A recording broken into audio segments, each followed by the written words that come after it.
we will go to the national anthem, I believe. And the national anthem will be sung by Darby Savoca, the guest of Representative Matt Soper. Oh, say, can you see by the dawn's early light what so proudly we hailed at the twilight's last gleaming, whose broad stripes and bright stars through the perilous fight o'er the ramparts we watched were so gallantly streaming, and the rocket's red glare, the bombs bursting in air, gave proof through the night that our flag was still there. Oh, say, does that star-spangled banner yet wave o'er the land of the free and the home of the brave?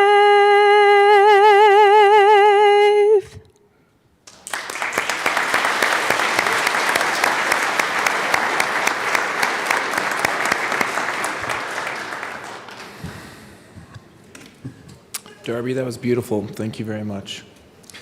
This morning, the pledge will be led by Lydia Dutzman and Nathan Alcott, Home School, Centennial, Colorado, guests of Mark Baisley. Come on up. Please join us in the pledge. I pledge allegiance to the flag of the United States of America and to the republic for which it stands, one nation, under God, indivisible, with liberty and justice for all.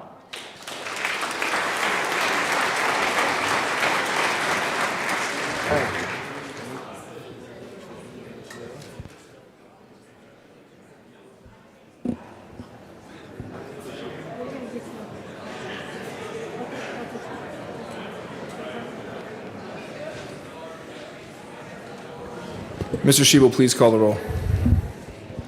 Representative Zamabile. Rep. Amabile is excused. Bacon. Representative Bacon's excused. Baisley. Benavidez. Burnett. Representative Burnett is excused. Byrd. Bockenfeld. Basenecker. Bradfield. Caravale. Carver. Catlin. Cutter. Present. Doherty. Duran. Esgar. Exum. Froelich is present. Geithner. Gonzalez Gutierrez. Gray. Representative Gray is excused. Hanks. Herod. Holtorf. Hooten. Representative Hooten's excused. Judah. Kennedy. Kipp. Kipp is present. Larson. Lindsay. Lontine. Luck. Lynch. McCluskey. McCormick. McKean. 19. McLaughlin. Michelson Janae. Mullica. Representative Mullica is excused. Neville. Ortiz. Pelton. Pico. Here. Ransom. Rich. Ricks. Here. Roberts. Sandridge. Sirota. Snyder. Representative Snyder's excused. Soper. Sullivan. Tipper. Titone. Valdez A. Valdez D.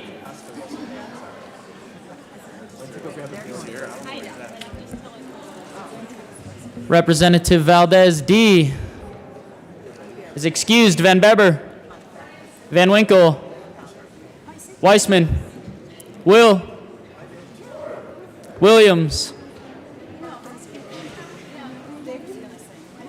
Representative Williams is excused. Woodrow.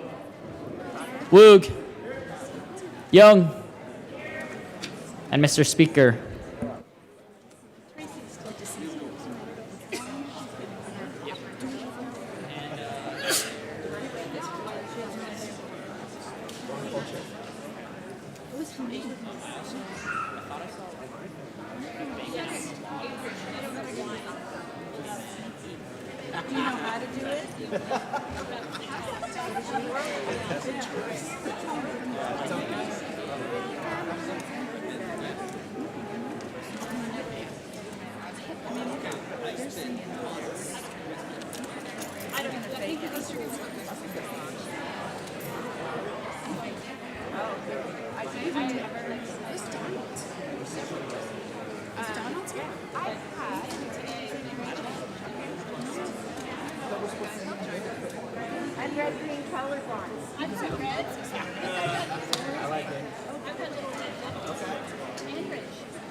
Well, you're rocking your heritage by wearing green, so either way,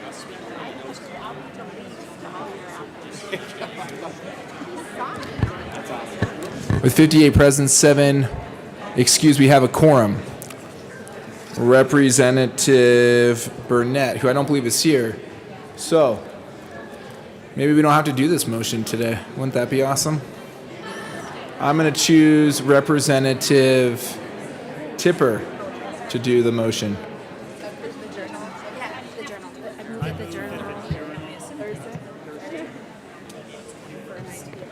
Representative Tipper. Thank you, Mr. Speaker. I move that the Journal of April 21st, Thursday, April 21st be approved. As corrected by the Chief Clerk. All right. Everyone in the gallery is going to listen closely. The motion before us is the adoption of the journal as corrected by the Chief Clerk. All those in favor say aye. Aye. All those opposed, no. Into the gallery. Nope. No to my own motion. I believe the ayes have it. The motion's approved. Announcements and introductions. Assistant Majority Leader Gonzalez Gutierrez. Thank you, Mr. Speaker. Members, we have a very special day today. Madam Speaker Pro Tem, Representative Benavides, it is her birthday. And wait, in lieu of the Capitol Choir, because we love you so very much, we want to wish her a very special happy birthday. And if you know the words, to join us in singing Las Mañanitas, and we will be joined by some wonderful guests. Las mañanitas que cantan. We'll just let them sing. Oh, I love it.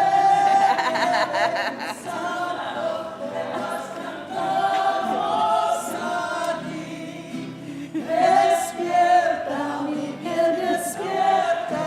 Mira que amaneció. Ya los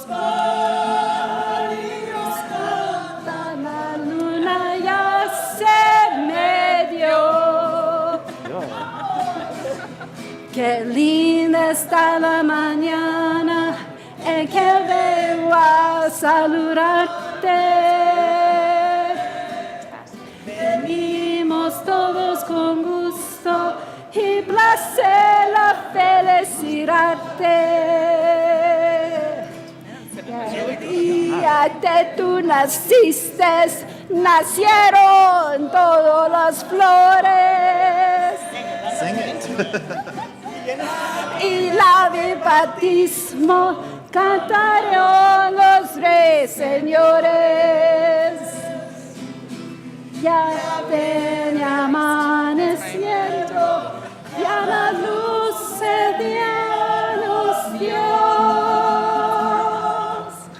Levantaste de mañana, mira que amaneció.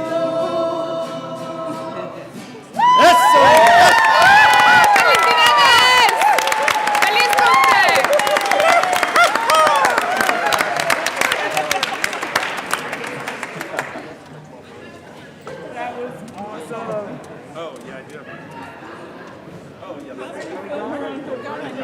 Let's just go. We're going. We have an announcement. Okay. Can I make a quick one really quick about the singing to Will? Assistant Minority Leader Geithner. Thank you, Mr. Speaker. And I just wanted to say, Representative Will, that was some competition, and that did sound like angels.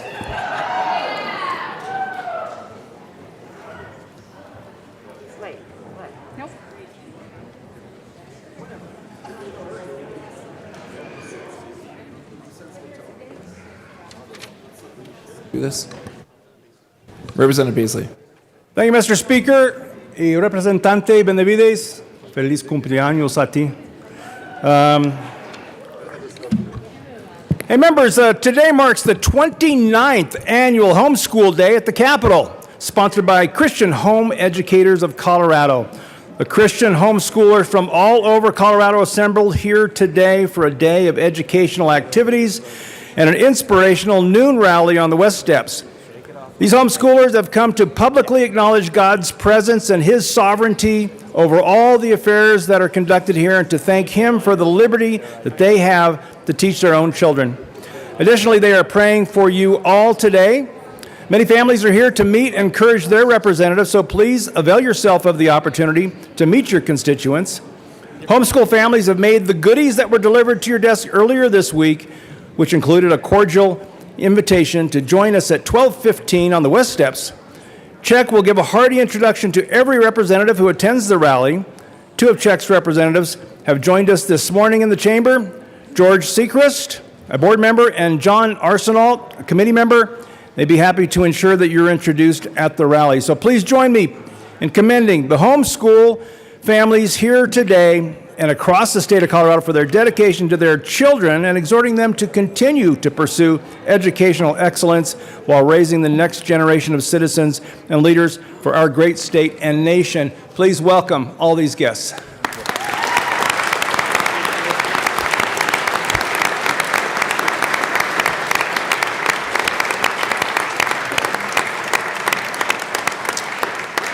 Thank you, Representative Beasley. Welcome to everybody. I hope you have a wonderful day at the Capitol. Thanks so much for joining us today. Representative Soper. Thank you, Mr. Speaker, and thank you, Representative Beasley. I also want to welcome our homeschoolers, but especially highlight Darby Savoca, who sung our national anthem this morning. She's from my district in Debec, Colorado. I think probably the first person from Debec ever to sing the national anthem here in the Colorado House of Representatives. So I just wanted to give her a round of applause. She's also a homeschool student and won a contest with the national anthem, so just welcome her. Thank you. Assistant Minority Leader Geithner. Thank you, Mr. Speaker. And I just want to take a moment to welcome all the homeschoolers. I myself am a homeschool father. My wife and I have been homeschooling our two boys since kindergarten. And they are now, my oldest is actually starting high school next year, so I'll be taking a break from this place to attend to, taking the lead for a little bit on that high school career path that they're going on. But I just wanted to say to all the parents, for everything that you guys do for your children, walking alongside them at this critical point, I can't thank you enough. I know it is one that does not come without sacrifice, but it is something that is incredibly important, and you are to be applauded for all of your efforts and everything that you do for your students and for all homeschoolers and the homeschool community. So thank you so much.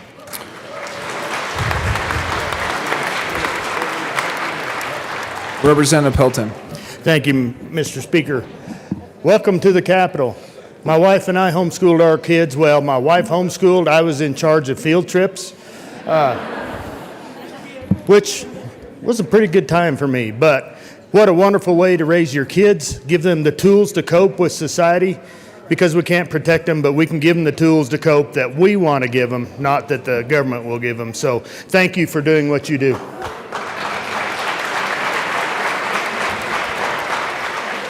Representative Holtorf. Thank you, Mr. Speaker. And I too want to welcome all the homeschooled children, especially you kids out there. I see all your smiling faces. You've come to the state capitol to see how state legislation works, and to the parents who have brought them here so they can get a little bit of civics education in their curriculum. You families are exercising your civil liberties to choose to educate outside the public school system all across Colorado, and also in my House District 64. And for that, I commend you. And I know why you make this sacrifice and choice.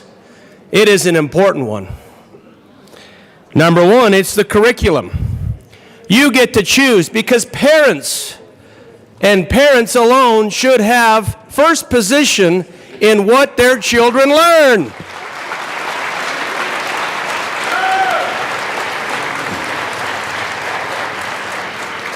All right, hold on. We normally don't clap during any proceedings on the House floor, but I appreciate all the guests being here. It's nice to see all the vibrancy. But let's please hold our applause unless we're doing an introduction or an announcement. Thank you very much. Thank you, Mr. Speaker, for your leadership, and you are correct. So I'm going to go down my list, and I'm not going to ask for you to hold your applause till the end, but it did pass my mind. Also, the education. You want your children's education to have in it the religious values that you hold dear. And this I understand. And so do you as parents, and that is not going to be denied of your children. I also know, because I have many homeschoolers in my district, that you reject radical socialization. Okay. It has no place. All right. And also dangerous. Representative Holtorf, come on. We're in announcements and introductions. We can welcome our guests. We can talk about how great it is that they're here. Let's not dive into deep policy discussions during this portion of the floor calendar. Representative Holtorf. Yes, Mr. Speaker. I'm not going to talk about other dangerous things that are happening within the school system in our country then. I'll just move right to this. I thank you, parents, and you children, for getting the education that stands up for the United States of America, nationalism and patriotism.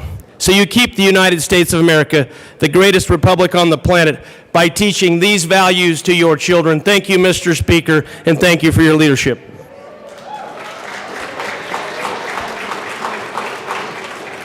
It is great to see everybody. Representative Williams, this looks like a very special announcement and introduction. Thank you, Mr. Speaker. I just wanted to introduce my family. My wife's in the back right over there, Emily. And this is my daughter, Vivian. She's about almost 10 months now. And this is my son, Logan. He's 5.5. So they're here to be with us and celebrate. So say hi, everybody. Thank you, Mr. Speaker. Thank you, Representative Williams, and thanks for sharing your beautiful family with us. Very good. Okay. All right. Representative Amable and Representative McCormick. And Representative Burnett. Lower that, baby. Thank you, Mr. Speaker.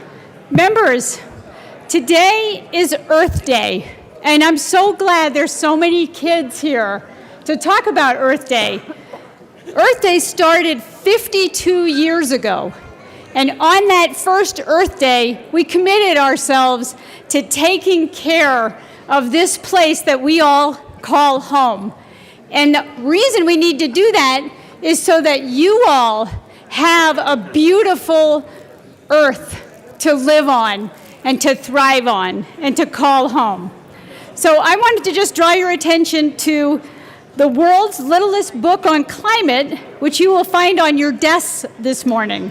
These booklets are a gift from Mike Nelson.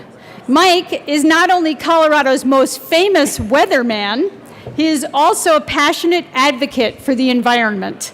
So are his co-authors on this book, my constituents, Michael Banks, an environmental writer, and Pieter Tans, a noted climate scientist at the National Oceanic and Atmospheric Association in my district. Members, climate change is not some distant phenomenon. We recently experienced the most destructive fire in Colorado's history. Nearly 1,000 homes and businesses burned in Boulder County. Fires are burning throughout the state as I speak. We are starting down what is likely to be another devastating round of summer and fall wildfires. We can look forward, though, to a future with more water for Colorado's agriculture and cleaner air in our cities, new jobs in every corner of our state, improved competitiveness, and economic growth. That's the promise of Earth Day. As Mike writes, addressing our climate problems could also bring out the best in humanity through solidarity, cooperation, and innovation, setting the stage for future health and prosperity for many generations to come. My thanks to Mike, Michael, and Pieter for sharing this fantastic booklet with each and every legislator in this chamber. Happy birthday to you all, and especially to all you kids out there. Thank you, Representative Mobley. And same thing I mentioned when Representative Holtorf was up here. Please, let's not talk about any policy while we're doing announcements and introductions. Representative McCormick. Thank you, Mr. Speaker. I just wanted to give a little history about Earth Day that was started in 1970 when 20 million people recognized the event, and it was inspired by a former governor of Wisconsin after an oil spill near Santa Barbara, California. And it led to the participation of 192 countries celebrating Earth Day today. And over 1 billion people celebrate Earth Day every year. It went global as a celebration in 1990. And the celebration of Earth Day eventually led to the creation of the EPA and the Occupational Safety and Health Act and the Clean Air Act. And here's a fun fact. The most breathable air in our world comes from where? The ocean. And also, another fun fact is one single tree produces enough oxygen for 4 people for an entire year. So go hug a tree. Representative Burnett. Thank you, Mr. Chair. I'm just going to be very simple about this. The earth is what we all have in common. Let's preserve it. Thank you. Thank you, members. Before we move on, I have a quick introduction. We have Congressman Joe Neguse in the chamber from the 2nd Congressional District, talking to Representative Carver. Welcome, Congressman Neguse. Thanks so much for your service to the state of Colorado. Okay, further announcements and introductions. Representative McLaughlin. Hello, I have a tribute that I'd like to have read out loud, and I'd like the education and JBC to come on down with me, and anybody who's wearing red today. It's okay. Okay, members, we have a tribute. Mr. Schiebel. State of Colorado. The House of Representatives convened in the 73rd General Assembly hereby extends sincere recognition and honor to Teacher Appreciation Week, May 2nd through 6th, 2022. In Colorado and across the country, teachers open children's minds to new ideas, knowledge, and aspirations and can profoundly influence their students long after the students' school days are over. Classroom teachers are the most important in-school factor for students' academic success. Teachers advance our American Republic by laying a foundation for good citizenship. In addition to instill wisdom, teachers fill a variety of roles in students' lives, including role model, mentor, listener, and motivator. Their hard work and efforts aid in creating the leaders of tomorrow. We continue to honor and acknowledge the lasting contributions that teachers have made in our lives.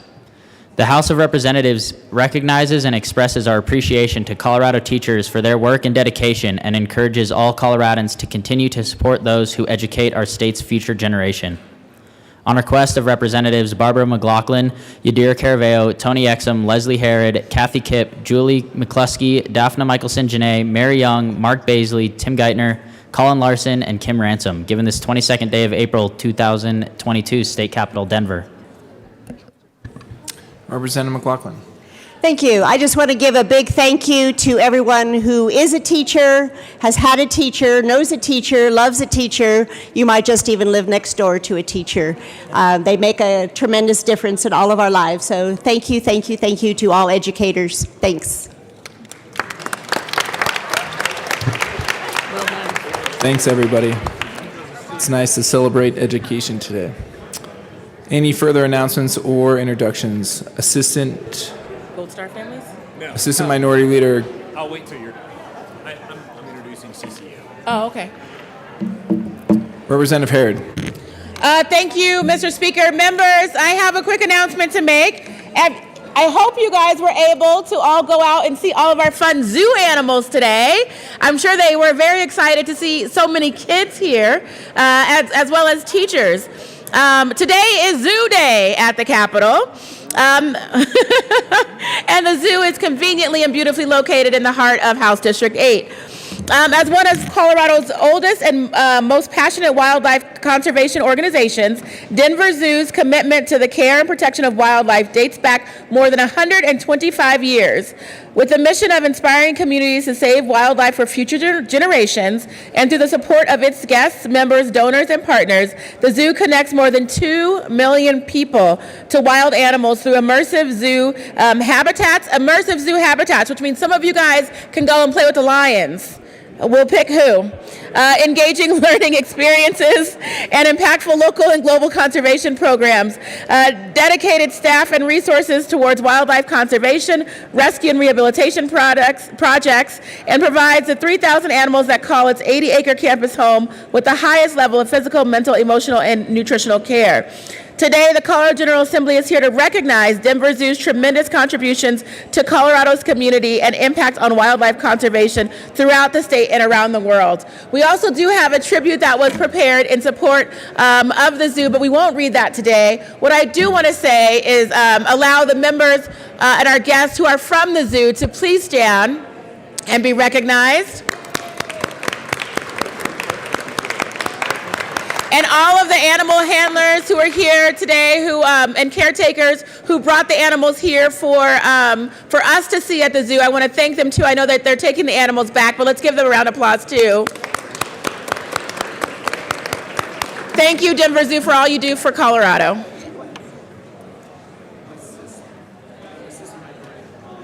Assistant Minority Leader Geithner and Representative Tipper. Thank you, Mr. Speaker.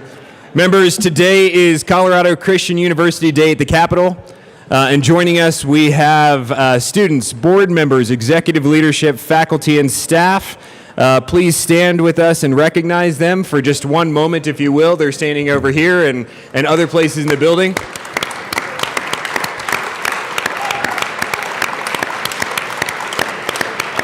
I also wanted to acknowledge Dr. Donald Sweeting, who is the president of Colorado Christian University, and all the work that he does. And for all you homeschool students, I think there's a bright future and a home for you at Colorado Christian University, just saying.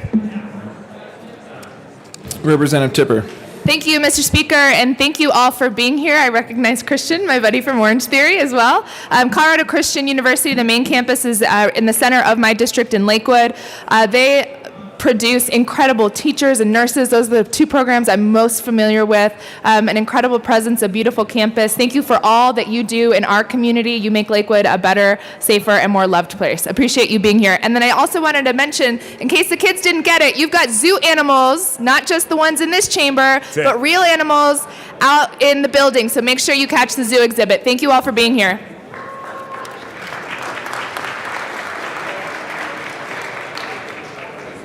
Representative Callan, and then Representative Bexon. Thank you, Mr. Speaker. It's an honor to serve with you. Honor to serve with you too, Representative Callan. I wanted to welcome the 58th District homeschool community. You know who you are. Thank you so much for coming to Denver, to showing your interest and your commitment to the youth and the future of this country. These are the things that we're charged with here in this building, is taking care of that young resource, because without them, all of the resources the state of Colorado has at its disposal will go wanting. Thank you so much for taking care of those that we've been entrusted with. Enjoy your day. I'll see you all later. Thank you. Representative Exum. Thank you, Mr. Speaker. I've been given permission to be excused next Friday from 11:15-ish to 4:15-ish. Representative Michaelson Janae. Thank you, Mr. Speaker. Public and Behavioral Health and Human Services, we will not be meeting today. We will see you next week at Tuesday at our regular time and place. Representative Ransom. Thank you, Mr. Speaker, and I have received permission from leadership to be out next Friday, April 29th. So approved. All right, seeing no further announcements and introductions, Majority Leader Escar.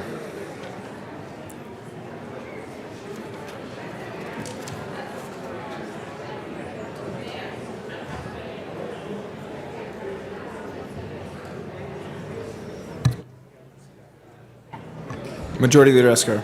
Thank you, Mr. Speaker. I move to proceed out of order for consideration of third reading of bills. Seeing no objection, we will proceed out of order for immediate consideration of third reading of bills, final passage. Majority Leader Escar.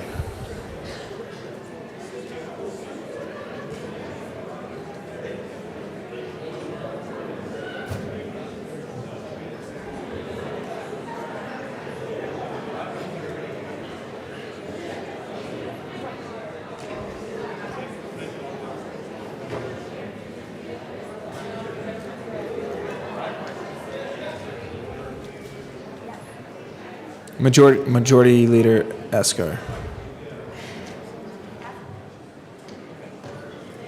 It's not on the calendar. Thank you, Mr. Speaker. I move to lay over Senate Bill 9 until Monday, April 25th. Seeing no objection, Senate Bill 9 will be laid over until Monday, April 25th.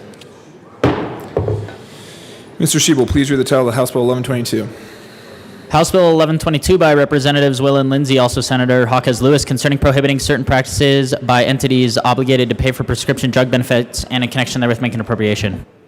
Majority Leader Escar. Thank you, Mr. Speaker. I move House Bill 1122 on third reading, final passage. Question before us is the adoption of House Bill 1122 on third reading and final passage. Seeing no further discussion, Mr. Schiebel, please open the machine and members please proceed to vote. For those participating online, Representative Pico, how do you vote? Oh. Representative Pico votes no. Representative Cutter, how do you vote? Yes. Representative Cutter votes yes.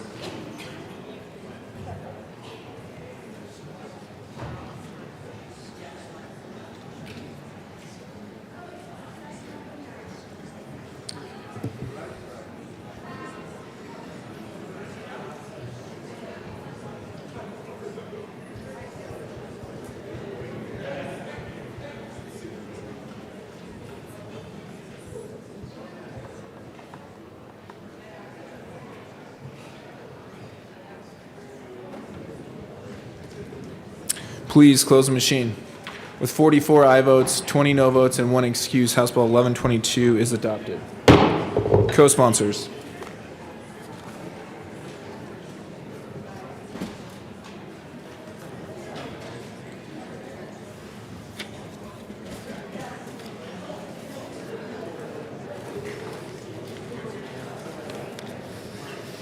Please close the machine. Mr. Schiebel, please please read the title of the House Bill 1318. House Bill 1318 by Representative Benavidez, also Senator Fields, concerning the extension of the Law Enforcement, Public Safety, and Criminal Justice Information Sharing Grant Program deadline. Majority Leader Escar. Thank you, Mr. Speaker. I move House Bill 1318 on third reading, final passage. Question before us is the adoption of House Bill 1318 on third reading and final passage. See no further discussion. Mr. Schiebel, please open the machine and members please proceed to vote. Representative Pico, how do you vote? No. Representative Pico votes no. Representative Cutter, how do you vote? Yes. Representative Cutter votes yes.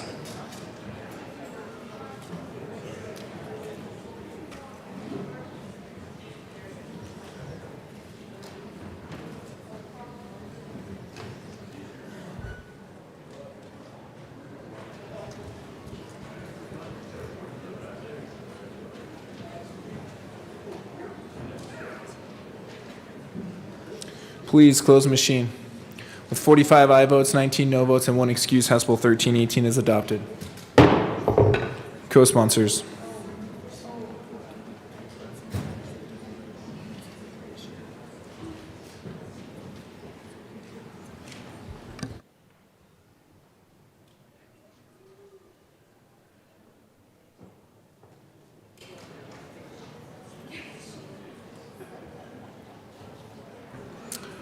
Co-sponsors.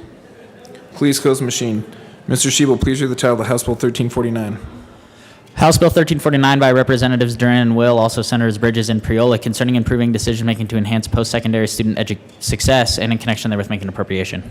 Majority Leader Escar. Thank you, Mr. Speaker. I move House Bill 1349 on third reading, final passage. The question before us is the adoption of House Bill 1349 on third reading and final passage. See no further discussion. Mr. Shebel, please open the machine and members please proceed to vote. Representative Pico, how do you vote? No. Representative Pico votes no. Representative Cutter, how do you vote? Yes. Representative Cutter votes yes.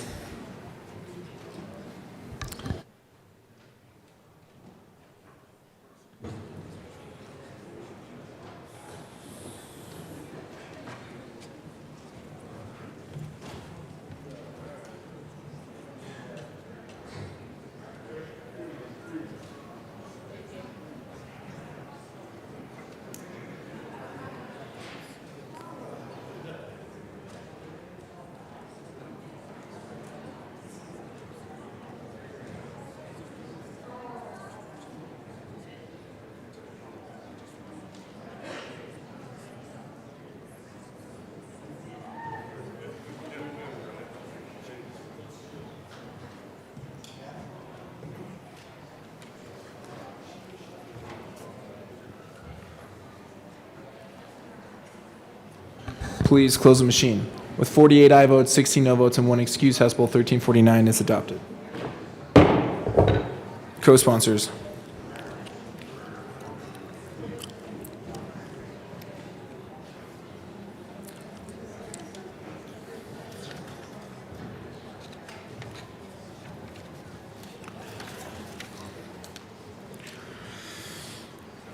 Please close the machine. Mr. Shebel, please read the title of House Bill 1289. House Bill 1289 by Representatives Gonzalez Gutierrez and McCluskey, also Senator Moreno, concerning improving access to health benefits for economically insecure Colorado families by enhancing public health programs and in connection therewith making an appropriation. Majority Leader Escar. Thank you, Mr. Speaker. I move House Bill 1289 on third reading, final passage. The question before us is the adoption of House Bill 1289 on third reading and final passage. Seeing no further discussion, Mr. Shebel, please open the machine and members please proceed to vote. Representative Pico, how do you vote? No. Representative Pico votes no. Representative Cutter, how do you vote? Yes. Representative Cutter votes yes.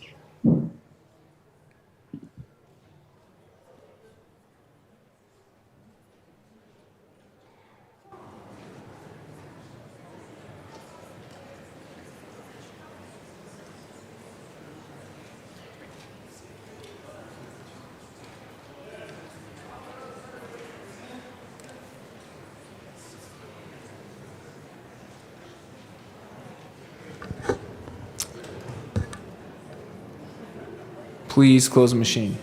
With 40 aye votes, 24 no votes, and 1 excuse, House Bill 1289 is adopted. Co-sponsors. Representative Cutter, co-sponsor.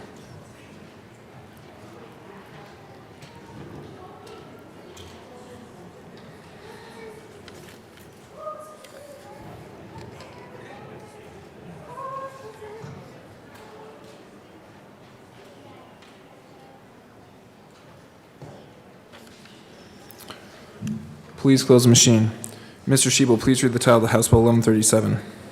House Bill 1137 by Representatives Ricks and Bradfield, also Senators Gonzalez and Coleman, concerning practices of unit owners associations and in connection therewith authorizing the enforcement of certain matters regarding unit owners associations in small claims court and limiting the conduct of unit owners associations in collecting unpaid assessments, fees, and fines. Majority Leader Escar. Thank you, Mr. Speaker. I move House Bill 1137 on third reading, final passage. The question before us is the adoption of House Bill 1137 on third reading and final passage. See no further discussion. Mr. Shebel, please open the machine and members please proceed to vote. Representative Pico, how do you vote? No.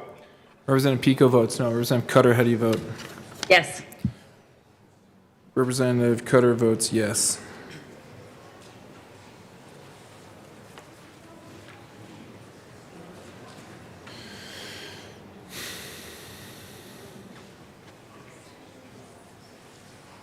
Please close the machine. With 36 aye votes, 28 no votes, and 1 excuse, House Bill 1137 is adopted. Co-sponsors.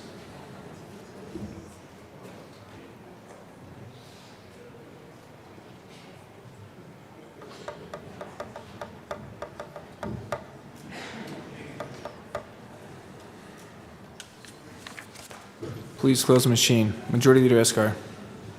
Thank you, Mr. Speaker. I move to lay over Senate Bill 167 until Monday, April 25th. Seeing no objection, Senate Bill 167 will be laid over until Monday, April 25th. Majority Leader Escar.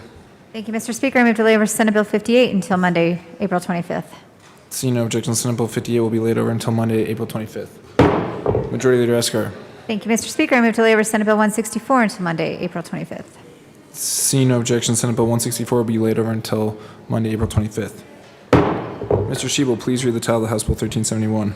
House Bill 1371 by Representatives McLaughlin and Roberts, also Senators Cook and Fields, concerning removing a requirement that a peace officer be a bona fide Colorado resident. Majority Leader Escar. Thank you, Mr. Speaker. I move House Bill 1371 on third reading, final passage. Question before us is the adoption of House Bill 1371 on third reading and final passage. See no further discussion. Mr. Shebel, please open the machine and members please proceed to vote. Representative Pico, how do you vote? Yes. Representative Pico votes yes. Representative Cutter, how do you vote? Yes. Representative Cutter votes yes.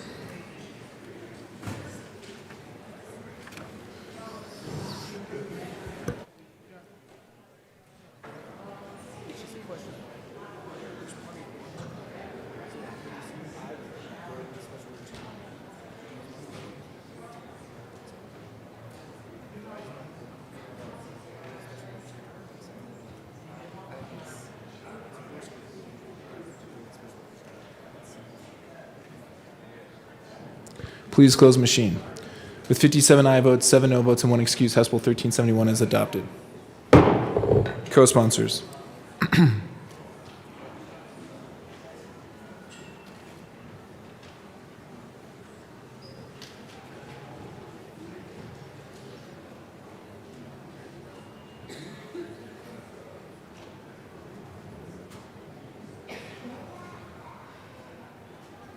Please close the machine.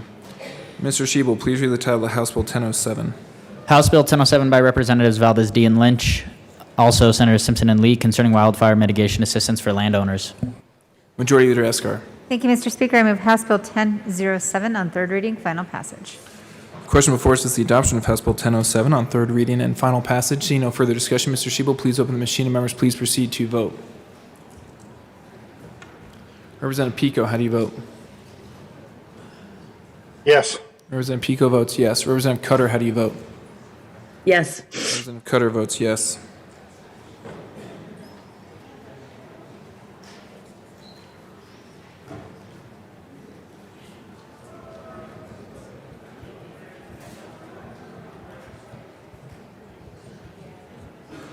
Please close the machine. With 56 aye votes, 8 no votes, and 1 excuse, House Bill 1007 is adopted. Co-sponsors.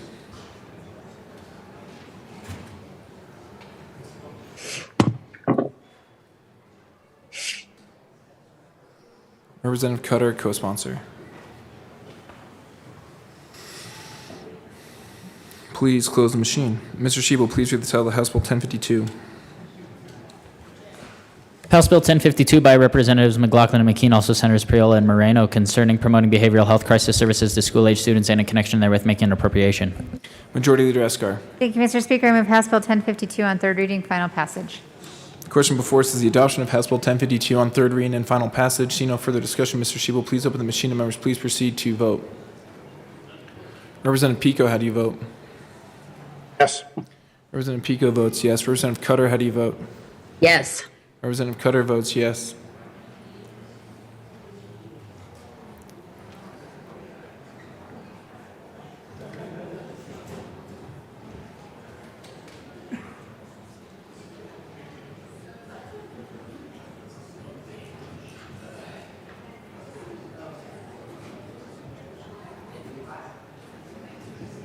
Please close the machine.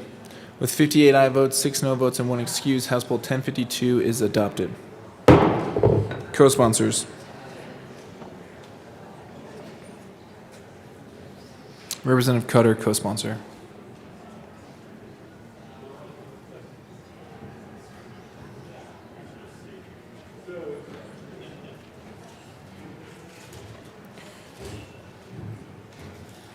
Please close the machine. Mr. Shebel, please read the title of the House Bill 1056. House Bill 1056 by Representatives Michelson, Janan, Gonzalez Gutierrez, also Senator Moreno, concerning emergency temporary care for children and in connection therewith making an appropriation.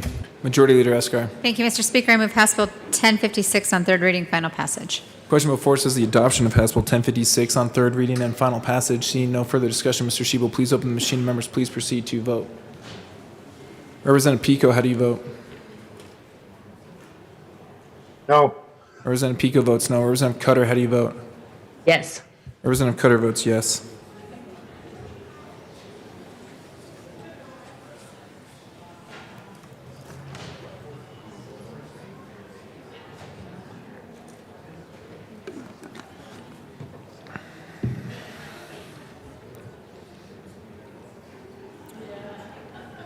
Please close the machine. With 48 aye votes, 16 no votes, and 1 excuse, House Bill 1056 is adopted. Co-sponsors. Representative Cutter, co-sponsor.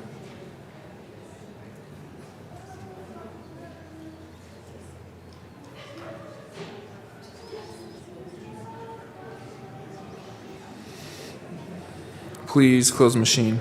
Mr. Shebel, please read the title of the House Bill 1146. House Bill 1146 by Representatives Larson and McCluskey, also Senators Lundin and Kirkmeyer, concerning the investment of money in the public school fund. Majority Leader Escar. Thank you, Mr. Speaker. I move House Bill 1146 on third reading, final passage. Question before us is the adoption of House Bill 1146 on third reading and final passage. Seeing no further discussion, Mr. Shebel, please open the machine and members, please proceed to vote.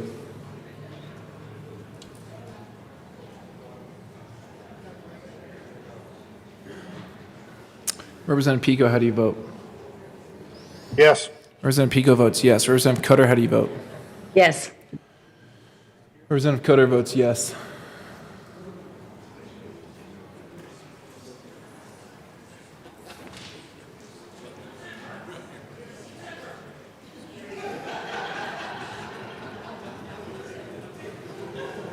Please close the machine. With 58 aye votes, 6 no votes, and 1 excuse, House Bill 1146 is adopted. Co-sponsors.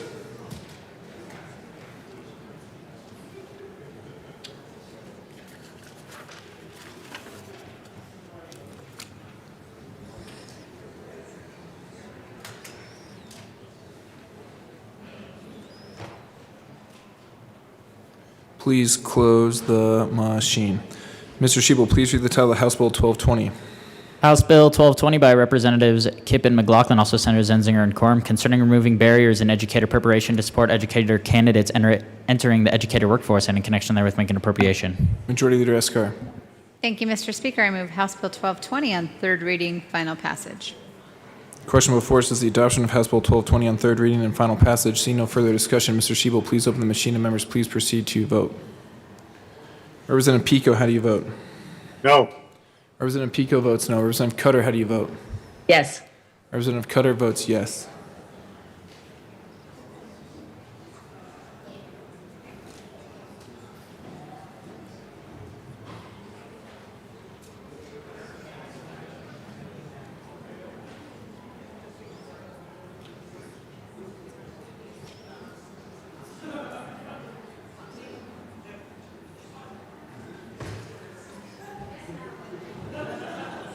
Please close the machine.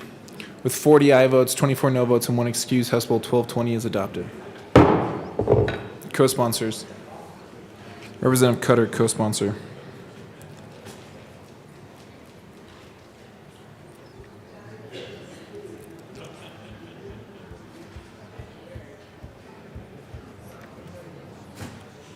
Please close the machine. Mr. Shebel, please read the title of House Bill 1269. House Bill 1269 by Representative Lontine, also Senator Hansen, concerning requirements imposed on persons not authorized to transact insurance business in the state who are offering coverage of healthcare costs for Colorado residents and in connection therewith making an appropriation. Majority Leader Escar. Thank you, Mr. Speaker. I move House Bill 1269 on third reading, final passage. Representative Baisley. Thank you, Mr. Speaker. Just want to remind, this bill has a tremendous impact and a chilling effect to the healthcare sharing ministries. I also want to remind everyone that this challenges the First Amendment to the United States Constitution and the separation between the church and the state, and also Article 2, Section 4 of the state constitution. I do not believe that we can uphold our oath of office and vote for this bill simultaneously, so I ask you to consider voting no against this bill. Thank you, Mr. Speaker. Representative Wantine. Thank you, Mr. Speaker, and I appreciate all the time and attention that we spent on this bill yesterday.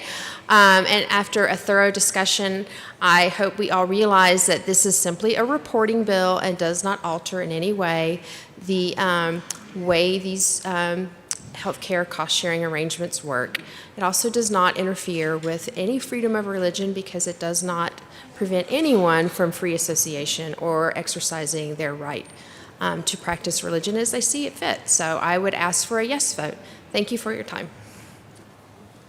Seeing no further discussion, the question before us is the adoption of House Bill 1269 on third reading, final passage. Seeing no further, maybe I screwed up that motion. The question before us is the adoption of House Bill 1269 on third reading and final passage. Mr. Shee will please open the machine and members please proceed to vote. Representative Pico, how do you vote? No. Representative Pico votes no. Representative Cutter. Yes. Representative Cutter votes yes.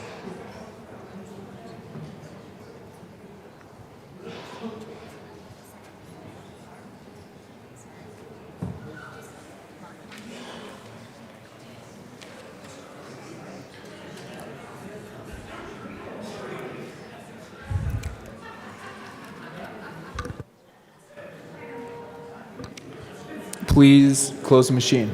With 39 aye votes, 25 no votes, and 1 excuse, House Bill 1269 is adopted. Co-sponsors.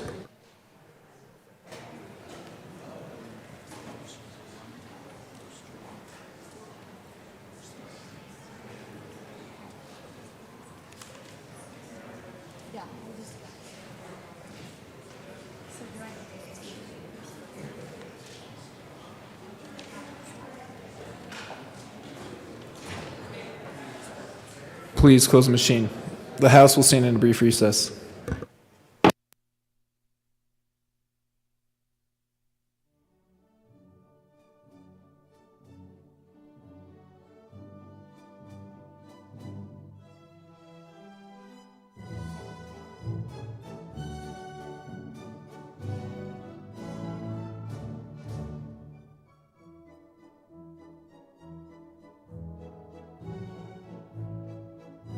The House will come back to order. The next order of business is special orders, second reading of bills. Representative on the calendar. Representative Sirota.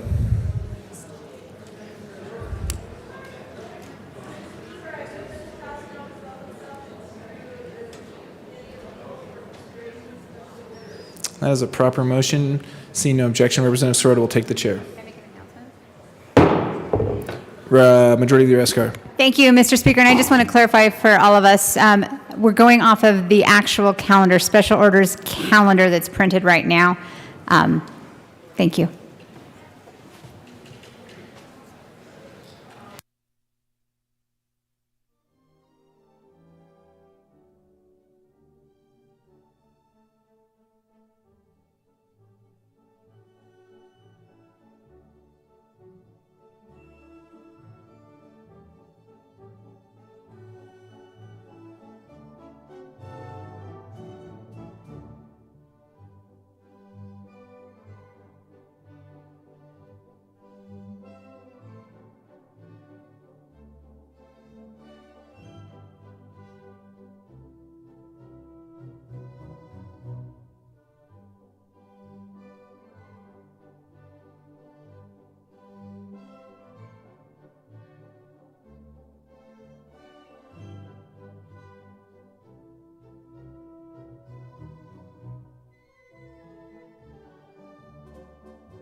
The committee will come to order.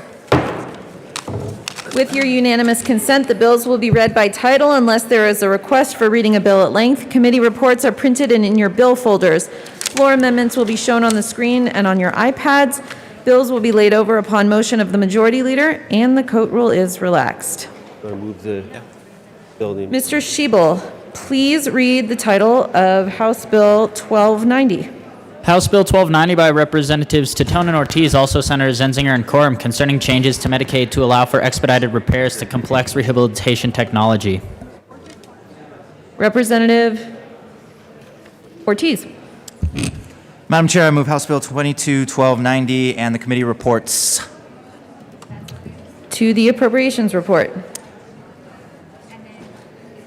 Representative Titone. Thank you, Madam Chair. Well, I wanted to start off with the appropriations report, where we appropriated the money for this program. But we didn't have a joke in that committee, so I did want to tell the joke that I had prepared for that. So here's the joke.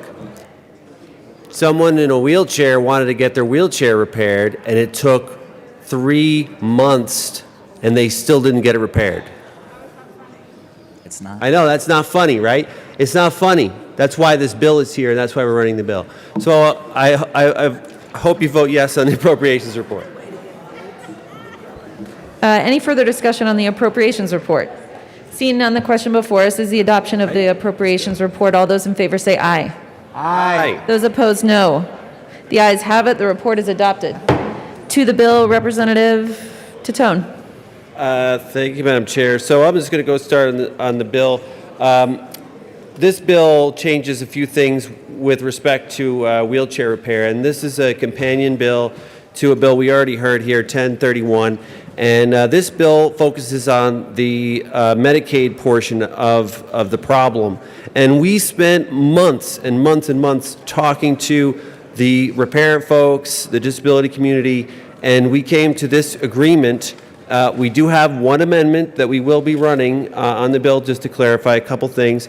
But what the bill does is that it really takes the red tape out of the problem. Prior authorization for repairs has been a huge holdup for people getting their repairs done. So what the bill does is it says, if you have a chair and you need a repair, you don't need to get prior authorization for that. You should get that repair done, and we shouldn't have any kind of things getting in the way of that. So that's what this part of the amendment does. We're also putting in some metrics. We're going to find out where the problems are. We're going to find out what the issues are of why these things are not getting fixed quick enough. And then we're also going to run this amendment that also gives some stakeholder work for HICPUF and the repair people to come to an agreement on what they can do if these repairs are still not getting done fast enough.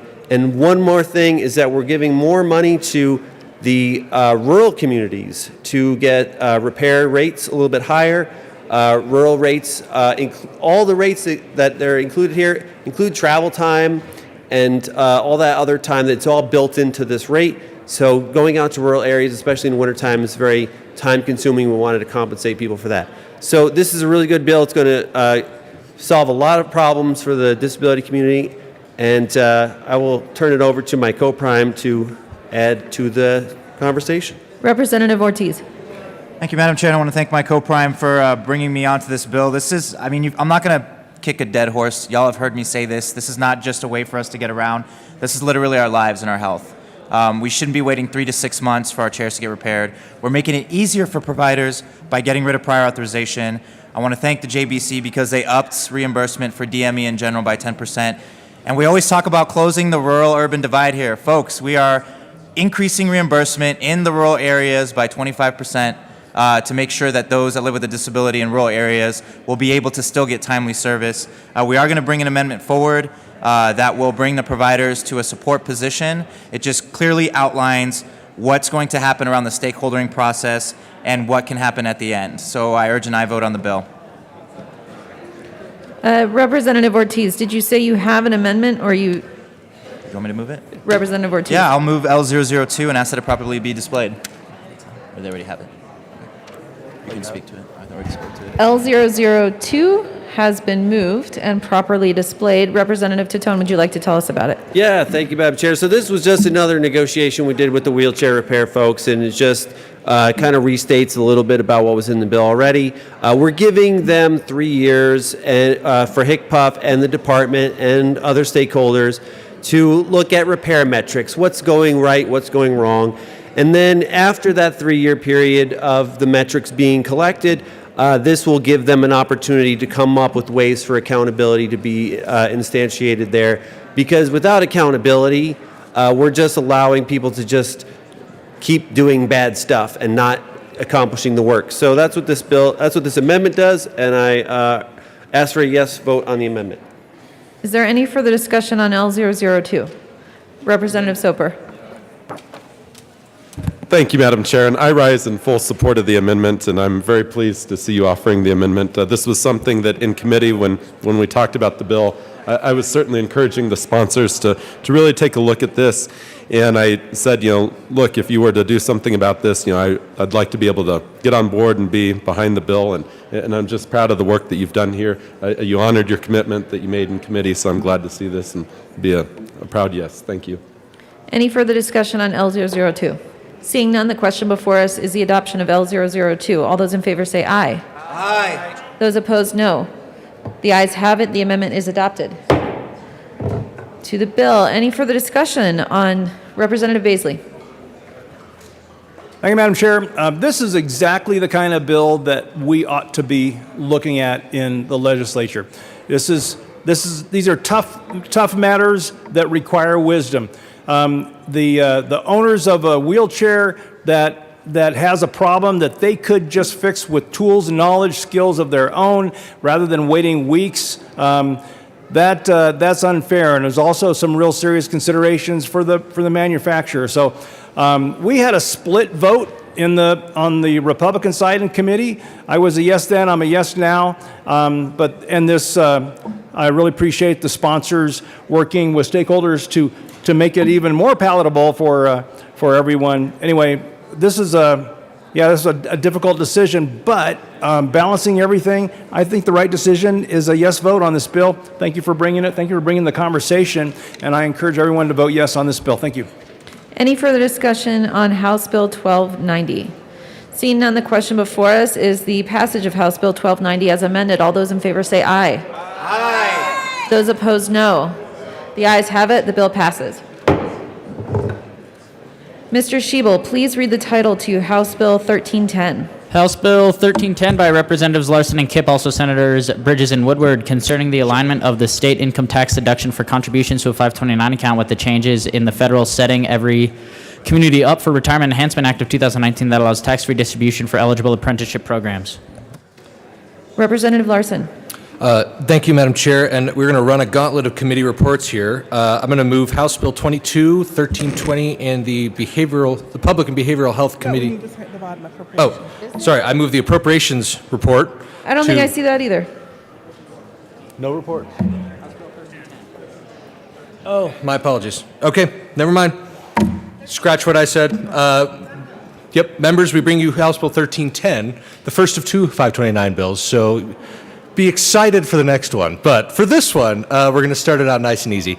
This is one of two bills that came out of a great and gracious offer by Representative Kipp to take parts of a bill that she liked and run them with me, and I am so thrilled and thankful to her for doing so.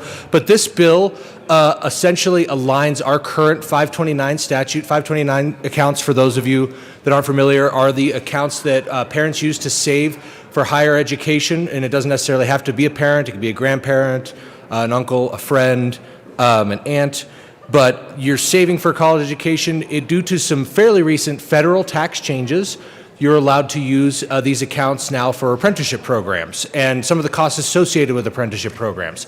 We wanted to align our state statute to confer those same benefits and clarify that these expenses would be allowed to continue to, or allowed the state tax benefits that they're allowed at the federal level. And with that, my co-prime does have a few amendments at the request of the department. Actually, just one amendment. Oh, Representative Kipp. Thank you, Madam Chair. Yeah, actually just one amendment. So what we're trying to do is just align the language better with federal law, and that's really all this amendment does. And did you say amendment? Oh, I move L001 to the HB 1310. L001 has been properly moved and displayed. Did you just explain it and you're all good? I did. Okay. Any further discussion on L001? Seeing none, the question before us is the adoption of L001. All those in favor say aye. Aye. Those opposed, no. The ayes have it. The amendment is adopted. To the bill, Representative Kipp. Thank you. And, we know when, actually these days we have a lot of babies in our chamber, which is awesome, but you never know when your kid is born if they're going to go to Harvard or become an electrician or something else that requires an apprenticeship. And so this will just allow parents to use money that they have saved for their kids' post-secondary education on more of the post-secondary types of expenses. So we think it's a good thing, and we encourage a yes vote. Any further discussion on House Bill 1310? Seeing none, the question before us is the passage of House Bill 1310 as amended. All those in favor say aye. Aye. Those opposed, no. The ayes have it. The bill passes. Mr. Schiebel, please read the title to House Bill 1320.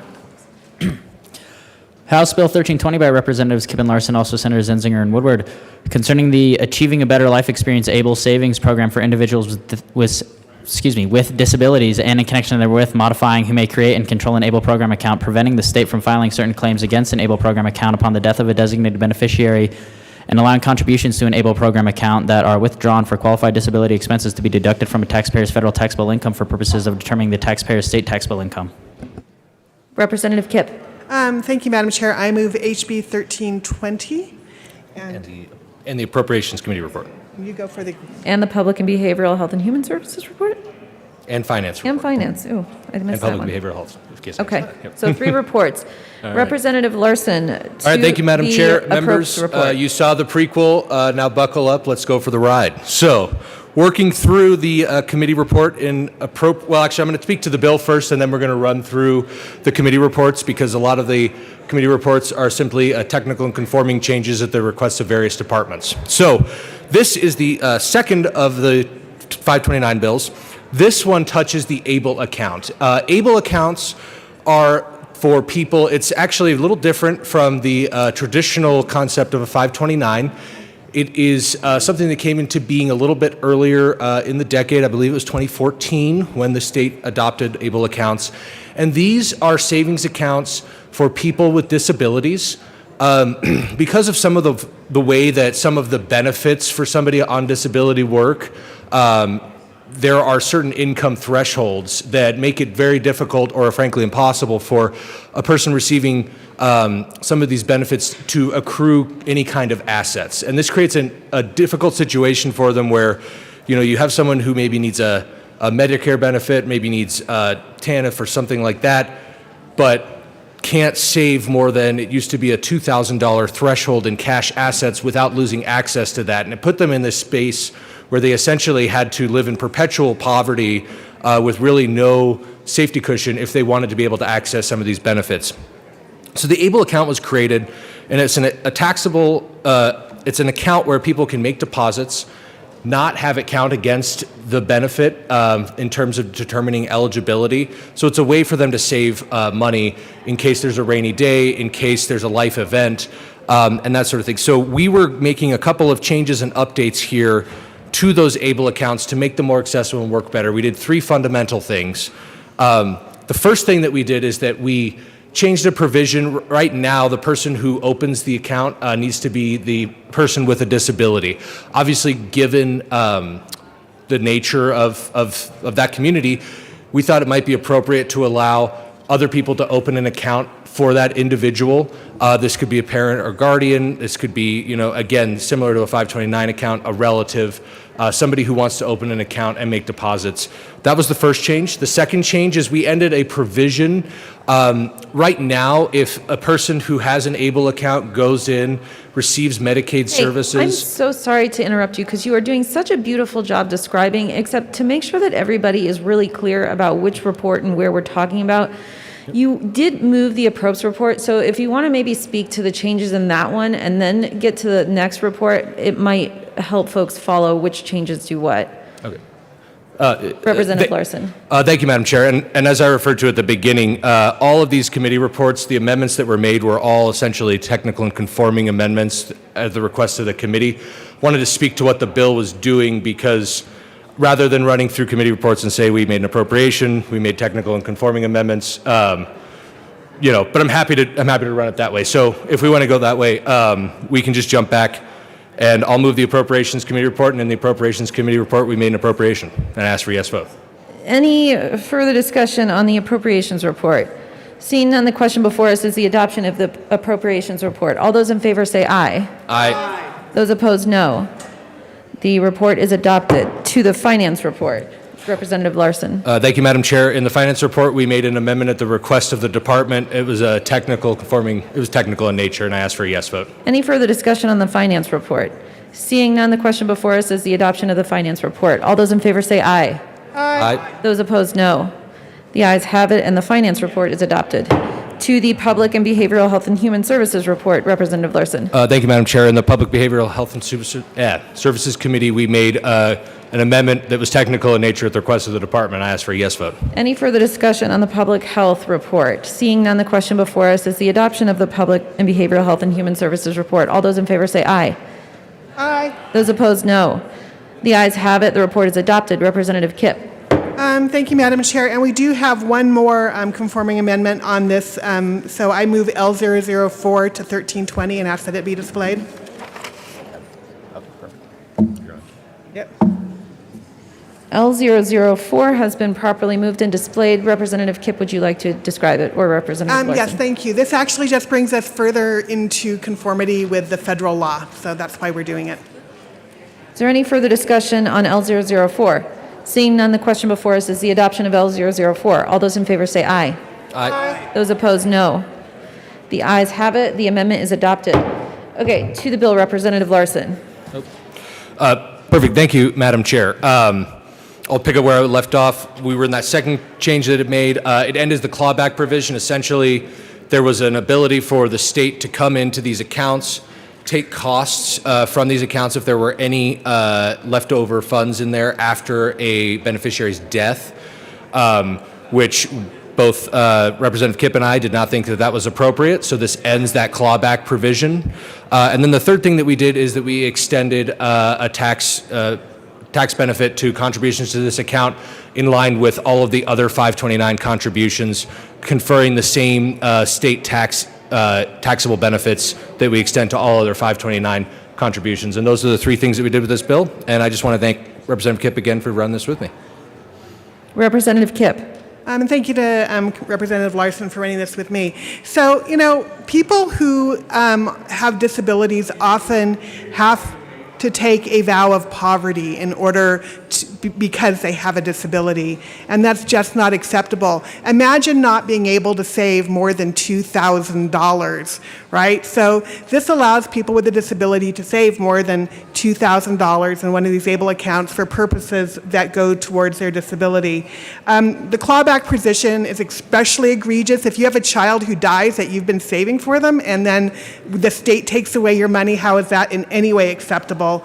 And I think that bringing the 529 accounts into parity with other 529 accounts so that people can get a tax deduction when they contribute to them is only fair. Is there any further discussion? Oh, Representative Ortiz.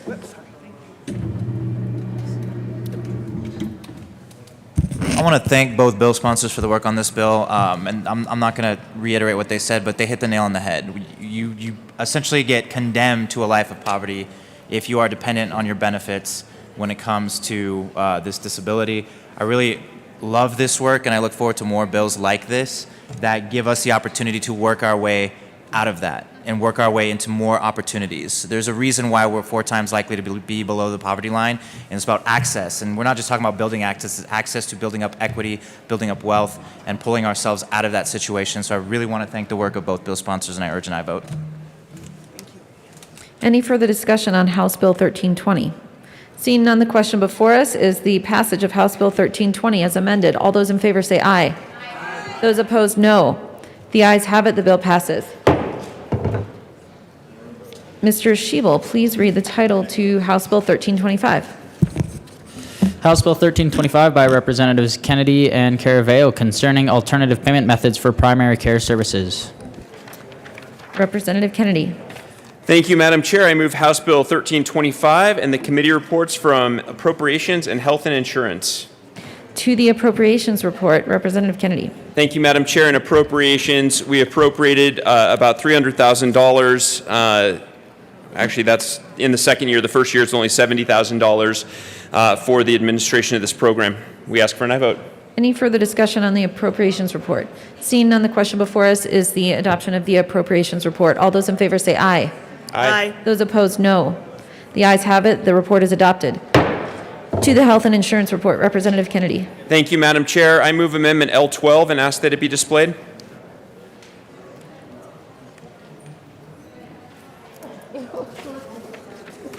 L12 has been properly moved and displayed. Representative Kennedy.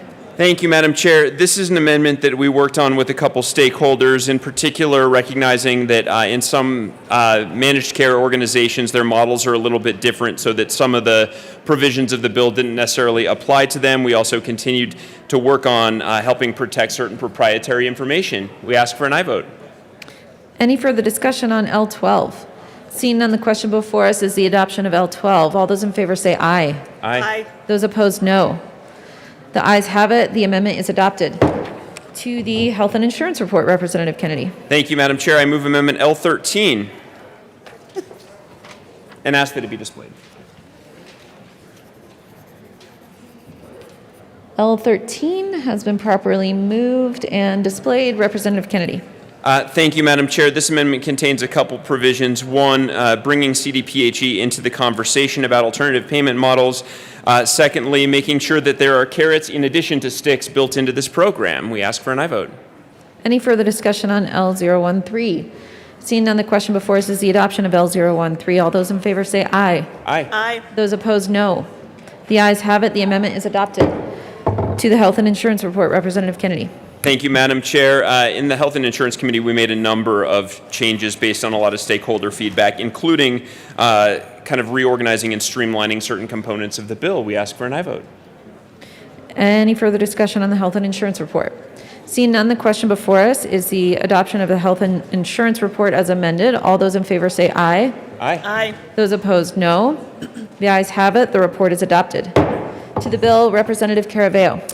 Thank you, Madam Chair, and thank you to Representative Kennedy. I think, as you can all tell, he has put an incredible amount of work into this bill, and he understands healthcare policy in a way that many healthcare providers don't understand it. Members, what we are really trying to do here is to say that the way that medicine is practiced now is not necessarily the way that medicine should always be practiced. We should really incentivize value and taking care of the whole person, not just having patient care be about a set of fees that are charged whenever you see a patient.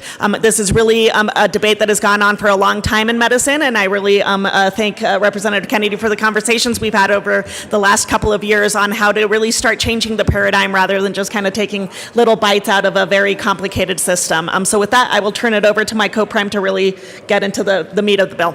Representative Kennedy. Thank you, Madam Chair, and thank you for your partnership, Representative Caraveo. I think you said it very well, and I don't think I have all that much to add, so we'll just ask for an aye vote. Any further discussion on House Bill 1325 No. Seeing none, the question before us is the adoption of House Bill 1325 as amended. All those in favor say aye. Aye. Those opposed, no. The ayes have it. The bill passes. Mr. Schiebel, please read the title to House Bill 1350. House Bill 1350 by Representatives McCluskey and Rich, also Senators Bridges and Lundin, concerning the creation of a grant program to meet workforce needs throughout the state. Representative McCluskey. Thank you, Madam Chair. I move House Bill 1350 and the Education Committee report. To the Education report. Thank you, Madam Chair.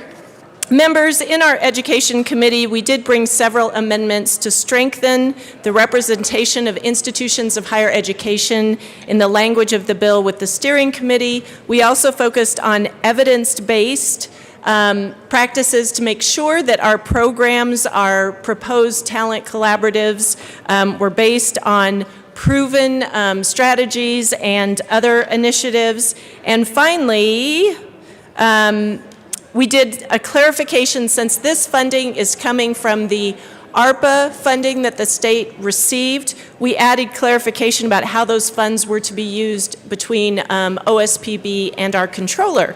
I urge an aye vote. Any further discussion on the education report? Seeing none, the question before us is the adoption of the education report. All those in favor say aye. Aye. Those opposed, no. The education report is adopted. To the bill, Representative Rich. Thank you, Madam Chair. House Bill 22-1350.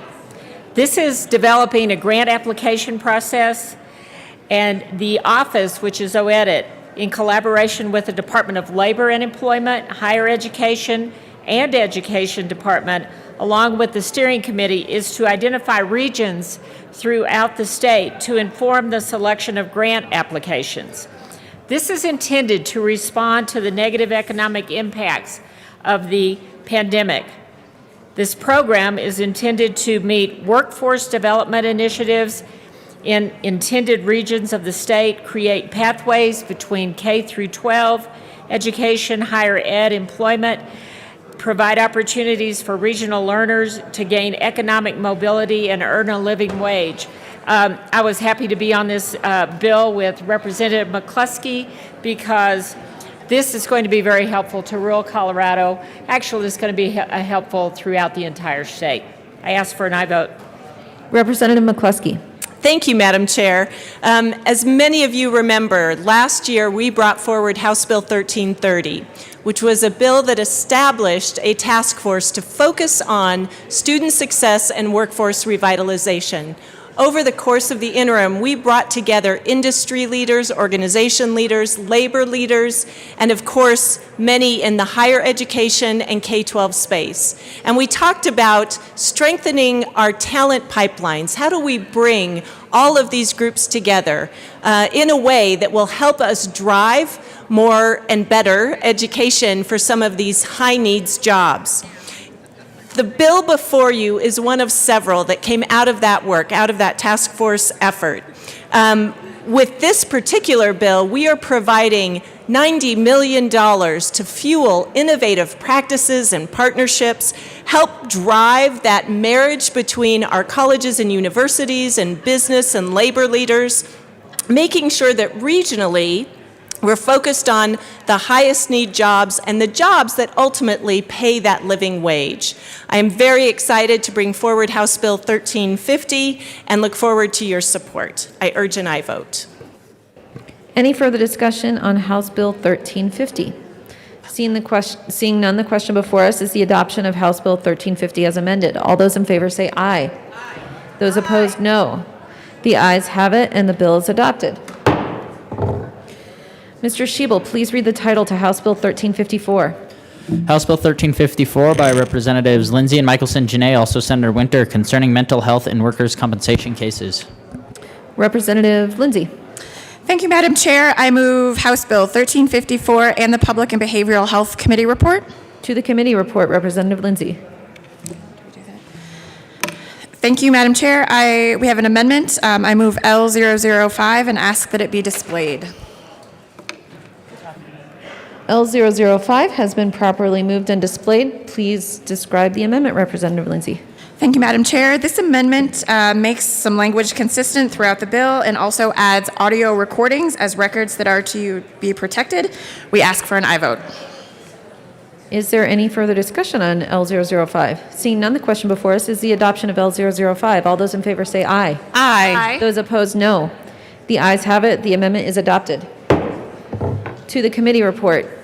Representative Michelson Janae. Thank you, Madam Chair. In the committee, we actually adopted a number of amendments after working very closely with all of the people involved in workers' comp from the different angles, sides, and ends. It's amazing how complicated that is, but we got to a very good place, and I ask for an aye vote. Any further discussion on the committee report? Seeing none, the question before us is the adoption of the Public and Behavioral Health and Human Services report. All those in favor say aye. Aye. Those opposed, no. The ayes have it. The committee report is adopted. To the bill, Representative Lindsay. As many of you may not know, as I did not know, HIPAA does not apply in the workers' comp system, and there have been instances of employees being harmed personally and professionally when their mental health records were given to employers, and in some cases even shared with coworkers. Obviously, this is completely unacceptable. This bill addresses the issue, and we urge an aye vote. Representative Michelson Janae. Thank you, Madam Chair. I want to thank my co-prime sponsor, Representative Lindsay. We actually were reached out to by a colleague of Representative Lindsay's who works in the workers' comp space and said, hey, this is a real problem. People's mental health records are being divulged. We need to work on stopping it. And they had actually been working on it for 2 years and hit a wall that said, we can't fix this with rule. We need legislation. And that is the legislation that's before you. Please vote yes. Any further discussion on House Bill 1354? Seeing none, the question before us is the passage of House Bill 1354 as amended. All those in favor say aye. Aye. Those opposed, no. The ayes have it. The bill passes.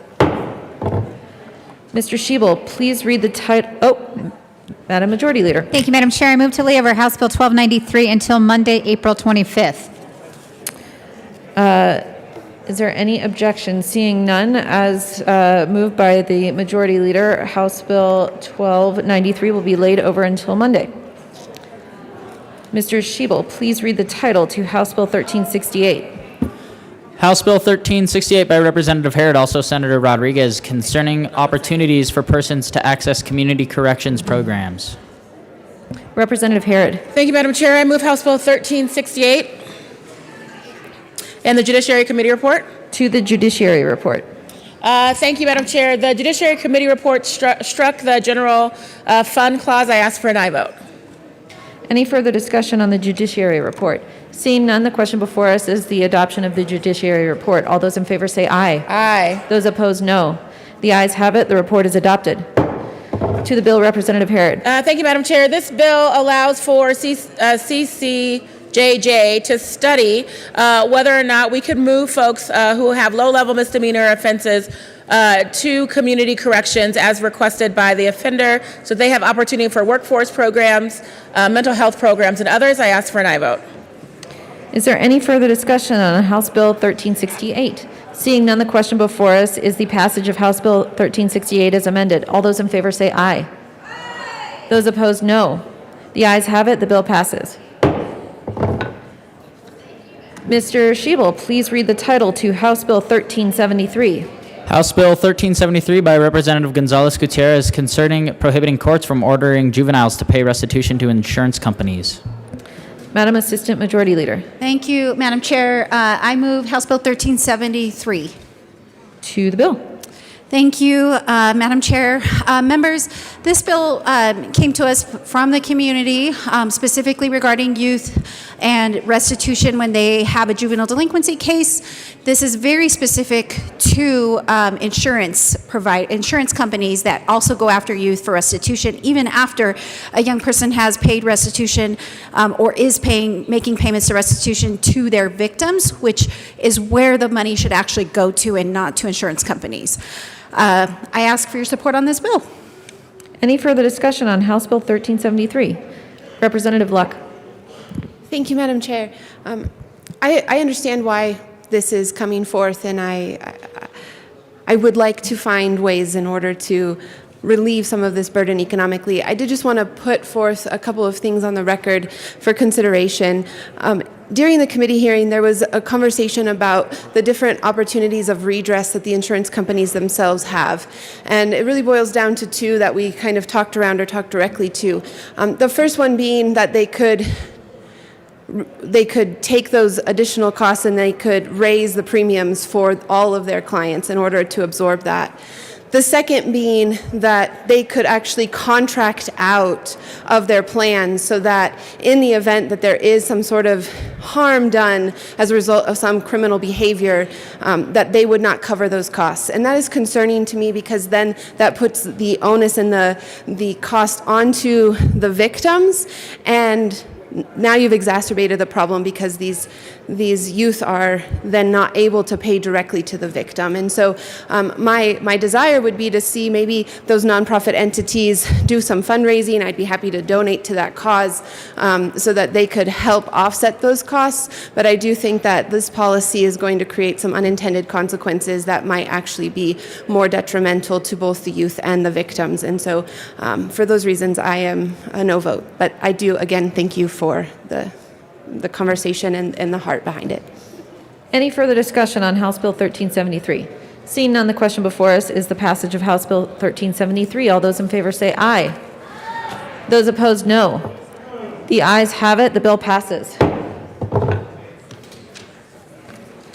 Mr. Schiebel, please read the title to House Bill 1360. House Bill 1360 by Representatives Titone and Baisley, also Senator Kolker, concerning authorizing the Department of Human Services to retain a percentage of the federal child support incentive payments the state receives. Representative Titone. Thank you, Madam Chair. I move House Bill 1360 and the Public Health Report. To the Public and Behavioral Health and Human Services Report, Representative Titone. All right, thank you very much. So in the committee, we ran a couple amendments just to clarify a few things about the bill, this was particular to a certain system, IT system, the ACES system, and we also clarified a few things about the county's involvement in the funds. I asked for an aye vote on the committee report. Is there any further discussion on the Public and Behavioral Health and Human Services Report? Seeing none, the question before us is the adoption of the report. All those in favor say aye. Aye. Those opposed, no. The ayes have it. The report is adopted. To the bill, Representative Titone. Thank you, Madam Chair. So 1360 is a kind of an innovative thing that we're trying out this year. So the ACES system is an IT system. This bill is a joint technology committee bill. And we're helping out bridge this gap with the counties and the Department of Human Services and the counties to use some additional money that they're getting from the federal government. So they're getting an extra $800,000 because they've done a good job at doing their child support services. But they still have some improvements that they want to do in their IT system. So this bill will take that $800,000 block of money that they're going to be getting, and with the county's permission and their consent, they will work out which IT upgrade projects they want to do. So if the counties decide they don't want to do anything, the counties will get all $800,000 distributed to the counties. If the counties think that they want to do some of these systems, they'll be able to do it. So there's a few different things. There's a real property project. There's a second generation screens enhancement, child support chatbot. They have several different projects that they want to do. This will streamline getting these projects done by not having to go through the regular budget prioritization process. So this is a good way for them to help out the system, be more efficient. Maybe they can even get more money in the future from the federal government with this agreement. So ask for a yes vote. Representative Baisley. Thank you, Madam Chair. Yeah, the average amount of money coming to the counties that has, by statute, needed to be passed directly through to the counties without stopping or any collection, collecting $200, has been about $5.4 million going to the counties. They will continue to receive that approximate $5.4 million. It's going to be averaged, so they will continue to receive the same amount of funding that they had been receiving, but with the good work of this whole organization and getting the incentive dollars, as Representative Titone described, an additional $800,000 this time, and hopefully more with the measurements of more efficiency with the incentives that are laid out by the federal government for even more money. Everyone's going to win on this, so I ask for a yes vote as well. Thank you very much. Is there any further discussion on House Bill 1360? Seeing none, the question before us is the passage of House Bill 1360 as amended. All those in favor say aye. Aye. Those opposed, no. The ayes have it. The bill passes. Majority Leader Escar. Thank you, Madam Chair. I move to lay over Senate Bill 79 to the end of the special orders calendar. Are there any objections? Seeing none, Senate Bill 79 will be laid over until the end of the special order calendar. Majority Leader Escar.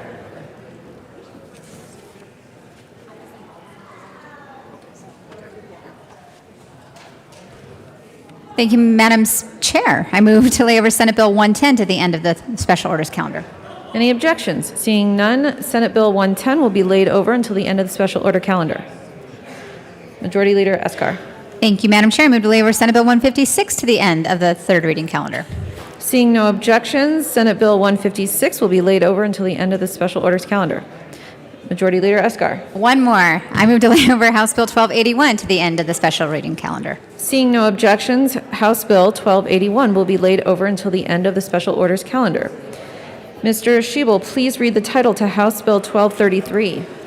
House Bill 1233 by Representatives Lontine and Sober, also Senators Simpson and Janal, concerning the continuation of the regulation of optometry by the State Board of Optometry and in connection therewith implementing the recommendations in the 2021 Sunset Report by the Department of Regulatory Agencies. Representative Lontine. Thank you, Madam Chair. And we're back. So I'm not sure what more discussion we need to have. We've run amendments. Representative Lontine, before we get ahead of ourselves, will you please move the bill as amended from yesterday? Oh, sorry, I didn't know I needed to move it again, so I do. Yes. Okay. All right. Thank you, Madam Chair. I have done a bill that's laid over, but it's been some time, so I apologize. I moved House Bill 1233 as amended. Representative Soper. Thank you, Madam Chair, and we're not going to belabor the point because we did that yesterday. Instead, we're going to ask for an aye vote. Come on. Is there any further discussion on Representative Ransom? I got to talk about lasers, guys. Thank you, Madam Chair.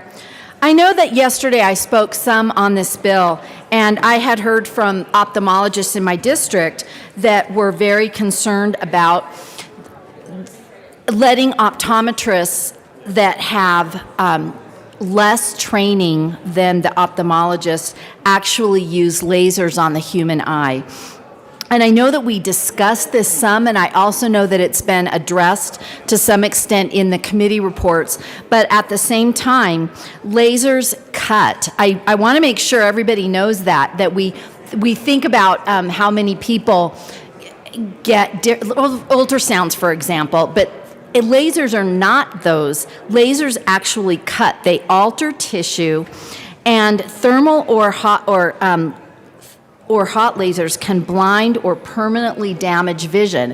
And I want to make sure that you know that if you're going to vote to agree to let optometrists actually be able to use lasers on the human eye. I know I mentioned yesterday, I won't go into the details again, but I literally have an agenda that was used back about 10 months ago in July of 2021 for a 3-day training that optometrists could go to in order to be able to access this expanded scope of practice.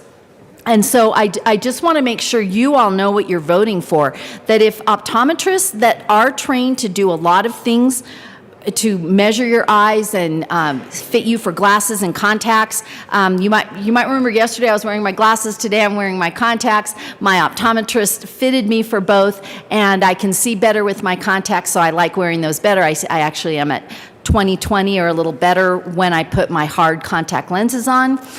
So again, and those are all readings and feedback and testing results that my optometrist did for me. But when we start talking about lasers and letting the optometrists expand their program, expanding their scope of practice with 3 days of training only, and some of these classes, I'm happy to share this if you want to stop by my desk.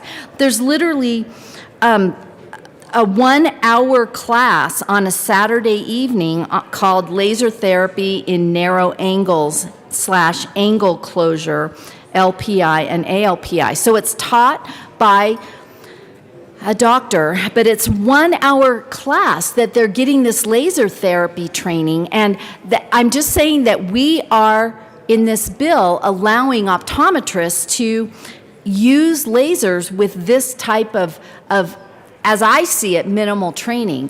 Now, I recognize that Dora has gone through and done some questioning and some surveys, but when I start reading about what lasers are and what they do, I have some, again, I did not get permission. I don't have a slide, actually. I just have it on paper. But if you want to come by my desk, I'm more than happy to let you look at some of these pictures of the human eye that when they're working with lasers, and how just being 1 centimeter to the right or left can cause permanent blindness.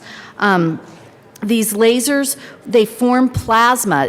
They refer to it as a lightning bolt, which then causes acoustic shock waves, also known as thunderclap, in the form of a vapor bubble that ruptures tissue. Now, when we're talking about your eye, I hope you guys are all paying attention. You have 2, and if they have lasers in one of them, and they're rupturing tissue using this vapor bubble, I just want to make sure, again, as a non-doctor, non-optometrist, non-ophthalmologist, but a patient to all, I want to make sure that you all recognize that the risks include damage or dislocation of the intraocular lens, which would require surgical repositioning or replacement of the implant, sudden increase in pressure within the eye that can cause glaucoma, retinal tears or retinal detachment, inflammation,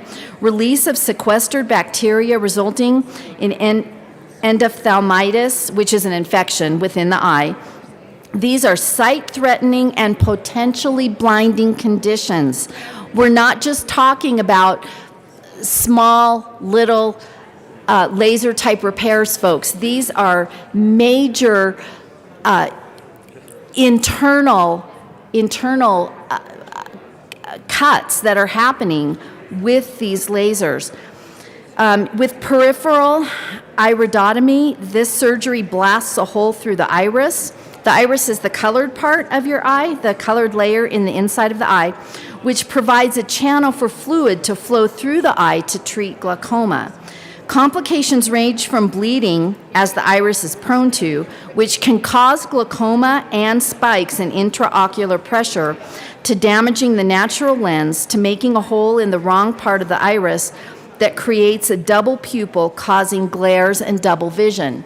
Again, these are items, they're side effects that can happen with lasers. And again, I know that I mentioned yesterday the training that, or not training, but education that optometrists have 4 years plus 711 hours of basic sciences coursework.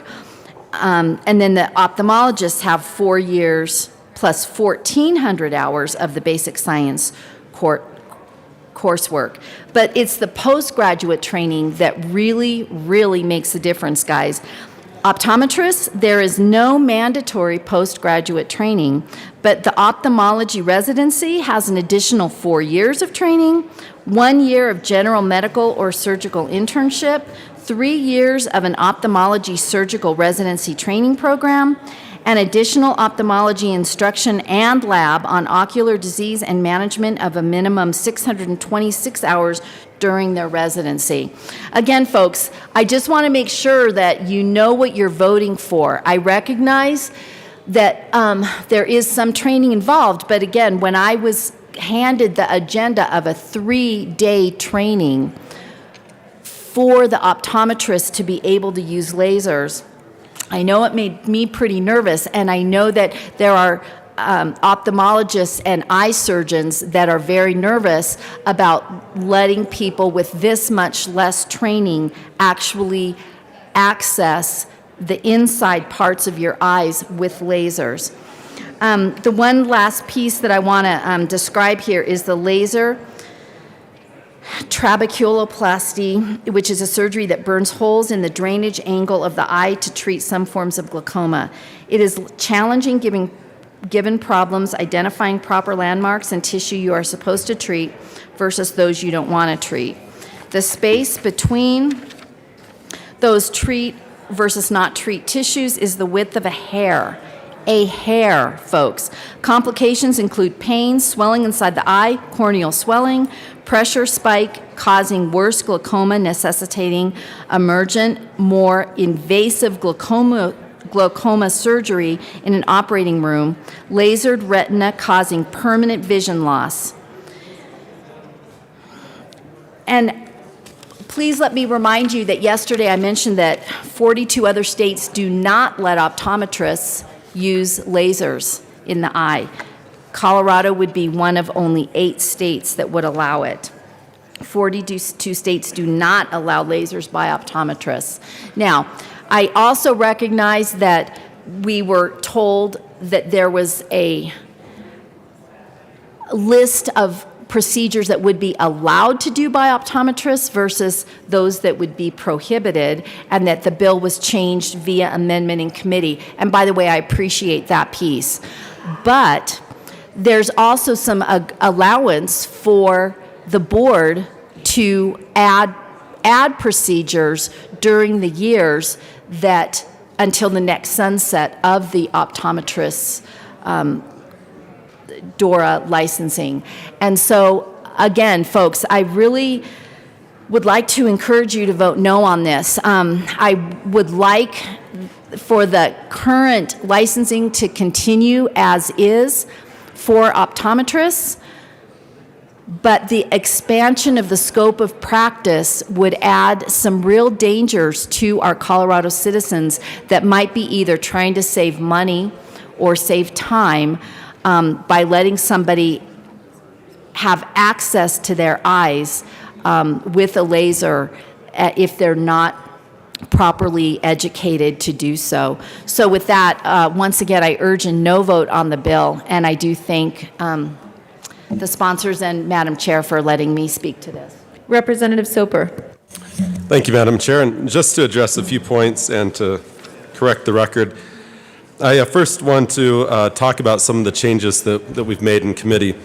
So first of all, the bill, as amended, specifically says non-thermal lasers. So that's very important. We didn't want to have any of the thermal lasers there.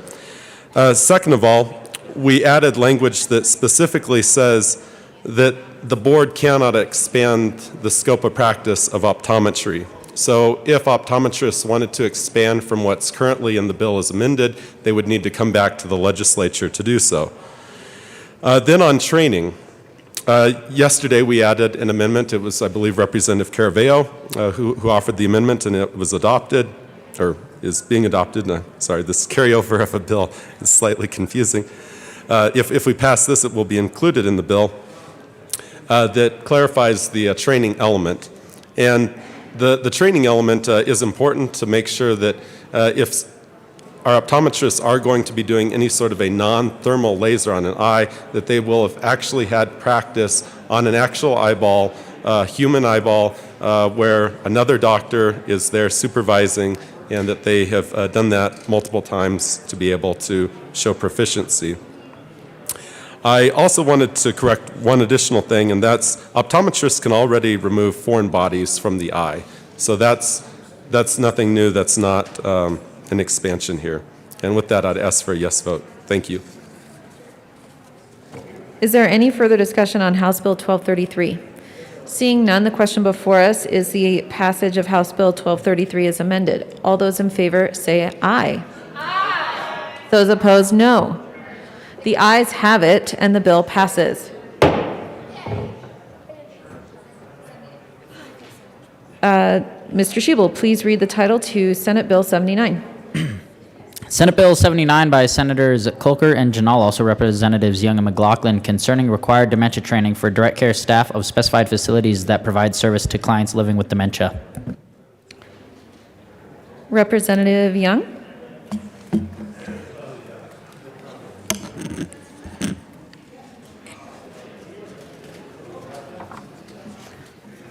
Representative McLaughlin. Thank you. Yes, I move Senate Bill 79, please. To the bill, Representative McLaughlin. Okay. Let's see, we have a few committee reports, don't we? We went through... No committee reports, aren't there? Okay, we thought we did, but we didn't. So there's no committee reports. Want me to start? Yeah. Representative Young. This bill was brought to us by the Alzheimer's Association on the behest of their families with loved ones with dementia. The bill really defines describing a floor for dementia training for direct care staff in nursing homes, assisted living, and adult daycare. And families have reported that many of these facilities and providers really go beyond what we're establishing as a floor in this bill of 4 hours of training. But there are some that don't, and as a result, the staff isn't able to respond to the needs of these very vulnerable individuals, and sometimes they need to move to a higher level of care. So this will provide individual establishment of training and will really address the needs of very vulnerable individuals. And I'd like to take this time to thank the direct care staff who really has act as healthcare heroes during this time of the pandemic. Representative McLaughlin. Thank you, Madam Chair. If you have a loved one who has dementia and is in a home or an adult daycare, you really want that loved one to have the absolute best care possible.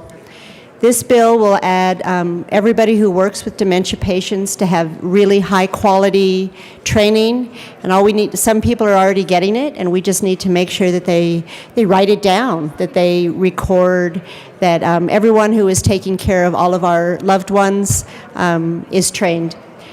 This will train both people who work in adult daycare and in nursing homes so that they can also have more job opportunities between them. And so it's a really good bill and a very needed training. Thank you. Representative Pelton. Thank you, Madam Chair. I sit on the Public Health Committee that heard this bill. I think this bill comes at a bad time coming out of COVID. These nursing homes and care facilities have really gone through a lot. Just to keep their doors open, they've had to hire traveling nurses and people to take care of the people with a huge cost involved. These caregivers already go through this training whenever they're getting credentialed. And I think this is just more burdensome regulation on these facilities at a time when they're struggling to stay open. So I really do not like this bill. I don't like the timing of this bill, and I'd urge a no vote. Representative Holtorf. Thank you, Madam Chair. I also sat in the Public Health Committee, was a no in committee on this bill. And I want people to understand a few things that haven't been discussed. They were brought out in committee, but maybe not to the full extent and the impact that needs to be heard in the full House Committee of the Whole. I'm going to start with this bill as an unfunded mandate on Medicaid nursing homes, assisted living facilities, and adult daycare. If you look at the fiscal note, it says that there is no appropriation required. Of course, not for the state, but the bill sponsors know that someone has to pay for this. And that's going to be the small business that is the nursing home, assisted living facility, or adult daycare center. This doesn't come without a cost, as we do competency-based 4 hours of training within 120 days of employment and 2 hours of continued education every 2 years thereafter. And the Department of Health is required to adopt the regulations to mandate the training and documentation for proof of training, as well as enforcement. Well, in House District 64, we learned about enforcement from CDPHE last fall with the vaccination mandates and how many people were fired because of state government and departments' enforcement. I know in my House District we don't want more enforcement. Now I've got some real important questions for the bill sponsors. I'm pretty sure I won't get an answer, but maybe I will. Or maybe I'll just give the answer. Are there current requirements by the state and federal government to do dementia training? The answer is yes. Are current state and federal training requirements for nursing homes inadequate? And if they are inadequate, why are we including nursing homes in this bill? Well, the answer is no, they are not inadequate. There are national standards to provide the highest practical care to the residents. It's not like this is a vacuum and this bill is desperately needed to fill a vacuum. What it is more regulation and more rules and more mandates. Many people in this state, many small businesses in this state are not asking for more rules and mandates from government. Duplicity in regulation. And then more enforcement that comes behind it. Here's another question. Is the dementia training a part of the curriculum for direct caregivers? I have daughters that were CNAs. I have daughters that are nurses, registered nurses, who have formal education from our schools of higher learning. Great institutions. Do they get this training? Well, let me answer that to the bill sponsors. Yes. So do we have a lack of training in this space? Are there lack of federal requirements in this space? I'll answer that question, no. Madam Chair, I'll continue. Will nursing homes be reimbursed by Medicaid for the cost of the training? The answer is no.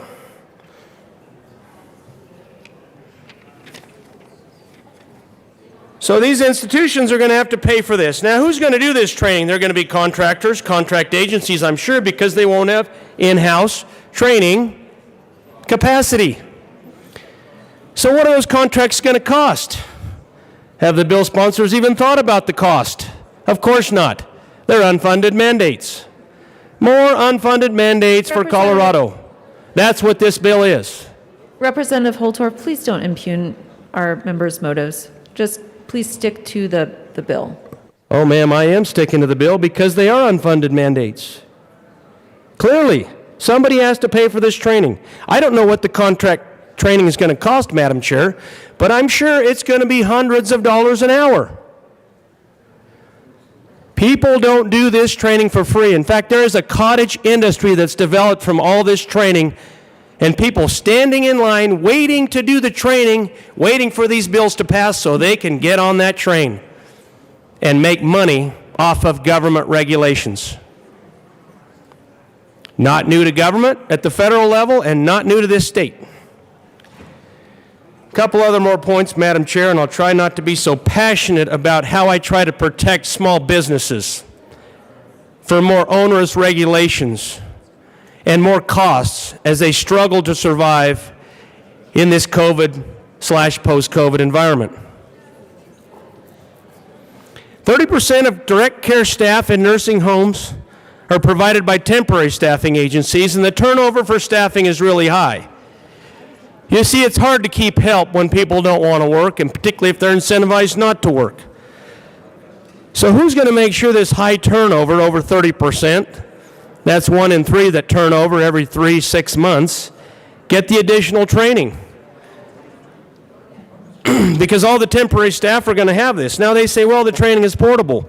What if they come from out of state and they don't have the training? So now you have an additional training requirement within this 120 days of employment, and 2 hours of continuous education every 2 years thereafter. If you think about the 30% turnover, now you have 130% training requirement. So if you're the CFO, or you're the bookkeeper, or you're the accountant, you have to figure out how to fund this cost of training at 130% of your employment. Those are real costs, Madam Chair. Those are real costs to Colorado businesses that now will be mandated by the state because of this bill. Will this increase cost to the private pay patients and or to Medicaid? Well, for businesses to survive, and anybody that has a business degree, we know we have to pass on costs and cover costs or we can't stay in business. The bill sponsors haven't given this consideration to this legislation, I'm pretty sure. But I will tell you, the small businesses that are out there trying to do this adult care, trying to do the nursing home care, the assisted living care, they have to look at the bottom line. And in my district, where we have such a requirement for Medicaid costs, and Medicaid's not covering the cost of this training, then that just affects the bottom line. But you see, for businesses to stay open, this is the striking reality, Colorado. This is the striking reality to my bill sponsors. For businesses to stay open, they have to make a profit. They have to be in the black. Even with the heavy subsidization from the federal government in the Medicaid space. If it's not enough, they close down. And we have a greater crisis in rural Colorado to provide assisted living care. And you want to know how many of these have closed down in eastern Colorado? Too many. Too many. And I don't want more to close down. Is the faculty required to pay the staff while in training? While they're in training, of course, they're going to be paid during training. But then who's going to handle the floor work? You see, my daughters have been CNAs. My daughters have been nurses. When you pull them out to go training, who's taking care of the patients? Now you have to hire additional staff to cover the cost of the training. The days you're doing training to take care of the people. Unless you bring them after hours and pay them time and a half. Well, there's another problem for small business nobody wanted to talk about today until I got up here. Allow me to continue, Madam Chair. If the direct care worker does not take the training because of any issue, what happens if they don't complete the training or refuse to complete the training? Or they say, I've already had this training, I don't want more training. Then what happens? Are they fired? Are they let go? Well, there's another problem. I will argue today in front of this chamber, in front of the entire state, that it defies logic to single out the one healthcare provider that is already the most regulated of all healthcare providers and is reimbursed by Medicaid based on 18-month-old costs with an annual growth that is not allowed to exceed 3% of this mandate. So they already have restrictions on covering the cost. They're already highly regulated. But let's regulate them some more. That's what we're doing. We apparently don't have enough regulations in Colorado. As we work in the Gold Dome, let's just get more. When is enough enough? Well, never in this business. We keep going till the end. And who knows when the end is. Now here's some really troubling news. And I'm about ready to close, Madam Chair. In the last year, 7 facilities have closed. 7 of these facilities have closed because of financial hardship. Do they need another cost? Do they need more financial hardship in this COVID, post-COVID world? Well, apparently the bill sponsors couldn't even wait till we got behind this crisis to give them more financial considerations and more regulation. I would have waited a few years if it was me to let this get behind us before I brought more financial burdens and regulations to this space. But I'm not the bill sponsor. Oh, by the way, bill sponsors, many more facilities are on the brink of failure. Now, will this put them over the top? I guess we'll find out. I hope not. If it does, they'll close. If somehow they can't meet the requirements, I'm sure they'll be fined out of existence by the State Department, and then they'll close.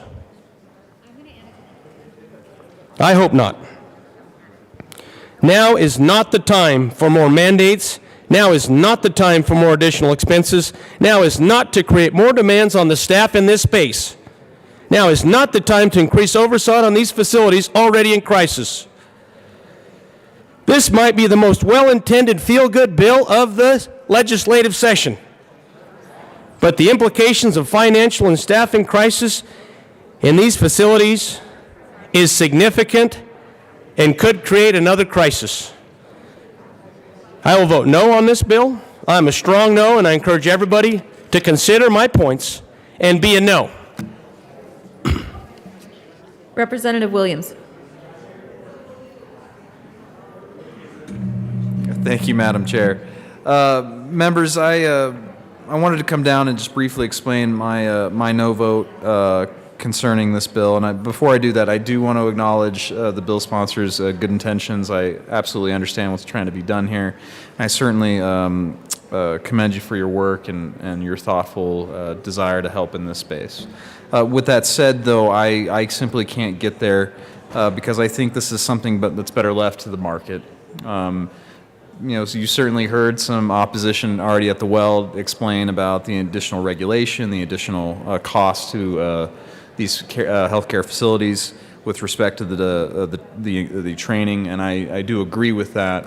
That it could very well be a burden to these facilities. It will increase costs, and those costs, I think, more importantly, to the point, while it will be an increased cost to the business, those costs are going to ultimately be passed on to those who are seeking care, and certainly to the taxpayers with respect to the reimbursements. So I just wanted to get up here and say, while I certainly appreciate the work that you're trying to do, and I acknowledge the good intentions of it, and God knows I think this is something that certainly needs to happen. I just don't think it's the role of our state government to mandate it, that's all. But nevertheless, I do appreciate what you're trying to do, and I hope that if this does pass, it will, do some good for our citizens. So, thank you. Is there any further discussion on Senate Bill 79? Seeing none, the question before us is the passage of Senate Bill 79. All those in favor say aye. Aye. Those opposed, no. The ayes have it. The bill passes. Mr. Schiebel, please read the title to Senate Bill 110. Senate Bill 110 by Senator Sonnenberg and Kolker, also Representative Pelton, concerning a requirement that a wind-powered energy generation facility be equipped with light mitigation technology. Representative Pelton. Thank you, Madam Chair. I move the bill and the Energy and Environment Committee report. To the Energy and Environment report. Thank you, Madam Chair. In committee, we put on two amendments. One was to address a problem that Jeffco had with the small residential wind towers they put up in their backyards, which fall under the 200-foot limit for FAA required lighting, but we went ahead and ran the amendment to satisfy them. The other amendment, I do not even remember what it was. Anyway, we had two amendments in committee. Is there any further discussion on the Energy and Environment report? Seeing none, the question before us is the passage of the Energy and Environment report. All those in favor say aye. Those opposed, no. The report is adopted. To the bill, Representative Pelton. Thank you, Madam Chair. I move Amendment L008 to the bill and ask that it be displayed. L008 has been properly moved and is now displayed. Would you please tell us about it, Representative Pelton? Thank you, Madam Chair. What this amendment does, in the language of the bill, it was interpreted that independent power producers that aren't customer-owned could be exempt from this bill, and we want all the commercial entities that are putting up these wind farms to be subject to this bill. So that's what this amendment does. Any further discussion on L008? Seeing none, the question before us is the adoption of L008. All those in favor say aye. Aye. Those opposed, no. The ayes have it. The amendment is adopted. To the bill, Representative Pelton. Thank you, Madam Chair. So what this bill does is, out there on the Eastern Plains, we are being covered up with wind farm projects, and we are losing our night skyline to these red blinking lights. And what this bill does is requires any new wind production projects out there to institute some technology that the lights are off until an aircraft is approaching. They blink until the aircraft passes. The default on those is if there is a glitch in the system, then the lights blink like they do right now. So there's never a time that they won't work. So there's some people out there on the Eastern Plains that really have a hard time with these red blinking lights, and I think that's one way we can kind of help this renewable energy source to kind of peacefully exist out on the plains. So I'd ask a yes vote on this bill. Representative Tatone. Thank you, Madam Chair. So I heard this bill in committee, and I have a windmill test facility in my district that NREL operates. So I wanted to make sure that they are not subject to this. They have blinking lights on there, but just to be sure that they are not subject to the bill, I move Amendment L007 and ask that it's displayed. And all this does is it exempts wind power facilities that are only used for the purposes of research and testing. So the Renewable Energy Lab test site up in northern Jefferson County, that's what they do. They test them, but they're constantly putting these windmills up and taking them down to test new ones. And I wanted to make sure that they were exempt. So I asked for a yes vote on the amendment. Representative Pelton. Thank you, Madam Chair. And I'd visited with the representative about this amendment after committee, and then again just a little while ago, and I'm good with this amendment, so I'd urge a yes vote. Any further discussion on Representative Holtorf?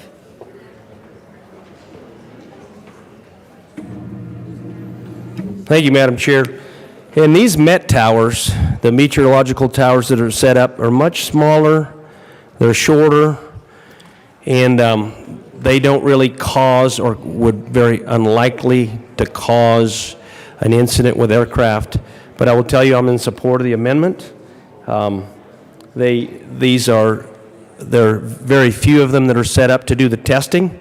In an area that's a prospective wind farm area, there might be one or two of these instead of 20 or 30, which comes in after the energy companies decide to build these. So I'm in support of this amendment. It's a good idea. Is there any further discussion on L007?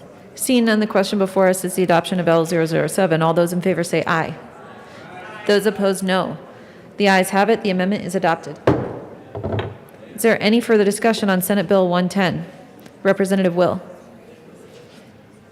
Thank you, Madam Chair. It's an honor to serve with you. And with you. I just wanted to come up and briefly say I'm in total support of this bill. So I think it's really will help with the aesthetics of the sky in our rural parts of Colorado where these wind towers are. I've experienced it a lot out on the Eastern Plains.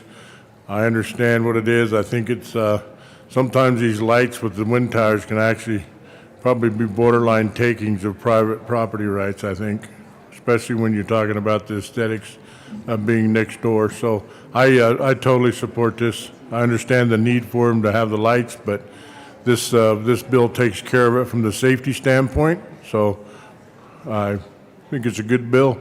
I'll be supporting it. Representative Catlin.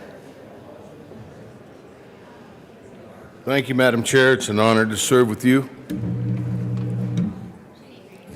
It's an honor to serve with you. Oh, I am so It's an sorry, honor to serve Representative with you. Catlin. It sure is an honor to serve with you as well. I'm not sure. Members, I'm down here to talk about these windmills. Those of us that don't live in areas where they are have no idea what they do. We're the beneficiaries of what the electricity that they generate, but they do change how the country looks out there. You know, we're talking about our dark skies in the state of Colorado, how we want to maintain them, and that it would be an advantage for the state of Colorado to do things to maintain our dark skies. Yet at the same time, we've been putting up things that change our dark skies. This piece of legislation will, from the now forward, help with the maintenance of dark sky out in the prairie and out in the mountain country. So this is one that I am in favor of it. I want you to know that. I think that we could probably do more. There are some bills that are on their way across the floor here that will talk about dark skies. But when we are talking about dark skies, think about the folks that didn't have any protection, and it has changed their life, it's changed their horizons, and it's changed their nightlight. Anyway, this is a good bill. Vote yes. Any further discussion on Senate Bill 110? Seeing none, the question before us is the passage of Senate Bill 110 as amended. All those in favor say aye. Those opposed, no. The ayes have it. The bill passes. Mr. Schiebel, please read the title to Senate Bill 156. Senate Bill 156 by Senators Kolker and Fenberg, also Representatives Amable and Young, concerning placing limitations on prepaid inpatient health plans and in connection therewith removing prior authorization for outpatient psychotherapy and limiting when a prepaid inpatient health plan can retroactively recover provider payments. Representative Amable. Thank you, Madam Chair. So, hello, everybody. I can see that you're all playing. Before you go farther, please move the bill so we don't forget to do that. Okay. I move Senate Bill 156. To the bill, Representative Amable. Thank you, Madam Chair. So this bill is somewhat responsive to one of my constituents who is in the business. He's a private provider of mental health services, primarily to Medicaid patients. And I believe that everybody in the chamber has received 1 or 2 or 3 or 5 emails from this constituent begging us to help them have this system be more fair for Medicaid providers. And we desperately need Medicaid providers in the mental health space. And everybody's district is desperate for more mental health care services. So the bill is a pretty common. We also, I'm sure all of you read the reporting that said that these providers were subject to clawbacks or recoupments, some going back as far as 5 years, some independent providers being asked to pay back $20,000 on claims that they had filed correctly 3, 4, 5 years ago, and now Medicaid was asking for the money back. Well, their regional accountability entity was asking for the money back. At the end of the day, the RAE decided to handle that in a different way, but not until the reporting came out. So that is one of the things the bill is trying to address, is that you can't do that to these providers. If they've done everything right, you can't ask for the money back. And then the other thing that we read about in an article was that they were asking for prior authorization to treat people who they had been treating right along. And it turns out that they did the prior authorizations, which are a huge amount of paperwork for the providers, and they approved 99.9% of them. So they decided to stop asking for the prior authorizations. But there's nothing in law or in rule that stops them from doing that at another time. So we are attempting to address some of the workforce issues in our mental health care system, and I will now turn it over to my co-prime and she will tell you more about it. Representative Young. Thank you, Madam Chair. It is an honor to serve with you. And with you. My co-prime has done an excellent job already of explaining this bill. We are trying to address the issues of Medicaid providers who are small business providers. And we do not want to lose these Medicaid providers at a time when we have such a workforce shortage. And so, as she said, as Rep. Amabile said, we are going to eliminate prior authorization. It is currently in the current contracts that there is not prior authorization, but this will, by placing it in statute, will ensure that it will not reemerge in contracts. And the recoupment phase makes it very clear that when you filed for a claim and someone was Medicaid eligible, you will not have to be subject to recoupment. Or if there is, at the time that you filed the claim, you did all the paperwork correct, but the managed care entity made the error. And it limits asking for recoupment up to 12 months, except for in the cases of fraudulent behavior and a few other unique situations. We urge an aye vote. Is there any further discussion on Senate Bill 156? Seeing none, the question before us is the passage of Senate Bill 156. All those in favor say aye. Aye. Those opposed, no. The ayes have it, and the bill passes. Majority Leader Escar. Thank you, Madam Chair. I move to lay over House Bill 1281 until later today. Seeing no objection, House Bill 1281 will be laid over until later today. Majority Leader Escar. Thank you, Madam Chair. I move the committee rise and report. You have heard the motion. Seeing no objection, the committee will rise and report.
House will come back to order.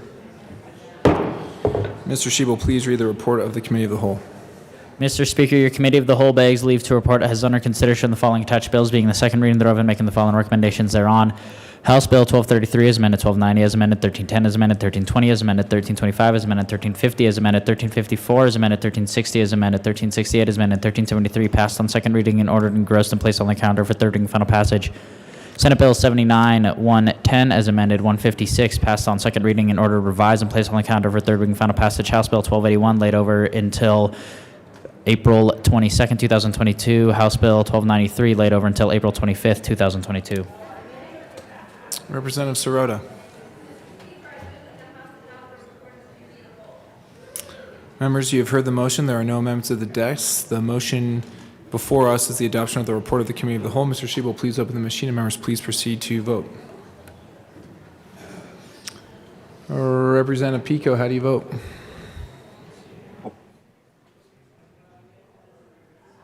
Sorry, one more time, Representative Pico. No. Representative Pico votes no. Representative Cutter, how do you vote? Yes. Representative Cutter votes yes.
Representative Hanks and Rich and Representative Williams are excused with a $3 fine each.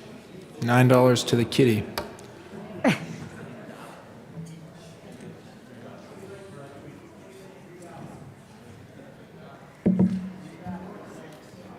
There's one before you. Okay.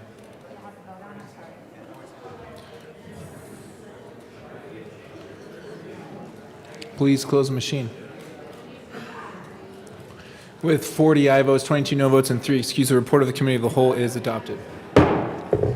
Majority Leader Escar. Thank you, Mr. Speaker. I move to proceed out of order for consideration of conference committee reports on the bottom of page 6 of your calendars. Seeing no objection, we'll proceed out of order for immediate consideration of conference committee reports. Mr. Shebel, please read the title to Senate Bill 34.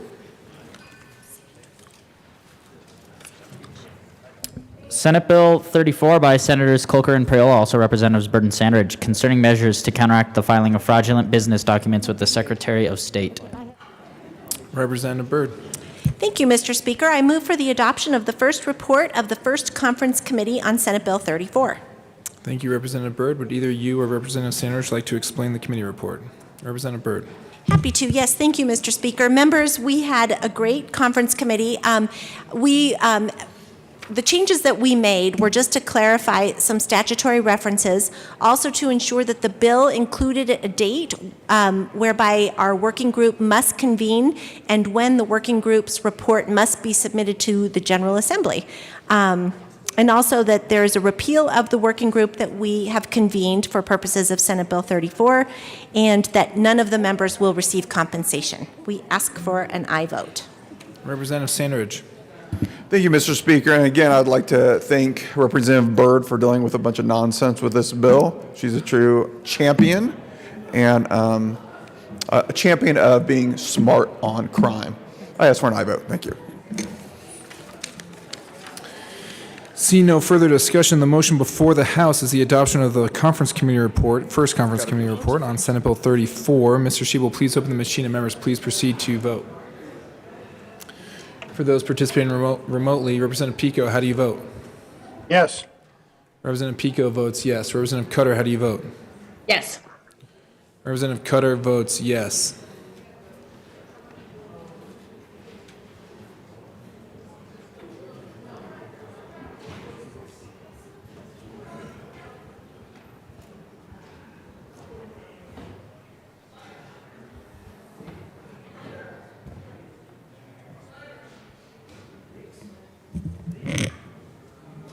Please close the machine. With 63 aye votes, 0 no votes, and 2 excused, the first conference committee for Senate Bill 34 is adopted. Majority Leader Escar. Mr. Speaker, I move for the repassage of Senate Bill 34 as amended by the conference committee report. Question before us is the repassage of Senate Bill 34 as amended by the first conference committee report. Seeing no further discussion, Mr. Shebel, please open the machine and members please proceed to vote. Representative Pico, how do you vote? Yes. Representative Pico votes yes. Representative Cutter, how do you vote? Yes. Representative Cutter votes yes.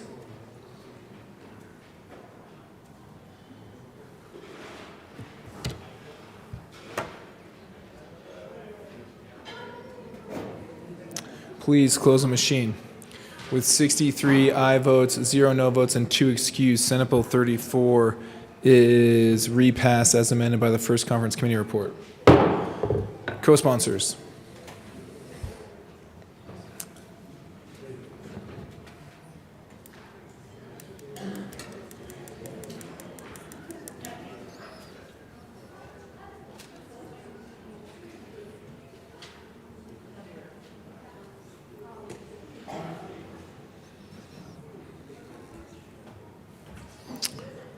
Did I miss a co-sponsor up there? Who? Okay, Pico, you were already a co-sponsor, but we will quadruple check and make sure that you are added.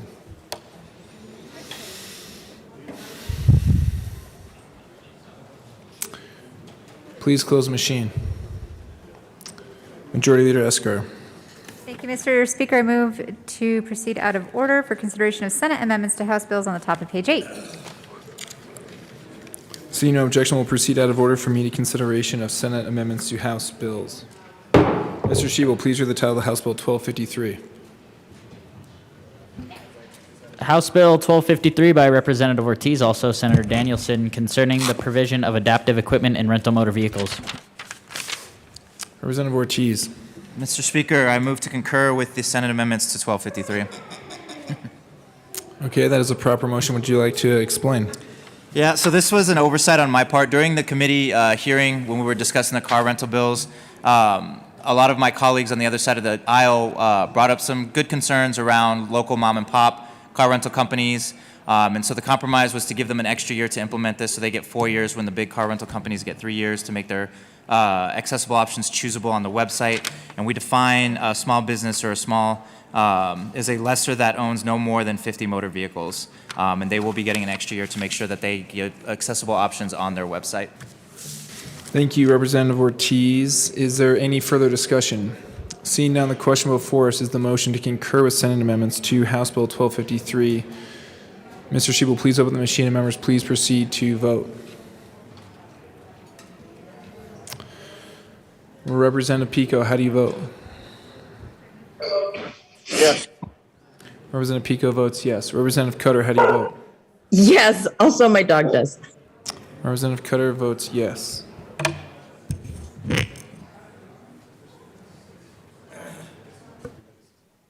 You.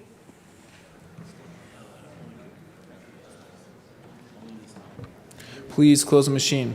With 64 aye votes, 0 no votes, and 1 excuse, the motion to concur with Senate amendments to House Bill 1253 is adopted. Majority Leader Escar. Thank you, Mr. Speaker. I move for the repassage of House Bill 1253 as amended. The question before us is the repassage of House Bill 1253 as amended. Seeing no further discussion, Mr. Shebel, please open the machine and members please proceed to vote. Representative Pico, how do you vote? No.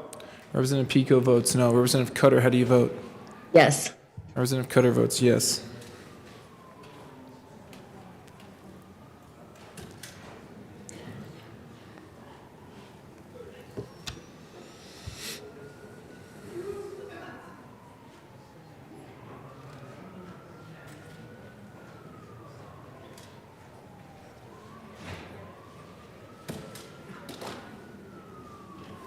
Please close the machine. With 42 aye votes, 22 no votes, and 1 excuse, House Bill 1253 is repassed as amended. Co-sponsors.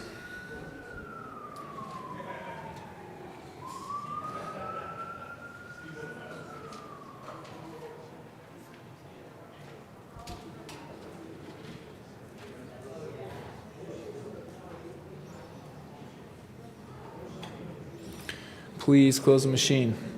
Mr. Shebel, please read the title of the House Bill 1111. House Bill 1111 by Representative Amable, also Senators Rankin and Fenberg, concerning insurance coverage for insured losses incurred as a result of a declared fire disaster and in connection therewith making an appropriation. Representative Amable.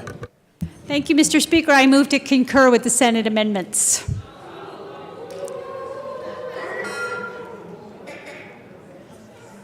Thank you. We worked really hard with the insurance industry on this bill, and we really got to a good place here in the House. I was told to send over a clean bill, which I thought I had done.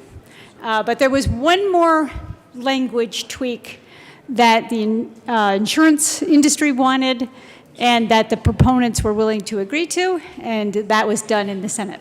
I urge a yes vote.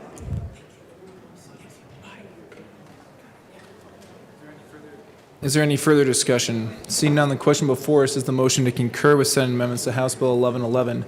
Seeing no further, we already said there was no further discussion. Mr. Shebel, please open the machine and members, please proceed to vote. Representative Pico, how do you vote? Yes. Representative Pico votes yes. Representative Cutter, how do you vote? Yes. Representative Cutter votes yes.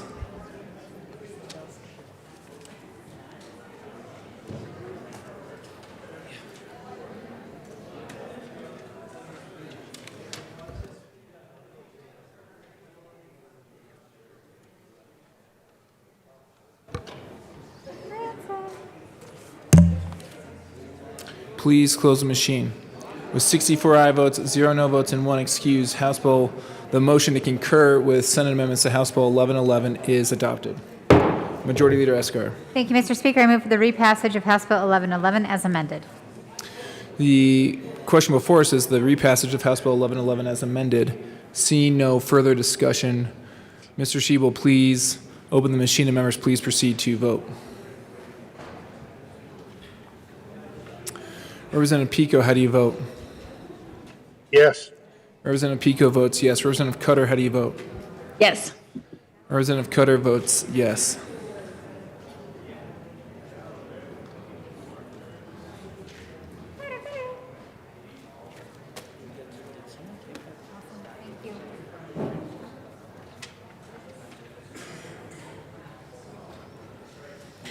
Please close the machine. With 54 aye votes, 10 no votes, and 1 excuse, House Bill 1111 is repassed as amended. Co-sponsors.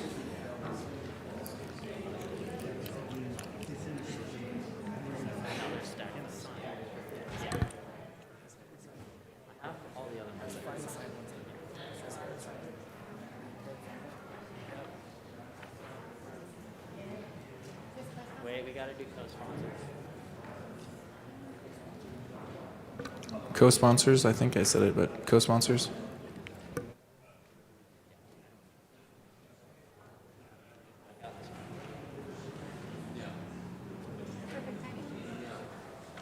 You're welcome. I'm going to take full credit. Beautiful. Please close the machine.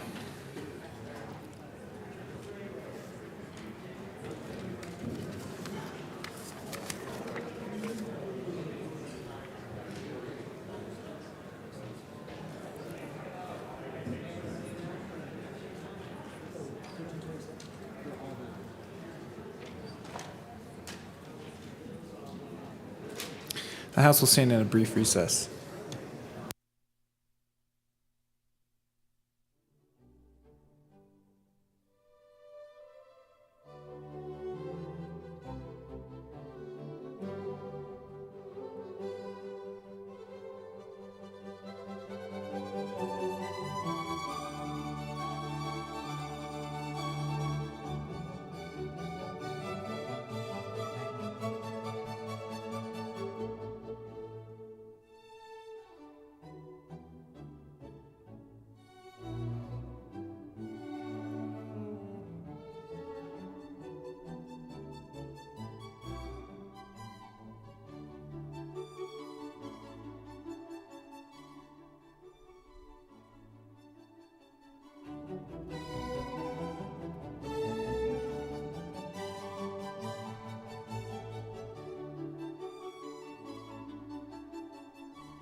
House will come back to order. Mr. Shebel, reports of committees of reference. Committee on Appropriations, after consideration on the merits, the committee recommends the following. House Bill 1005, 1012 is amended, 1042 is amended, 1053 is amended, 1091 is amended, 1114 is amended, 1119 is amended, 1131 is amended, 1215 is amended, 1242 is amended, 1246 is amended, 1326 is amended, 1348 is amended, 1351 is amended, 1352 is amended, 1362, 1364 is amended, 1379 is amended, 1382 as amended. House Concurrent Resolution 1003 be referred favorably to the Committee of the Whole. Committee on Business Affairs and Labor, after consideration on the merits, the committee recommends the following. House Bill 1314 be amended as followed and as so amended be referred to the Committee on Appropriations. House Bill 1385 be amended as followed and as so amended be referred to the Committee on Finance. Senate Bill 194 be referred to the Committee of the Whole with favorable recommendation.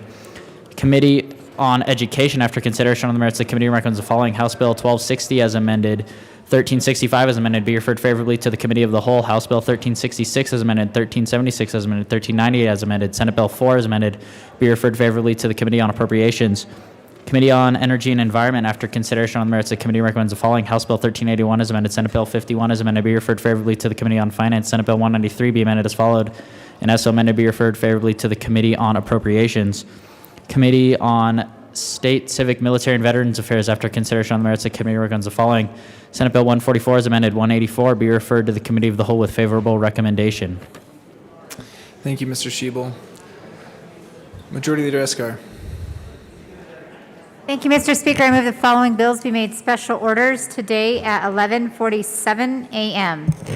House Bill 1012, House Bill 1091, House Bill 1114, House Bill 1356, House Bill 1042, House Bill 1351, House Bill 1284, House Bill 1285, House Bill 1379, House Bill 1352, House Bill 1005, House Bill 1053, House Bill 1215, House Bill 1364, House Bill 1246, House Bill 1326, House Bill 1281, House Bill 1382, HCR 1003, House Bill 1287.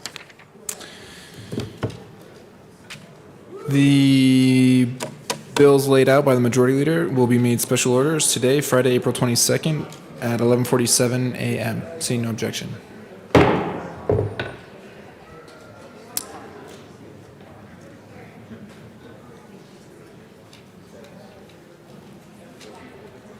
Do I get to choose? Oh, Representative Sirota.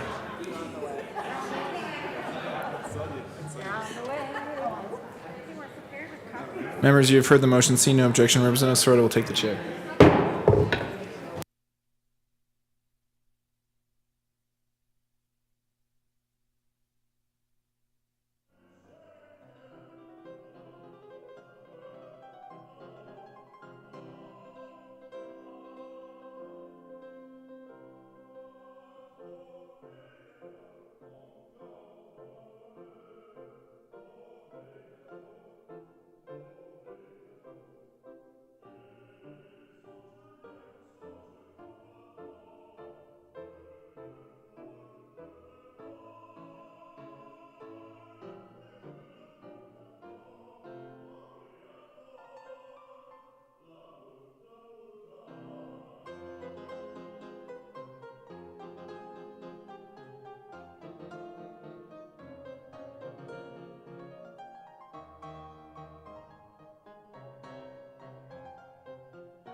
The committee will come to order.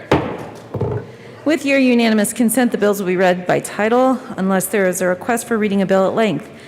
Committee reports are printed in your bill folders. Floor amendments will be shown on the screen and on your iPads. Bills will be laid over upon motion of the majority leader, and the coat rule is relaxed.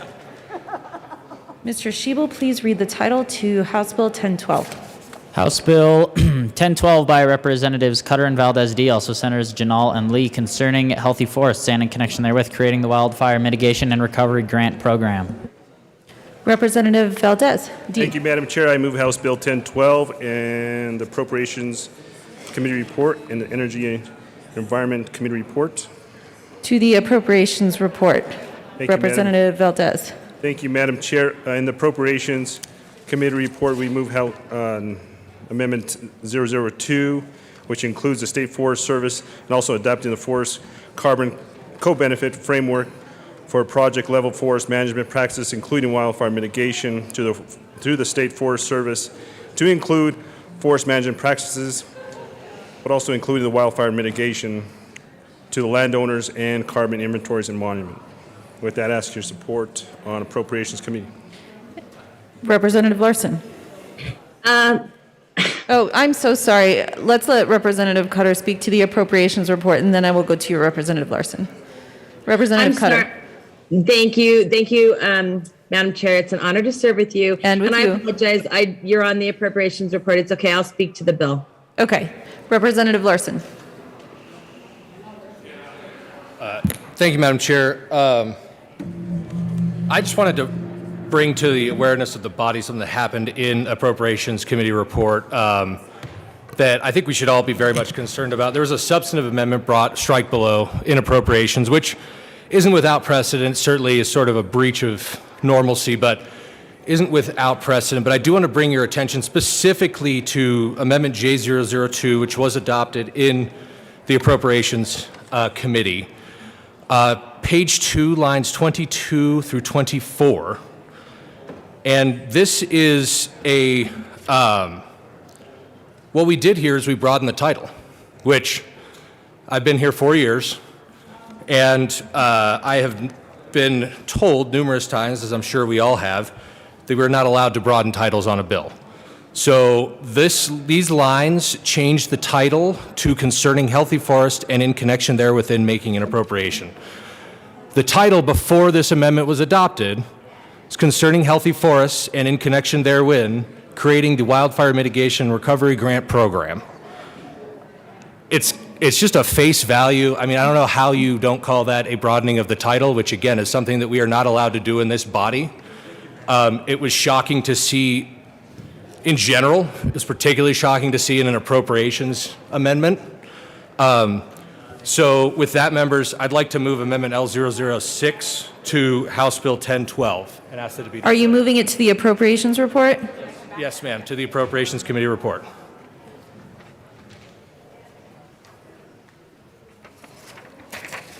L006 has been moved and it's almost now properly displayed. Thank you, members. So the amendment's very straightforward. It strikes the Appropriations Committee report. It will fix the problem with expanding the title, which again, I want to reiterate as much as I humanly possibly can. We are expanding the title. It is impossible to argue otherwise because we are deleting language. This is totally without precedent. This goes beyond the substance of this bill. This is how this chamber operates. And I would ask for a yes vote. Representative Weissman. Thank you, Madam Chair. Due respect to our good colleague from Jefferson County, not correct about what happened in the Appropriations Committee. I happened to be sitting there because I had a bill up. Members, the title, and I'll just use some silly examples here to make the point. Imagine a bill that says concerning cats. That might be a title, that might be it. What you can do is you can narrow the title, so you could say concerning Siamese cats. What you can't do is broaden the title, for example, concerning animals, because cats are only a subset of animals. Animals is bigger than cats. That's the title. We didn't touch that on this bill in the Appropriations Committee.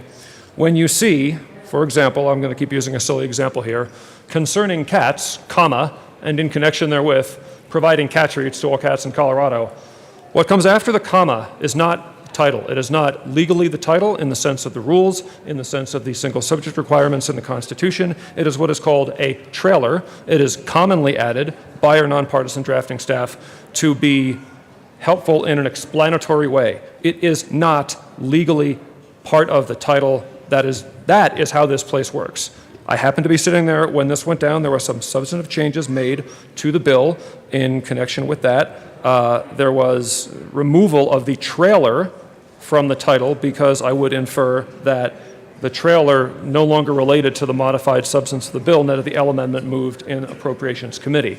What did not happen is a broadening of the title, because I don't think it would have been allowed to happen, because if you try to do that, our nonpartisan staff will tell you can't do that because they're here to help us follow the rules. So you might object to the appropriation. You might object to the substance of the L amendment in the Appropriations Committee.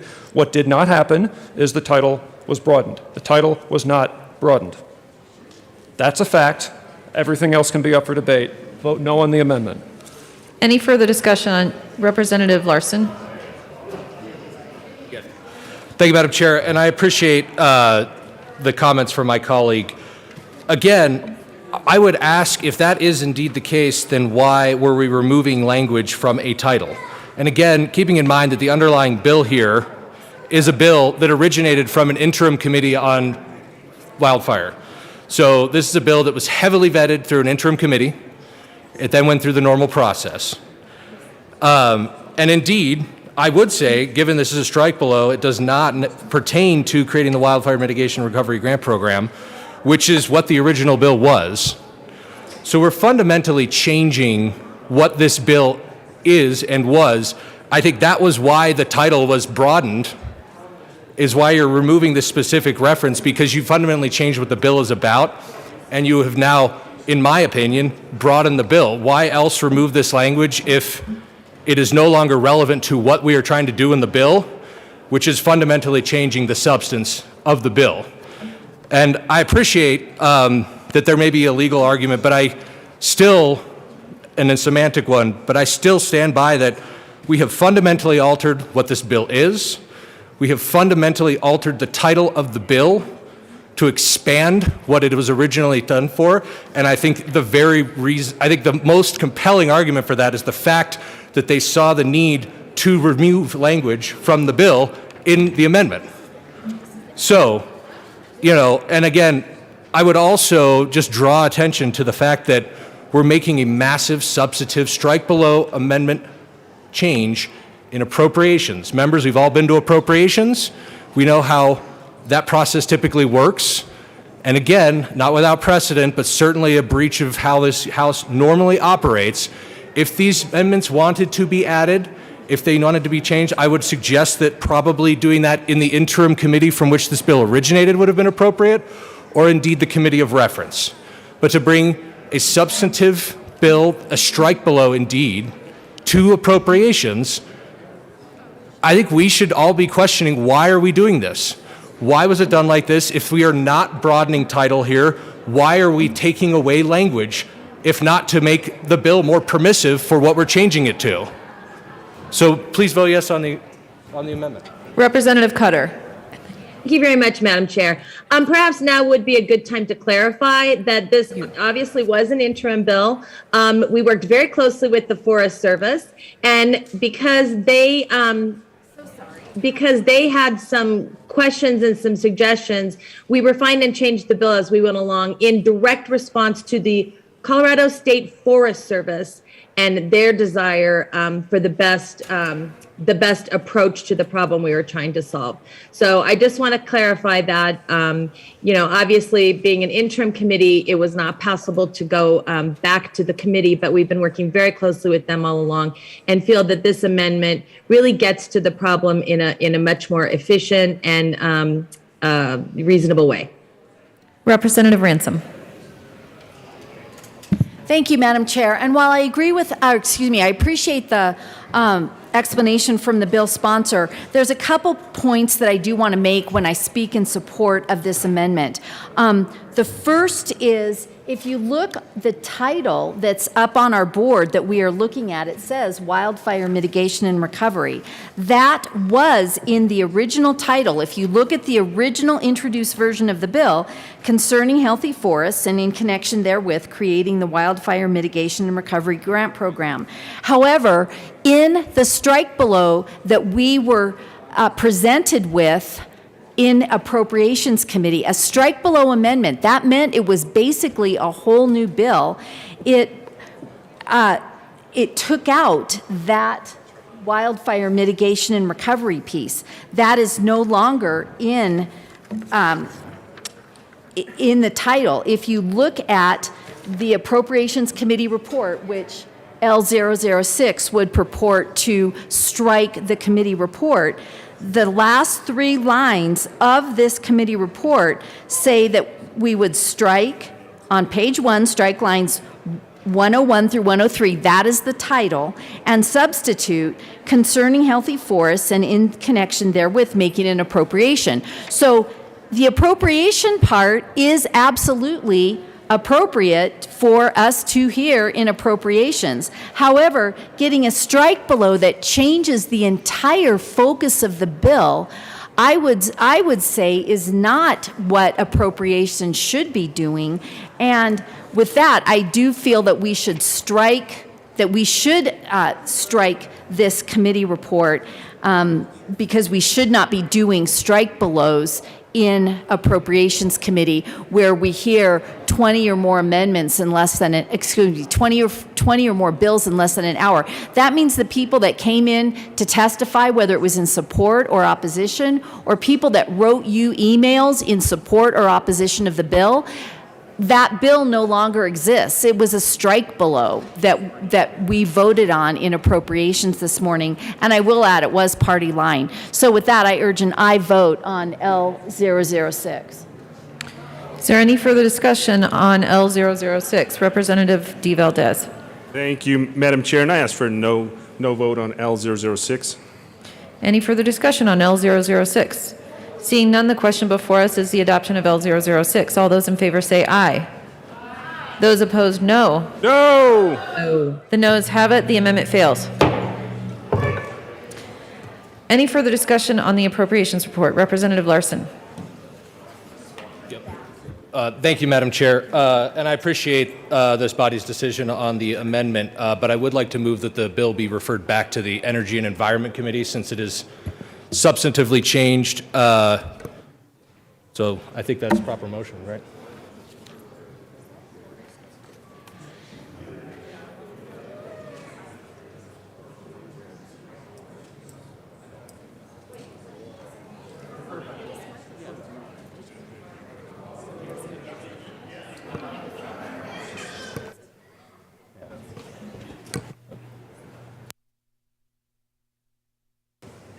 Assistant Majority Leader Gonzalez-Gutierrez. Thank you, Madam Chair. I'm going to ask for a no on referring back to committee. Members, this is a procedural vote, so I'm asking for you to vote no on this.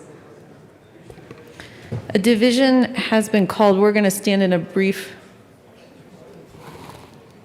Is there any further debate on this motion? Representative Ransom. Thank you, Madam Chair, and I will speak in support of the motion. As I mentioned just a couple minutes ago, in appropriations, we were given an entirely new bill. The strike below had a lot of new provisions in it. It changed it removed the whole part that says wildfire mitigation and recovery. Any of you that walk into the chamber that might have been out and then come back in, you look and you see, oh, we're on House Bill 1012. It's on wildfire mitigation and recovery. That is no longer in the title, folks. It's no longer. It may have come from the wildfire committee, but or the interim committee, but it's not. It's no longer part of what we are considering when we are looking at this bill, House Bill 1012.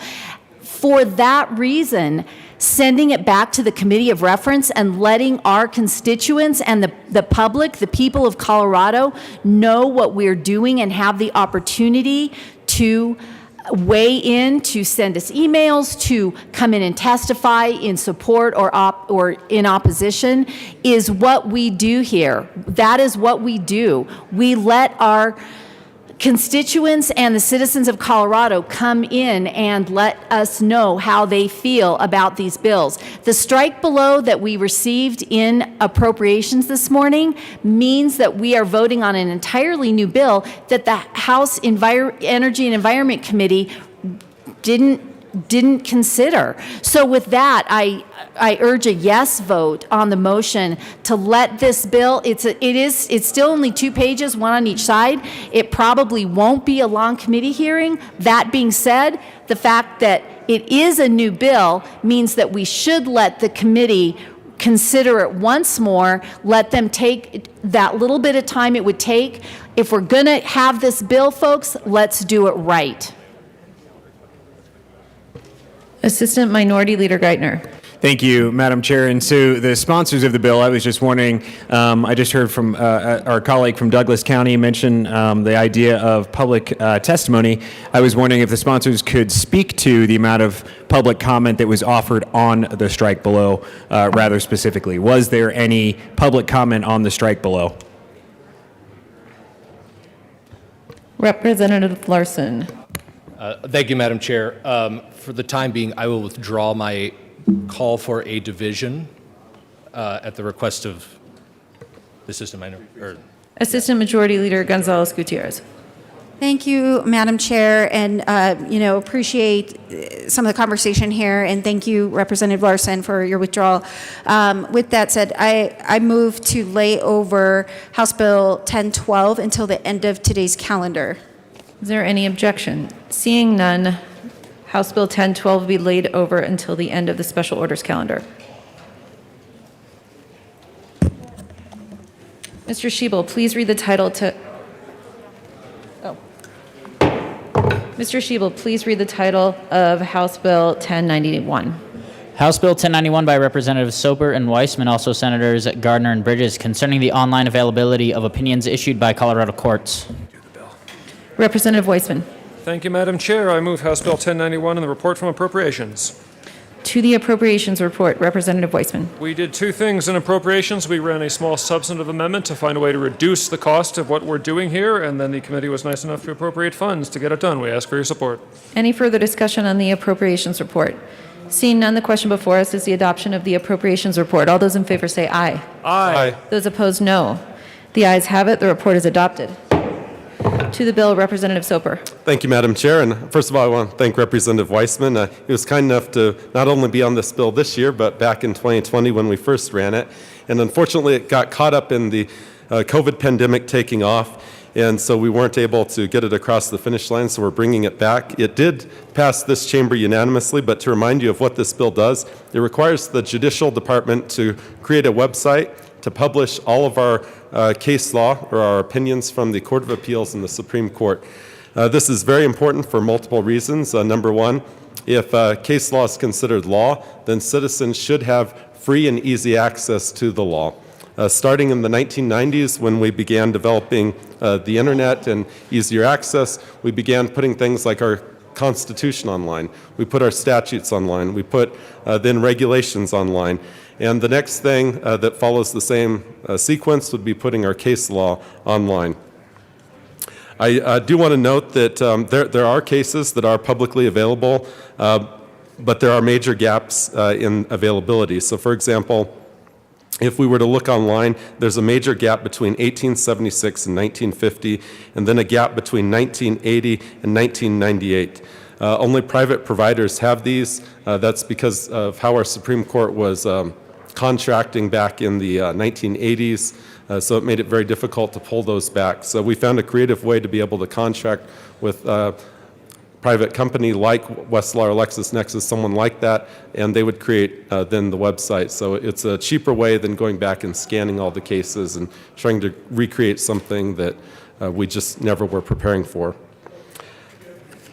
I will add lastly, it's supported by a range of supporters, and I would like to mention them because you don't normally see them come together. Colorado Common Cause, the Colorado Women's Bar Association, the Colorado Trial Lawyers Association, the Colorado Union of Taxpayers, the Judicial Department, the Colorado Bar Association, and the Colorado Civil Justice League. So that's quite the eclectic mix. Representative Weissman. Thank you. And members, as Rep. Soper noted, he's put work into this going back to early 2020, maybe even late 19 before COVID. This would have gotten done, but for what has happened in the world, we're bringing it back because we feel the time is now right. The premise is really simple. Appellate opinions are the law. We know the statute books are the law. Appellate opinions are the law, and they don't stop being binding law on people in the state just because maybe 50 or 100 years have gone by. You have non-overruled, still precedential cases that could be impactful on somebody's rights in a litigation matter, tomorrow. And you should not have to be an attorney with hundreds or thousands of dollars a year to pay for proprietary services to access the law that you are accountable to. We have, we think, an efficient, very low-cost solution here that will do a very good thing for people of our state. We ask for your support. Any further discussion on House Bill 1091? Seeing none, the question before us is the passage of House Bill 1091 as amended. All those in favor say aye. Aye. Those opposed, no. Thank you. The ayes have it, and the bill passes. Mr. Schiebel, please read the title to House Bill 1114. House Bill 1114 by Representatives Larson and Valdez A, concerning authorizing a transportation network company to provide non-medical transportation services to persons who are enrolled in certain Medicaid waiver programs. Representative Valdez A. Public. Thank you, Madam Chair. I move House Bill 1114 and the health and insurance. Nope. The public and behavioral health report. And do you want the money? And appropriations. Oh, yeah, and the appropriations report. To the appropriations report, Representative Larson. Thank you, Madam Chair. In appropriations, we made an appropriation, and I ask for a yes vote. Any further discussion on the appropriations report? Seeing none, the question before us is the adoption of the appropriations report. All those in favor say aye. Aye. All those opposed, no. Yeah, the ayes have it. The report is adopted. To the Public and Behavioral Health and Human Services report. Representative Larson. Thank you, Madam Chair. So in the Public Behavioral Health and Human Services Committee, we made a couple of amendments at the request of HCPUF, as well as some of the other departments. They were largely to conform actually with a bill that we passed the previous year regarding the regulation of non-medical transport, cleaning up and clarifying some language. We were doing, this is kind of tricky space that we operate in because we're actually affecting 6 different waivers that confer transportation benefits for various disabilities that the state impacts. So we had to do some cleanup language, but that was the nature of what we did in the Public and Behavioral Health Committee report, and I asked for a yes vote. Any further discussion on the Public and Behavioral Health and Human Services report? Seeing none, the question before us is the adoption of the report. All those in favor say aye. Aye. Those opposed, no. The ayes have it. The report is adopted. To the bill. Representative Larson. Thank you, Madam Chair. So members, I'm very excited to bring House Bill 1114 before you today. This is a bill that will, it's hopefully laying the groundwork to really radically transform the lives of people that are on a lot of these disability waivers in our state. There are a number of disability waivers that people have access to. These are folks with intellectual developmental disabilities, blind, physical disabilities. And as part of these waivers, they will often get a transportation benefit. However, the status quo, a lot of this transportation benefit isn't particularly useful because it's confined to the number of people that are willing to participate in the program. And sometimes these programs, like an RTD Accessoride, they're just overwhelmed. There's not enough providers to keep up with the people that want these services. And oftentimes what this will lead to is somebody who's on this disability waiver who is maybe able to hold down a job but isn't necessarily able to get transportation to that job or drive themselves, where they're having to turn down opportunities to get further integrated into the community and to achieve higher levels of independence simply because of the transportation component. So what this bill will do is it's going to have HICPUF work on a way to bring some of our more innovative companies, some of these TNCs, so Uber, Lyft, Accessoride, or not Accessoride, Uber, Lyft, Hop, Skip, Drive, and bring them into the conversation and see if there's a way that we can bring these companies into this space so that they can operate and it can kind of be a win-win for everybody. We're doing a very thoughtful and cautious approach to this because obviously we're dealing with a vulnerable population, so we want to make sure that rather than flinging the doors open day one, that we get HICPUF and all of the stakeholders together at the table and design a benefit that works. The good news is that there are several other states, both blue and red states, that have done something similar. They have brought TNCs into providing these services. So I'm confident that there will be a solution that we can find. I've had some great conversations with the departments, and this bill is a great step forward. So I would ask for a yes vote. Representative Valdez. Thank you, Madam Chair. It is an honor to serve with you. And with you. This is a great bill. What this does, my co-prime here basically said it all, but I think what we're talking about doing is really opening up opportunities for people to get around their community. And if you've ever tried to use some of the existing services, they've run into the same challenges that the entire world has with shortages of workers and folks that can't get to where they're going. So this just allows folks to live a normal life. This is a great way to go, and it helps us to modernize the way that folks get around. So we've done a great job trying to get this to the point where we do it right, and I would ask for an aye vote. Any further discussion on House Bill 1114? Seeing none, the question before us is the passage of House Bill 1114 as amended. All those in favor say aye. Aye. Those opposed, no. The ayes have it. The bill passes. Mr. Schiebel, please read the title to House Bill 1356. House Bill 1356 by Representatives Harrod and Hooten, also Senators Gonzalez and Rankin, concerning the creation of the Small Community-Based Nonprofit Infrastructure Grant Program to provide assistance to nonprofit organizations that have been economically impacted by the COVID-19 pandemic. Representative Harrod. Thank you, Madam Chair. I move House Bill 1356 in the Appropriations Committee report and the Transportation Committee report. Do we get them all? Okay. To the Appropriations report. Thank you, Madam Chair. The Appropriations Committee appropriated the funding needed in this bill. I ask for an aye vote. Any further discussion on the Appropriations report? Seeing none, the question before us is the adoption of the Appropriations report. All those in favor say aye. Aye. Those opposed, no. The ayes have it. The report is adopted. To the Transportation and Local Government report, Representative Harrod. Thank you, Madam Chair. The Transportation and Local Government Committee made a few conforming amendments to ensure that these funds get to the needed community. I ask for an aye vote. Any further discussion on the Transportation and Local Government report? Seeing none, the question before us is the adoption of the report. All those in favor say aye. Those opposed, no. The ayes have it. The report is adopted. To the bill, Representative Harrod. Thank you, Madam Chair. I move amendment L0, forgot the number, L002, and ask that it be displayed. L002 has been properly moved and displayed. Please let us know what it does. Kind of displayed. It's being a little windy right now.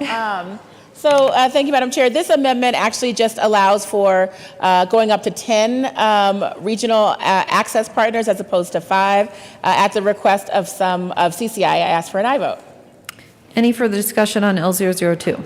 Seeing none, the question before us is the adoption of L002. All those in favor say aye. Aye. Those opposed, no.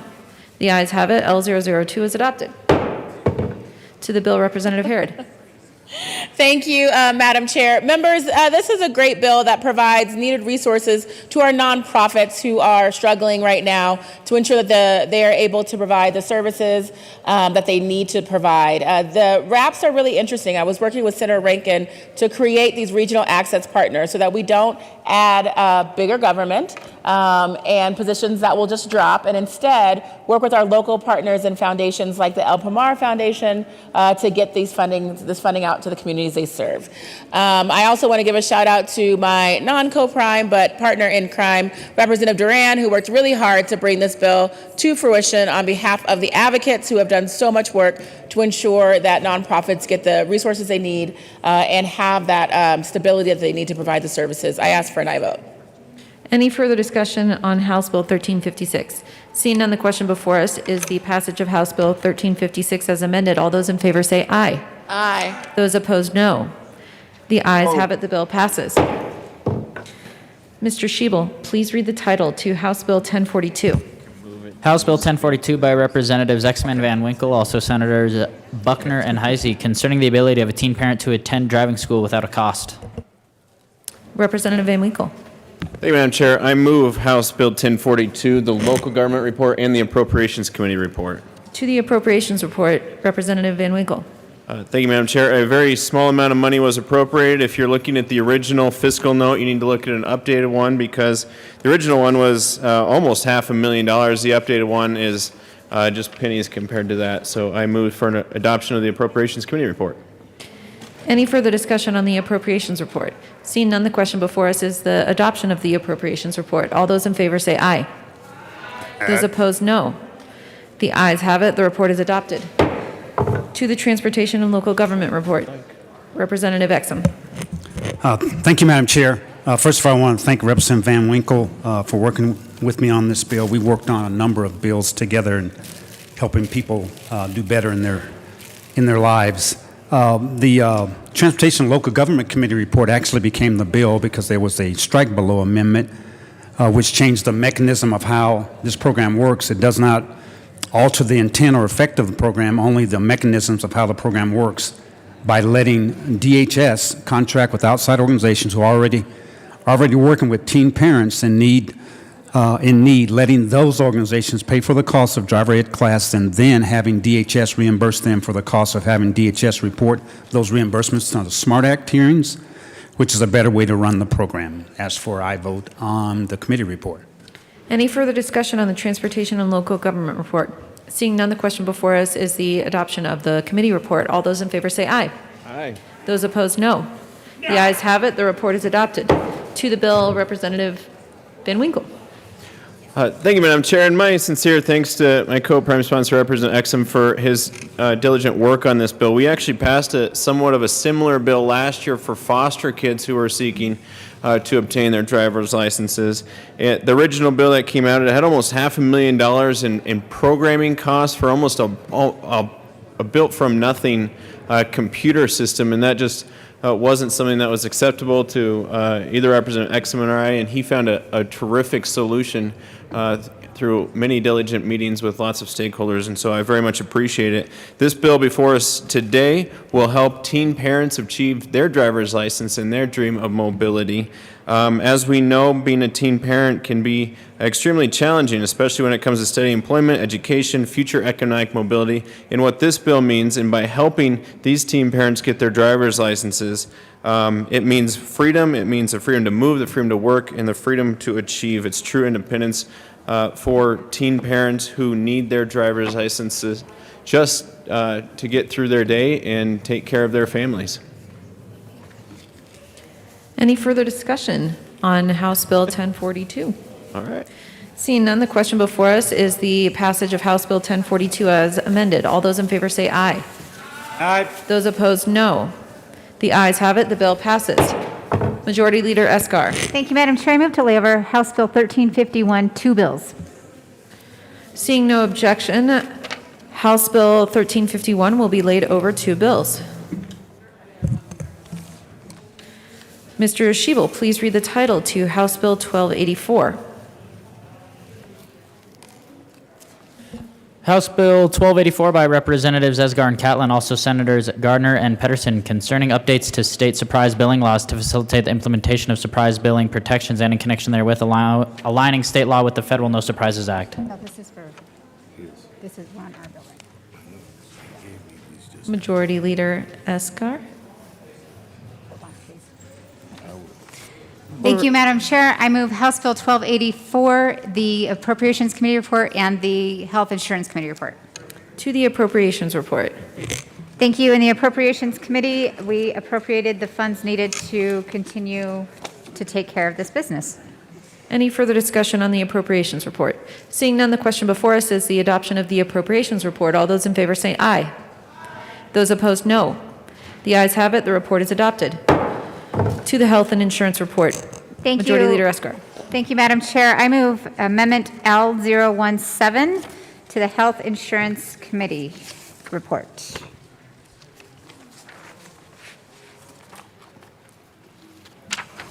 No.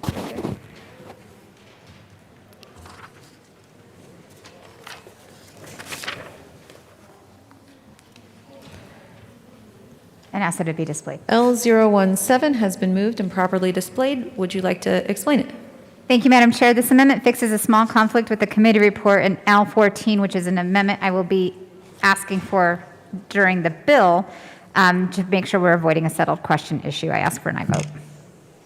Is there any further discussion on L017? Seeing none, the question before us is the adoption of L017. All those in favor say aye. Aye. Those opposed, no. The ayes have it. The amendment is adopted.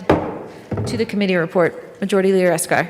Thank you, Madam Chair. In the Health and Insurance Committee, we adopted several amendments that we worked very closely with stakeholders on. We aligned notice and disclosure requirements with the Federal No Surprises Act, removed the provision that allowed self-funded plans to opt in, better aligned continuity of care section of the bill with the No Surprises Act, and added some important clarifications throughout the bill.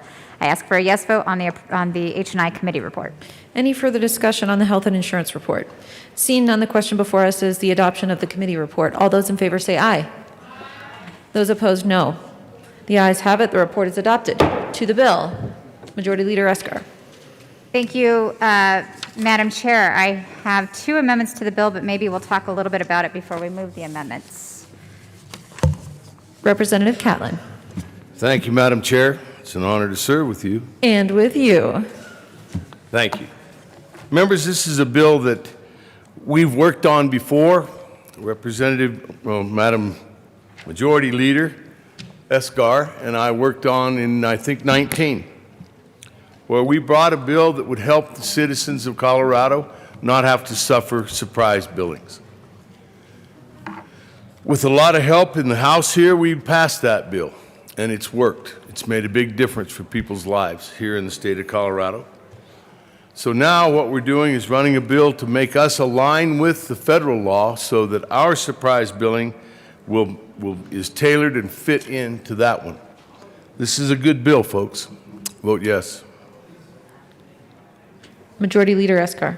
Thank you, Madam Chair. I don't think I can say much more about this bill. I just want to thank Representative Catlin for once again going down this path with me. 2019, it was a massive bill, massive stakeholdering process.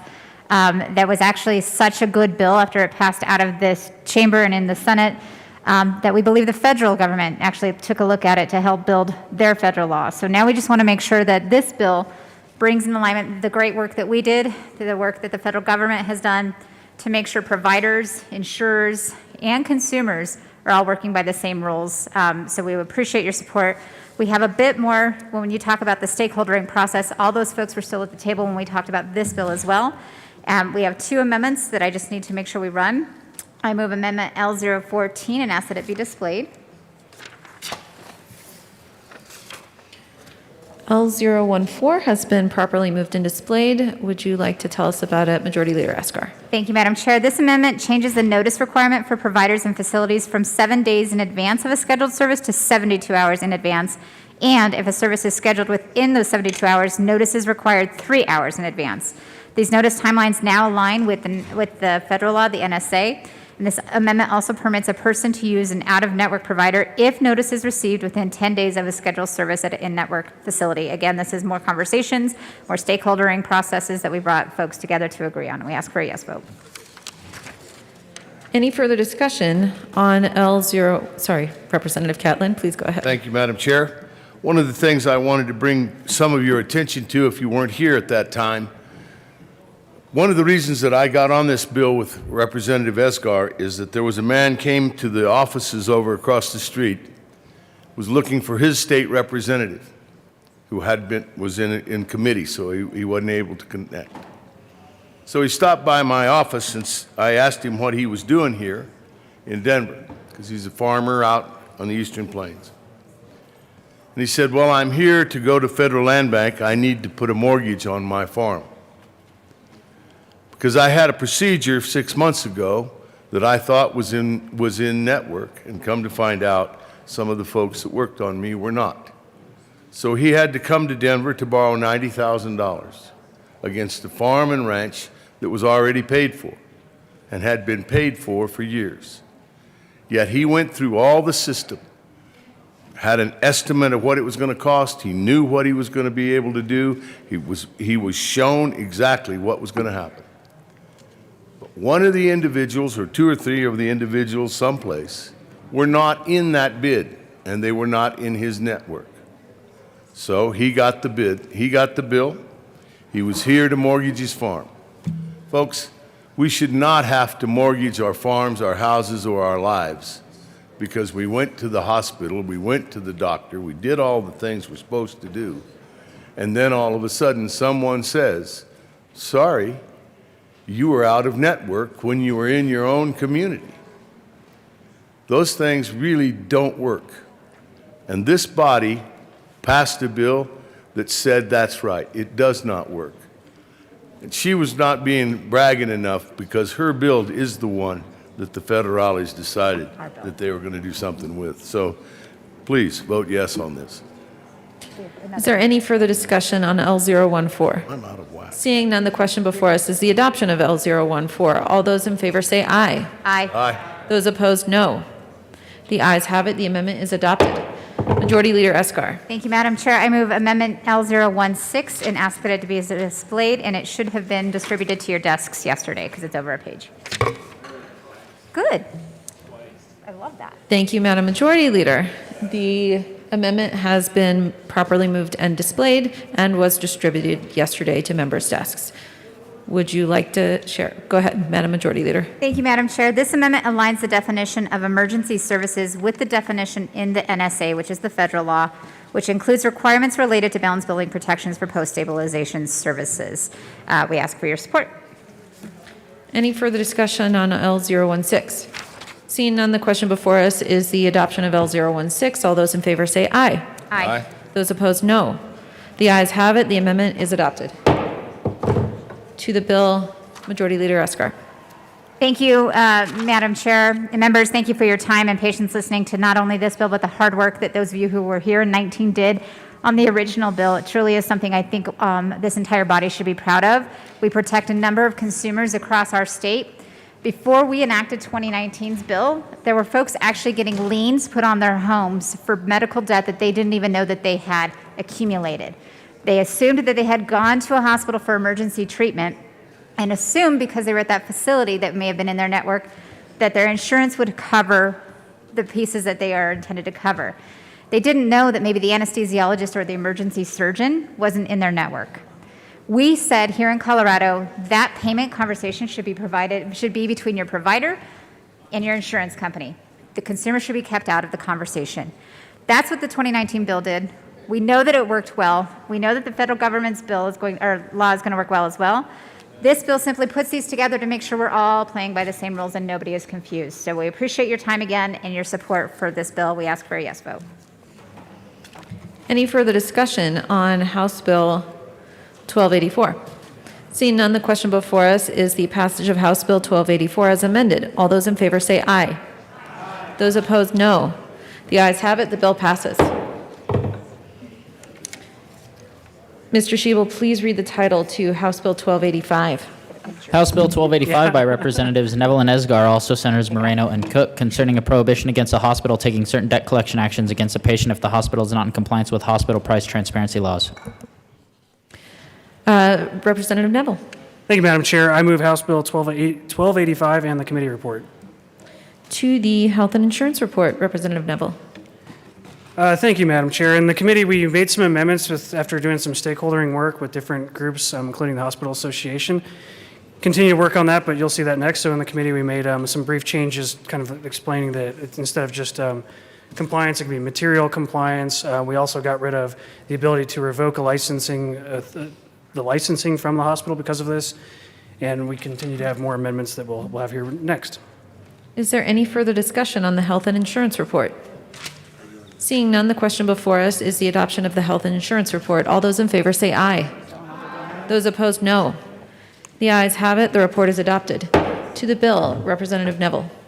Thank you, Madam Chair. Members, what this bill does is actually gives Colorado consumers an ability to actually enforce the federal pricing transparency rules that we have. Rather than creating, what I love about this is it's a very elegant solution. Instead of creating a new government agency to enforce this, it really gives the ability for the consumers to enforce it. And I think the ultimate effect it's going to have is we're going to finally have pricing convergence, pricing competition in the macroeconomics of healthcare. It's going to lead to a lot of consumer savings and better healthcare. Majority Leader Eskar. Thank you. Madam Chair and members, I just want you to take a moment here and see who's at the well together. We've served 8 years together. I think it's easy to know that we don't always think alike. I know, shocking, right? But on this specific bill, we're aligned and we get it. This is a bill, again, about protecting consumers when it comes to healthcare costs. That's what this bill's about. It's a good bill to move folks in the right direction and to protect those people who are looking for health care and making sure that they know exactly what's going on when it comes to pricing. We do have 2 amendments, so I move Amendment L011 and ask that it be displayed.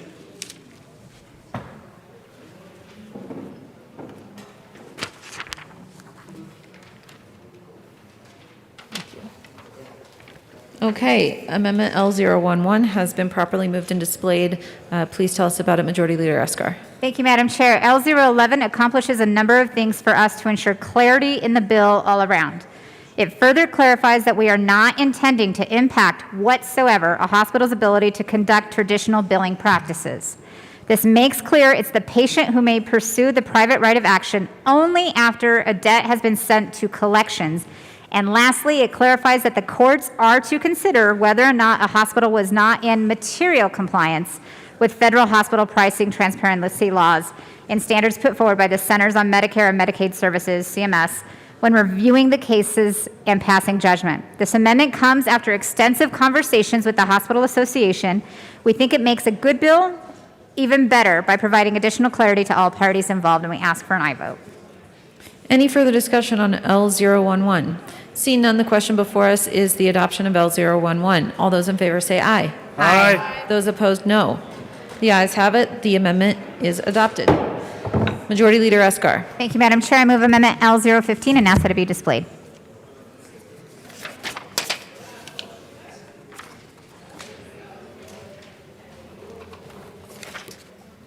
L015 has been properly moved and displayed. Please tell us about it, Majority Leader Eskar. Thank you, Madam Chair. Amendment L015 is a technical change where we're incorporating into the text of the bill itself the definitions of collection agency, consumer reporting agency, debt and debt collector, and eliminating cross-references to Title V. We ask for an aye vote. Any further discussion on L015? Seeing none, the question before us is the adoption of L015. All those in favor say aye. Aye. Those opposed, no. The ayes have it. The amendment is adopted. Representative Catlin. Thank you, Madam Chair. I'd like to move Amendment 014. Have it displayed. L014 has been properly moved and displayed. Please tell us about it, Representative Catlin. Thank you, Madam Chair. What this amendment will do is to give the critical access hospitals, the smaller hospitals, more time before they have to start following those rules and regulations. This is to give them an opportunity to comply, rather than treating them like some of the folks that have got a lot bigger budgets. This will help out in the country. This is a good amendment. Vote yes. Majority Leader Representative Neville. Thank you, Madam Chair and members. I think this is a good amendment. This is something that Representative Catlin and I talked about prior to the committee. We didn't get a chance to get this done in committee, but I think this makes a lot of sense. We're talking about hospitals that have less than 25 beds, don't have the large administration. I think giving them some extra time to comply makes a lot of sense. Majority Leader Eskar. Thank you, Madam Chair. I too think that this is a great amendment to this bill and appreciate the work from Representative Catlin and Representative Neville to make sure that we got this language hammered out to protect those smaller hospitals. I ask for an aye vote. Any further discussion on L014? Seeing none, the question before us is the adoption of L014. All those in favor say aye. Aye. Those opposed, no. The ayes have it. The amendment is adopted. Is there any further discussion? Representative Van Winkle. Hey, Madam Chair, I just want to take a moment to recognize 8 years serving together in this body. That ought to be commended, and really commend both the sponsors of the bill and the stakeholders who worked so diligently on this piece of legislation, because so many bills, especially in healthcare, they either raise the cost of healthcare net on net, or it just simply shifts the cost from one group or one person to another. This actually puts Economics 101 back into the healthcare system a bit, and ultimately should increase competition and lower the costs. It's been years in the making. I know it's been floated on this side of the aisle, this side of the aisle, and these two great legislators are the ones that are moving across the finish line. So they ought to be commended, and thank you, I suppose, on behalf of the people of Colorado, because it will ultimately lower healthcare costs for me and my family and all Coloradans. So thank you. Any further discussion on House Bill 1285? Seeing none, the question before us is the passage of House Bill 1285 as amended. All those in favor say aye. Those opposed, no. The ayes have it. The bill passes. Yeah. Mr. Schiebel, please read the title to House Bill 1351. House Bill 1351 by Representatives Robertson McLaughlin, also Senator Pedersen, concerning a temporary reduction in the total amount of road user charges to be imposed during state fiscal years 2022-23 and 2023-24, and in connection therewith, temporarily reducing gas prices. Representative McLaughlin. Thank you, Madam Chair. I move House Bill 221351 to on second reading with the Appropriations and Finance Report, please. To the Appropriations Report. Yes, we have money that was taken to give to the Department of Revenue Division of Motor Vehicles. Any further discussion on the Appropriations Report? Seeing none, the question before us is the adoption of the Appropriations Report. All those in favor say aye. Aye. Those opposed, no. The ayes have it. The report is adopted. To the Finance Report, Representative McLaughlin. Yes, we amended this to take it from 6 months to 9 months and extending the tax relief. Any further discussion on their Finance Report? Seeing none, the question before us is the adoption of the Finance Report. All those in favor say aye. Aye. Those opposed, no. The ayes have it. The report is adopted. To the bill, Representative Roberts. Thank you, Madam Chair. Colleagues, I ask for your support on this bill. This is a way to help Coloradans keep some money in their pockets with their vehicle registrations and gas when they fill up at the pump. Global events, of course, have increased gas prices significantly, even in just the last few months. And this is a smart way to let Coloradans keep some money in their pockets, and extends it until April, when the next General Assembly can take a look at where things stand at that time. With that, I'd ask for an aye vote. Any further discussion on House Bill 1351? Representative Van Winkle. Thank you, Madam Chair. Well, I do love a good fee reduction. The problem with this one is Senate Bill 21-260, which passed last year, which was forced through by the ruling majority, raised everyone's fees in the state of Colorado. This simply delays that fee increase that was forced through by the ruling majority party for a couple months. We ought to get rid of those fees altogether, if you ask me, or not have raised the fees on the people of Colorado in the first place. Representative Rich. Thank you, Madam Chair. And yes, this was in finance. You know, if you pass this, of course, it affects the TABOR refund by $46.6 million. There's a lot of bills out there that affect the TABOR refund. So you can call this a savings, but, you know, it's 2 cents. I urge no vote. Any further discussion on House Bill 1351? Seeing none. You weren't really in the well, but I will call on you, Representative Soper. Thank you. Thank you, Madam Chair. I appreciate the leniency here. I did just want to follow my colleague from the Western Slope. I also heard this in finance and decided to do a little back-of-the-napkin math that I felt compelled to share with the chamber. So if you have a 24-gallon vehicle at $4 per gallon, let's say you drive 500 miles before you have to refill up again, so that's $96. This is a deduction of 2 cents, so times 24, that's 48 cents. According to transportation studies, the average American drives 15,000 miles a year. This only covers 6 months, so that's 7,500 miles. So that's an average of 15 fill-ups, which means this will save a Coloradan $7.20. I decided to also do the same on me with how much I spend going back and forth to the Western Slope. So in the next 6 months, I do want to thank you, the sponsors. You will save me $19.20.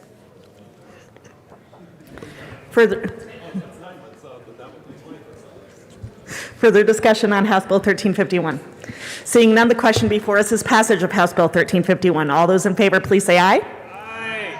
All those opposed, no. The ayes have it. 1351 is adopted. Mr. Schiebel, please read the title to House Bill 1379. House Bill 1379 by Representatives McCormick and Catlin, also Senators Donovan and Simpson, concerning transfers from the Economic Recovery and Relief Cash Fund to provide additional funding for the management of certain natural resources. Representative McCormick. Thank you, Madam Chair. I move House Bill 1379 and the appropriations report. The what? Go ahead. And add. Yes. Those, that is. And ag. Those are proper motions of the committee reports and the bill. Let's go to the Appropriations Committee report. Thank you, Madam Chair. Yes, in appropriations this morning, we were able to appropriate the money that will help us enact this bill.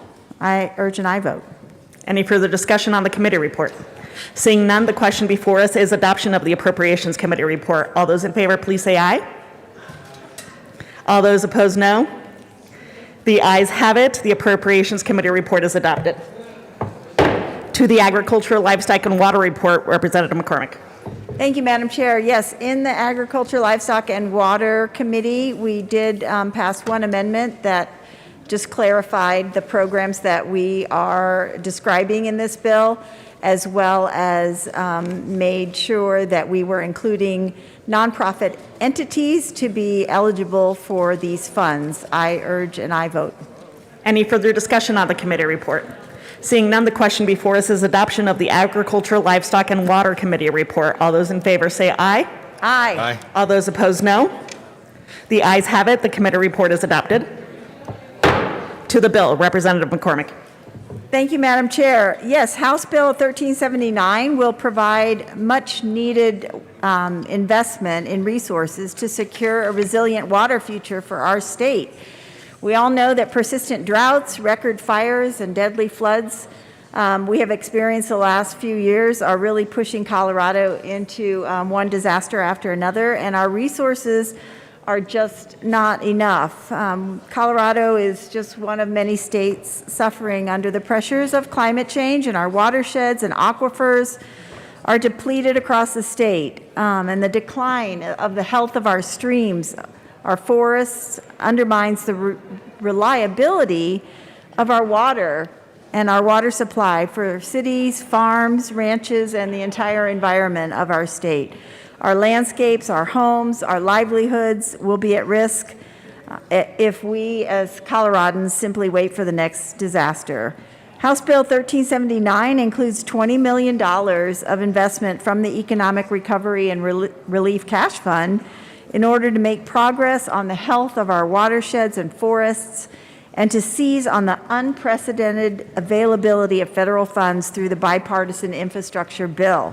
That is why HB 1379 includes investments of $10 million for post-fire restoration and to advance landscape-scale approach to building wildfire-ready watersheds. $5 million of this money will be used to mitigate the impacts of catastrophic wildfires through investments in the Healthy Forest Vibrant Communities Program Fund and Department of Natural Resources Colorado Strategic Wildfire Action Program, otherwise known as COSWAP.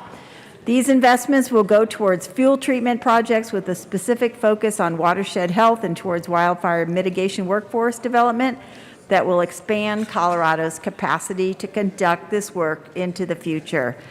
And the last $5 million of this fund is for state and local capacity to make sure that we here in Colorado out-compete all the other states to draw down that federal funding that is coming from the bipartisan infrastructure bill. I urge an aye vote on the bill. Representative Catlin. Thank you, Madam Chair. Well, my co-prime pretty much stole all my thunder. Oh, did I?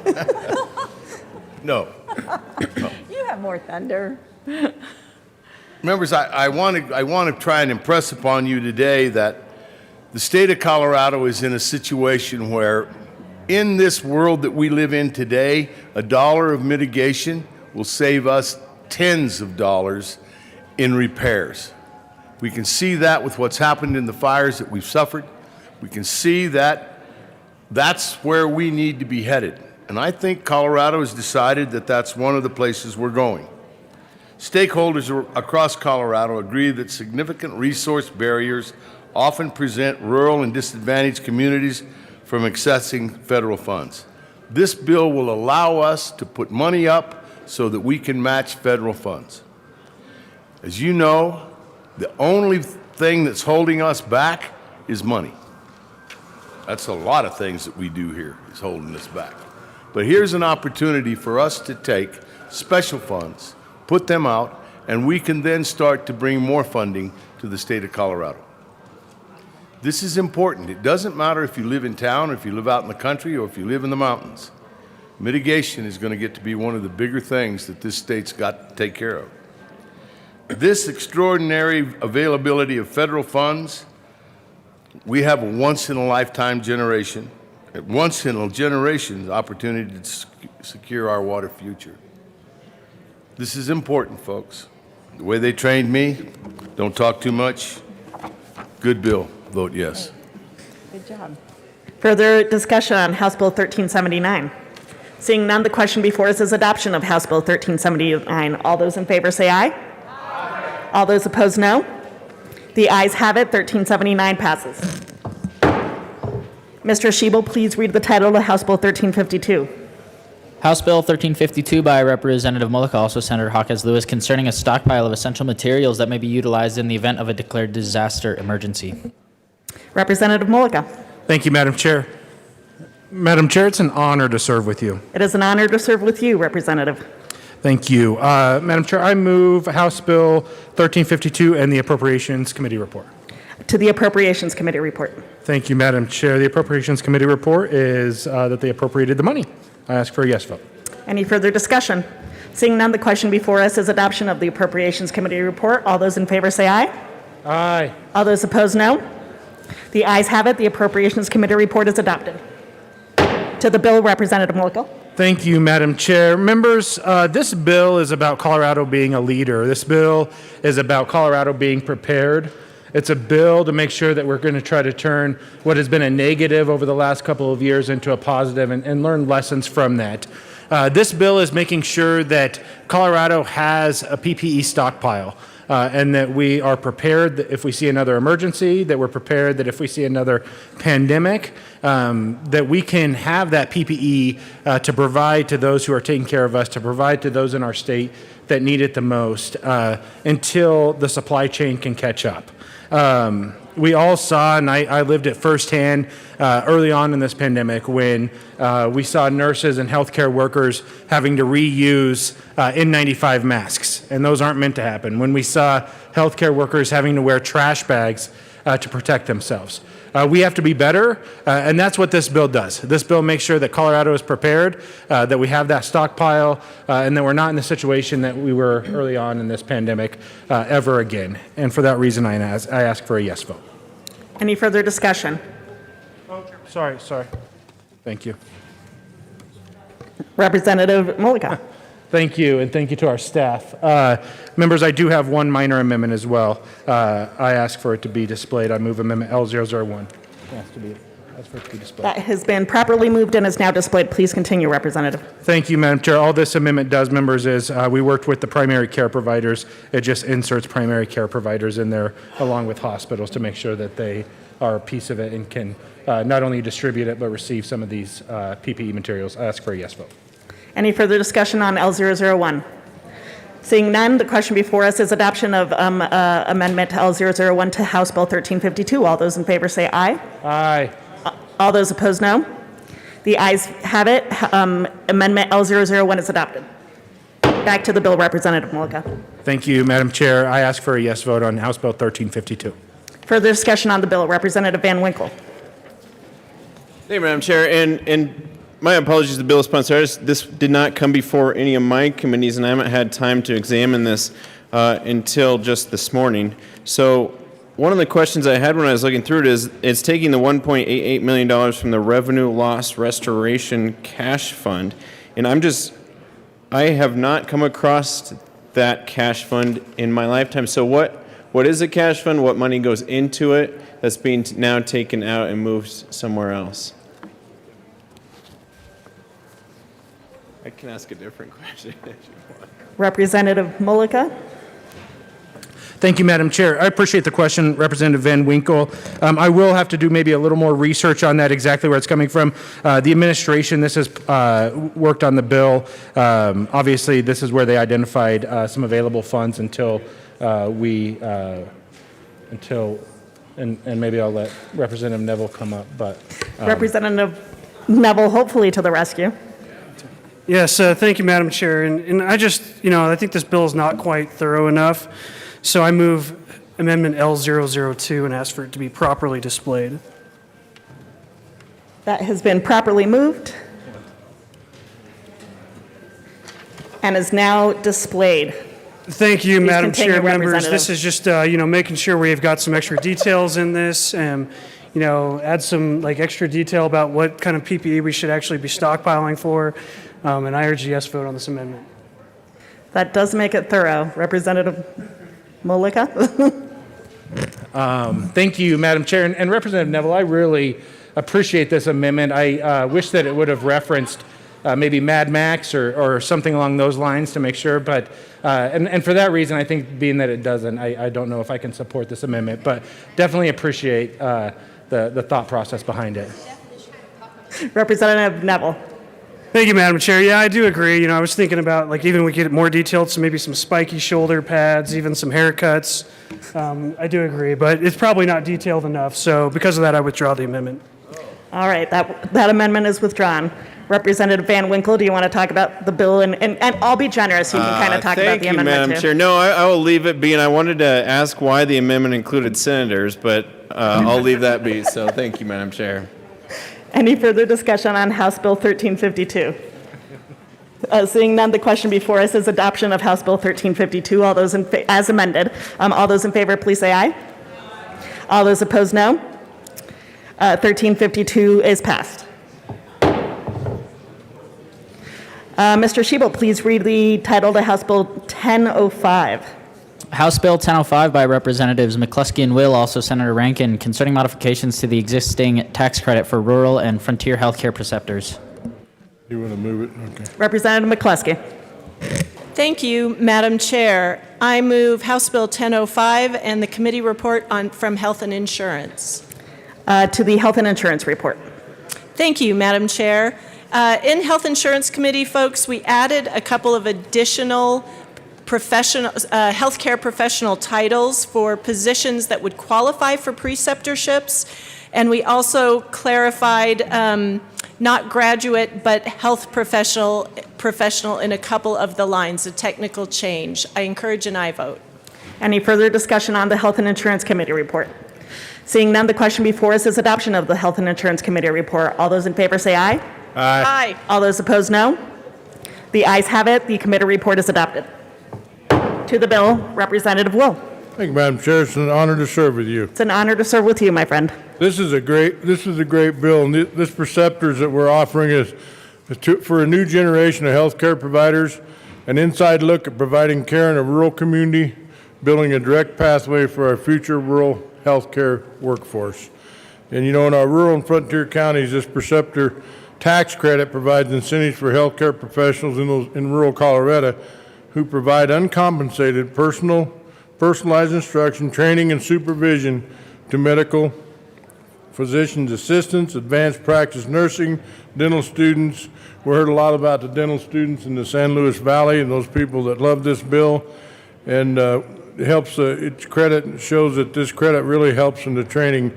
The workforce research has shown that students who train in rural areas during their training are significantly more likely to practice in a rural community. So that's a grow your own process. And I truly believe that. I think it'll be great, you know, and it does foster a generation of new healthcare providers and workers. And I think, I know for rural Colorado, this is a great bill, and it'll be a great asset to our communities. Representative McCluskey. Thank you, Madam Chair. A big shout out and just a thank you and buckets of gratitude to those in our state who rose to the moment when the pandemic hit. In rural Colorado, the pressures on our healthcare workers, our providers, has been tremendous. And we've seen, not only were we challenged to maintain a strong and healthy workforce prior to the pandemic, since the pandemic, the shortage of healthcare providers in our rural areas is really critical. This preceptorship program provides a tax credit to the preceptors to provide that hands-on experiential training for students who may be exploring delivery of service in rural communities or just to get that additional experience. Our bill will expand the number of available preceptorships from 200 to 300. We extend the life of the tax credit, and we, probably most importantly, expand the number of medical professionals who will qualify for these preceptorships. We're including behavioral and mental health positions, nurses, positions that right now are critical to delivery of any type of service in our rural communities, healthcare service in our communities. I am so proud and pleased to bring this with my co-sponsor, Representative Will. You're a true ally when it comes to healthcare concerns and needs in rural Colorado. And members, I ask for an aye vote. Representative Will. Thank you, Rep. McCluskey, and ditto. But, you know, 13 counties in Colorado, they don't have a hospital, and 2 counties don't have a clinic whatsoever. So we're talking about this rural health care. In these rural counties, I know like in Representative Pelton's out there, it takes up to 3 years to recruit a doctor and well over 6 months just to find a nurse in these rural communities. So this preceptor program is going to be a boon to that, and it's going to really help us out. So I ask for an aye vote. Further discussion. Representative Mullica. Thank you, Madam Chair. I just want to come up and commend the sponsors. As a nurse, being on the front lines, this is a huge deal. I've been talking to nurses, I've been talking to schools and professors, and you know, the data is showing us that we're going to be, in the next 5 or 6 years, 10,000 nurses short and 54,000 CNAs and medical assistants and EMTs short. And a piece of that is because of capacity and because of preceptors. And so being able to expand that capacity is going to be able to bring more healthcare workers into the system and help us build up and build that workforce up that needs it so desperately right now. And so this bill, I think, while I don't see a lot of people up here talking about it, is a very, very important bill that we're going to be doing this session. And I recognize that and want to give you guys kudos that you deserve. Thank you. Any further discussion? Seeing none, the question before us is adoption of House Bill 1005. All those in favor say aye. Aye. All those opposed, no. The ayes have it. House Bill 1005 is adopted. Mr. Schiebel, please read the title to House Bill 1053. House Bill 1053 by Representative Valdez D., also Senator Hansen, concerning the use of blockchain technology in commerce. Representative D. Valdez. Thank you, Madam Chair. And it's an honor to serve with you. It is an honor to serve with you. And I move House Bill 1053 in the Appropriations Committee report and Business report. To the Appropriations Committee report. We added money and funding into the bill and appropriations. Any further discussion on the Appropriations Committee report? Seeing none, the question is adoption of the Appropriations Committee report. All those in favor say aye. Aye. All those opposed, no. The ayes have it. The Appropriations Committee report is passed. To the Business Affairs and Labor report, Representative D. Valdez. Thank you, Madam Chair. In the Business and Committee, not only struck out Section 2 of this bill, but we wanted to make sure we're continuing focusing on the importance of this, and this is education. That's the meat of the bill, and ask your support on the Business Committee report. Any further discussion on the committee report? Seeing none, the question before us is adoption of the Business Affairs and Labor Committee report. All those in favor say aye. Aye. All those opposed, no. The ayes have it. The Business Affairs and Labor report is adopted. To the bill, Representative. Thank you, Madam Chair. Members, this is not only a good bill, but it continues to lead Colorado in agriculture in the technical world, because as we move forward, we want to make sure where our food comes from and how important it is for all four corners of the state, from the Palisade peaches to the Delta sweet Olathe corn to the potatoes in the San Luis Valley, but also the red hot chili peppers in Pueblo. So with that, this is a good bill, and I ask for your support on House Bill 1053. Any further discussion on House Bill 1053? Seeing none, the question before us is adoption of House Bill 1053. All those in favor say aye. Aye. All those opposed, no. The ayes have it. House Bill 1053 is passed. Mr. Schiebel, please read the title to House Bill 1215. House Bill 1215 by Representatives McCluskey and Bacon, concerning expanding opportunities for high school students to enroll in post-secondary courses. Representative McCluskey. I move House Bill 1215 and the Appropriations Committee report and the Education report. I may have done those in the wrong order. Nope, you are correct. To the Appropriations Committee report. Thank you, Madam Chair.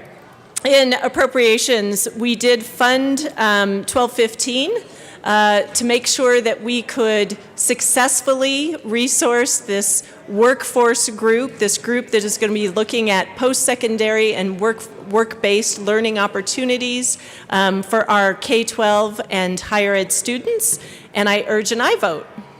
Any further discussion on the Appropriations Committee report? Seeing none, the question before us is adoption of the Appropriations Committee report. All those in favor say aye. Aye. All those opposed, no. The ayes have it. The Appropriations Committee report passes. To the Education Committee report. Representative McCluskey. Thank you, Madam Chair. Members, we did make some changes in Education Committee, and I want to give a little context as to why.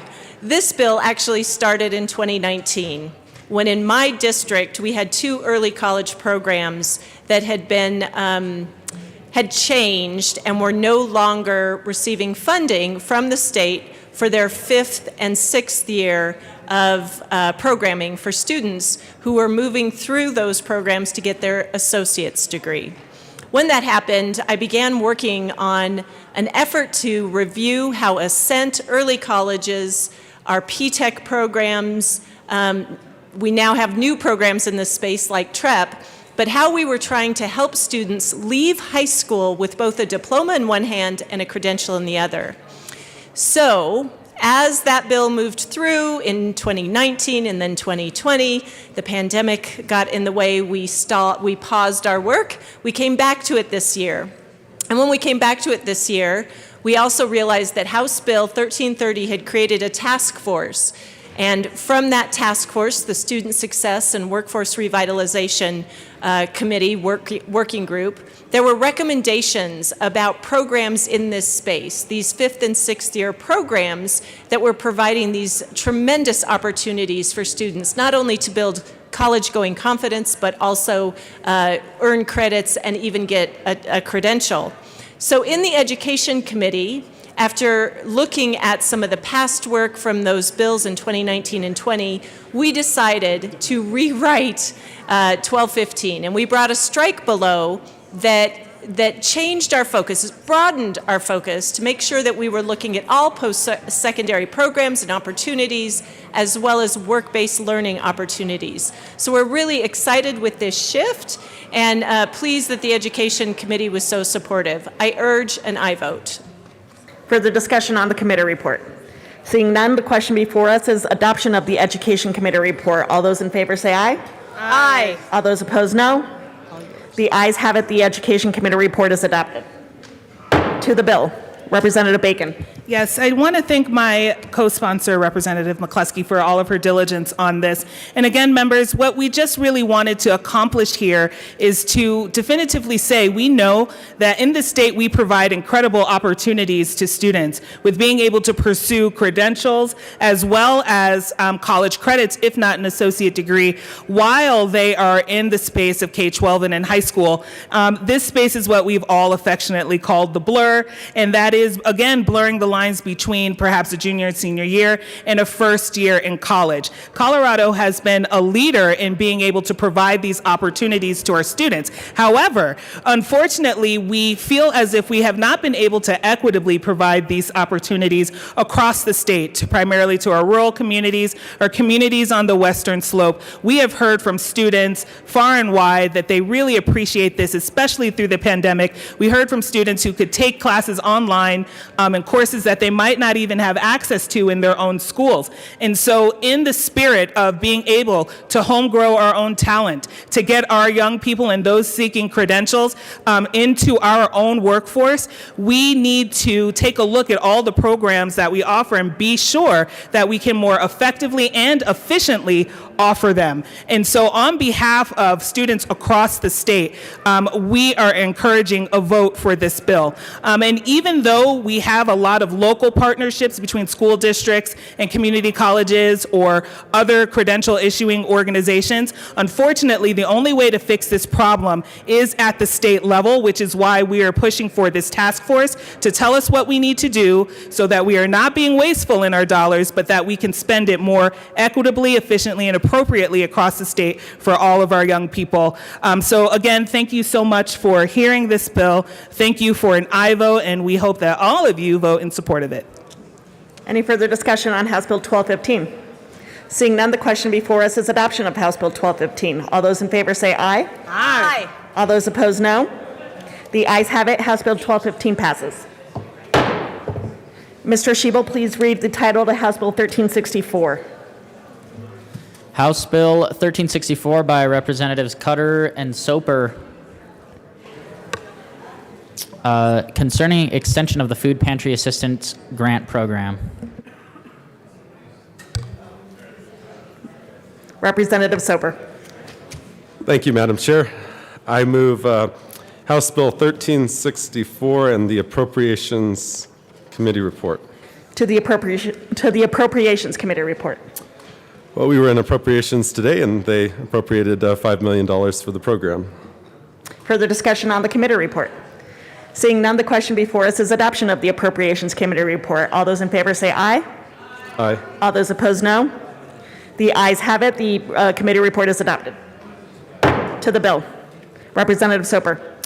Thank you, Madam Chair. I move Amendment L002 and ask that it be displayed. All right, that has been properly moved.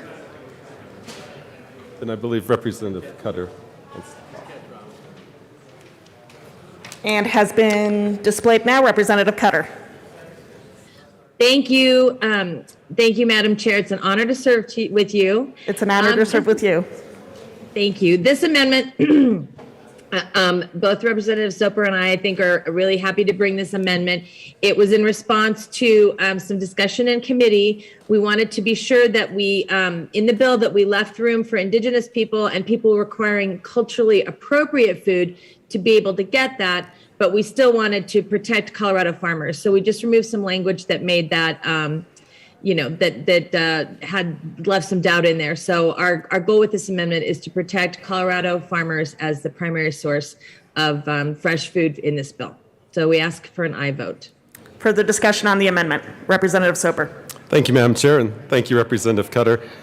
I also want to echo the same comments and to thank our Agricultural Committee members. They certainly raised the issue that if we're going to be creating a grant program to be able to buy Colorado produce, that we need to make sure that it's explicitly clear that it is from Colorado producers, Colorado farmers and ranchers. So by striking out these particular lines, we make sure that it really does come from Colorado farmers. So it's helping farmers, it's helping local food pantries, it's helping people who are hungry and in need, and it's also helping the local economy. So it's a good amendment. Further discussion on the amendment? Representative Will. Thank you, Madam Chair. Still an honor to serve with you. Still an honor to serve with you. I just wanted to come up and say, we talked about this in Ag Committee, and I appreciate the bill sponsors working with us on this, because we do want the products from Colorado to be given out in these programs, the stuff that's grown in Colorado. So I much appreciate the sponsors listening to our comments there and adjusting the bill accordingly. Any further discussion? Representative Catlin. Thank you, Madam Chair. It's been an honor to serve with you since I met you. It's been an honor to serve with you these 4 years. Members, this is an example of going through a committee hearing where we brought some items up to the sponsors and told them some of the concerns that we in the Agricultural Committee were concerned about. They told us that they would address that concern at second readings, and he has. So I want you to know this is a good bill. Vote yes. Further discussion on L002?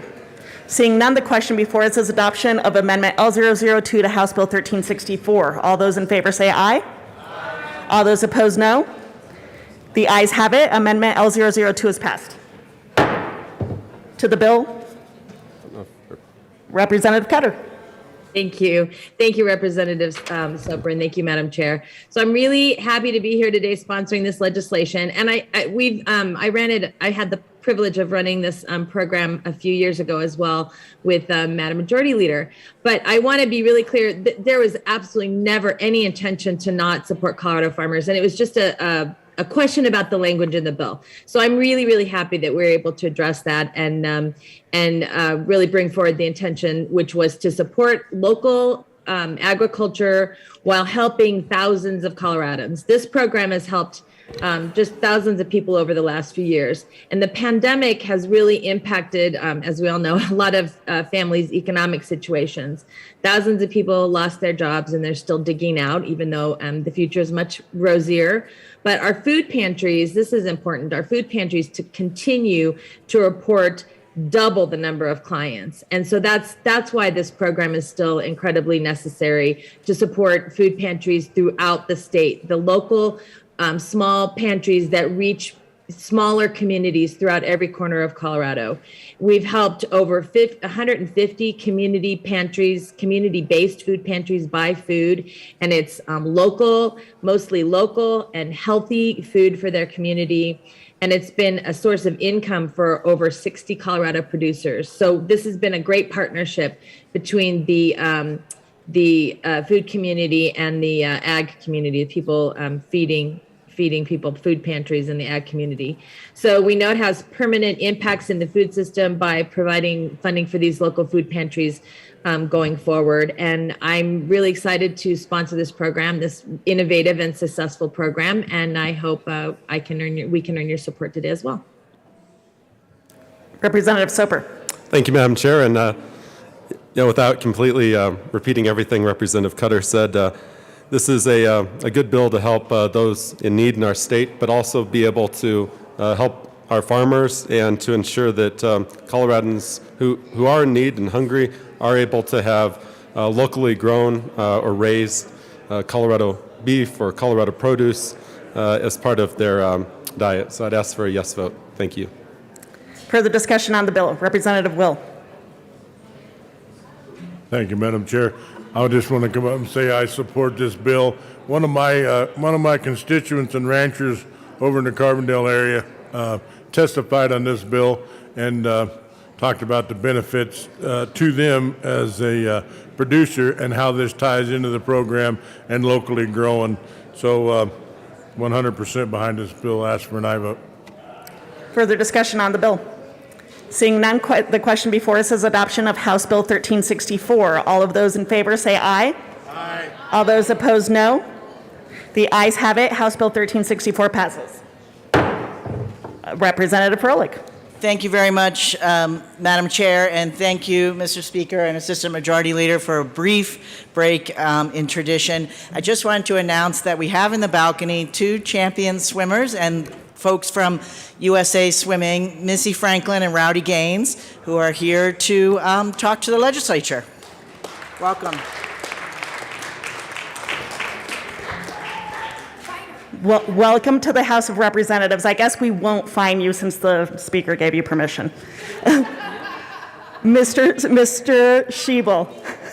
Maybe, okay, we'll discuss finding the Speaker, apparently. Mr. Schiebel, please read the title to House Bill 1246. House Bill 1246 by Representative Lontine, also Senator Buckner, concerning the registration of a pharmacy located within a hospice inpatient unit as a specialized prescription drug outlet. Representative Lontine.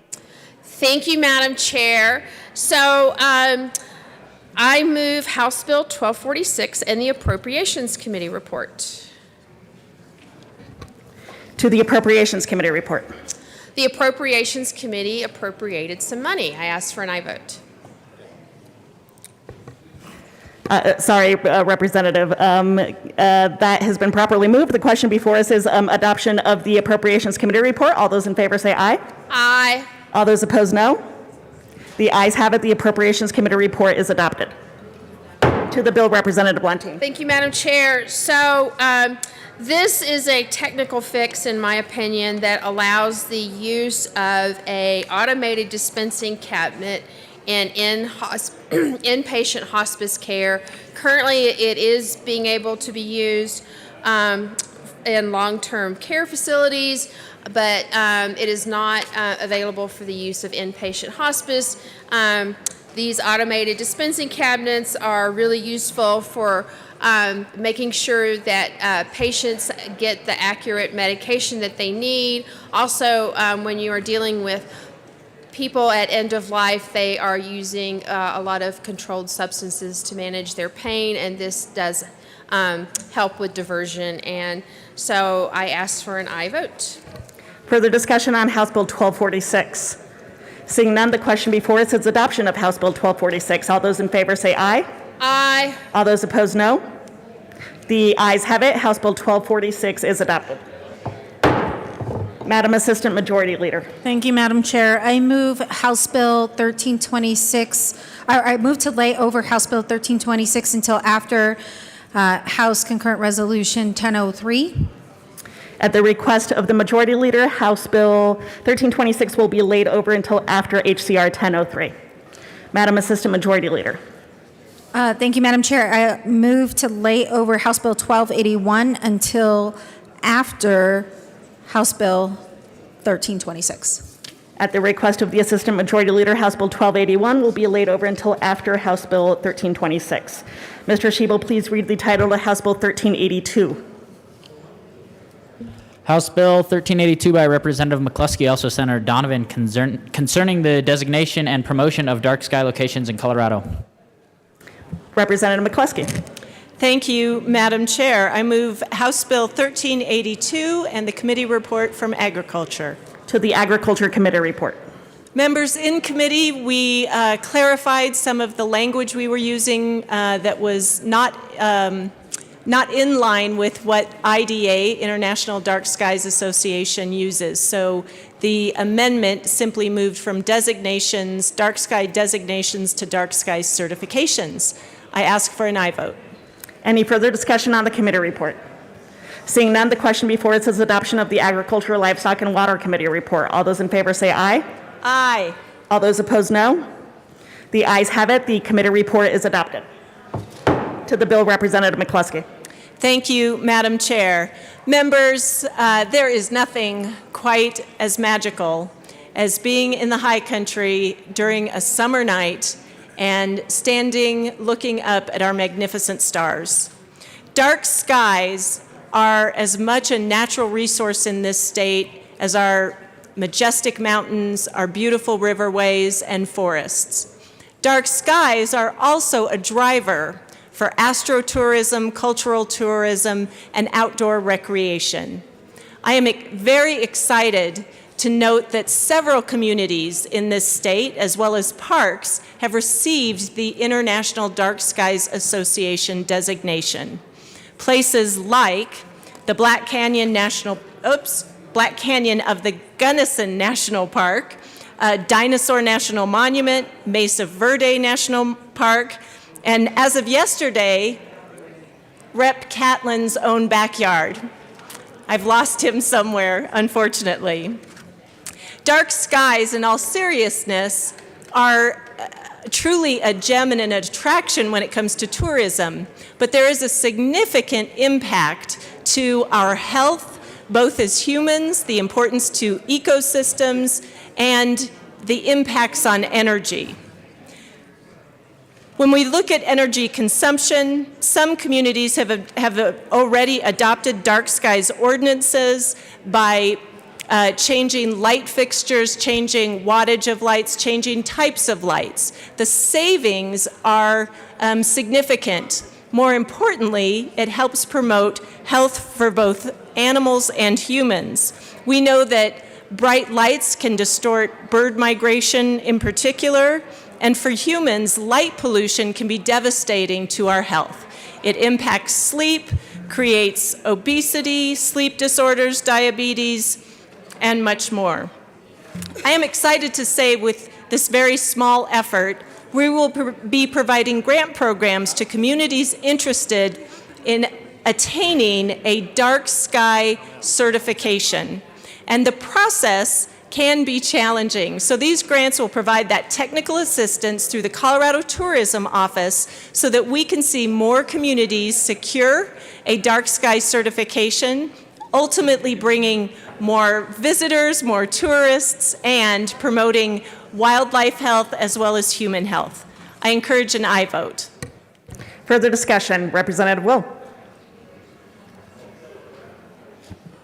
Thank you, Madam Chair. Still an honor to serve with you. Still an honor, sir, to serve with you. From the first day I met you. Oh, from the first day I met you too as well. I'm stealing Catlin's thunder there. But that's fine. You guys can have the competition for as long as you want. I heard this bill in Ag, Livestock, and Water yesterday, and I thought I'd share this story about the importance of night sky. Up on the creek I live on, we don't have any light pollution, and we don't want any light pollution. So my neighbor to the southwest of me, we had a new neighbor that moved in, bought the place down the road, and I think he was from the city, and for some reason I think he needed a night light or a yard light. And my neighbor, I won't mention his name, every time, Fred, every time that light was on, he would shoot it out. And so he'd put up a new yard light, new night light, and my neighbor shot it out 4 times, and now we have our dark sky back on Garfield Creek. So, so I can just tell you how important this is and how important night skies are to all of us, especially those that live in the country. So thank you. Representative D. Valdez. Thank you, Madam Chair, and I want to thank the bill sponsor, McCluskey, for bringing this bill forward, because in southern Colorado, we have some of the best night skies in the world. That's right. Seeing the stars of the Milky Way, but also the aspect of the beautification of the evening nights every single day. So if I want to encourage each and every one of you to come down to southern Colorado and experience this, whether it be at the Great National Sand Dunes or in the San Juan Mountains or in the San Cristos, because this is one of the things that's so spectacular that I want you to see for your own eyes. Because there's Representative stars. Soper. Oh, so sorry. I thought you were, that is totally on me, Representative Valdez. Continue. Thank you, Madam Chair, because you are a star up in the up there.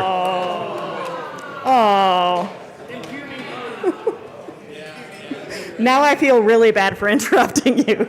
Representative Soper. Thank you, Madam Chair. And I rise in full support of this bill. I was excited to read this last night and reached out to Representative McCluskey and told her just how excited I was to see this. As some of you may know, I have a hobby of being an amateur photographer. And this past year, I really got into nighttime photography. But one thing I realized is that as you're trying to photograph the Milky Way at night, light pollution gets in your way. And it's very difficult to find locations in Colorado where you still have pure dark skies to be able to shoot those beautiful Milky Way photos and to compete with people who spend even more money than I do on cameras. And I was reminded at actually our wedding of just how important our night skies are. A friend of mine had come over from Edinburgh, Scotland, and we were married in Crawford, Colorado at a lodge, so there's no other buildings around. And we saw our friend sitting out on the porch, and she was just staring out at the sky. And I remember walking out, and I said to Kiara, what are you doing? It's kind of cold, it's October. I said, what are you looking at? And she said, the night sky. And I paused and I said, really, it's just the Milky Way, it's the stars. And she said, we don't get to see this in Edinburgh. We don't get to see this where I was born in Italy. She said, to see the Milky Way, to see the brilliance of the stars, that was her first time ever to be able to see what everyone should be able to see. And to be able to work to preserve our nighttime sky is something we need to do now. It's something we have an obligation to do now for not only our generation, but future generations. Every single year, every single day that goes by, less and less of our night sky is going to be visible. And what that means is that there's only going to be a few places left in the world where you could ever see the stars the way we grew up seeing them. And I know I spend a lot of time here in Denver during the session. I miss the stars. I miss being able to see the nighttime sky because that is also nature. That's also part of Colorado. And the ability just to enjoy that beautiful nighttime and to just enjoy God's presence that you see from the heavens. So I'm in full support of this. I can't say enough good things about this.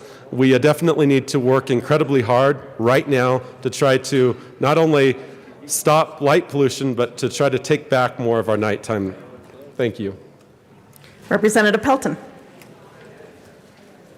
Thank you, Madam Chair. And I brought this up yesterday in committee, and you can tell by the bill I ran earlier today about the red blinking lights. Out where I live, you can look straight up and have a beautiful view of the stars, but you look on the horizon, it's all red blinking lights. And so I'm going to ask the sponsor, is there a possibility we can get some of these grants out on the plains to help with our horizon red blinking lights? Representative Catlin is next. Thank you, Madam Chair. Members, I'm down in front of you today to support this bill. For one of the reasons is that in my district, the Black Canyon of the Gunnison, Cure County National Recreation Area, the Hovenweep National Monument, Mesa Verde, some of those places have gone about trying to protect and save the dark skies. There's a community that's working on that. That's Paonia in my new district. One of the things I wanted to come down and say today is that I feel sorry for you folks. When I go home, a lot of times when I get there, it's about 10 o'clock or later at night, and I simply just sit outside and look at the sky because I can see the stars. I cannot see them from where I stay here in Denver. And that's something that really bothers me. I've got homesick bad right now. I haven't been home for about a month. I need you to understand that this is something worth saving. Those of us that have it don't want to lose it. And those of you who don't have it don't know what you're missing. This is the kind of thing that, it sounds trivial that we're talking about doing these kind of things. But in reality, these are the kind of things that keep us grounded. These are the kind of things that keep us people. People that understand, that can look at the sky with wonder and literally see all of the constellations, can see what this world is and where we fit in this world. That sky is so big and so all-consuming, you could sit for hours and hours and just take a look at the stars. So if you get an opportunity, you ought to come to the 58th District this fall and winter and this summer and take a look at what we have and what we're trying to save. And help us save it. Maybe we can help you here in the big city too. Anyway, good bill. Vote yes. Representative Holtorf. Thank you, Madam Chair. Esteemed colleagues, I thought it was important that I explained why I was one of 2 votes in the committee that said no to this bill. I'll try to keep it short and very specific. I let everybody in the committee know that if you want to see dark skies, you can drive 50 miles east of here. Just head straight east. Highway 34, Highway 36, Interstate 76. You can have all the dark sky you want. We have it in abundance in eastern Colorado, number 1. Number 2, there's needs and there's wants, and we need to apply state funding accordingly. And I really think there's a lot of better uses for money than this want. There's a lot of needs that are going to go unfunded this session, and there's a lot of wants that are going to get funded. So it was very difficult for me to come to this thing and say, oh, this is really important and we need to spend money on this. And provide grant money for this, when municipalities can do it themselves, when counties can do it themselves if they really want, working with this international association and their standards, and investing state money in this. So I just couldn't come to say this is something that the General Assembly needs to be investing money in the state of Colorado right now, particularly with fire season coming and so many needs for fire mitigation and other such key life-saving investments. Further discussion on 1382. Representative McCluskey. Thank you, Madam Chair. Members, I want to do a couple of things. First, respond to some of the concerns of other types of lights that are appearing in our communities. And while I can't speak specifically to the International Dark Skies Association's process in helping communities combat light pollution, I certainly know that any community that is interested in pursuing this designation would have resources made available to them through the dollars in these state grants that will be coming through the Colorado Tourism Office, and how those grants might support community focus on the types of light pollution that may be coming from industry, that may be coming from new and additional features. I'm not sure what to call the red lights that we may be seeing across our horizon. But certainly, I think that is something that could be tackled and considered as part of the process in getting that dark skies certification. I also want to lift up how really important tourism and outdoor recreation is, not only to the district I represent, the high country, the western slope, but really to this entire state. We know that tourism is one of the largest sources of revenue, not only for state funding, but also local and municipal funding. And the more people that we can attract to the great state of Colorado to experience, again, our great outdoors, enjoy and participate in our spectacular, pristine environments, we all benefit. And I think dark skies being a part of that astrotourism appeal, part of the package that people look for and come to expect, I think it's worth protecting and it's worth incentivizing. You know, are there other needs in this state? Absolutely. And we are trying to address those. But driving our local economies, supporting local economies, making sure that we are funding tourism and outdoor recreation That is something that is critical to all of us in this state. Finally, I really want to lift up the group of stakeholders that have come together to support this bill. There is nothing like a bill that comes to you from a constituent. And I had constituents from several parts of my district across 5 counties want to see something happen to support more dark skies certifications in this state. So thanks to all of those folks, the people that have worked so hard to bring this bill forward, I encourage an aye vote. Any further discussion on the bill? Seeing none, the question before us is adoption of HB 1382. All those in favor say aye. All those opposed no. The ayes have it. 1382 passes. Mr. Shebo, please read the title to HCR 1003.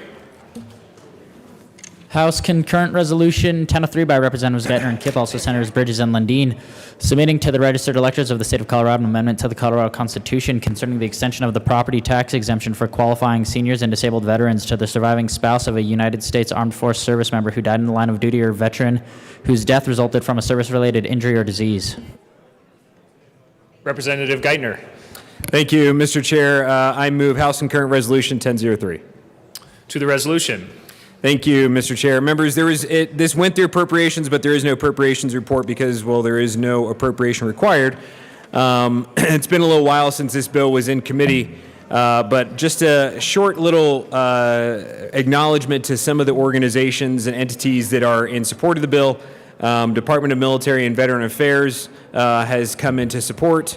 Actually, they have been supportive since the bill began. United Veterans Coalition is also supportive. We heard some pretty compelling testimony, as you can imagine, given the nature of what we're talking about here. We heard from multiple Gold Star spouses testifying how this is a needed and, quite frankly, long overdue. The premise here is that this goes before the voters to amend the senior homestead exemption to include Gold Star spouses along with the 100% disabled veterans and our seniors over 65. Representative Kipp. Thank you. And yeah, for me, I'm very grateful to Representative Geithner for allowing me to join him on this resolution. I have a constituent who, ever since I have been down here at the legislature, has been advocating for this issue. He himself is a disabled vet. He is in a wheelchair, and he is very, very concerned that because he survived, right? Even though he's disabled, he's able to get the homestead exemption, and his wife is therefore entitled to it. But because in a case where the spouse doesn't, or where he wouldn't have survived, his wife would not be entitled to that exemption. That's not okay, and I think the voters will agree with us on this, but we just ask you to help send it to the voters. Assistant Minority Leader Geithner. Thank you, Mr. Chair. And so, members, there are two folks that had a lot to do with this. First one, she actually had the ability to join us today in appropriations. Her name was Margaret Seaburn. Her husband, Chief Warrant Officer Sean Seaburn, she was a very intricate piece of making sure that this legislation moved forward. And then another one would be Deanna Sarter. Deanna Sarter is a Gold Star spouse, specifically out of my district. Her husband, Command Sergeant Major Sarter, he passed away in 2020. We had the opportunity to rename a section of highway after him. But both of those Gold Star spouses specifically had a key role in doing this. And what this does specifically, members, is it allows the opportunity for Coloradans to vote to include. And that's giving the voice to the people to hopefully bestow this small little honor upon our Gold Star families, our Gold Star spouses, is pretty critical. And so with that, I urge a yes vote. Is there any further discussion on the resolution? Seeing none, the question before us is the passage of HCR 1003. All those in favor say aye. Aye. Those opposed, no. The ayes have it. House Concurrent Resolution 1003 passes. Mr. Shebo, please read the title to House Bill 1326. House Bill 1326 by Representatives Garnett and Lynch, also Senator Pedersen and Cook, concerning measures to address synthetic opiates and in connection therewith changing the criminal penalties associated with synthetic opiates, using a substance abuse assessment to direct appropriate treatment at sentencing, providing opiate antagonists in the community, providing synthetic opiate detection tests in the community, creating immunity for furnishing furnishing synthetic opiate detection tests, providing treatment for persons in the criminal justice system, developing a fentanyl prevention education program, providing funding for substance abuse and harm reduction, evaluating the substance abuse and harm reduction needs across the state, and requiring a post-enactment review of the implementation of this act. Mr. Speaker. Thank you, Mr. Chair. And I'm going to start kind of slowly. I want to make sure that Representative Lynch, he just walked in. He's coming, no worries. Thanks to the,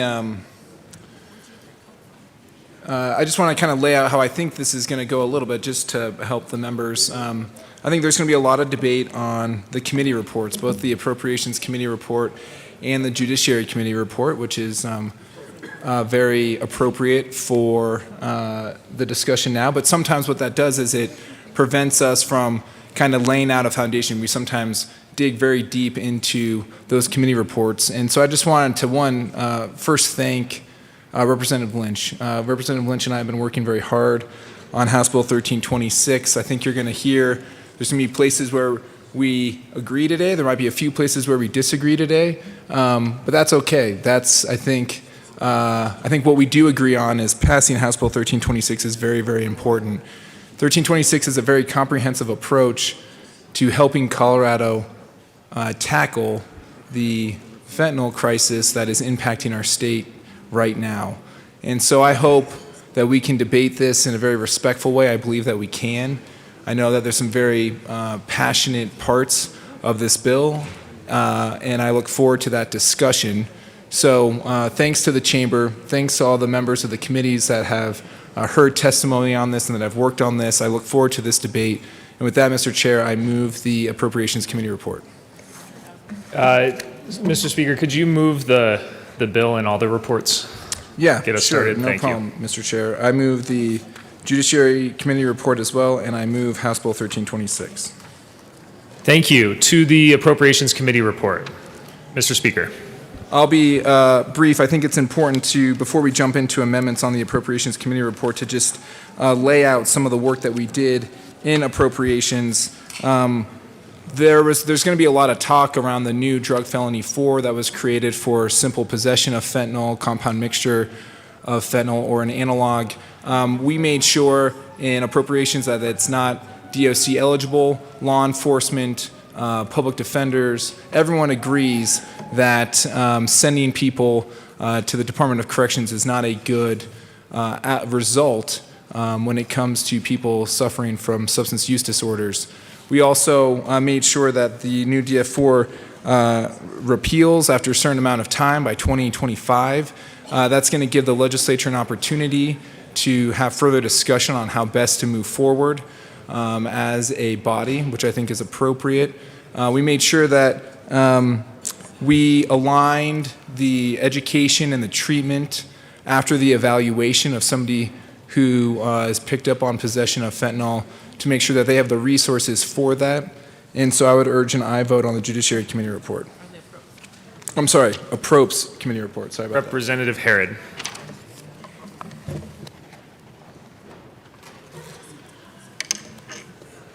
Jeez, Alec, you're too tall. Thank you, Mr. Chair. Members, I just wanted to propose an amendment, Amendment L151, and ask that it be displayed. I just wanted to clean up one amendment that we made in appropriations. We inadvertently struck the words new or, and we should keep the word new so that you, if you knew you had fentanyl, you would be included in this. So we asked for an aye vote on adding back in the word new or, K-N-E-W, or. I asked for an aye vote. Is there any further discussion on L151? Rep. Carver or Representative Soper? Thank you. Thank you, Mr. Chair, and I appreciate being able to come down and talk about this amendment. I certainly felt like, because I was there in appropriations this morning listening, that it seemed like this was going pretty quickly, and that there certainly would be issues at play, which is why, as we're looking at what the amendment does on page 1, line 4, It does kind of concern me, just new or because, this seems like an opportunity to do something different. I do know that I have a colleague who might have a different opinion than I do, and I don't think this affects your amendments. so. I don't think this affects your amendments. Representative Carver. It shouldn't affect your amendments.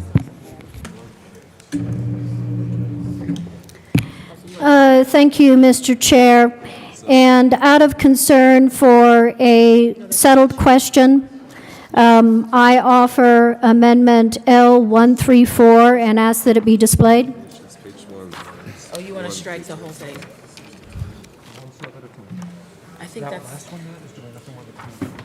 Yeah. Okay, L134 has been moved and is now displayed. Representative Carver. Thank you, Mr. Chair.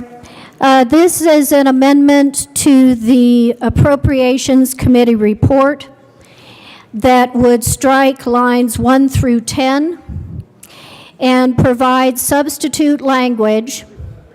And that substitute language, so the language that is being struck in lines 1 through 10 of approps would include the new mens rea language, but also the repeal language, but it would substitute having all felony possession be all possession of fentanyl or fentanyl analog be a felony.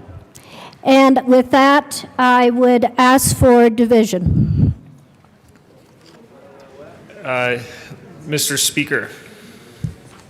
Thank you, Mr. Chair. And either the majority leader or the assistant minority leader can correct me if I'm wrong. I think I want to make sure we debate. We have a little bit of time to debate before the division, but division duly noted before we call the question. Members, I think this is the debate that many of you who have been following this process for the last couple of weeks knew was coming. And this is around simple possession. And let me just say before we get started that in all of the stakeholding that went into this bill, whether or not that was with the prosecutors, with the public defender, with people from the harm reduction community, whether or not it was people from CML and other parts of the state, I think everyone can agree that simple possession is not the silver bullet to solving the fentanyl crisis that is on the street right now. I think that in the Judiciary Committee we heard 13 hours of testimony on this very particular issue. I would say that this issue has garnered more discussion than almost anything else in the bill, and I don't believe that is appropriate for the magnitude of this issue. I think that what else is in the bill is very, very important. But I would ask for a no vote on L134. It is my belief that going to zero on simple possession creates a lot of unintended consequences and hardship on people across the state who suffer from substance use disorders. It's my belief, and I've spent a lot of time thinking about it, and it's okay to say it publicly, that in this body, we come back and we debate things that we have done in the past. And after a lot of thought and a lot of deep meditation on this particular issue, I don't believe that 4 grams is the right number. I believe that 1 gram better reflects the legislative intent that people in this body and in the Senate voted for when it came to personal use. And we have a system in this state that isn't adequate to help those who are suffering from substance use disorders. We don't have enough voluntary treatment beds. We don't have enough workforce. We don't have enough people to help those who are most in need. And so what we do, because of the way our system is we have other alternatives to have get people treatment. And that's just the way that our system's built. And no matter what we do, no matter how long we debate on 1326, we're not going to be able to change that. But my ask is that we don't go to zero. It is going to create unintended consequences. It's going to very much damage people's lives. Take the example of the student who has one pill in their pocket and they get caught up in this amendment. So I understand that the debate is very passionate on both sides. I want us to make sure we don't lose the forest through the trees. This bill should not be won or lost on where this debate goes. This is something that is not going to solve the crisis that the state is facing, but what is in the underlying bill underneath it will go much further in that. So I knew this was coming, and I look forward to the discussion, and thank you, Mr. Chair. Representative, I had Weissman, and then we'll go to Carver. Thank you, Mr. Chair, and thank you, Mr. Speaker, for stating your opposition to this amendment. Members, just given the magnitude of this bill and the significant amendment activity in both committees, there's just some technical stuff in terms of what substantive amendment has to get drafted to what and comes up when, but let's not get lost in that. Like you've just heard, the substance here, not what the heck committee report it's written to, is what matters. And the substance of this amendment is to make it a felony to have, whether you know you have or not, anything with any fentanyl in it. And I could not be more vehemently opposed to this policy.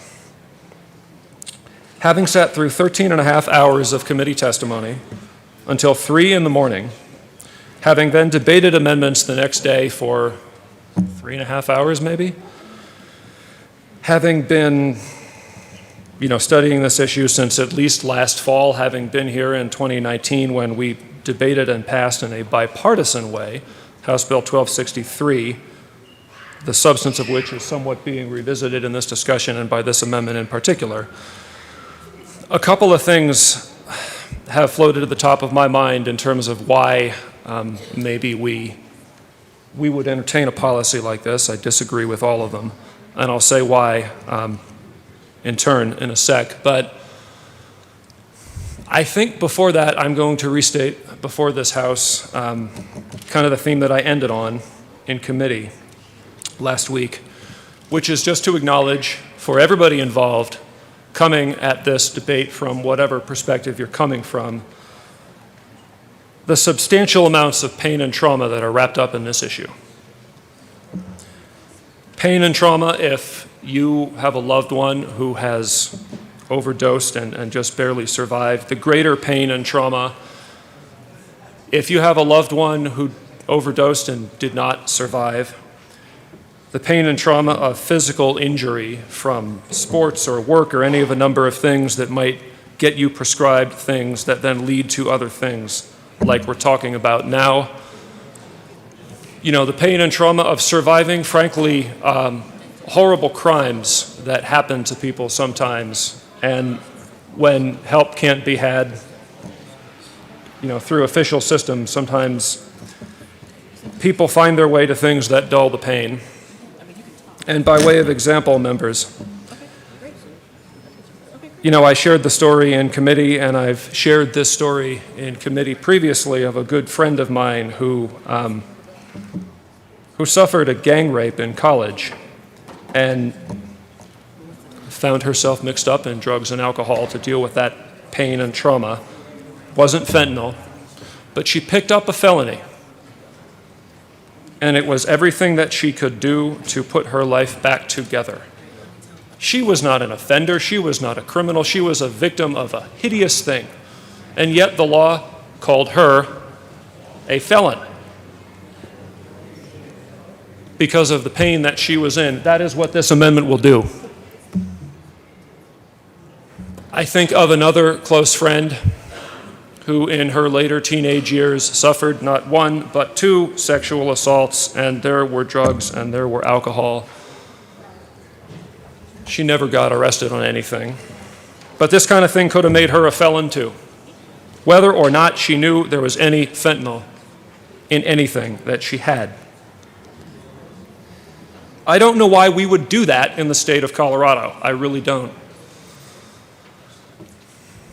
I also want to acknowledge the pain and trauma of first responders and law enforcement officials who go on calls where people have overdosed and who see things that I don't think any of us want to see. I know some of us have seen them. That'll take a toll on you after a while. And I do not begrudge people who have to see those things every day for a living, wanting to react to what they have to see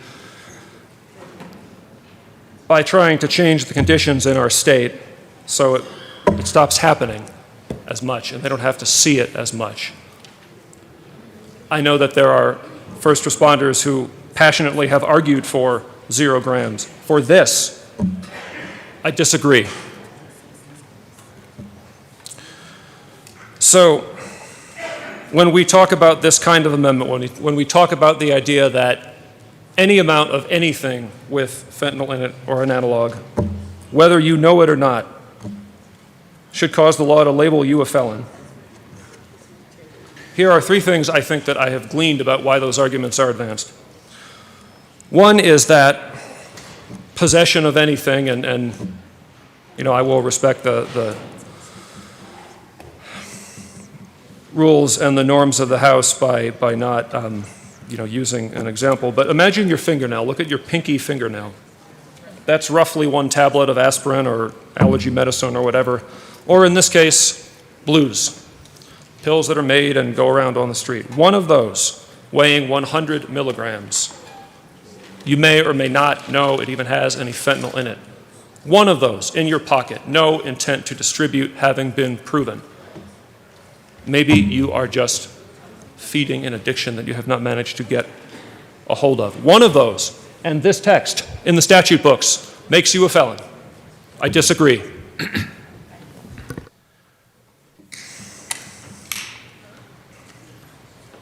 Yeah, fentanyl's scary. I get it. I think that we all get that. The question is, what do we do? It is scary. It is doing harm in our state. The question then is, how do we respond to that? But is mere possession of it evil? Is mere possession without intent to distribute, having been pled and proven, so evil that we must affix the label of felon to that? No, I don't think so. Why else? Why might we set forth a law of felony possession for any amount of anything, whether you know or not? Well, it's sometimes said we're having a hard time going after those who are distributing. Well, there is a lot of text in the bill about that, and we'll come to that in due course. People are cooking up large batches of these things and selling it for profit and trying to make monetary gain from other people's addiction and pain. I don't have any sympathy for that, and there should be provisions in the law for that. There's a whole separate section of the statute than the one we're touching here. But we do not use one law to punish conduct that a different law is intended to punish. In all of Anglo-American law, you plead and you prove the elements of the offense beyond a reasonable doubt. Members, you may or may not know, there is no minimum weight to be convicted of distribution. Now, you're going to suffer a higher drug felony the more you have, of course, but if evidence of distribution is there, baggies, customer lists, lots of cash, there are many factors. You could pull up the section in the statute and you'd find pages and pages of case notes. If the evidence is there, distribution charges can and ought to be pled and proven, and people who are seeking to profit by harming our community should answer for that. But that is not possession. That is not struggling with an addiction. That is not having been victimized by trauma. So, to the idea that we should use felony as some kind of felony possession as some kind of backdoor to try to get at distribution, and I'm afraid I heard some intimations of that in 13 and a half hours of Judiciary Committee, I say no. And finally, and I think that we'll talk a great deal more about this over the next 6 or 8 hours or however many, there's the idea that we need felony consequences from the first iota of possession without intent to distribute to compel people into treatment. I disagree with that premise. We'll talk more about that premise. We'll talk more about other ways to fund treatment and encourage people to treatment. But members, the pretty much, I think, uncontradicted testimony by doctors, by addiction counselors, by dozens of people who came and spoke to us from a standpoint of actually doing this work and their professional expertise, was that treatment works when somebody who needs treatment is ready. And it doesn't work very well otherwise. Now, the text that comes via the committee reports has made a move to 1 gram with some mental state language. For me, that's a whole lot better than 0. It at least acknowledges that there is a space of possession without intent to distribute, a space in which people who have suffered horrible things, trauma, victimization, might have pills in their pocket because for the moment they haven't found another better way to get through that pain. Those people will suffer a drug misdemeanor rather than a drug felony. So we should have a robust, evidence-based conversation about how to get people treatment and help that they need. Felony consequences in the law for any possession of anything with any fentanyl in it, whether or not you know there's fentanyl, is not the way to do it. Members, I knew this amendment would come. Like I said, for technical reasons, it had to come this early in the debate. Doesn't matter when in the debate it comes, doesn't matter what committee report it's written to. It matters that it's wrong. And I encourage us all to vote this amendment down. Representative Carver. Thank you, Mr. Chair. Just a couple of quick points.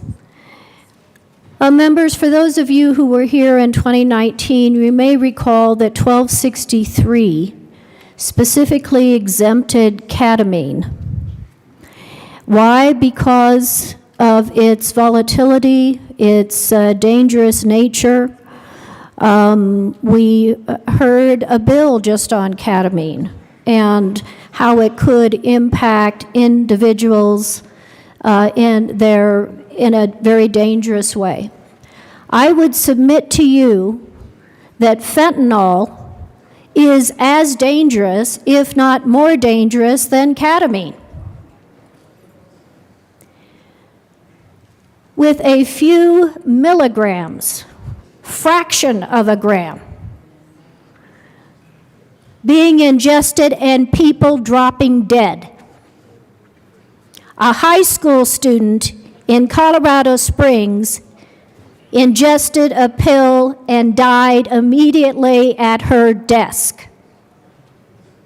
We heard testimony in judiciary on others who had shared a pill, and dropped dead, or had immediate respiratory failure, went unconscious, and died shortly thereafter. That is how deadly fentanyl is. Is it not least as deadly and concerning as ketamine? If we're revisiting 1263. But that is not my primary reason for bringing this amendment.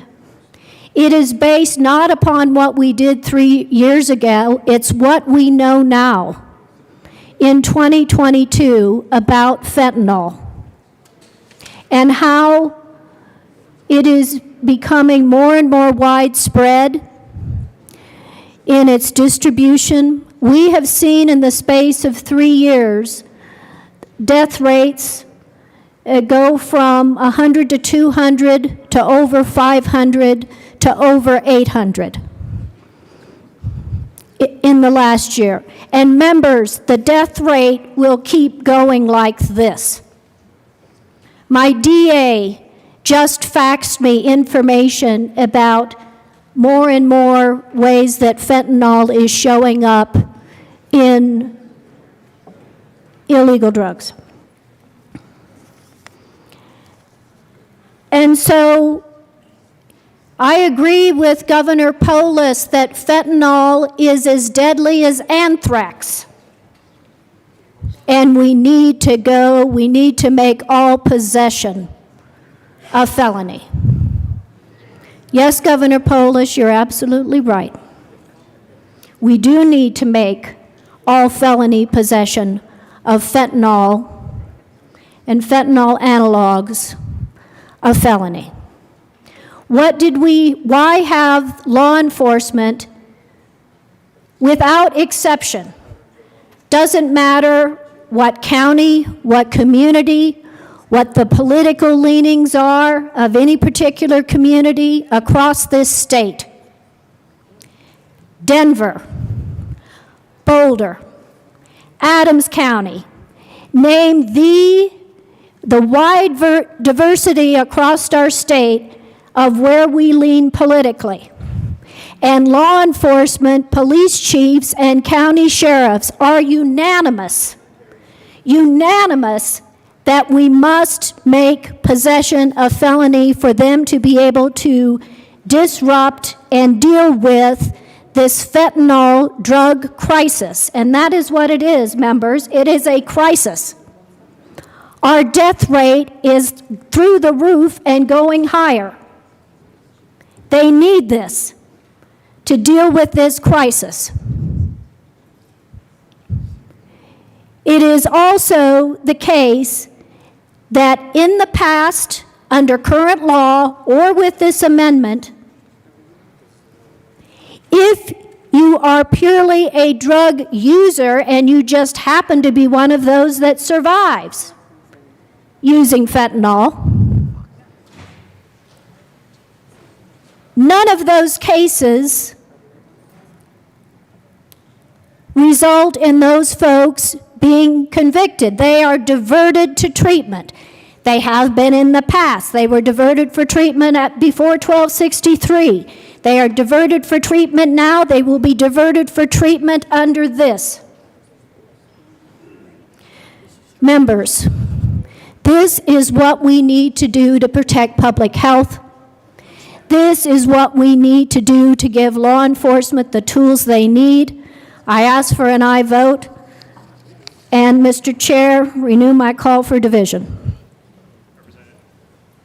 Representative Herod. Thank you, Mr. Chair. Members, I want you to take a good look at this amendment. And I'll be brief because I know we have a long debate ahead of us. This amendment takes out knowingly or reasonably had cause to know, which means that if you don't even know you have fentanyl, you will be a felon. The young people who are being poisoned and given fentanyl, who think they're taking something else like Ritalin, if they, by the grace of God, have Narcan and survive an overdose, they will become felons for one pill that they did not know had fentanyl in it. This bill goes too far. This amendment goes too far. If you are going to be held responsible, you should know what you have. That should be a standard. This amendment takes out that mens rea, and I think it's extremely problematic and goes way too far. The Judiciary Committee, the Appropriations Committee, the Speaker, Representative Lynch, and so many others who have been in this debate and conversations drafting amendments, I believe are working in the right direction and working in good faith to ensure that those who do not know that they have fentanyl do not all of a sudden become felonized, can't go to college, can't graduate high school, all because they were given something they did not know they had and were poisoned. That's a problem. I ask for a no vote on this amendment. Representative Bacon.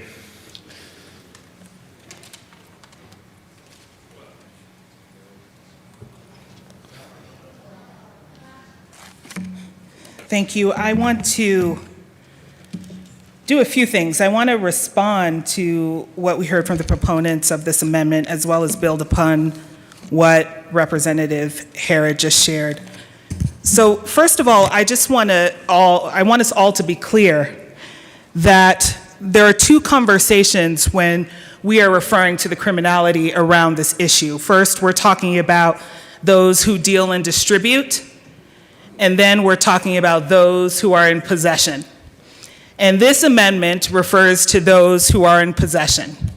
And members, there was a reason why we thought we should add separate care to this, because what we are also talking about with this amendment is substance abuse. And quite frankly, it's something that we have all declared as a public health interest. And it also includes people who are trying to self-medicate. And so if we're going to talk about how we should think through that, we need to include a multifaceted group of people who have perspectives in this area and not just law enforcement. Law enforcement's responsibility is to enforce the laws. But it is not within their actual job descriptions to be social workers, counselors, physicians, or to understand what substance abuse does to body and mindset. And so that is why, as we set policy, we need to hear from other people who especially work in those spaces. But we also need to hear from those who have used, who have survived, and their families. And I want to bring up something that, if the chair would give me a little bit of latitude, I would like to just refer to something about what we heard a moment ago from Representative Herod in regards to this term poisoning. In judiciary, we heard from families who lost their loved ones. I think we've all stipulated to the dangers of fentanyl. But every single one of them said that their children, their aunts, their cousins, and their partners were poisoned. If you say someone is a victim of poisoning, that does not equate to the culpability of being a felon. We are going to actually run an amendment, hopefully, someone has brought this up, that we want to look into the people who were poisoned and hold those accountable who gave them that product. But we can't simultaneously say, if you survive it, you should be handcuffed to your bed because you thought you were taking a Xanax. To be clear, that's what any material means. And as a matter of system, we are making a lot of assumptions of how that's going to go. We asked chiefs, district attorneys, and sheriffs if they believe that someone who didn't know should be culpable, and one chief could not answer the question after being asked 4 times. We also asked, what are you going to do if that person is charged with the felon? They said, we're going to leverage it to find dealers. But guess what? Every 17-year-old, every kid who might get a pill from their boyfriend or girlfriend doesn't know what that is. And for many of us, there are other people we need to ask about this, because many people don't understand what it actually costs to fight a felony charge. If you are arrested for a felony, and we can talk about collateral consequences later, if it's a public defender, it's going to cost thousands of dollars more. But if it is a private family, at minimum, you'll pay a $5,000 retainer. You better hope you have a house to put a lien on, to find some money to hire a lawyer after your child may have survived something, so that somebody might want to use it against you for a plea deal. This is real life. Now, I have heard my colleagues in this building say, drug addiction does not care how old you are, what color you are, what part of the state you live in. And justice is to be blind, but there is a whole system in between that costs not only families money, but the state. It will cost us through the Public Defense Office. It will cost our jails. It will cost our treatment centers the minute we put a felony charge on something. Ultimately speaking, we did hear from parents thinking through this, but the first parent panel said these kids should not be incarcerated, they need treatment. And when you felonize something, it encumbers our whole system to sets of costs that go beyond this 1 year that we may have grants for. It assumes treatment will be equally distributed or of equal quality across the state. It assumes that every jurisdiction has the capacity to prosecute and hold people. It assumes that every person has the money to fight a felony charge. And that is simply untrue. The other thing that is of curiosity to this in regards to the difference or the time spent between addiction and justice, we asked law enforcement, we said, what does it take as a matter of law for cause to arrest somebody? And so if you all aren't aware, if you own a home and use drugs in your house, you are more protected under the Constitution than if you are not housed. So that means law enforcement will have more cause to arrest the people who they can see versus the people that they can't. That is the disproportionality in which we're talking about. In schools, you do not need cause to search lockers or backpacks. But if you want to search someone's car, you need a warrant. That is a disproportionality of who has those things. And so we are concerned that if we say any material, all of those weaknesses in constitutional restrictions of search, won't the people who will be most disproportionately impacted will not have the same protections. And for what it's worth,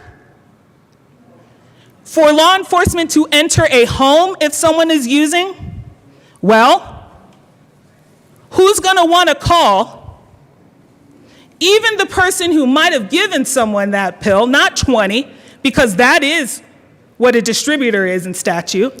Why are they going to want to call if the only way they can get in your house is if they invited you?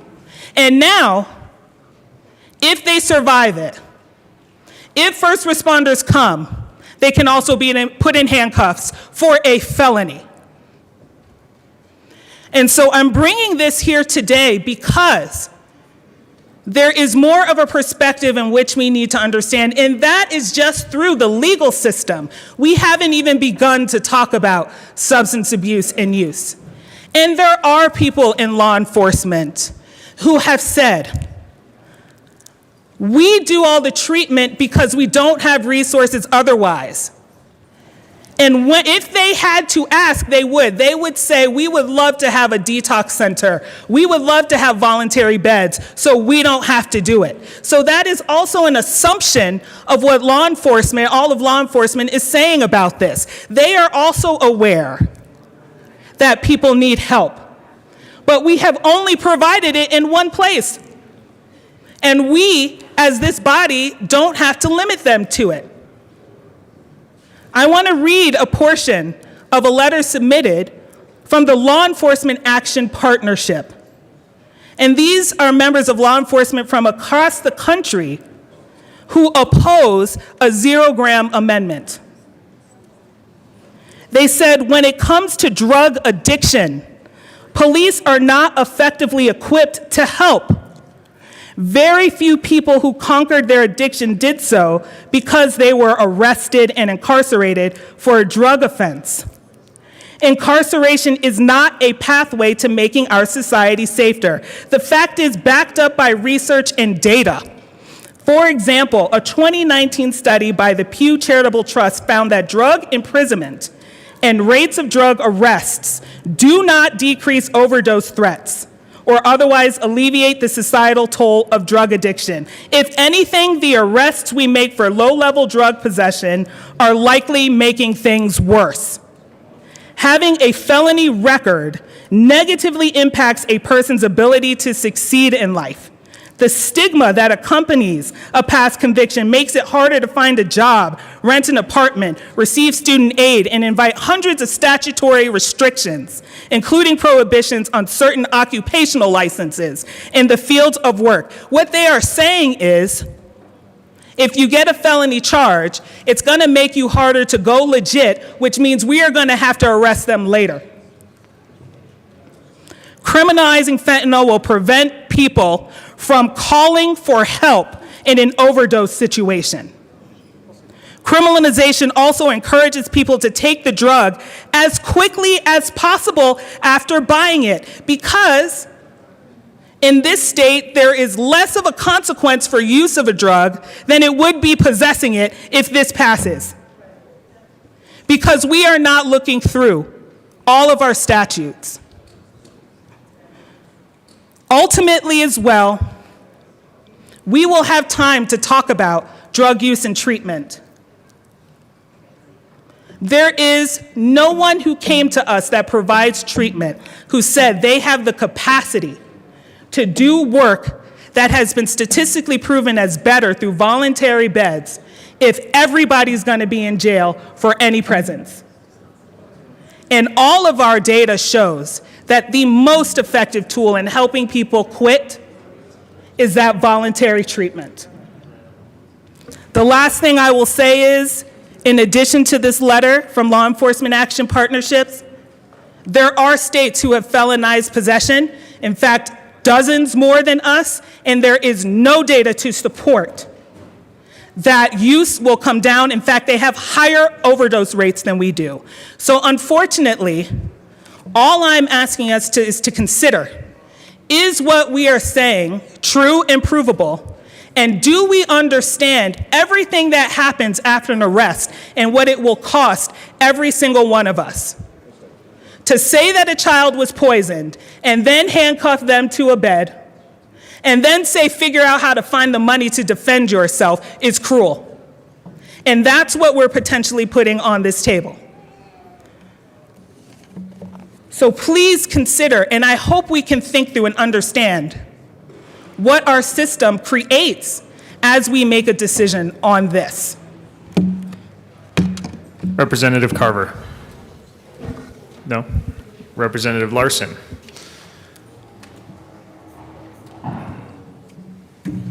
Thank you, Mr. Chair. I just wanted to rise in support of this amendment. I do take the words of my colleague from Aurora very seriously, and the story that he told about his friend. I actually was listening in on the Judiciary Committee, which is not something I would normally do, but this bill I think we all know is of particular import. And listening to the story of what happened to his friend was very, frankly, emotional to me. And I'm sympathetic to his concerns. But what I see in this amendment, I view this in a little bit of a different way.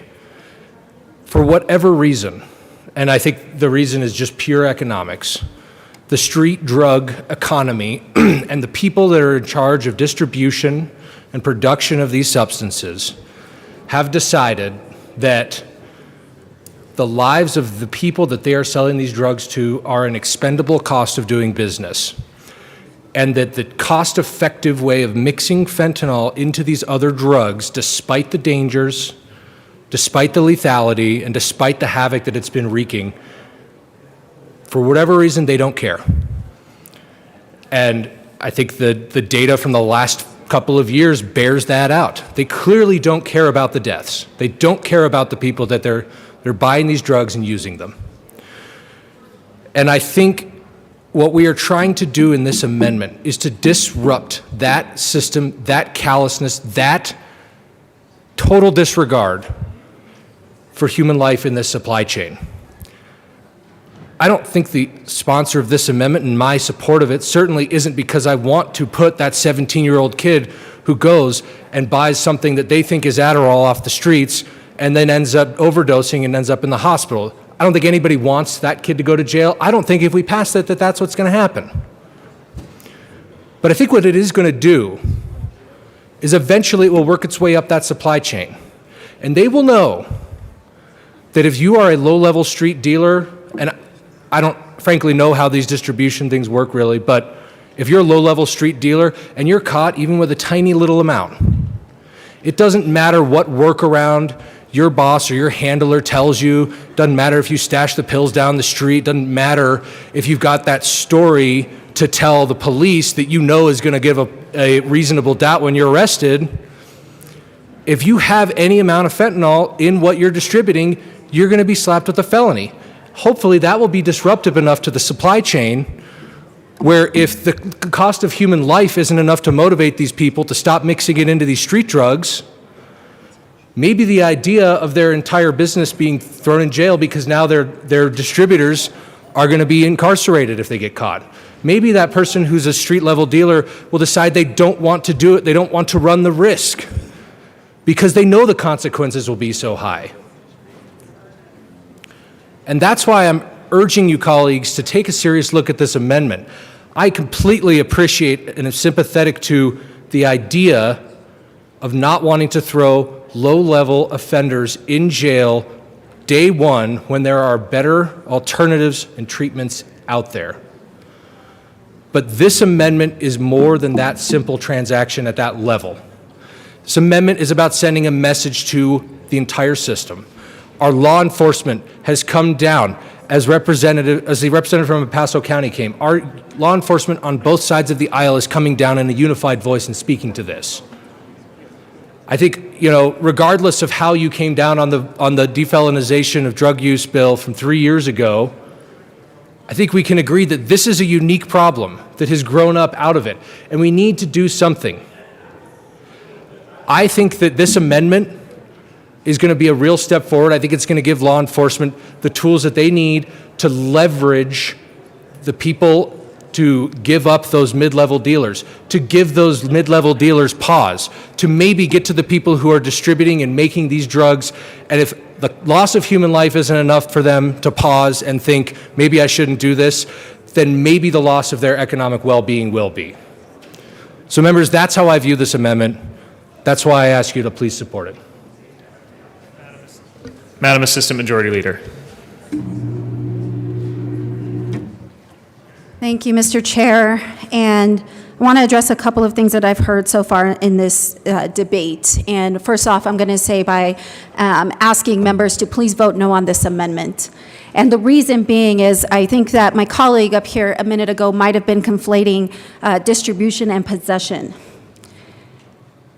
I want to ask how many members, if this body, are clinicians.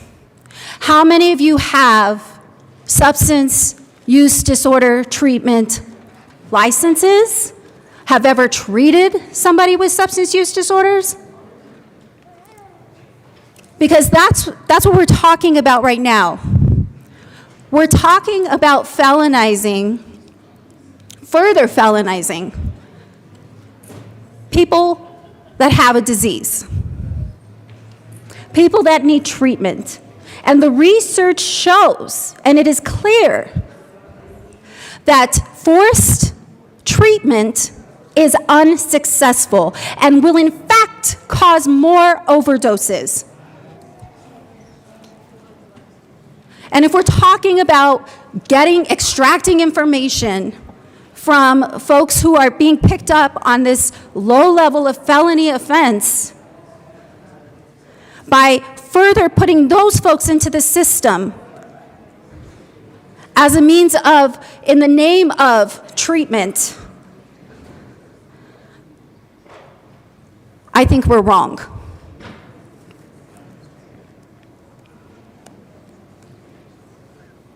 I know you said we don't want it to happen. We don't want to put them into the criminal justice system, and that, this will be this is a consequence of that. This will be the consequence that we will face. We will have more people entering the criminal justice system. There are already plenty of people in the criminal justice system that need treatment, that maybe haven't been picked up on possession charges, but they still need treatment too. So now we're going to add to that into the criminal justice system and create this as a means for people to access treatment when we already are facing a crisis when it comes to voluntary treatment.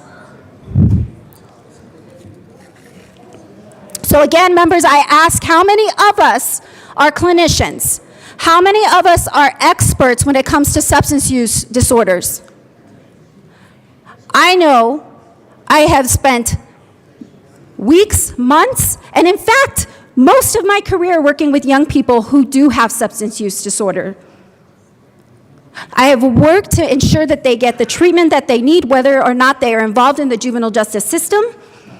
I have spent on this particular policy, discussing this particular amendment with countless numbers of experts in substance use treatment, that this is not the way. This is not the way to prevention. This is not the way to access treatment. I ask for a no on this amendment. Representative Larson. Thank you, Mr. Chair, and thank you to my colleague from Denver. I just wanted to come and address the comment about conflating distribution with possession. Indeed, I'm well aware of that difference here. The problem is, and I think that, and this is just from my experience speaking with numerous DAs and law enforcement, that a lot of these drug enterprises will coach people involved to intentionally, they'll set up their distribution chain to where they will create a plausible deniability that they had enough for distribution, and then they will be charged with possession. And to the comment that my other colleague from Denver earlier mentioned, it's an imperfect system. But I think that's the reality that we deal with, is that a lot of folks who are charged with possession ultimately were picked up for other charges, and because of either some careful coaching from the enterprise, or some advice, they are able to skirt that more severe charge, not meet the threshold for the standard of proof for possession with intent to distribute, even though that may be what they are doing. And again, I'm the first one to admit down here that I'm not a law enforcement professional. I'm not on the front lines with here, but I spent a lot of time on this bill, as I'm sure we all did, because it's a high-profile bill, talking to our local law enforcement folks. And they walked me through how this works and what they see on a day-to-day basis in the courts when they're on rides. And there is a definite tendency within the distribution chain and a coaching for some of these low-level dealers to not have enough on them to be charged with distribution. And again, there's going to be different cases every time, and this is an incredibly complicated issue. We are definitely taking a broad-based approach to this, but I just wanted to make sure that, this isn't just going to be punishing those folks that innocently buy a pill to use for personal use. This is going to touch folks that go up the chain. This is going to touch the entire system. And ultimately, what I'm hoping that this amendment will do, and what this message will send, is that however cheap it is to mix fentanyl in with these other drugs, it is not worth the price to put that into your distribution channel. Madam Assistant Majority Leader. Yep. Thank you, Mr. Chair. I just want to respond real quickly. That's exactly what this does.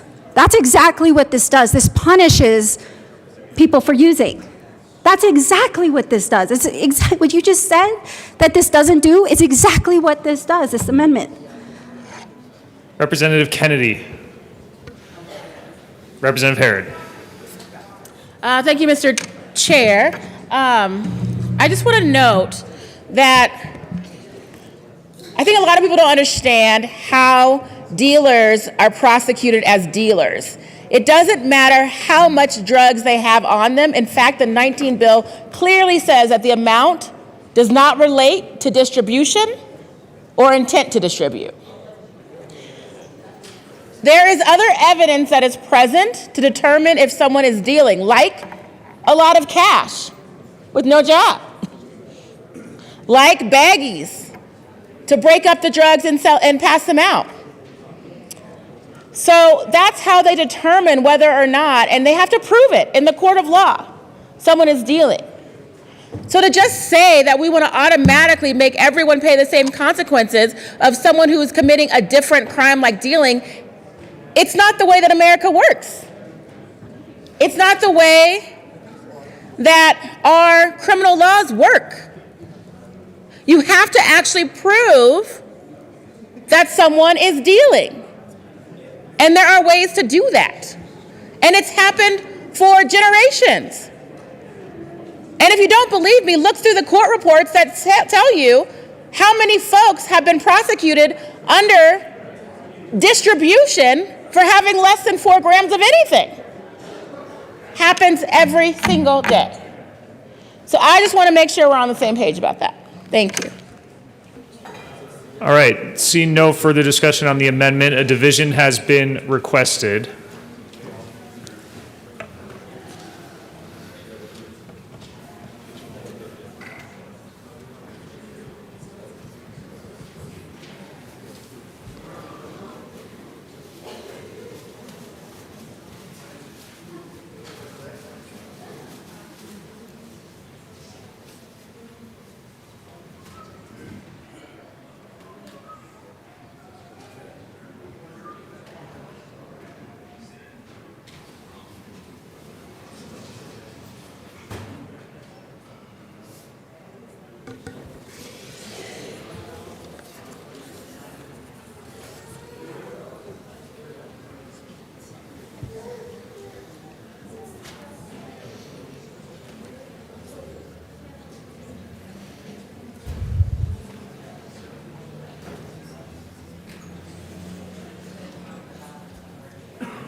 The question is the adoption of L134. A division has been requested. All those in the chamber not entitled to vote, please be seated.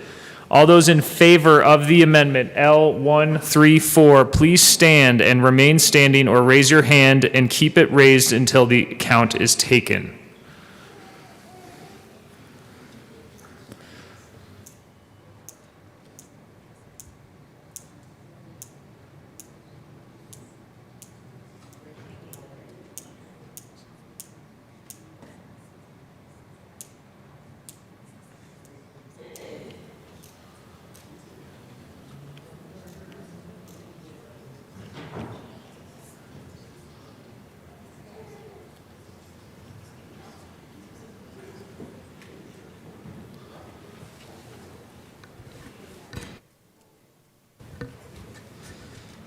You may be seated.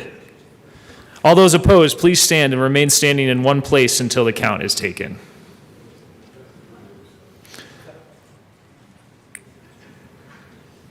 Or raise your hand and keep it raised until the count is taken.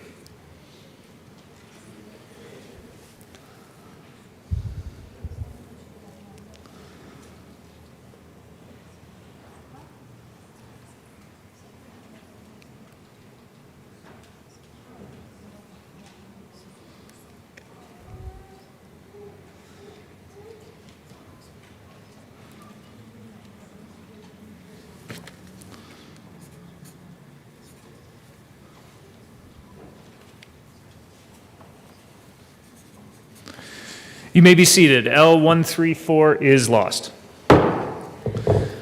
That brings us back to the underlying amendment L151. Representative Soper. Thank you, Mr. Chair. I'm glad we're back to the underlying amendment. I move amendment L139 and ask that it be displayed.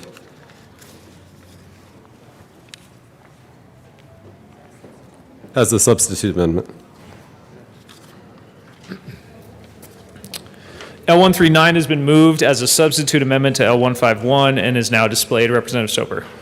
Thank you, Mr. Chair. So this takes off where we last had the conversation. It makes everything from 4 grams to 0 a felony. And then if it's going to be 1 gram or less, it allows it to be subject to what's called the wobbler. And the wobbler is something that we currently have in statute. It was also added to the bill as well earlier.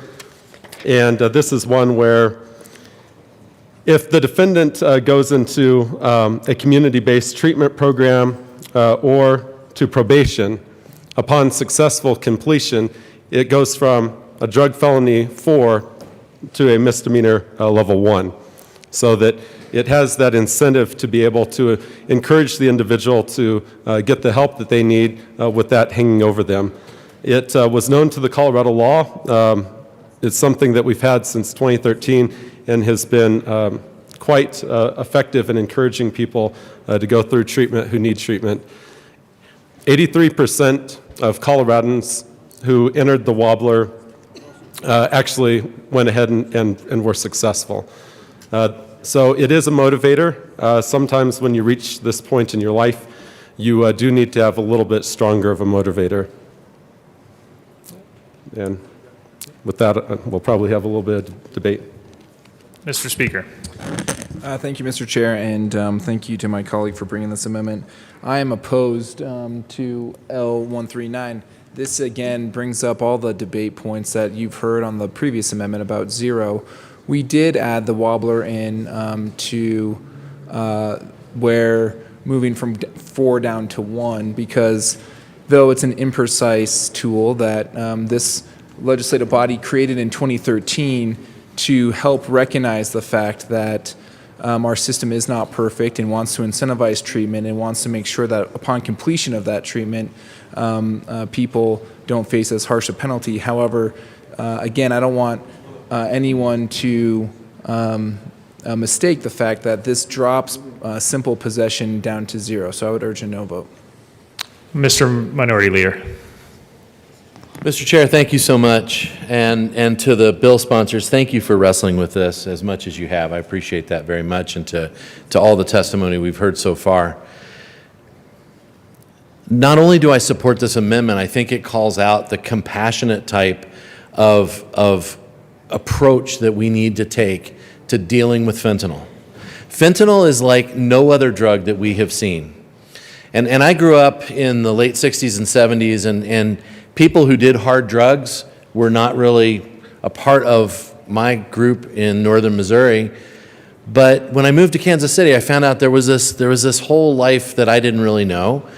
And there were drugs like heroin and like cocaine. And what I found out was that the harder the drug, often the more difficulty in getting people to access treatment. And we've heard that voluntary treatment is the best approach. But when we look at this kind of an approach, when we look at this kind of an amendment that says for simple possession, what we're really talking about is let's find that gateway, let's find that doorway to get people into treatment. And to be honest, we have best approaches, and then we have the approaches that we have. We have the tools that we can have. And this is a good tool, because what this really does is it offers someone an off-ramp to a part of their life that they may or may not in that moment be ready for, but need to be presented with that opportunity. This amendment says fentanyl is too dangerous to leave on our streets. And this is kind of the root of this discussion, is what is our intent in approaching the problem we have with this fell poison that's on our streets? Is it to learn how to live with it, or is it to get it off our streets? I can speak for myself. It's my intent that we find the best way possible to get this deadly poison off our streets. That to me is the very best possible outcome of what we're wrestling with today. And one of the only ways to really do that is to find the best way for people to get the treatment they need. And understand that we have been told by people who are in the harm reduction business that, well, what we really want is to people to be shunted into harm reduction and treatment that we can control, that's really just all voluntary because that's the best way to do this. We just need more money to do more of that. Well, I don't disagree. They probably do. But the challenge is, how do you find that door for people to open so that they can begin that process. And often this is that door. The door is to have an encounter with somebody who says this is against the law, and have the outcome of that encounter to say, we have an option for you that says, get past this addiction, get past this problem you have, and your life will go back to normal. Isn't that what we ask? Isn't that what we ask of so many of our bills? To say, how do we get a truly rehabilitative justice system to work properly? How do we give people the opportunity to do what they need to do in their lives to get their lives back to normal? This is that amendment. This amendment says that, yes, it needs to be a penalty that is in accordance with the danger of this drug. But what it also says is this is the way to get back to where you were. And I think that's what we all want. I think the unspoken piece of this is that the felony charge has always been used as a lever to say either get your life back in order and this goes away, or help us get this deadly drug off the streets. Help us work on the multiple tiers of this distribution network. Let us know who we need to talk to. And we can hear a lot up here about what that all looks like. I can tell you from kids that I have worked with in my hometown of Loveland that this is an effective tool.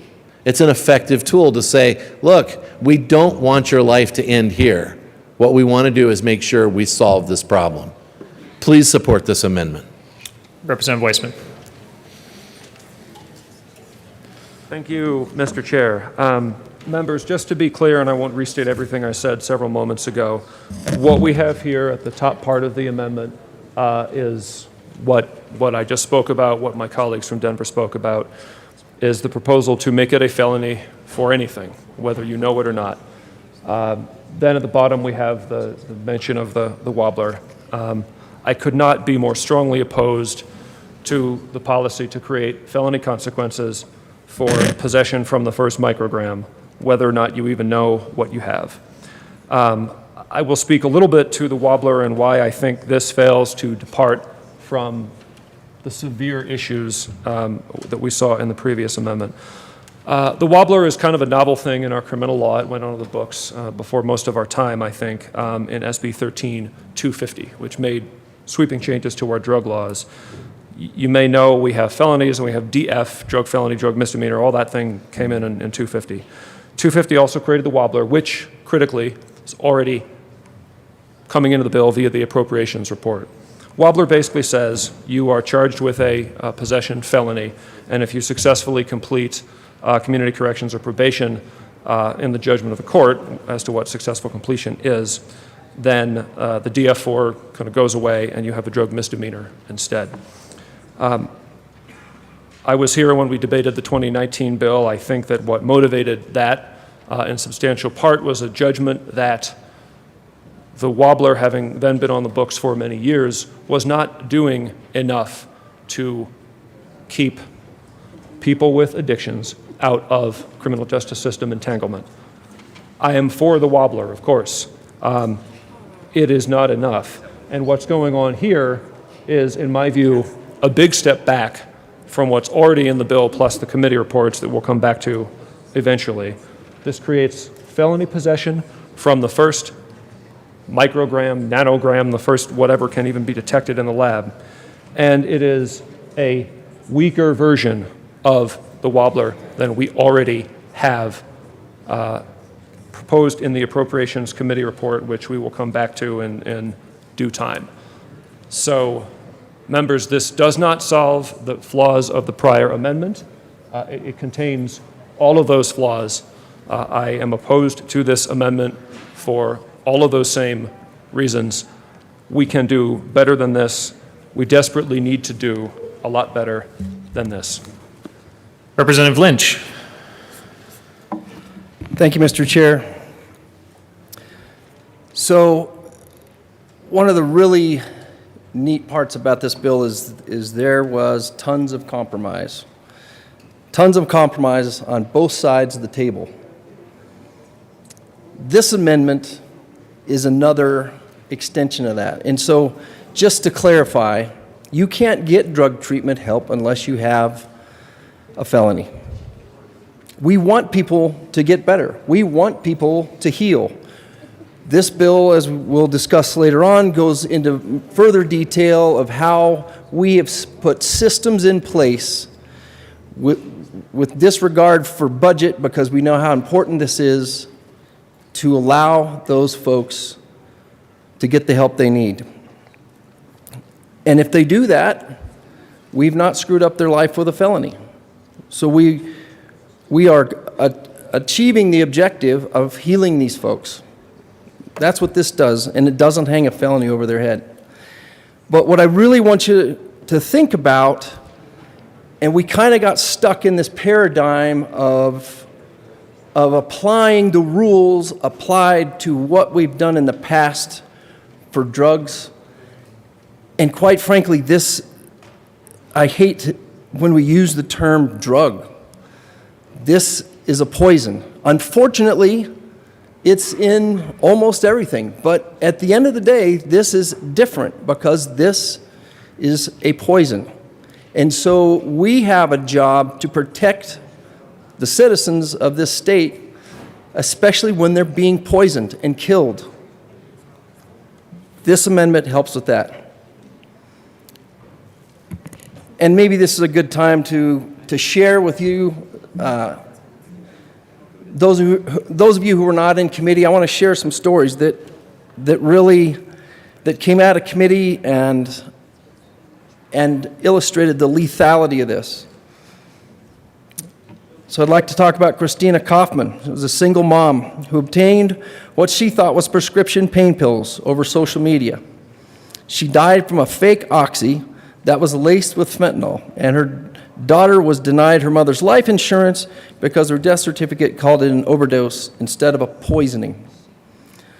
Alden and Susan Globe's daughter, Maddie, was just about to start her senior year at CU Boulder when she got a Xanax from a friend. She had no addiction issues. She just took it in hopes of relaxing. She died from one pill, one time. She was poisoned to death. Arietta Gallegos, who you may have seen, came here not only to committee, but also came and spoke when we first unveiled this bill.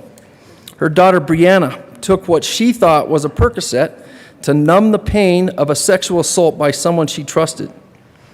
The Percocet was laced with fentanyl. Brianna left behind a loving husband, a 3-year-old son, and her grieving mother. She was poisoned by fentanyl. Malia Rodriguez and her sister, Feliz Sanchez Garcia, lost their beloved sister, Karina, when she was poisoned, along with Karina's husband and 3 others in their apartment in Commerce City, leaving behind a 4-month-old daughter and 11-year-old son, poisoned. Chelsea Ramirez's husband had back pain, had to wait to get to see a doctor. Loving father to 4 children, the youngest still an infant, reached out to an old high school friend on Snapchat, bought 1 pill to ease his back pain, and he died from that single pill. So as we go through this debate and we try to apply old paradigms to a current problem, we cannot fail the citizens of this state by not trying whatever we can. This amendment allows those people to not be burdened with that felony, but it also allows them to get into the treatment and the help that they need. I would urge a yes vote on this amendment. Representative Carver. Thank you, Mr. Chair. Members, to understand why I think this amendment addresses fentanyl as far as the wobbler goes, and I am in support of this amendment. In the world of controlled substances and illegal drugs, whether you're talking LSD, cocaine, heroin, whatever,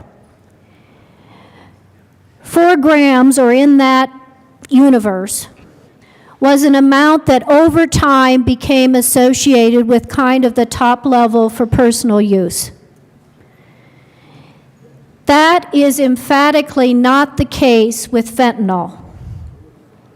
Roughly speaking, and again, it's rarely do you see pure fentanyl. What you see is fentanyl mixed in a fentanyl analog, but enough fentanyl to be deadly.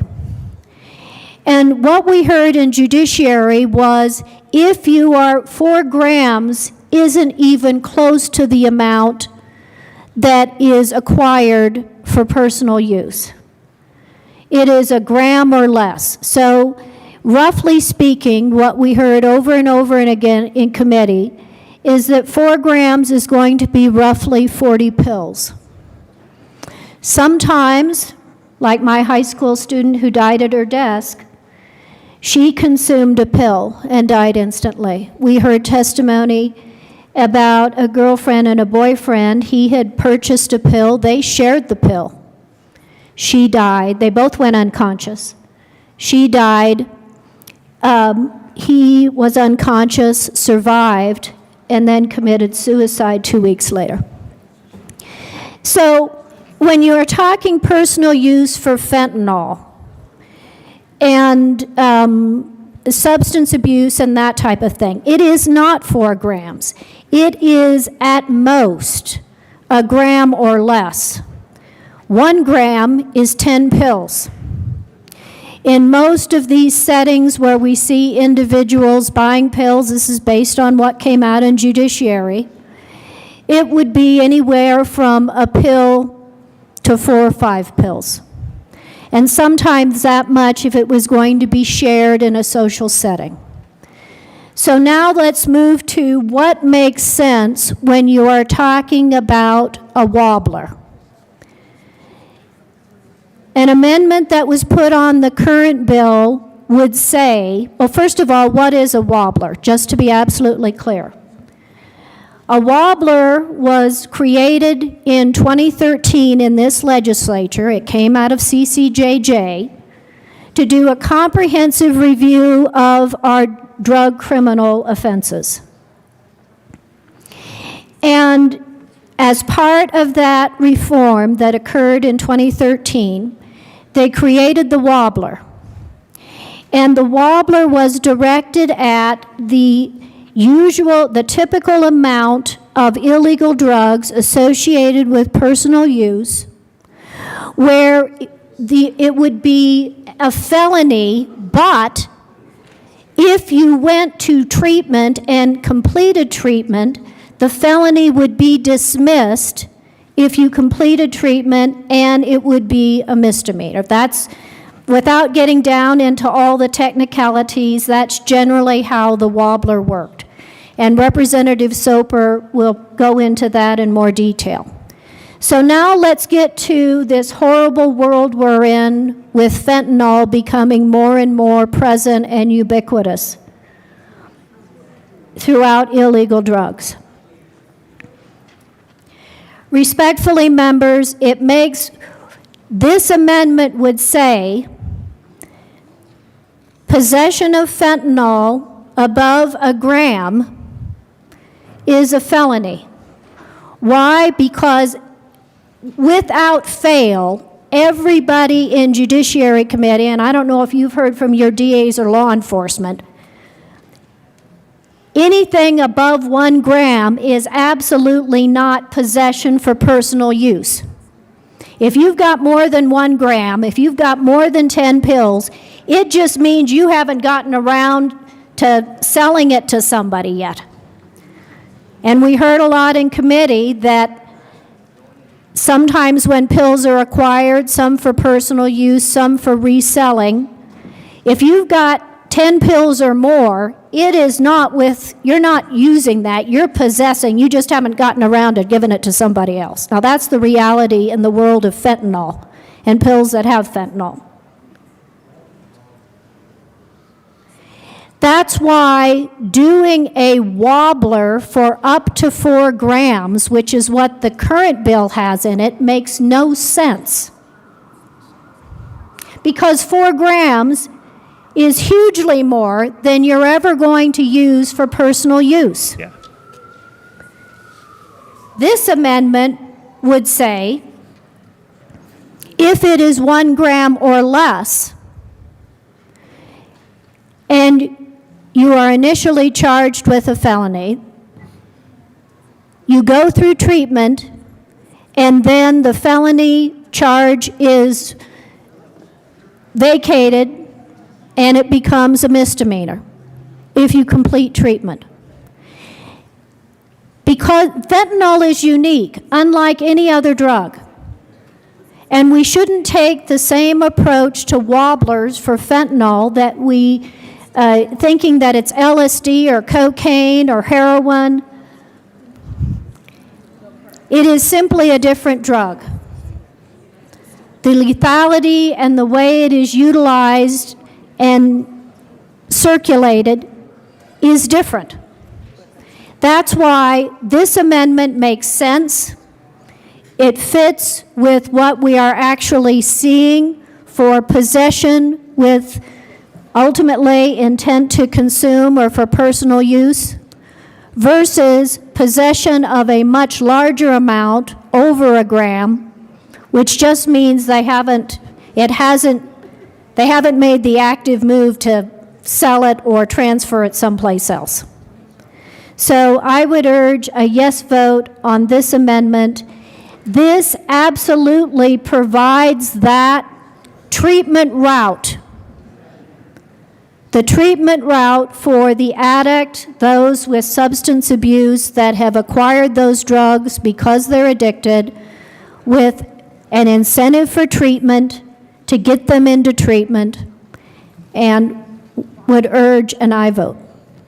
Representative Neville.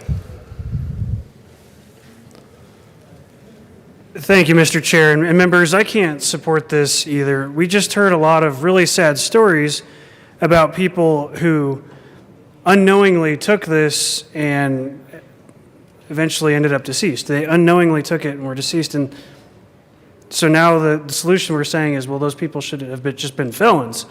And somehow that'll solve the problem by making them felons. And we even heard a different situation of them discussing someone who didn't have an addiction issue. So we're saying, well, okay, they're felons unless they go through addiction treatment, even though they didn't have any addiction problems. And the problem is that I still see with this is not only are you a felon, and maybe there's a way out for you if you complete the program and the treatment within the wobbler, but that's not available everywhere all the time to everyone. And so maybe there isn't a way out for the felony for you. And then on top of that, until you even do that, we're talking about you are now a felon. You are losing your constitutional rights because you unknowingly possess something. I mean, I can think of several different situations where that could happen. I know when my car was stolen and I picked it up, there was some nasty powder in there. I had to clean it up on my way home. If that gets swabbed, am I now a felon because I didn't knowingly or I unknowingly possessed it? If you borrow a jacket from a friend and they happen to get a Xanax pill that was laced with it and you have it, now all of a sudden you're a felon as well and you're forced to go through addiction training. And I think we are not giving enough direction to our district attorneys on this. We're just hoping they have discretion, but members, I got to say that I don't think all district attorneys and ADAs have the discretion that we need on this. Instead, they use this as leverage, and the problem with that is when all you have is a hammer, everything looks like a nail. And so I can't support this. I think this is going way too far. It's going to ruin lives of people who unknowingly are doing something or possessing something that, again, unknowingly. And now we're talking about making them felons with the way out, go through addiction training when that may not even correlate to what their problem is. Because, again, someone could easily unknowingly have this. And so I appreciate the attempt. I think this is a direction better than the previous amendment, but I still can't support this. I have Representative Herod next. Thank you, Mr. Chair, and I have to agree with my colleague, Representative Neville. So I don't want to reiterate too much, but I want to be clear that folks understand that there's not much difference between this amendment and the amendment that was brought before. This amendment says that if you were poisoned and didn't know you had fentanyl, and you survived by the grace of God or support from our Narcan, that instead of you being able to go home, you're going to be a felon and go to jail. It takes out that knowingly provision again to say even if you did not know, you're going to jail. And even if you don't need treatment because that's not what you thought you were taking, you're going to jail. If you are a teacher, if you are a paramedic, if you are a medical professional, you lose your license. You didn't even know you were taking it. You didn't even know you had it in your car. You didn't even know what you had. Any amount, you lose all of that. That's wrong. I should not be able to poison someone and then they become the felon? That's absurd. This amendment continues to go too far, and you can wobble as much as you want, but it doesn't change the fact that if you did not know what you had, we would drop you off at the prison instead of if you survived that. We'd drop you off at prison. That's wrong. I ask for a no vote on this amendment.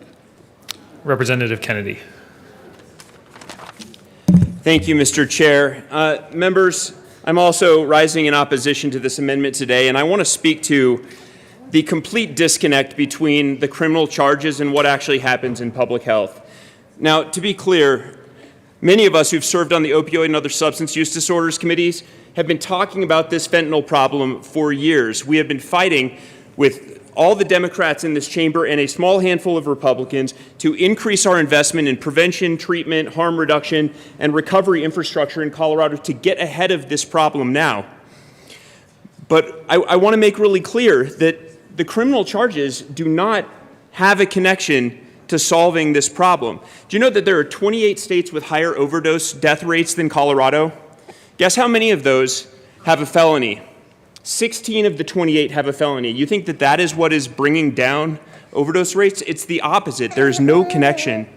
Now, keep in mind, Colorado's overdose death rate began rising in 1999 and started to spike in 2016 when simple drug possession was still a felony here. The fentanyl crisis is a third phase of the nation's opioid crisis that began with the overprescription of opioids, transitioned to heroin, and is now fueled by fentanyl. Increased access to fentanyl in the U.S. began in 2016 and was driven by criminal organization drug trafficking at a lower cost. Since 2016, the entire nation is seeing an increase in drug overdose deaths related to fentanyl, which started on the two coasts and moved inward to Colorado. According to I think we might be running out of time here. According to the CDC, in 2020, Colorado ranked number 29 among states with regard to drug overdose deaths, with 1,492, of which 540 were related to fentanyl. Now, these are really challenging conversations, and this is an emotional issue. I actually am finding it incredibly gratifying that this entire chamber is focused on overdose deaths, because for years and years and years, people who suffered from drug addiction and from overdose were the most marginalized population there. I appreciate the offer. I think she's going to freak out in anyone's arms other than my own. But this population has been incredibly marginalized. So the idea that all 65 of us are focused on this issue and are trying to find solutions to try to reduce overdose death rates is wonderful. But the felony is not going to do it. Investment in treatment, infrastructure, investing in early interventions, that's what's going to make the difference. Please vote no on this amendment. Representative Bacon.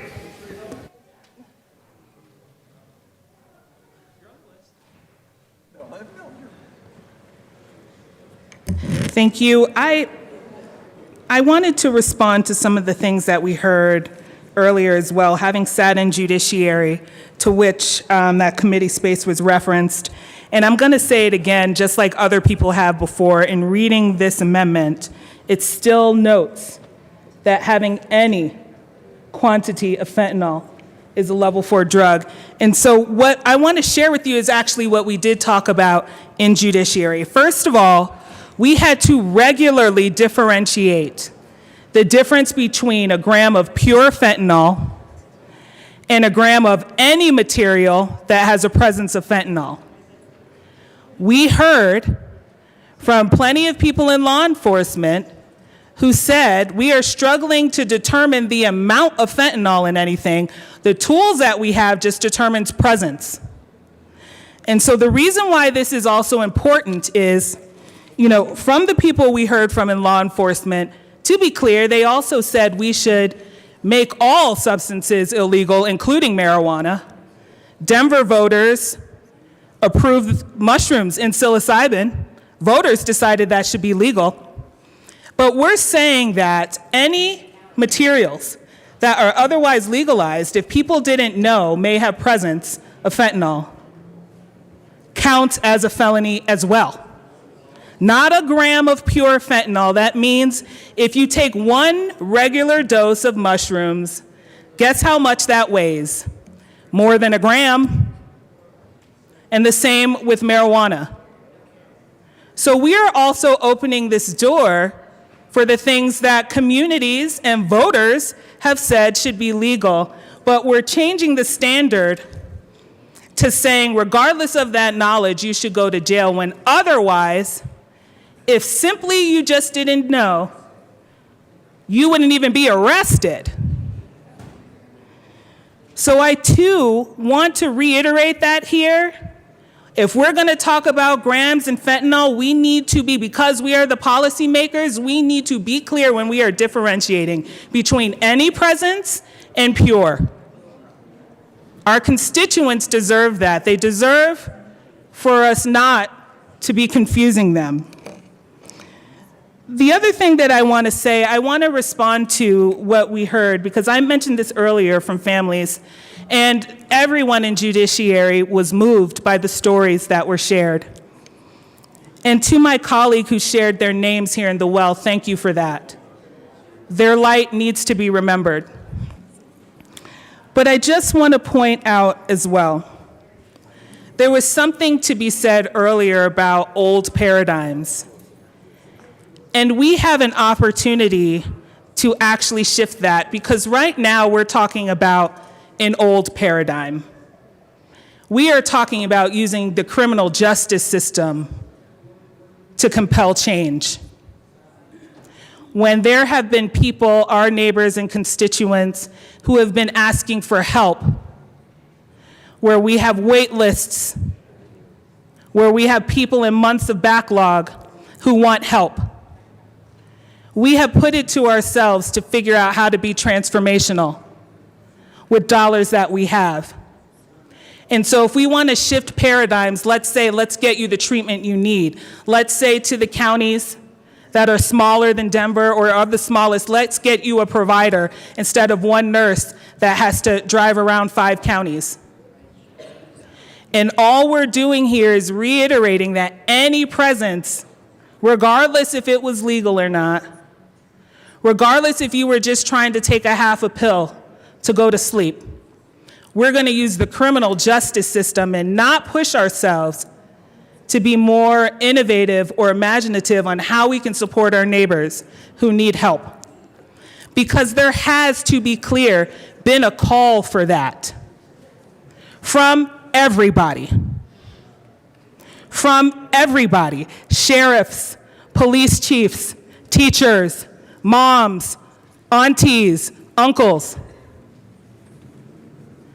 And so this also comes with a designation of resources that we will have to encourage people, if you want help, go get arrested. Instead of this body saying, if you want help, we will figure out how to get you those resources that you seek. We have an opportunity to do that. Thank you. Representative Sandridge.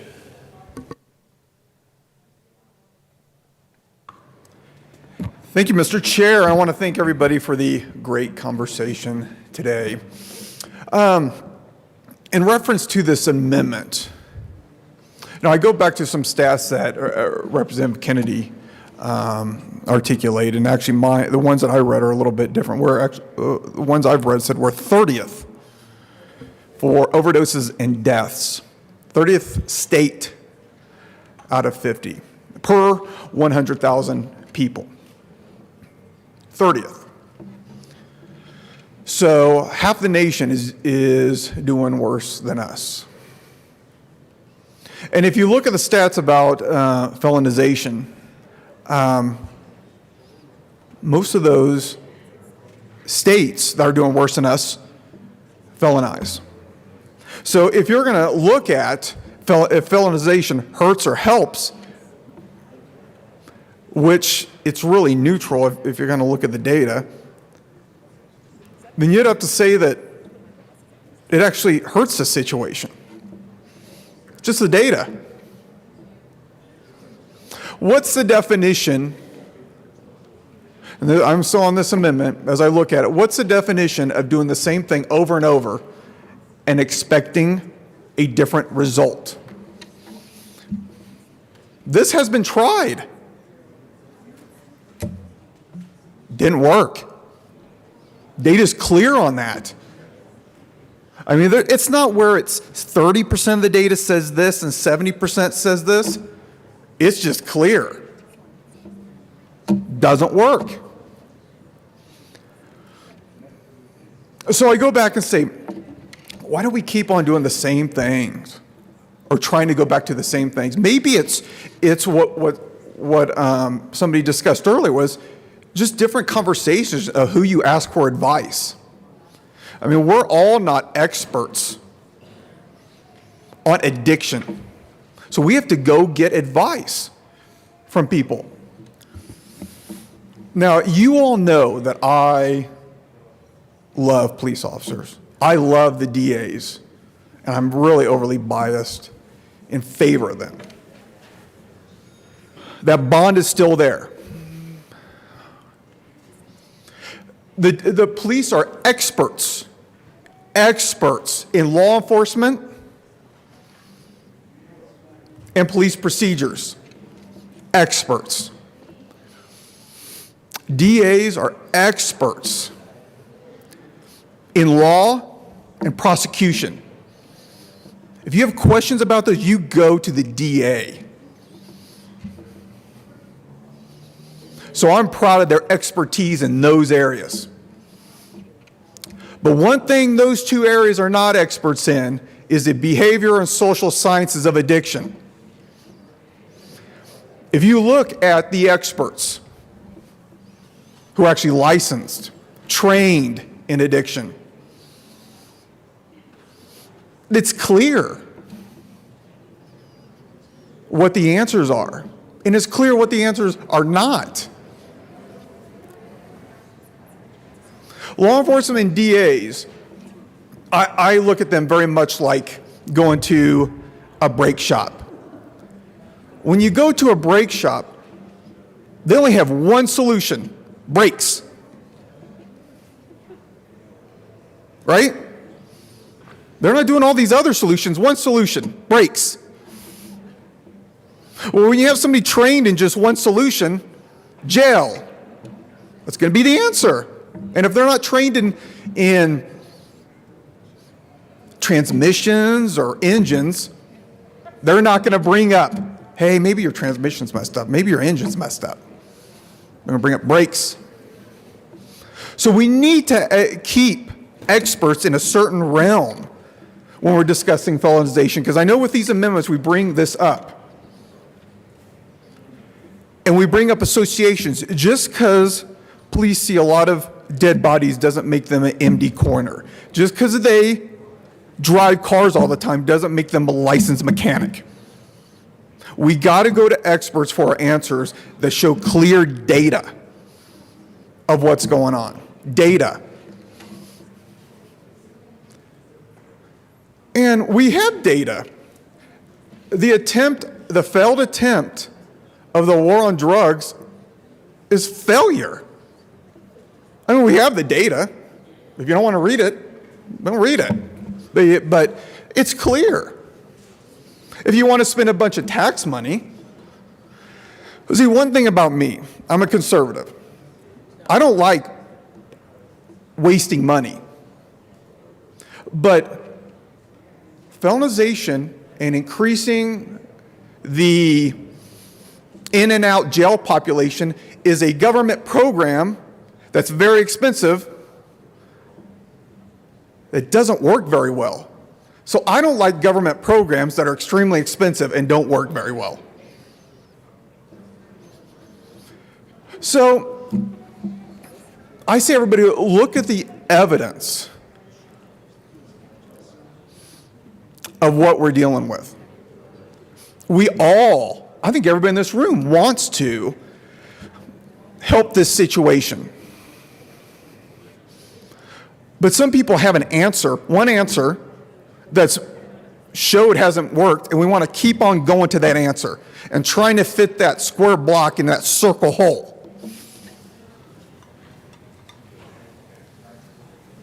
And you say, well, it's a different drug. So let's keep on using that wrong answer over and over and over and keep on spending money, money, money, and locking people up over and over and over. So it's interesting how when I look at this amendment possibly inflicting felonies on people.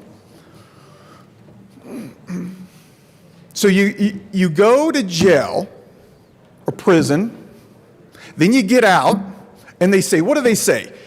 Get a job and get a place to live. Get a job, get a place to live.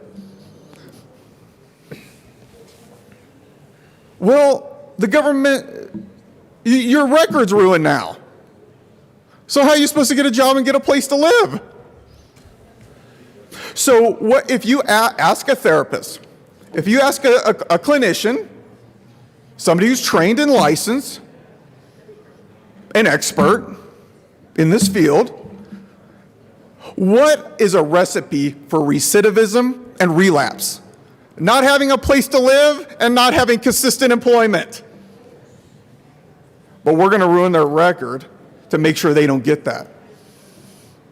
How does that make any sense? You know, on these conversations, how I love how the conversation always ends abruptly. Show me the evidence. Show me the evidence that felonization works. Because I got a big old stack saying it doesn't work. Show me the evidence. And it doesn't come. It just doesn't come. They feel it's a deterrent. It's a deterrent if you felonize this.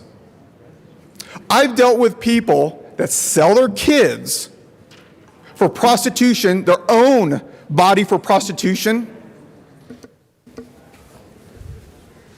for that drug.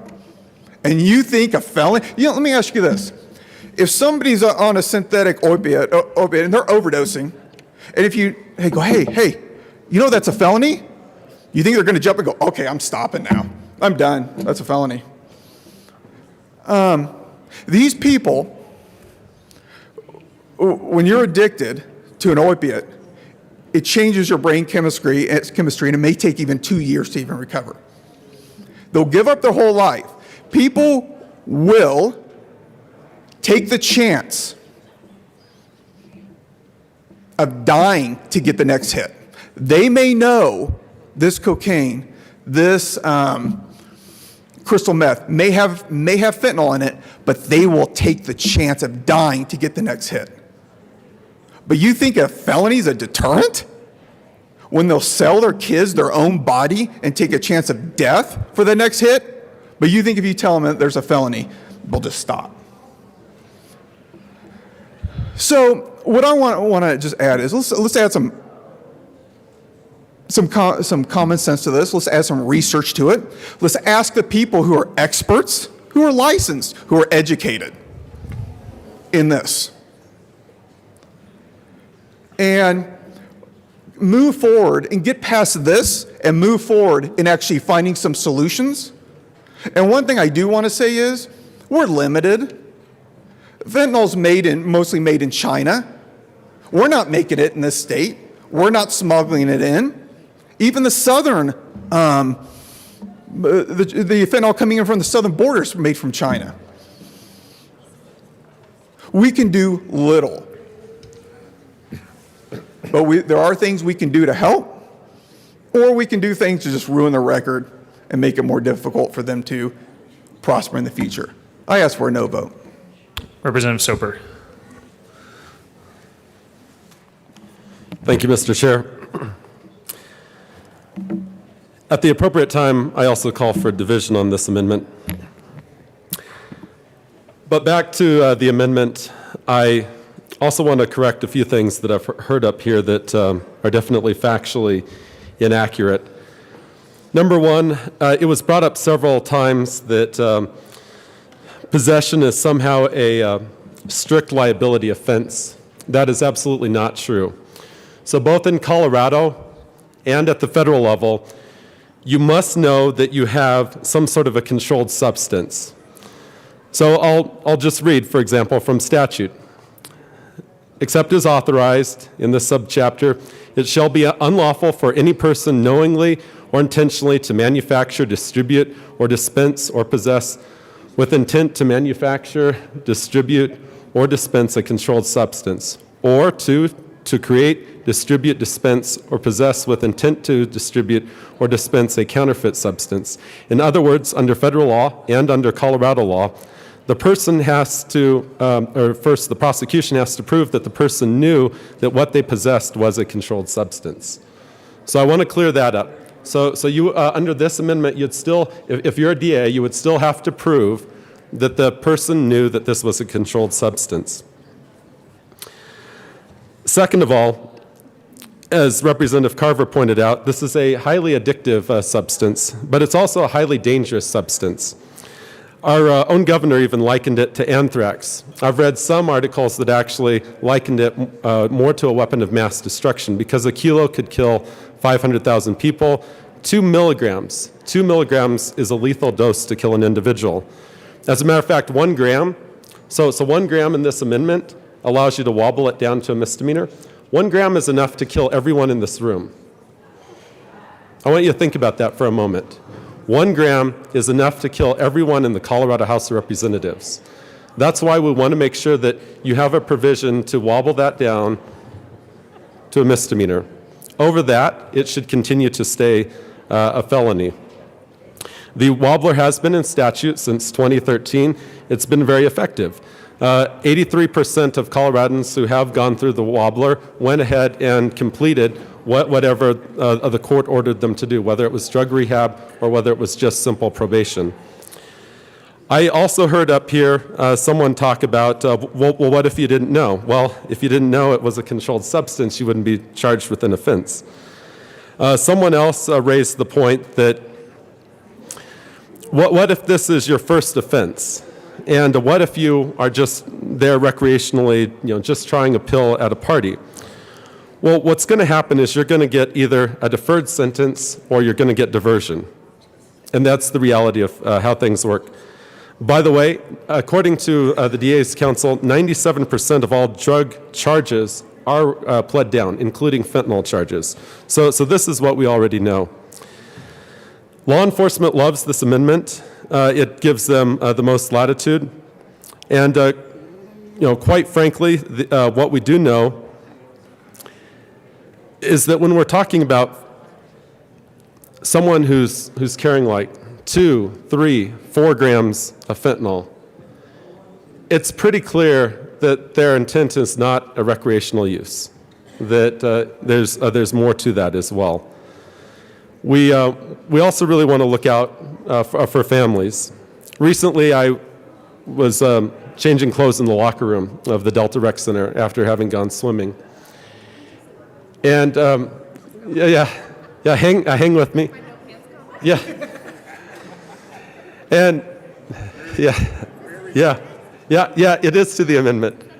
So everyone, stay in your seats. I'm going to take you to. Let's go back to the amendment, I think, for everybody's sake. Thank you. Yeah. So I was visiting with a dentist who is one of the most liberal people I know, and he was telling me about one of his patients who had recently OD'd on fentanyl.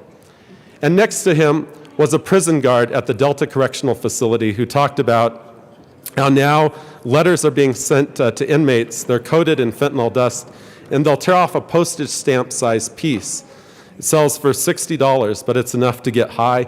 And he said so much so that our prison guards now have to wear almost a hazmat suit, but that one of his friends died of fentanyl. A conservative and a Republican both agreed that it needed to be a felony for any type of possession. But both of them also said we also need to have compassion, a way for the person to be able to wobble down to a misdemeanor. And that's exactly what this amendment does. It has that built-in compassion, and it will automatically be there. I'll leave you with this one final note because I can't drill it in enough. You would still have to know that it's a controlled substance if you're as the person for the DA to go ahead and charge that.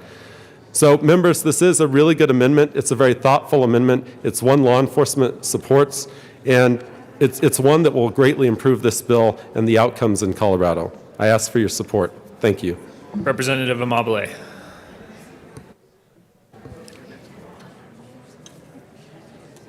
It doesn't seem like it's as low as it goes. Thank you, Mr. Chair. So I think quite predictably, I'm here to say that I'm against this amendment and to present a different perspective. So I have a person in my family who has serious and persistent mental illness, and he has been homeless. And when he was homeless, he did methamphetamines, because a lot of people out on the street do methamphetamines. And methamphetamines are often laced with fentanyl. So let me just try to describe what I think the process would be like if my son got picked up for being homeless, for camping, and they found a small amount of methamphetamines that tested positive for fentanyl. He would be put in jail. And then he can plead to a lower offense. But here's the catch. If you have serious and persistent mental illness, if you are in the middle of a psychotic episode, you can't make a plea deal because you are not competent to make a plea deal, to act rationally in your own best interest. So for those people, they're placed on the competency to proceed waiting list. And now, mind you, he's got a felony charge. So he's not going to get out to do this competency to proceed as an outpatient. He wouldn't qualify for that. So how long would he have to sit in jail before he qualified to go to the state hospital to get his competency restored? Right now, about a year. If he's lucky, if he is lucky, he will wait in jail for a year. And all during that year, his mental health condition will deteriorate. He will decompensate. He will be made sicker and sicker and sicker every minute that he spends in jail. And then he'll go to the state hospital to get his competency restored, and then he'll go back to jail so that he can get a public defender and make a plea deal. And then you're going to ask this person who has psychosis to go on probation for a year with no supports, with no housing, with no nothing. And you think, oh, he'll be successful at that. The previous speaker said, 80% of the people who get into these diversion programs are successful. But what about the people who never get there? What about the people who never get there? Our jails will fill up with homeless people, with poor people who have no resources, who don't have the ability to make these plea negotiations, people who are seriously mentally ill. And then our state hospitals' backlog will become bigger and bigger and bigger. And every year we'll continue to pay this $12 million fine, all to keep people in jail because they used a controlled substance. And they knew it was a controlled substance. but they didn't maybe know it had fentanyl in it, and even if they did, they'd probably still do it because that is their life. And I really think we're making a big mistake here by doing this, and I ask for a no vote on this amendment. Thank you. Representative Lynch. Thank you, Mr. Chair. I want to kind of remind the members here that we are on the appropriations report. We are just scratching the surface of what was a whole ton of time. So this bill does a lot of things, and what we tried to figure out is what tools do we need, and who do we go to talk to about getting the right tools? And this was one of the tools that was 100% asked for from law enforcement. Now, granted, we backed that up with their ability to be funded to deal with drug treatment, but those folks can't get there on a misdemeanor. Also, in testimony with these families, 100% of those families that I talked with at least said they would much rather have a living, breathing felon child than a dead child. And I want to talk a little more about deterrence, because that, to me, was the ultimate golden ring that we were going for here. How can we deter? Well, I have come to the agreement that, by putting people in jail, we don't necessarily create a deterrent. But we do create a path for them to get to the right treatment. So we're just scratching the surface on this bill. But have an open mind about giving the tools to the people that need the tools to help us solve this problem. And to make a little bit of a diversion, when it comes to deterrence, that comes from an education campaign. That's in this bill. Funding LEAD and MAT programs, that's in this bill. So for us not to give the tools to the people that need it, that are on the streets telling us what they need, I think is a mistake on our part not to listen. And this amendment allows those people to get that treatment, to get better, and not have that mark of a felony on them. That's what this does. This is different than our previous amendment. So I would take a good, hard look at this, and I would appreciate a yes vote. Representative Catlin. Thank you, Mr. Chair. It's an honor to serve with you. It's also an honor to serve with you, Representative Catlin. Thank you. Well, as you can tell, I'm not much of a drug expert. But I have spoken to the police in my community. In fact, I spoke to one of them on Wednesday night. We talked about this bill. And so I was saying, well, we can divert, we can do these kind of things, and, kind of what we've been talking about here today. But one of the things he said to me is, he said, but Mark, they have to be charged with a felony in order to get into drug court. Now, that doesn't mean they're found guilty of it. It just means that they have a charge on them that will allow them to qualify to get into the drug court. Drug court then, if you live through it, and, not live through it, but if you succeed through it, those charges are reduced and maybe even taken away. And I know in my community, drug court works. It's been doing good things for people. And the idea that you just get thrown in, I don't think that happens. I think what happens is you're looked at pretty closely, whether or not it's mental health, whether or not it's drug addiction, or you're the first timer. There's a lot of attention paid to people when they have a felony charge on them.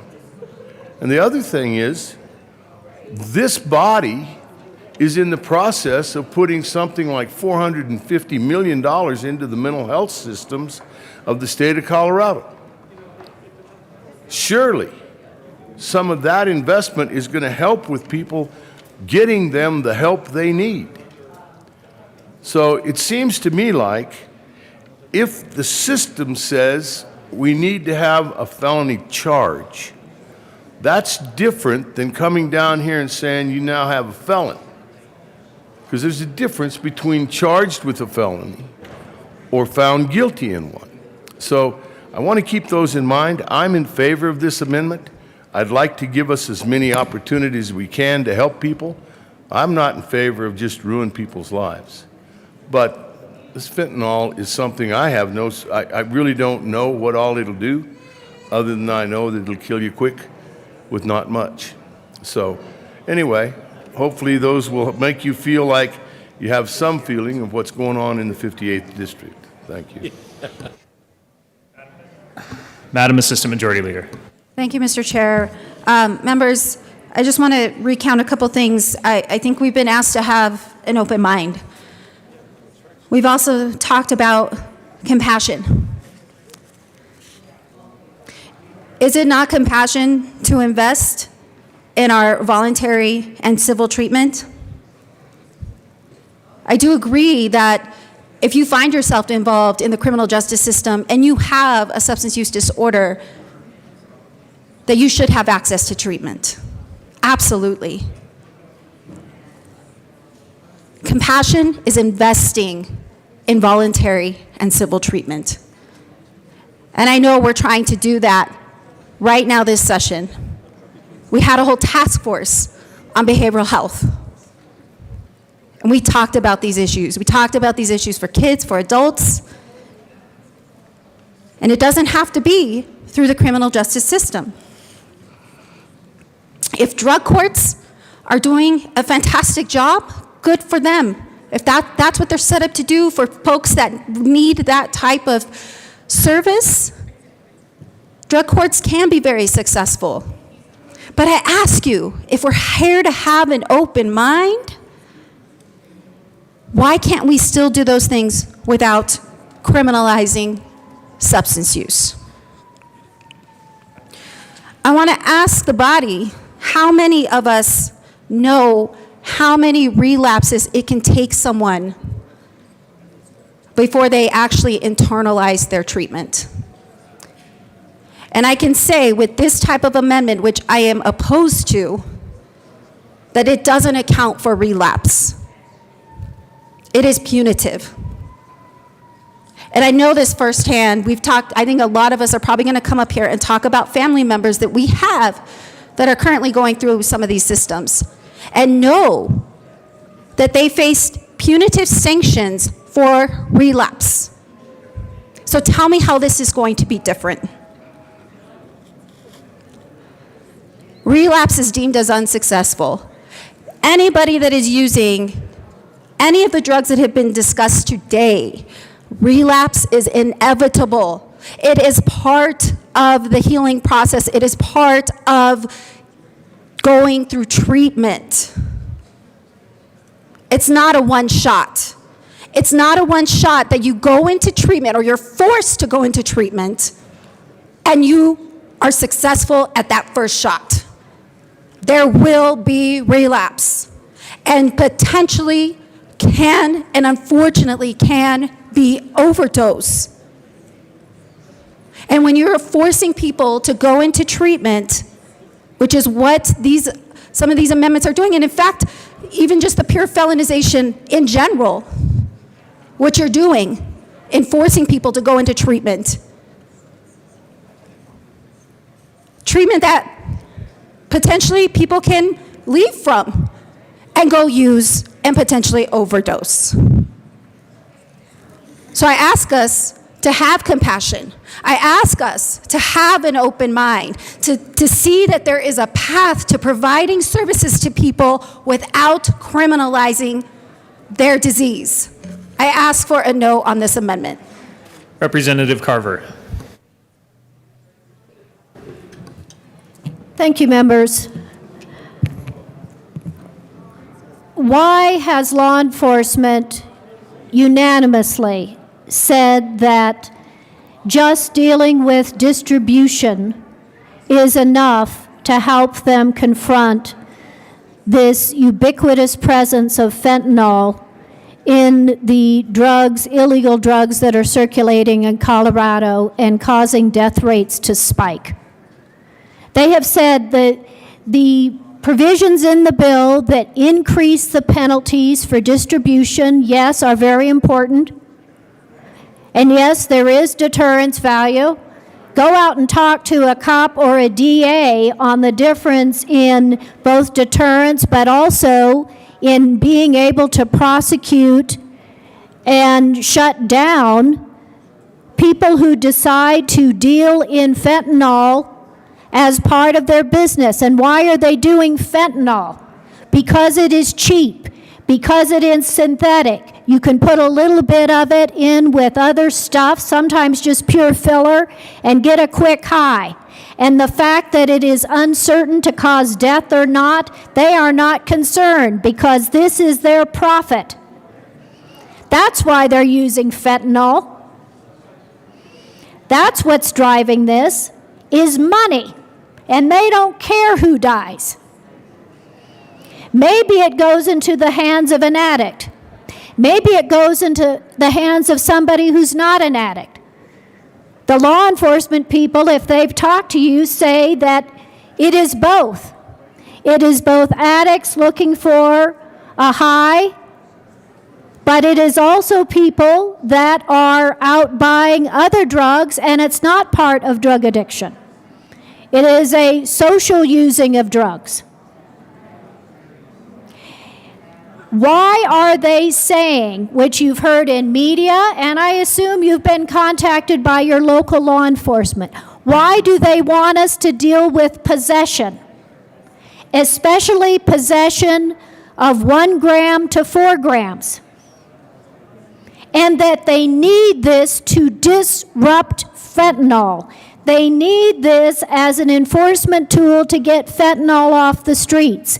They need this to be able to prosecute the people that are bringing this stuff into Colorado, maybe holding 10 to 40 pills, that's 1 gram to 4 grams, and are intent on moving that around either to sell it. And a lot of times what we heard is it is to sell it if you've got that many pills with fentanyl. So we have heard a lot of statements about drug addicts and what is the compassionate path. And that is a legitimate concern. And that is why this amendment recognizes that for those with the smaller amount of fentanyl, up to 1 gram, which is up to 10 pills. Most personal use is 1 to 5, but okay, 1 gram up to 10 pills. Yes, this would make that a felony, but it is also locking into our statute that if it is that amount, 1 gram or less, you are offered treatment. That becomes an obligation that we have as a state. You are offered treatment, and if you complete treatment, the felony goes away. The felony goes away. And a lot of times when there's successful completion of treatment in drug court, sometimes the entire charge goes away. This amendment is the right approach. It gives law enforcement the tools they need to deal with the larger amount of fentanyl, the 1 to 4 grams, and it provides that compassionate treatment path for the addict. It meets the concerns that have been expressed on this floor.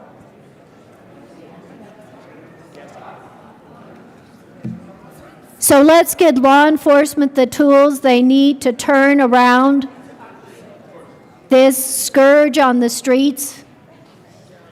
Let's provide that treatment path, which we are now pledging in Colorado law and will fund. We will fund, that is part of this bill, to fund that drug treatment for those with 1 gram or less under this bill. Look at the fiscal note. We are funding that. Ask for an aye vote on this amendment. Seeing no further discussion, a division has been called.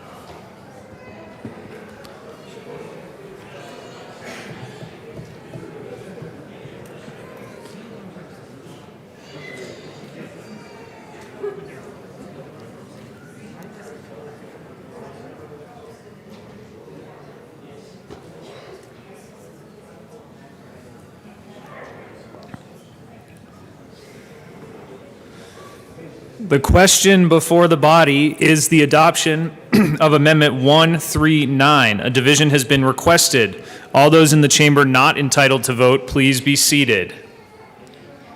All those in favor of Amendment 139, please stand and remain standing or raise your hand and keep it raised until the count is taken.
You may be seated.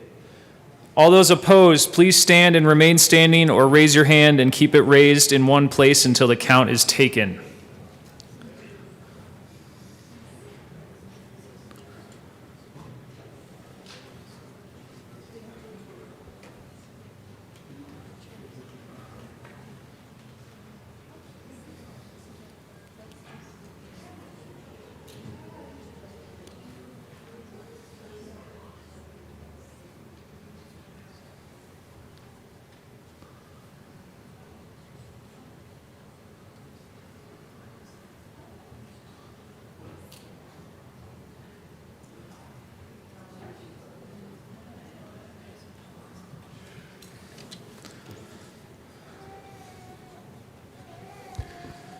You may be seated. L139 is lost. That brings us back to L151. Representative Carver.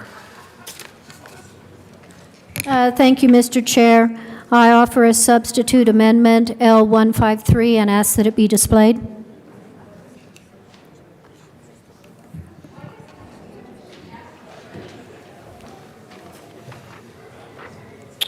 Okay, L153 has been moved and is now displayed. Representative Carver. Thank you, Mr. Chair.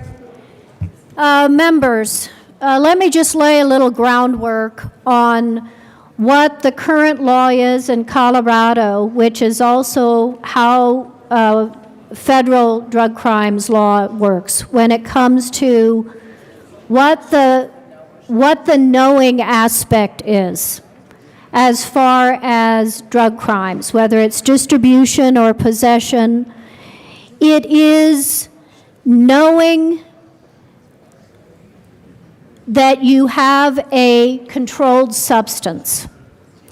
So under current Colorado law for drug crimes, whether it's distribution or possession, whether it is LSD, cocaine, heroin, etc., and also if you look at how we do drug crimes at the federal level, It is not specific knowledge of exactly what illegal drug is in there.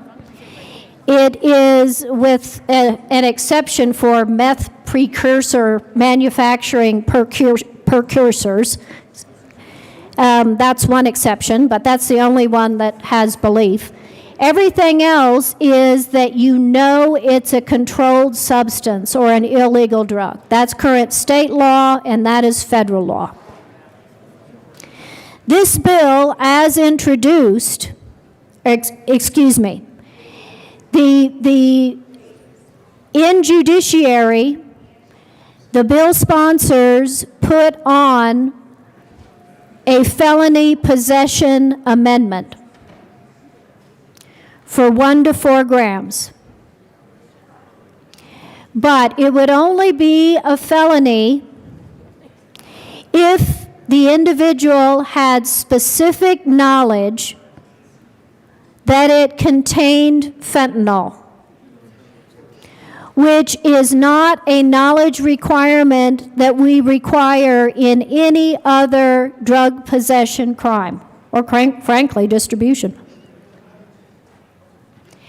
And when we talk to DAs, and I am authorized to say that the DAs unanimously, all 22 DAs, say that with the requirement of the specific intent of knew or should have known, unless you have a defendant saying, gee, I knew because I specifically went out to buy fentanyl, you are not going to be able to successfully prosecute. That's why it made that felony possession, basically, that provision that was added in judiciary, not effective. That felony possession amendment is not effective. Now, there was discussion of that knew or should have known standard and the problem that it will cause in making prosecution basically impossible. So in appropriations this morning, there was a new language that was added that is should have believed. Knew or should have believed. That was represented as the federal standard. We have looked at the federal statute, 21 USC, and that is not the federal standard. That is not true. They do not use the should have believed. The only place where that appears in federal drug crime is when you're doing meth precursors to manufacturing. Every other drug possession crime at the federal level uses knowingly using, distributing a controlled substance. That's what the federal standard is. That, until this language in the bill, is what the state standard had been.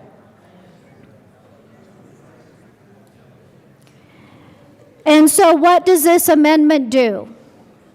It strikes out the brand new creation of knew or should have believed that got added in appropriations, which is something brand new created, not used in federal law, not used in any state law. This is directly from the DAs and the U.S. Attorney General's office.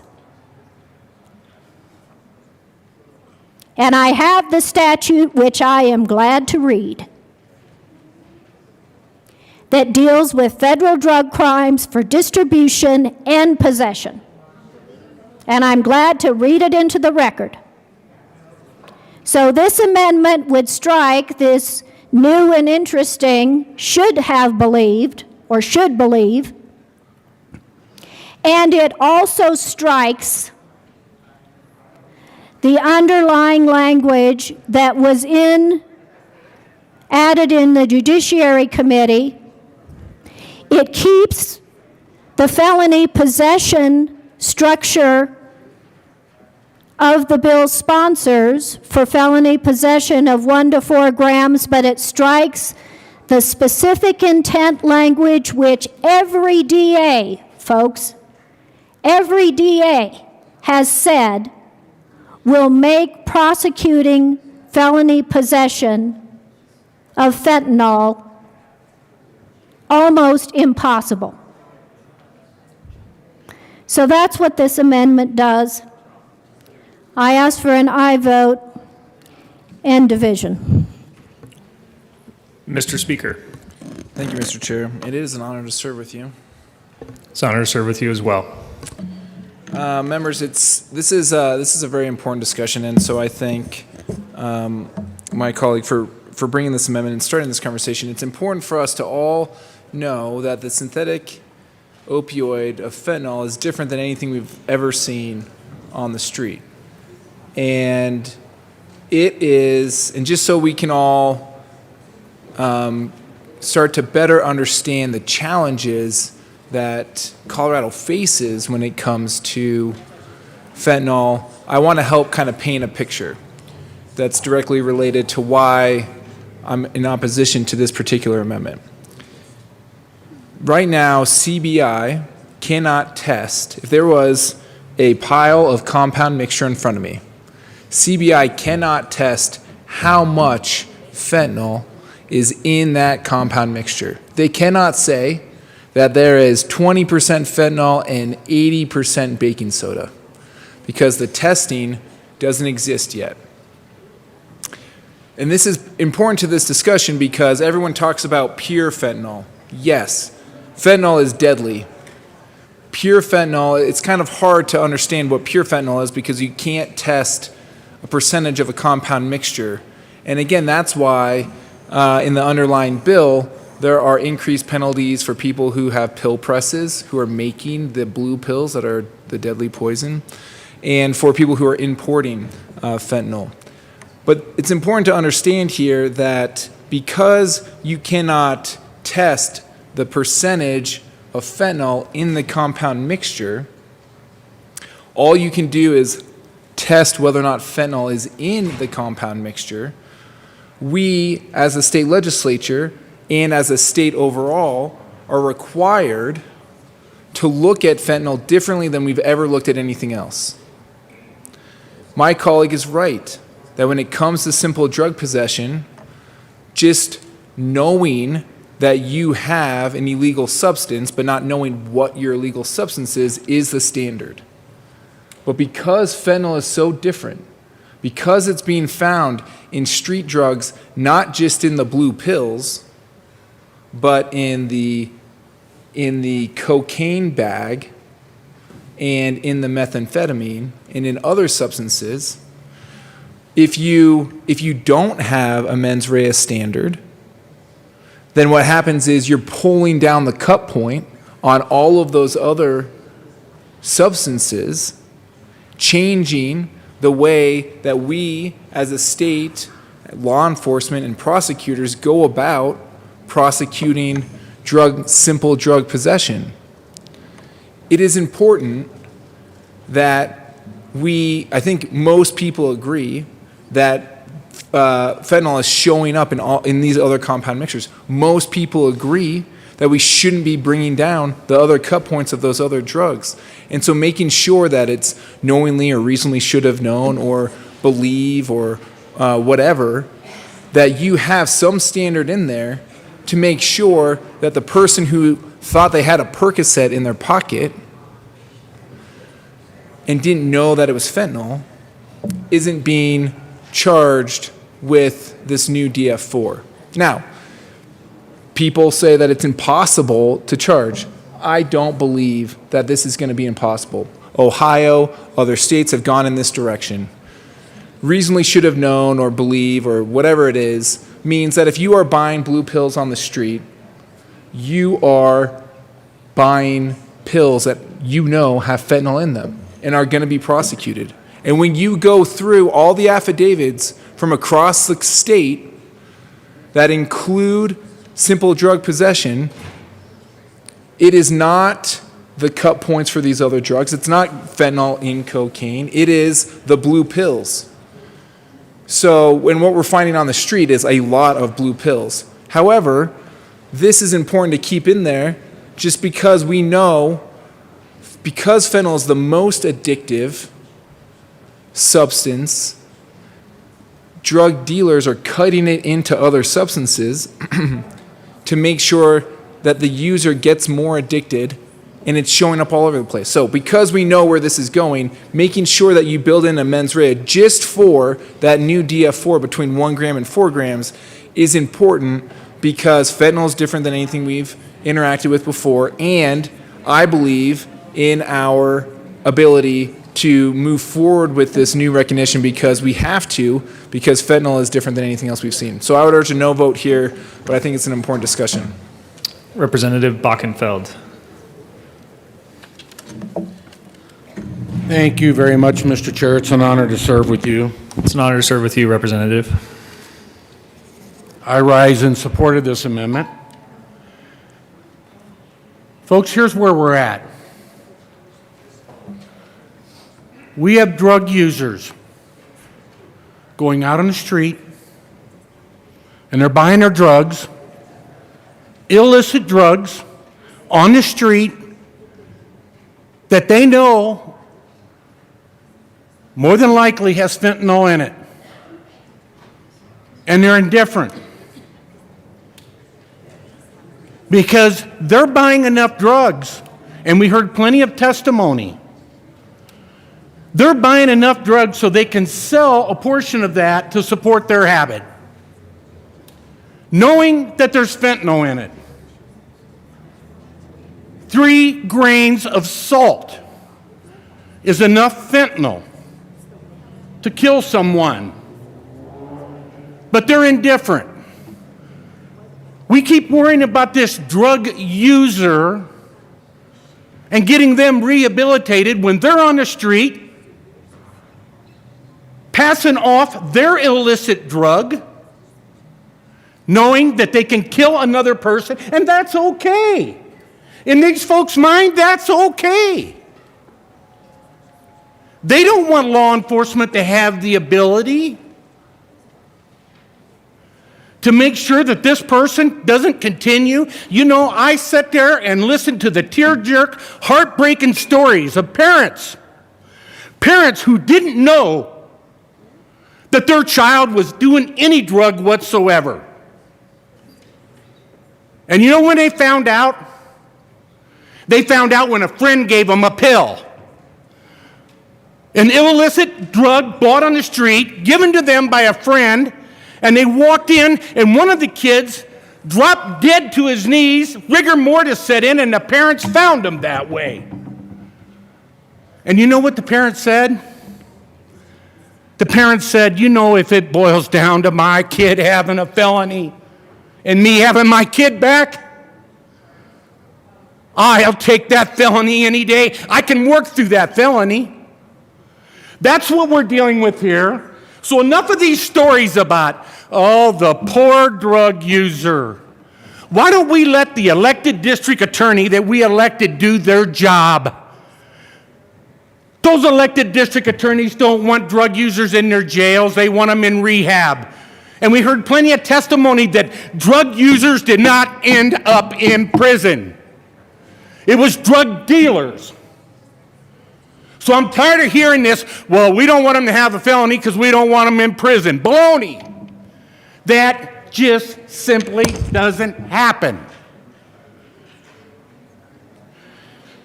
Now let's put some common sense into this bill.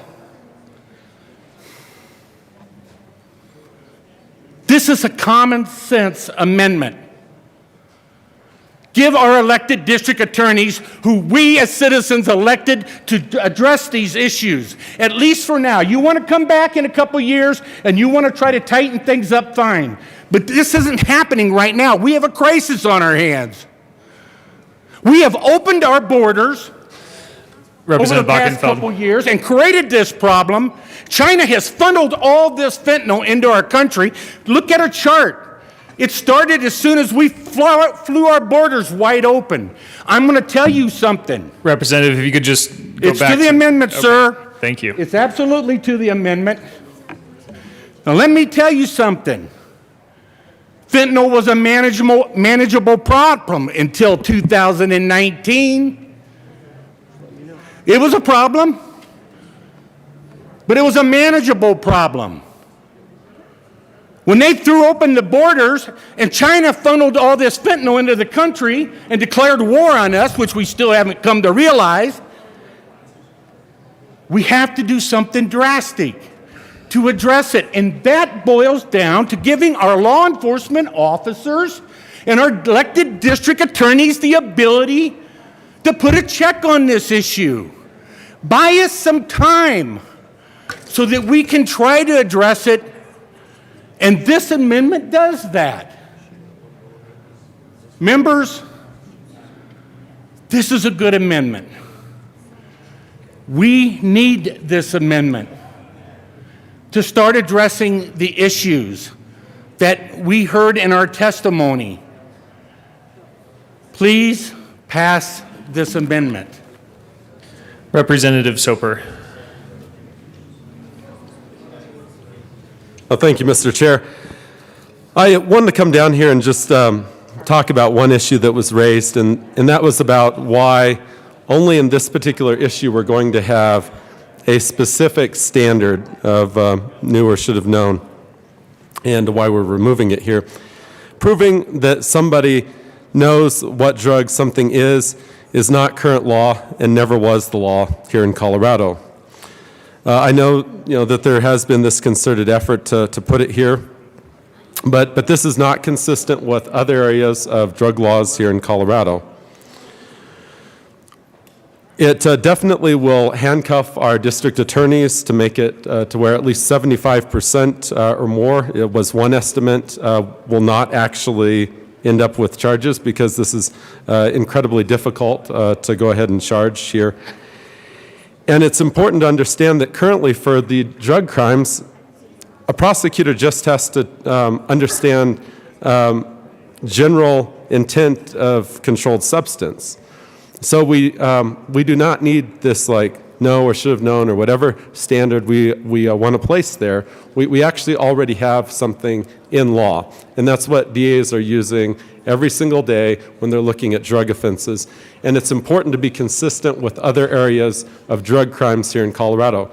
Consistency in law, I can't stress that enough, is important and something we need to uphold. I fully support this amendment. Thank you. Representative Carver.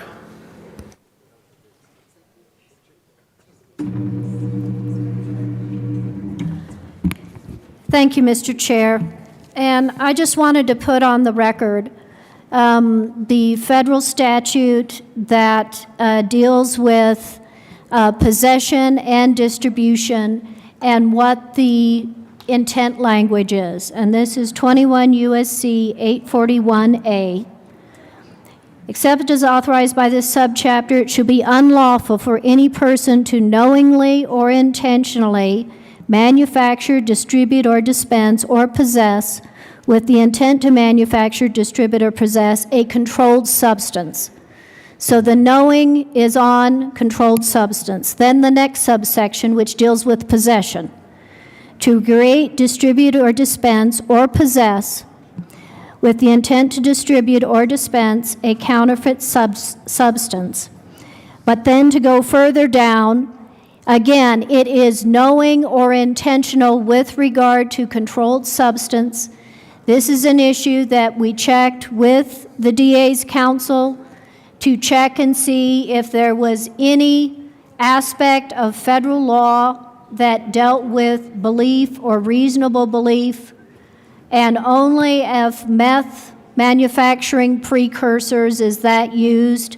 Otherwise, state and federal law with regards to drug crimes of possession, it is knowing that it is a controlled substance. Just wanted to make that clear for the record.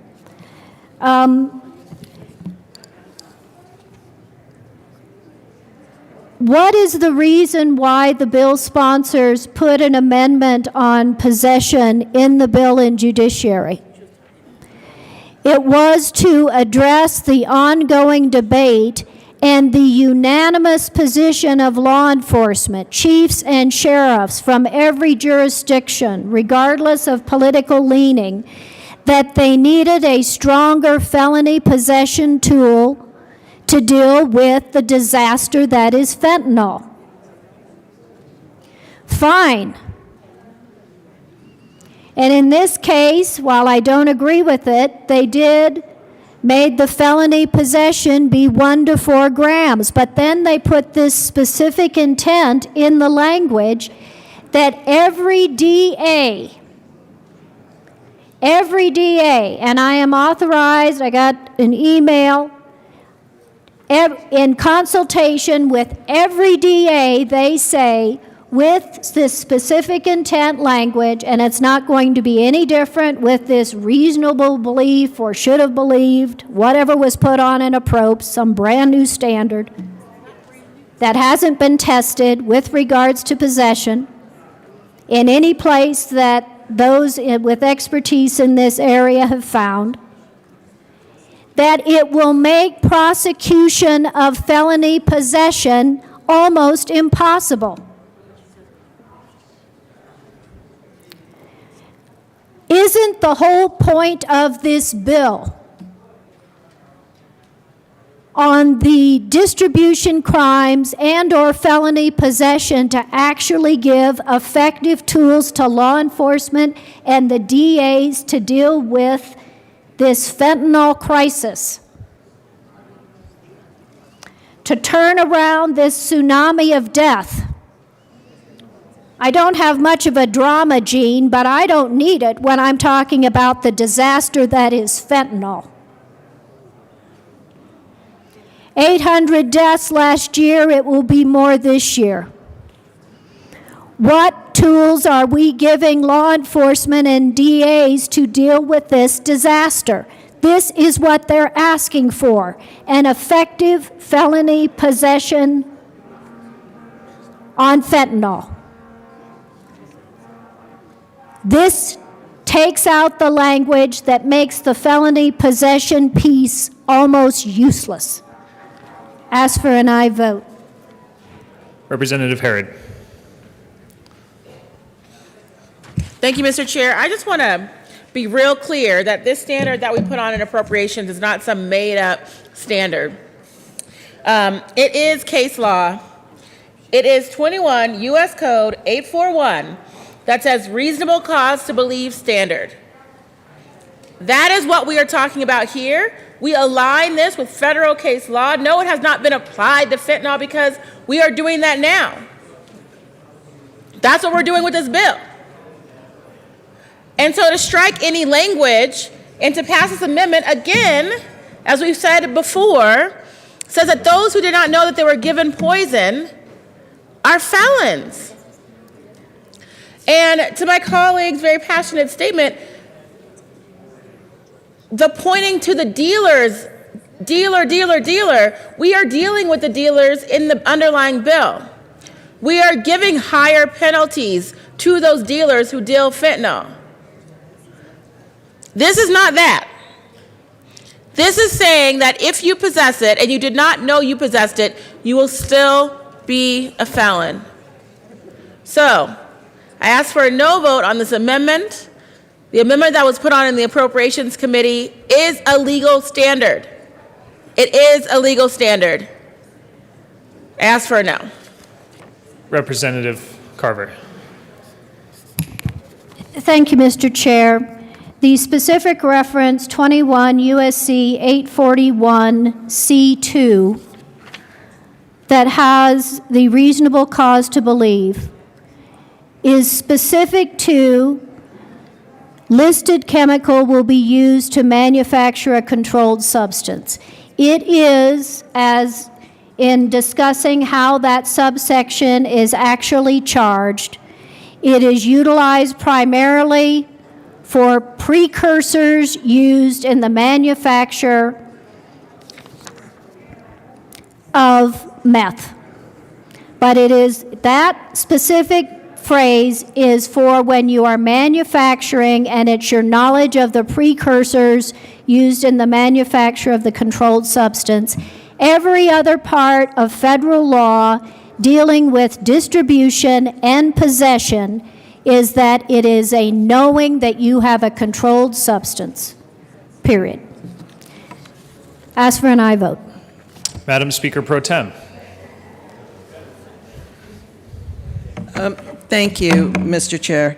And I want to thank my colleague. I think the issue is that 21 U.S.C. 841 uses the different standard in both sections. So this isn't a brand new standard of had reasonable cause to believe. As you cited, it is used in 21 U.S.C.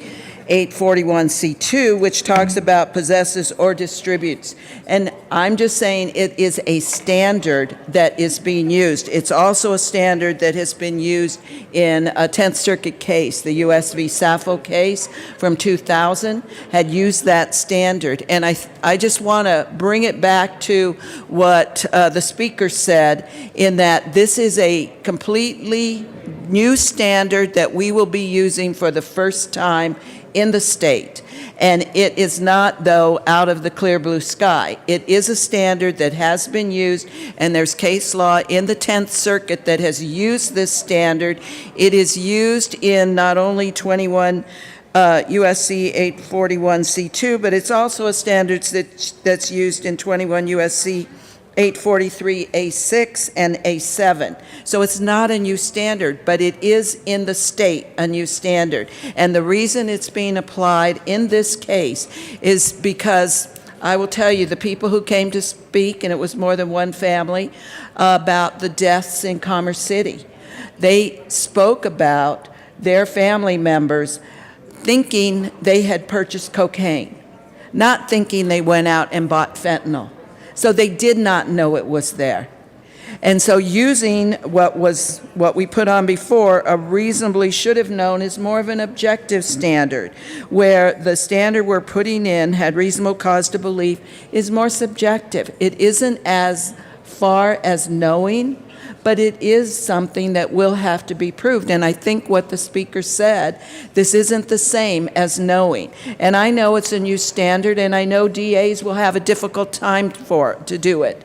But it is not an impossible standard. And it is not a standard that has not been used in this circuit that is a precedent for us that they will be able to utilize. So I think it's, we are doing something that has not been done in the state, and I think it's appropriate, because we haven't been faced with this before, that people go out, and the testimony we heard, they buy a Xanax, they buy a Oxy, they buy a Percocet.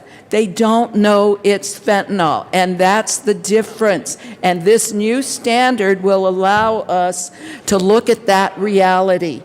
And yes, it's a lot more difficult to prosecute, but not impossible. And it's not a new standard. It has been used in cases in this circuit.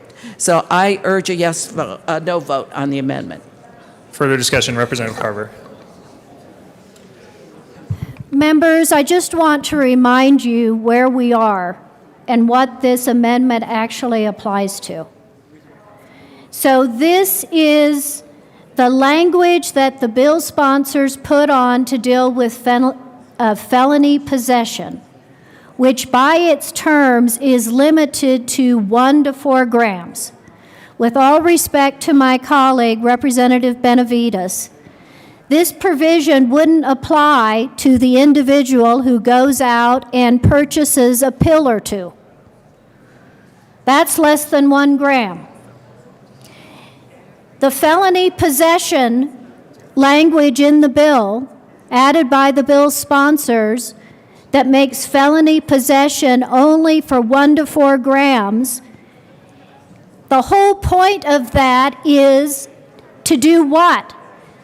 To go after possession of this deadly fentanyl or fentanyl analogs when you have 10 to 40 pills, and it's clearly not intended for personal use. it is being held and then later distributed, law enforcement says they need to disrupt that piece, that person that has those 10 to 40 pills with this felony possession. That's what they need to try and disrupt, how fentanyl is moving around this state and killing people.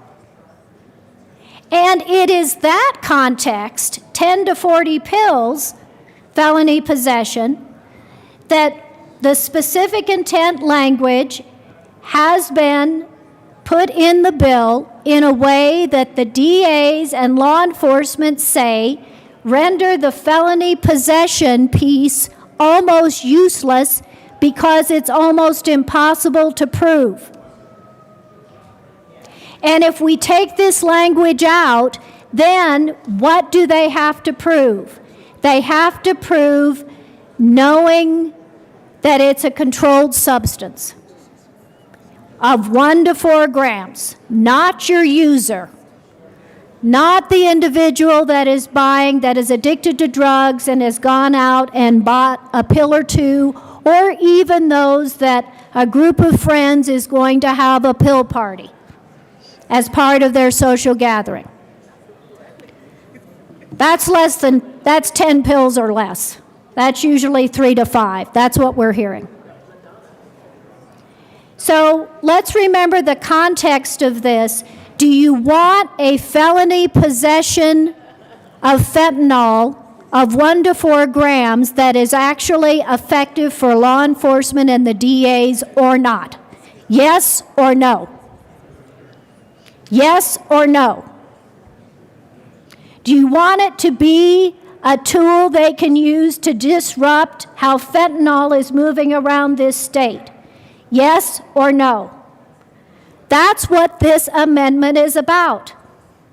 With the specific intent language in there, whether it's should have believed or knew or should have believed or knew or the original one, makes this almost impossible to utilize because most defendants are not going to volunteer. Oh yes, I went out and bought 25 pills specifically looking for, I didn't want heroin or cocaine, God no. I wanted to make sure there was something with fentanyl in it. It doesn't happen, folks. And that's the kind of burden you're placing on law enforcement and the prosecutors for felony possession. If we're going to put a felony possession language in this bill, can we at least have it be something they can actually use to disrupt fentanyl movement around this state? And this is 1 to 4 grams. And you know where I am on felony possession. I'd go after a whole lot more than 1 to 4 grams. But if that's where we are in this bill, can we at least make it meaningful? Yes or no? Is there any further discussion on L153? Seeing none, the question before us is the passage of Amendment L1.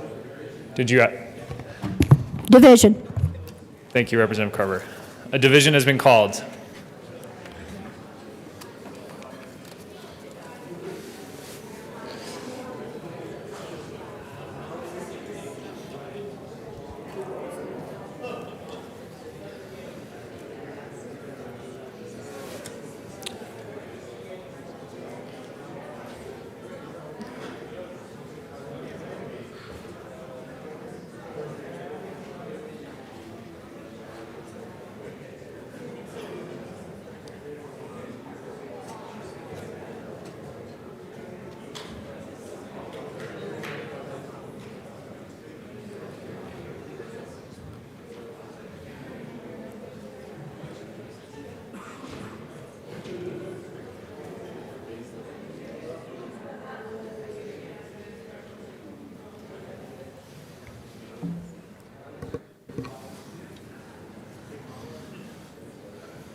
The question is the adoption of Amendment L153. A division has been requested. All those in the chamber not entitled to vote, please be seated.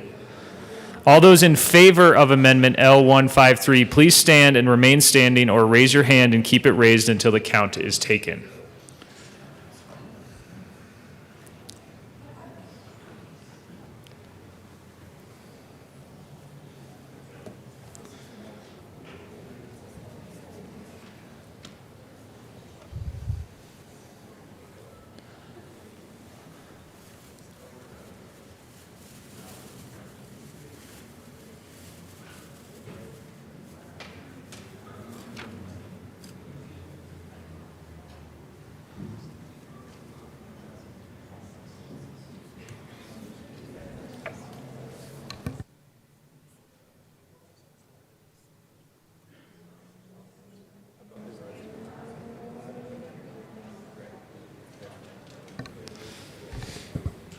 You may be seated. The chair is not in doubt. L153 is lost.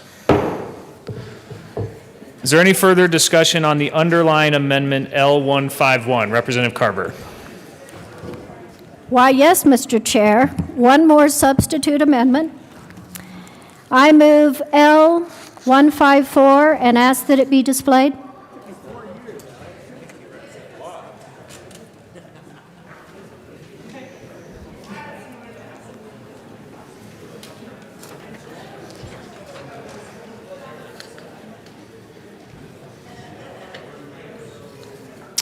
Okay, L154 has been moved and is displayed. Representative Carver. Thank you, Mr. Chair. When this bill came through judiciary and they added the new language 2.5 for felony possession, it did not have a repeal date on it. It was a change in law to add felony possession of fentanyl under, I think, pretty limited circumstances, but at least it would have added in a law. In the Appropriations Committee, an amendment was added to put a repeal date on that felony possession piece in the bill of 2025. This amendment would remove the repeal date amendment that was added in approx, so that the felony possession 2.5 would stay in law. Ask for an aye vote and will want division. Mr. Speaker. Thank you, Mr. Chair. And, you know, members, I rise in opposition to this bill. I do want to highlight that, well, maybe I won't highlight that. I just want to say that, you know, you can tell how passionately people feel about this issue. And I want to say that I have approached the discussion around simple possession, I think, as respectfully as I could as a legislator. There are some people who are adamantly opposed to where the DF4 currently is in the bill, where we're creating a new DF4 between 1 gram and 4 gram. You have heard people say that they don't like the way that the 1 to 4 gram is structured. You've heard people say that they don't want 1 gram, they want it to be at 0. I think what you're hearing is that people don't 100% agree on exactly the best direction to go with simple drug possession. I believe it is a fair thing for this body to do is to repeal the DF4 that is not perfect, that is not a silver bullet to the fentanyl crisis in which we see on the street, and to allow a future legislature to continue to have this discussion. I know that the discussion on synthetic opioids and the impact it's having on our streets and on our kids and on our families isn't going to go away. This body is going to continue to debate this, and I think pulling back on that DF4, allowing for this body to have that discussion in an informed way. There's a post-enactment review within the underlying bill if we ever get to that point of the discussion and off of the Appropriations Committee report. And I think there's going to be an amendment that was placed on your guys' desk about a study. These are all things that help inform that legislature in 2025 about the best way of moving forward. So I understand why my colleague has brought this. I urge a no vote on this particular amendment because I think it's a fair way of moving forward. Further discussion, Representative, Mr. Minority Leader McKeon. Thank you, Mr. Chair. We already can. We do not have to put a repeal date in a bill to come back and consider it later. And in fact, putting a repeal date in a bill forces this issue on a future legislature and maybe says we don't have any better solutions at that point in time, and then they have to go through this again. And families out there are put in the lurch of not knowing whether or not the legislature will have the mettle to put back in place a bill and a law that keeps their kids from dying. So we can already do this. A future legislature can come back and say, nope, that wasn't the best thing. We need to figure this out. But to put a repeal date forces that issue on a future legislature without the knowledge of whether or not it can do any good at the time. I support this amendment because what it says is we're doing our job. And we trust a future legislature to do their job. And so don't vote against an amendment that simply does what we should be doing. This is our job. Our job is not to put repeal dates in just because, well, we don't know. And honestly, that's an important piece of our institutional responsibility, is that we don't force this issue on some future legislature until they're ready to take the issue up themselves. Please vote yes for this amendment. Representative Soper. Thank you, Mr. Chair. I also rise in full support of this amendment. It's important that we have consistency in law, and I talked about that earlier as well today. And the notion of consistency in law is something that's deeply rooted in our English legal history that we've inherited as well. The problem that we have here is we go from having a felony to not having a felony for possession, to then creating a felony for possession, but then we're putting a time in the future when we're going to remove that felony, unless this body takes action. That now has created a situation where we have inconsistency in law, and this amendment brings back consistency. If a future legislature decides that what we did here today and this year isn't working, we'll change the law. That's actually why this particular bill was brought this year, is what we've had changed as a General Assembly a few years ago wasn't working. Now we're tweaking that. We constantly are amending and tweaking the statutes. As a matter of fact, on our red books, they're called the Colorado Revised Statutes because our job is constantly revising. We don't need an automatic repeal date in there to force the General Assembly to take action. It's our prerogative to take action if we see that we need to remedy a problem. On top of that, the bill already has a post-enactment review process inside. So once the bill is passed, there will already be a trigger to start reviewing if the sections of the bill are working in the ways in which the General Assembly has intended them to work. And if they're not working, a report will be made to the General Assembly. We will take that report, probably in the future for whoever is around, and then they'll act on that particular report. It's a mechanism that's already in place here in the bill, so we don't need this automatic repeal date. It adds inconsistency to the law. It's not needed at all, And quite frankly, it kind of binds a future legislature to be forced to have to deal with what we're already debating here today. So I would encourage a strong yes vote on this amendment. Thank you. Any further discussion on this amendment? Representative Carver. Thank you, Mr. Chair. I withdraw my request for division on this amendment. Okay. Is there any further discussion on L154? Seeing none, the question before us is the adoption of Amendment L154. All those in favor say aye. Aye. Those opposed, no. No. The noes have it, and that amendment is lost. Back to Amendment L151. Is there any further discussion on this amendment? Seeing none, the question before us is the passage of Amendment L151. All those in favor say aye. Aye. Those opposed, no. No. The ayes have it. L151 is passed. To the Appropriations Committee report. We're on the approps still. Yes. Any further discussion on the Appropriations Committee report? Seeing none, the question before us is the passage of the Appropriations Committee report. All those in favor say aye. Aye. Those opposed, no. No. The ayes have it, and the Appropriations Committee report is passed. To the Judiciary Committee report. Mr. Speaker. Thank you, Mr. Chair. Members, in the Judiciary Committee, we had a long discussion about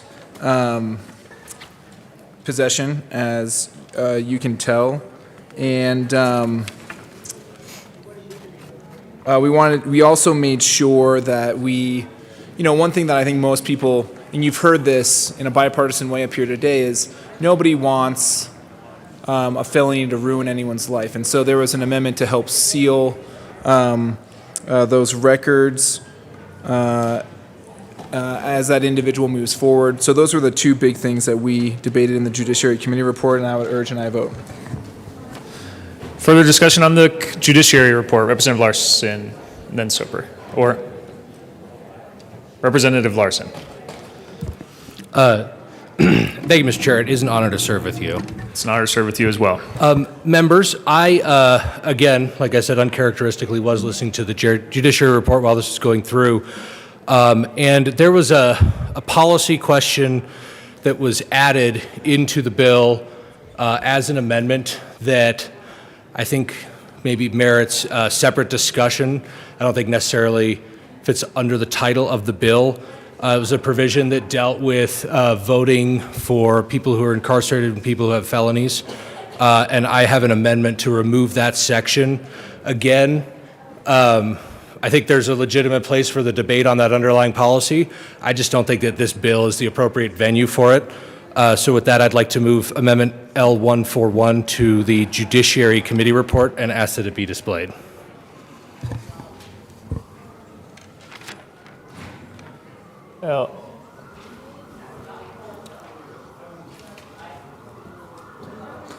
Okay, L141 has been moved and is now displayed. Representative Larson. Thank you, Mr. Chair. And again, I give a brief description of what that was. Please look at the language. Again, this is more about just keeping this bill about what it is about, which is a response to the fentanyl crisis. We can have a debate about the merits of this particular policy, but I just don't feel like it's appropriate in this particular bill, and I would ask for a yes vote. Mr. Speaker. Thank you, Mr. Chair. And I agree with a lot of what Representative Larson just said. Listen, voting rights is a very important issue. It's an issue that we debate in this a lot. And I also agree that this is a policy question that should be debated in this in a separate bill. So I do support the amendment that's before you, and I would urge an aye vote. Is there any further discussion on Representative Weissman? Thank you, Mr. Chair. And this provision is in the committee report because I was the mover of the amendment in committee. So I thought I should just say a little bit about why we're talking about this in this context. In the Colorado Constitution, we have language that disallows anybody who is in DOC for a felony from voting. That is in the Constitution. We cannot change that by bill. We are not changing that by bill. We have language in the Colorado Revised Statutes, the section that you see on page 3 of the committee report, 12103 is the site if you want to look it up, that goes a little bit more broadly than the Constitution and disallows people who are in jail, not prison, but jail, from voting if you're in there for a felony. Now, we're having this conversation about serving time for this new felony in jail. So after having some conversations with other members about collateral consequences and what it is when we create a felony in the law and we make people subject to that, as a reminder, there was not felony possession in the bill when it introduced that came in committee. I ran this amendment and it passed the committee because if we're going to talk about a felony offense, it is appropriate to talk about, among other things, what are the consequences downstream of that felony offense. The behavior now, possession without intent to distribute of these quantities of fentanyl is a drug misdemeanor offense. It has long been the law of Colorado, believe it or not. I hope folks know this. It has been the law of Colorado for a long time that if you are serving time in jail for a misdemeanor, you can still vote. The only purpose of this amendment was to say, and only for this new offense that we're talking about here, not anything more broadly, you were put back to where you would have been but for elevating this possession from misdemeanor to felony. It has been stated the point of the felony consequence is to force people into treatment. Okay, if it's to force people into treatment and not to create other downstream harms, then let's make good on that. That was my reasoning for encouraging this amendment in the committee. It is very narrow. It is talking only about this new offense. I do believe it is appropriate to talk about what swirls around the perimeter of the offense when we talk about an offense. We need to be mindful of the consequences of felony possession offenses, and the point of this amendment was to call attention to that. Personally, I don't support this amendment, obviously having supported the opposite in the first place, but thank you. Is there any further discussion on Amendment L141? Seeing none, the question before us is the adoption of Amendment L141. All those in favor say aye. Aye. Those opposed, no. No. The ayes have it, and the amendment is adopted. To the Judiciary Committee report. Seeing no further discussion on the Judiciary Committee report, the question before us is the adoption of the Judiciary Committee report. All those in favor say aye. Aye. Those opposed, no. The ayes have it, and the Judiciary Committee report is passed. To the bill. Mr. Speaker. Thank you, Mr. Chair. And members, let me just briefly describe to you what this bill does. The bill that is before you does two things. It increases the amount of resources on the ground to help save lives with harm reduction. Whether or not that's testing strips, whether or not that's bulk purchasing of Narcan and naloxone. It also creates a education campaign statewide, similar to what the methamphetamine education campaign looked like from 2005 to 2010.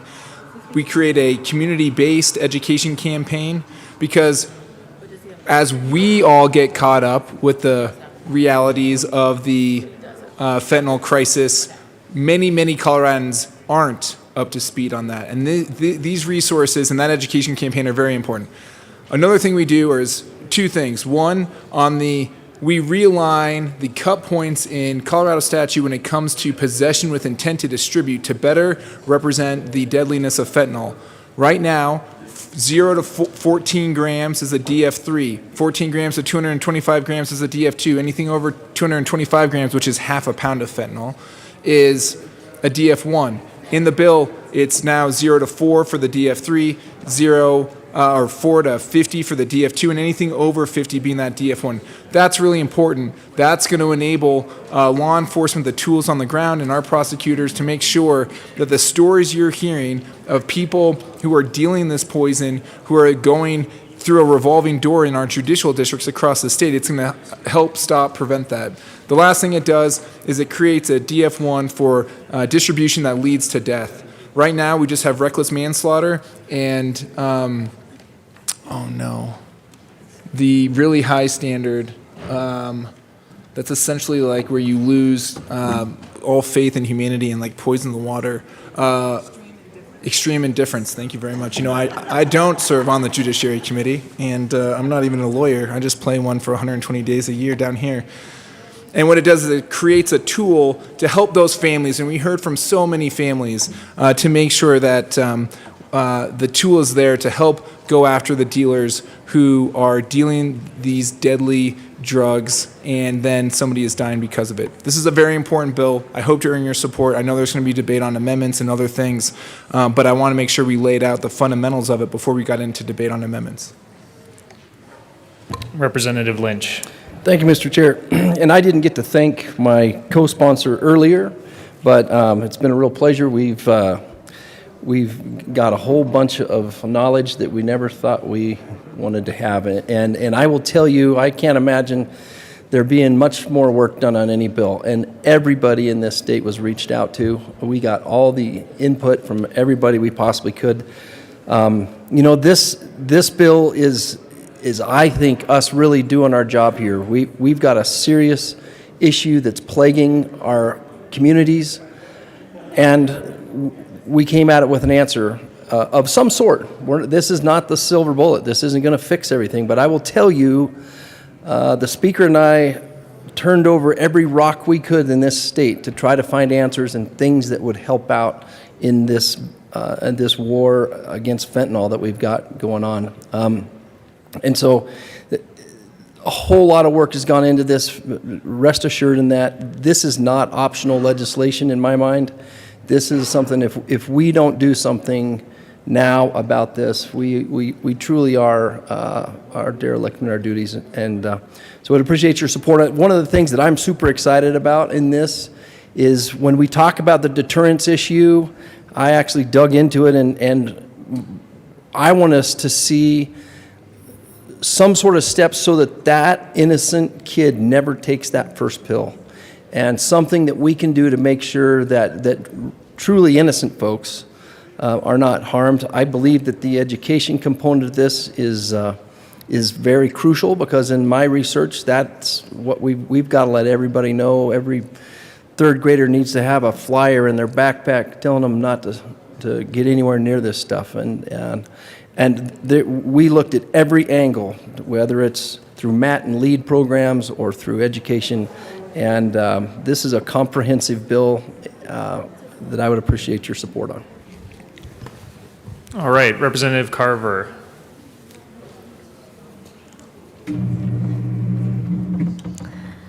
Thank you, Mr. Chair. I offer Amendment L115 and ask that it be displayed.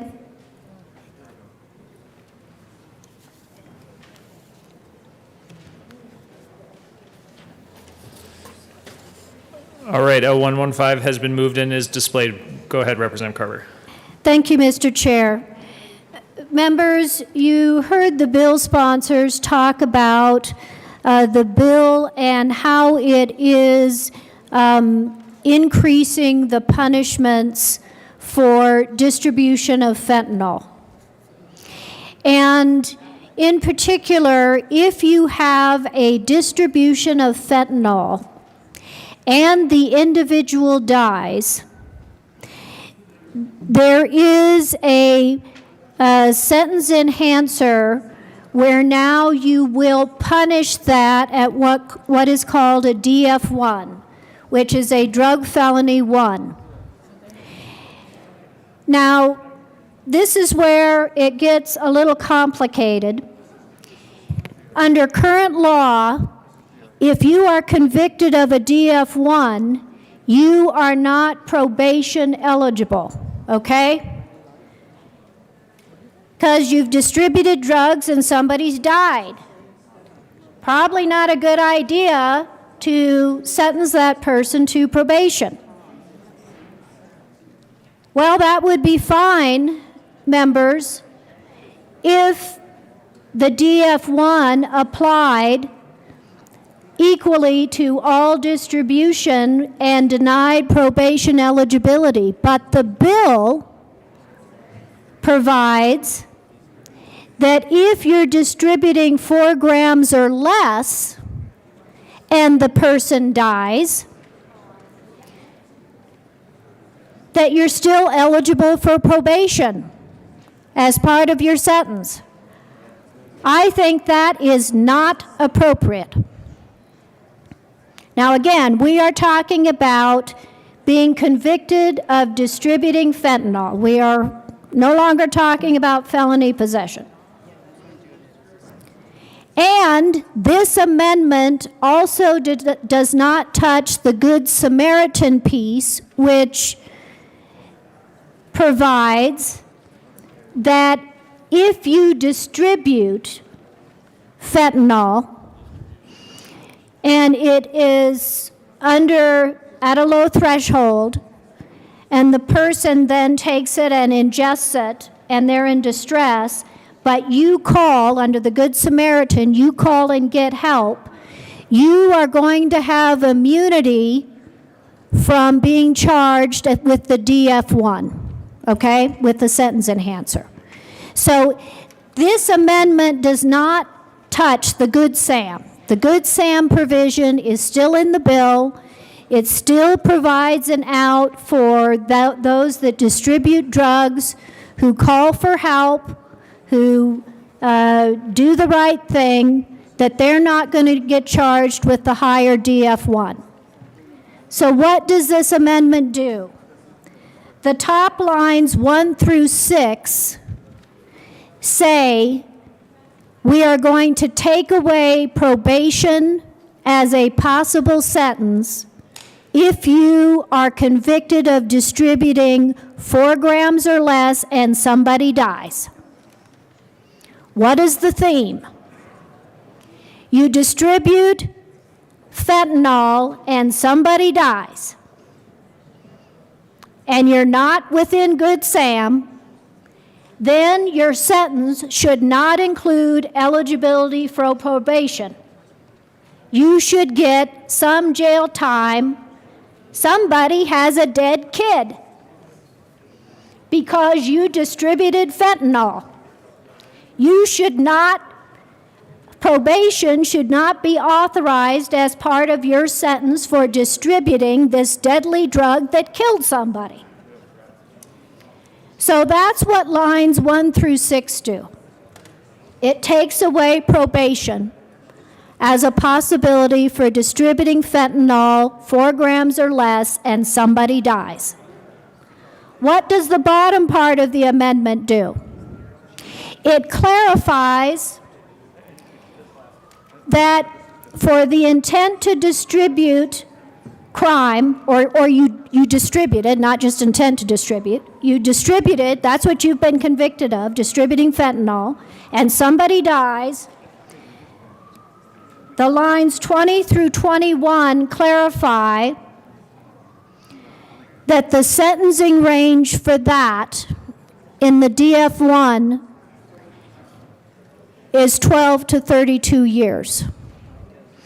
And I will leave to the sponsors. My understanding is there had been some language in the bill that inadvertently said for a DF1 you could read it as 8 years as the low range of the sentencing, but no, for a DF1 it is 12 to 32.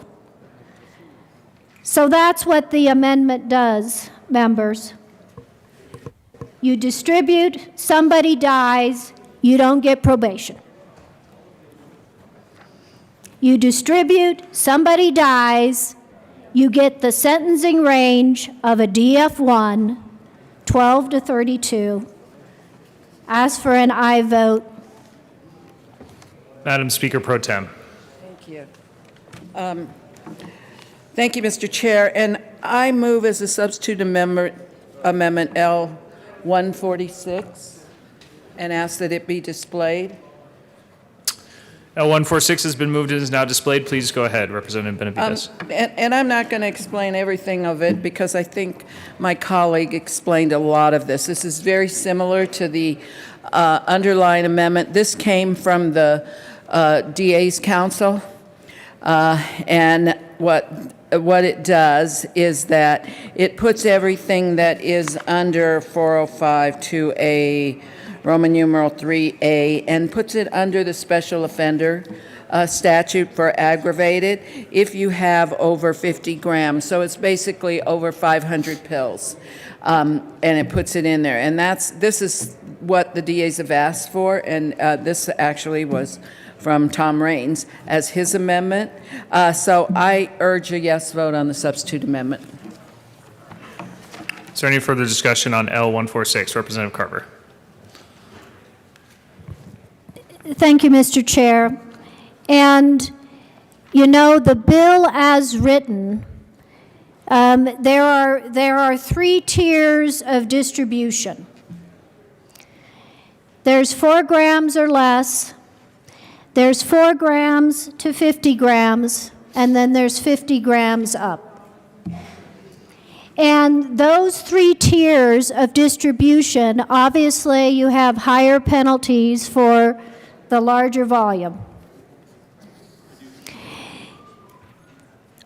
I believe, but I will leave it to the bill sponsors to clarify, it had been my understanding that the bill as written, which provided for the sentence enhancer, had an aspect that needed to be clarified. I will tell you that there are numerous DAs, and mine is one, that specifically asks for the language of my underlying amendment. They do not. Can I just say the deaths at Commerce City was 4 grams or less. Those 5 dead people, 4 grams or less. The deaths in my community, 4 grams or less. Pick any media account of people dropping dead from fentanyl, either singly or in a small group, it was 4 grams or less. Now, I understand that there was some language issues in the bill that needed to be clarified for the larger volume distribution, and I believe that is what 146 is. And what I would ask is that if this is adopted, it will leave in place the probation eligibility for the lower distributions. Quite frankly, the distributions that are actually killing people in Colorado. You want to go to their parents and say, oh yes, we're really getting serious with fentanyl. And in the case of those that sold fentanyl to your kid and your kid died, why, they're probation eligible. That's how tough we've gotten on fentanyl. So I don't doubt that the DA Council asked that this amendment be ran because it was an issue that needed to be corrected in the bill. But my underlying amendment is what many DAs have asked for in dealing with the grieving parents of dead kids. The man in Monument who lost his 2 sons, 119, 121, they consumed the fentanyl together and both died. He lost both of his sons. Wouldn't be touched by this. So I ask for a no vote on this amendment so that we can add the underlying amendment and address the full issue of appropriate sentencing for distribution that kills people. Madam Speaker Pro Tem. I would just restate, this is a good amendment, again, proposed by the DA's Council, and I would urge a yes vote. Is there any further discussion on L146? Seeing none, the question before us is the passage of Amendment L146. All those in favor say aye. Aye. Those opposed, no. No. The ayes have it. L146 is passed. To the underlined amendment, L115. Oh, okay, you're right. Okay, so that makes L115 a settled question. We are to the bill. Representative Weissman. Thank you, Mr. Chair. Because this is a big bill with a lot of different aspects, from harm reduction to education to some new approaches through the criminal justice system to grapple with this problem, and notwithstanding that we have a legislative branch post-enactment review, which you'll see in the introduced bill, I have been working with some folks to further our downstream understanding of what it is that we're doing here today. And so I move L123 and ask that it be displayed. This was one of the goldenrod amendments that was on the desks yesterday, and I'll explain it briefly. All right.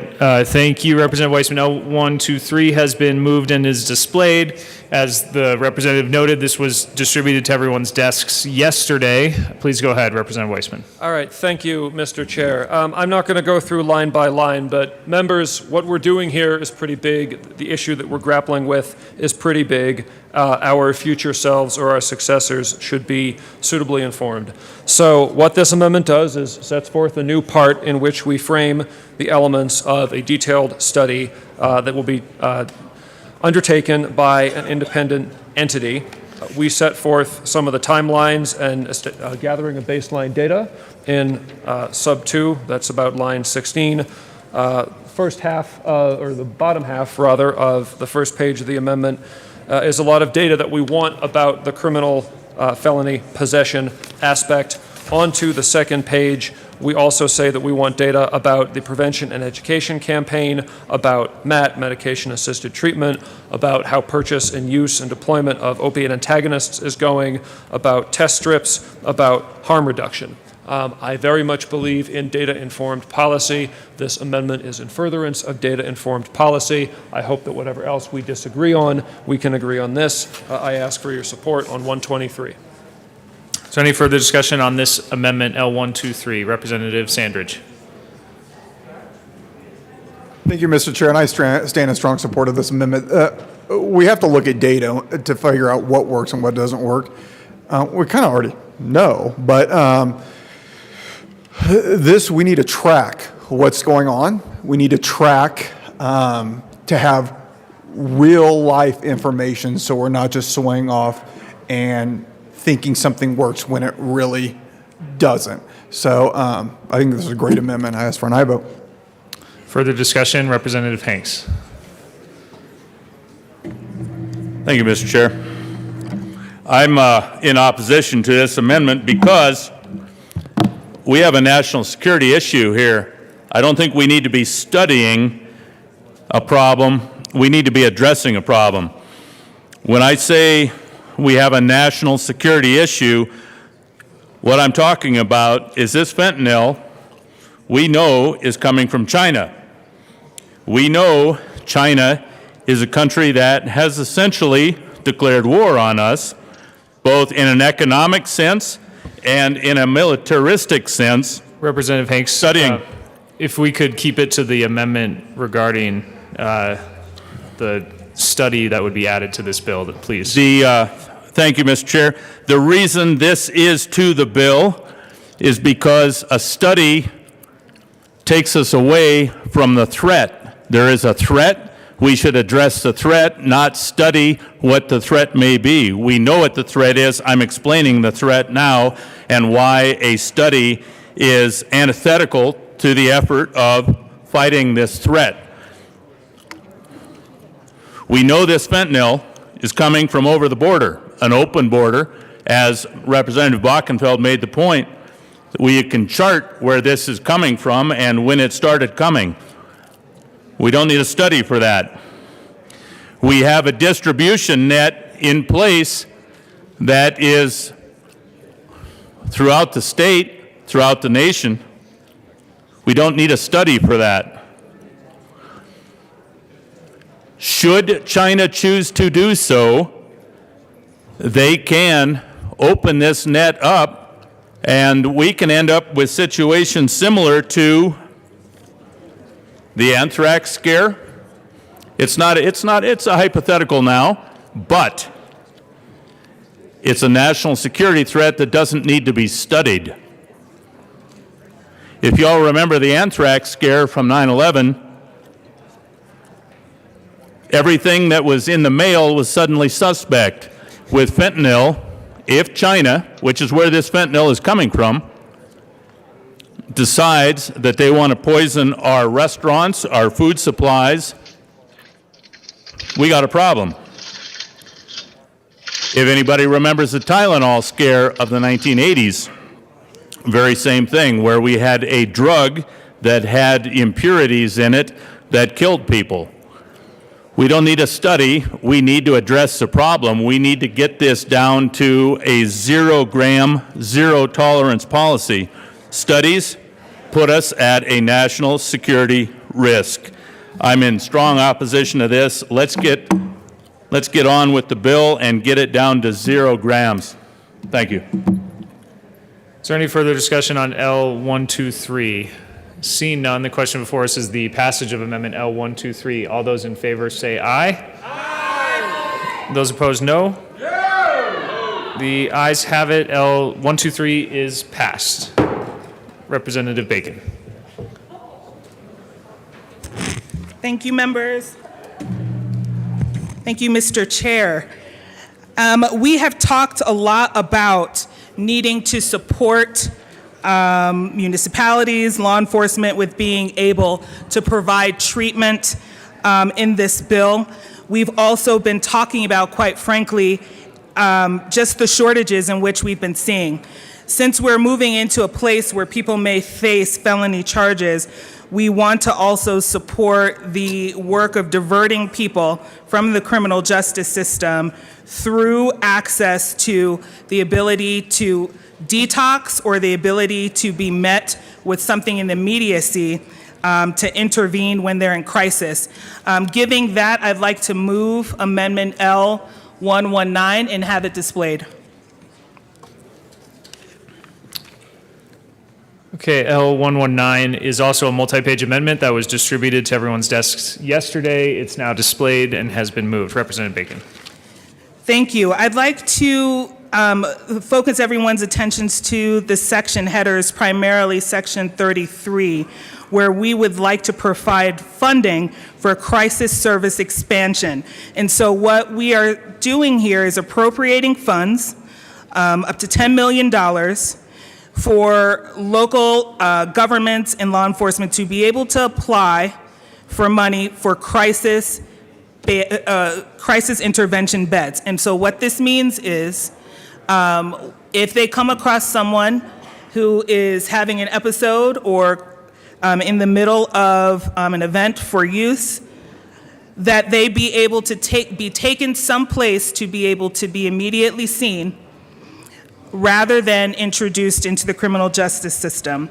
We have heard from not only substance abuse providers or people who treat them, that if there's something that we can do to intervene before being introduced to the criminal justice system, we should. We've also heard from law enforcement as well that they would like the opportunity to have some diversionary tactics, and this is one of them. I will also say, though, this is crisis stabilization. It's not necessarily long-term treatment as well. However, we need to support these agencies across the state with additional beds, and again, this amendment provides funding for those additional beds. Representative Herod. Thank you, Mr. Chair. I move an amendment to the amendment 147. Ask that it be displayed.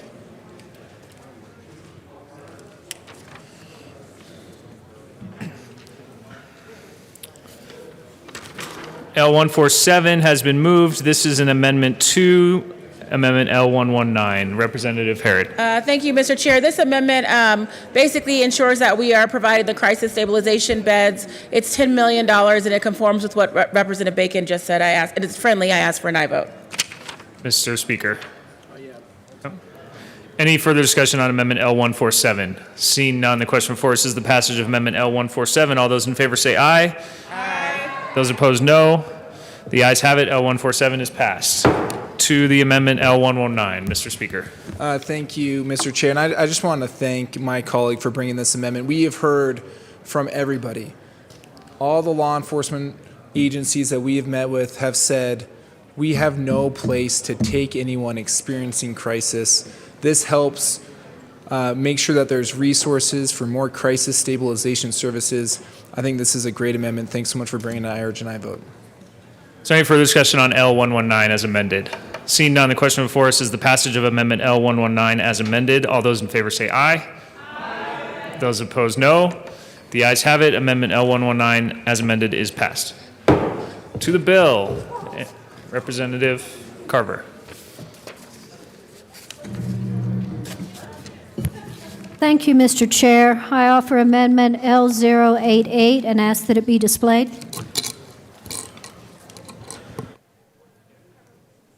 Rep. Carver, will you move the amendment? Yes, this is L0, I move L088. Thank you. The amendment's been moved and is displayed. Tell us about the amendment. Members, I referenced that in the bill currently there is what's called a Good Samaritan provision. This is to give immunity from the DF1. Remember that if you're convicted of distributing fentanyl and somebody dies, that there is a sentence enhancer, you're going to get the sentencing of a DF1, drug felony 1. But if you qualify for the Good Samaritan, and the way it's currently written in the bill is it is 4 grams or less, and you call for help. 4 grams or less, and you call for help. Then you cannot be and let's say the person dies, right? You've given them the drug, whether it's 1 pill, 10 pills, 15 pills, whatever. 4 grams or less, somebody dies, they call for help, you're not going to be charged with the DF1. What my amendment does is it reduces the 4 grams for the Good Samaritan down to 0.5. So if you think of 1 gram being 10 pills, 4 grams is 40 pills. So under the current Good Sam, you can distribute up to 40 pills, somebody dies, but if you call law enforcement or the ER, oh well, you don't get the sentence enhancer. I think the Good Samaritan provision should only be available when it is that situation that we heard about in judiciary during testimony, where an individual has purchased a small number of pills to share socially. So the tragic situation of the boyfriend who went out and bought a pill, shared it with his girlfriend died.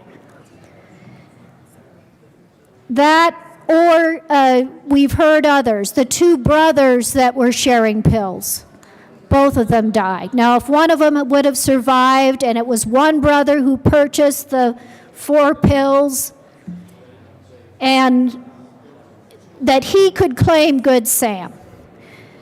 But if you look at this, I have heard a lot from my law enforcement against the current Good Sam, that it's just flat out 4 grams, and as long as you call, you're good. You're not going to get the sentence enhancer. No, it's if it's a small number of pills, and then go down to lines 7 and 8. And if the distribution or transfer was for the purpose of consuming all the material. The pills have been bought and to be shared with a group of friends, with a brother, with a girlfriend. It's that kind of distribution, right? And then you go down to lines 11, 12, and 13. And again, it's limited to 0.5.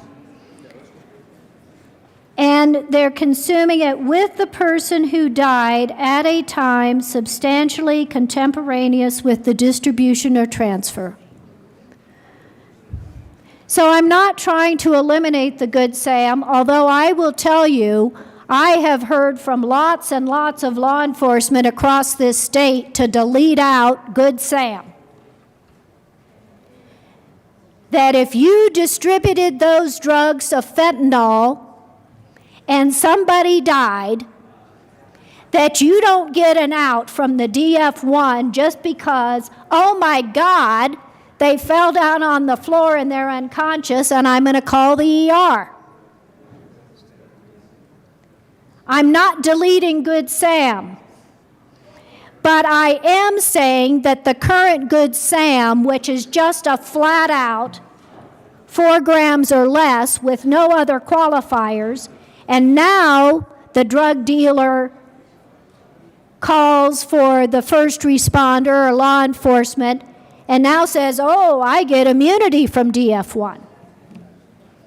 To me, that is not appropriate. This is appropriate. This gives Good Sam immunity to those tragic, tragic situations we heard about in judiciary, where it is a social sharing of pills, and now somebody has died. Or of those tragic 5 people who died at Commerce City, if one had survived and the one who survived was the one that got the pills, obtained the pills, and handed them out to the group. That's the right approach to Good Sam. I ask for an aye vote. Mr. Speaker. Thank you, Madam Chair. It's an honor to serve with you. An honor to serve with you. I respectfully disagree with my colleague in this approach to Good Sam in L088, and I would urge a no vote. Members, I think we all agree the goal of House Bill 1326 is to help save lives. And the Good Sam provisions that are included, it's not just, the bar is pretty high, in my opinion.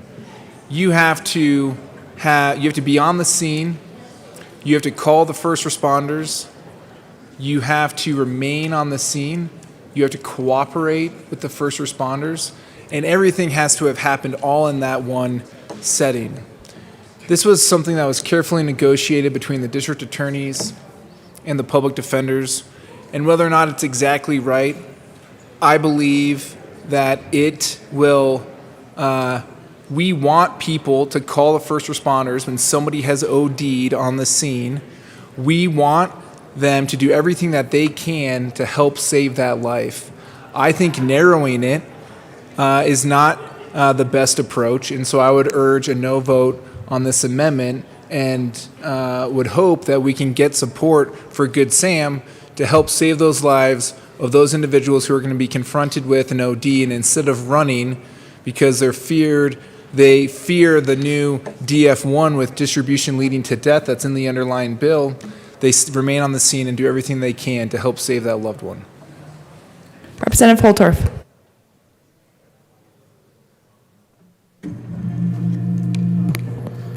Thank you, Madam Chair. Esteemed colleagues, I rise in support of the amendment brought forth by my colleague from El Paso County. I know this is a difficult issue. I know these are difficult conversations. But I will tell you, lowering the bar for distribution and putting those distributors on notice is what this amendment does. I understand we want people to call 911. Here's the problem that I have and that my colleague is trying to emphasize. In many cases, and maybe most cases, the people that are distributing fentanyl are not naive. They're not foolish to the fact.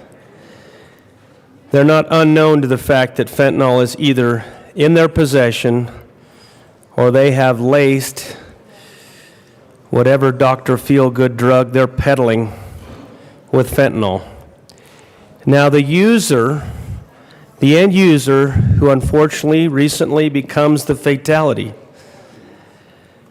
the son or daughter, the teenage son or daughter of a parent that does not know about the recreational experimentation of these drugs that is going on with their kids. Or the young family who thinks they are doing recreational drugs but doesn't know that fentanyl is laced in those recreational drugs. That is, I believe, the reason that my colleague has put this 0.5 threshold, because we're told that that is a kind of a user level amount. I believe that is why she, in this amendment, says that is the threshold. Not a higher threshold, but a lower threshold. Now, I, as a country boy from eastern Colorado, will tell you that we loathe in the country the distribution of these poisons throughout Colorado. And we watch what it does to our communities, even in rural Colorado. So I rise in support of this amendment. I would offer that you consider what my colleague is trying to do with this amendment and give it consideration. Rep. Lynch. Thank you, Madam Chair. Like I mentioned, we did a whole bunch of work around trying to figure out how to save lives and give folks an incentive to do the right thing when it came to saving folks' lives in a situation where there was a drug overdose. Now, granted, that's probably not going to be used all that much, but I think it's a good provision in the bill, and this tightens that up just a little bit, and so I will actually be in favor of this amendment. Any further questions on Amendment L088? Seeing none, the question for us is the adoption of Amendment L088. All those in favor say aye. Aye. Opposed, no. Noes have it. The amendment is lost.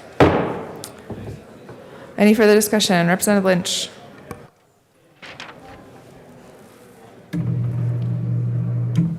Never done that before. That's fun. Thank you, Madam Chair.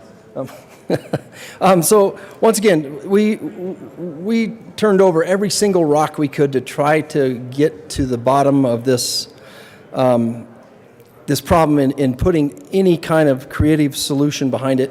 One of the other things that we heard, and this came out of testimony for those of you that weren't there, is that when we would have these accidental deaths occur in these people's homes, most generally, law enforcement would come in and they would say, well, looks like we've got an overdose. And then they would leave it at that. And that did a couple of bad things for folks. One, it made them not eligible for life insurance. So now they can't claim any benefits on that death.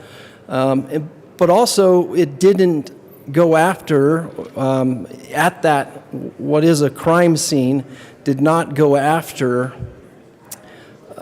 prosecuting whoever gave them those pills in the first place. So I would like to run, and you guys should have a copy of this, Amendment L118.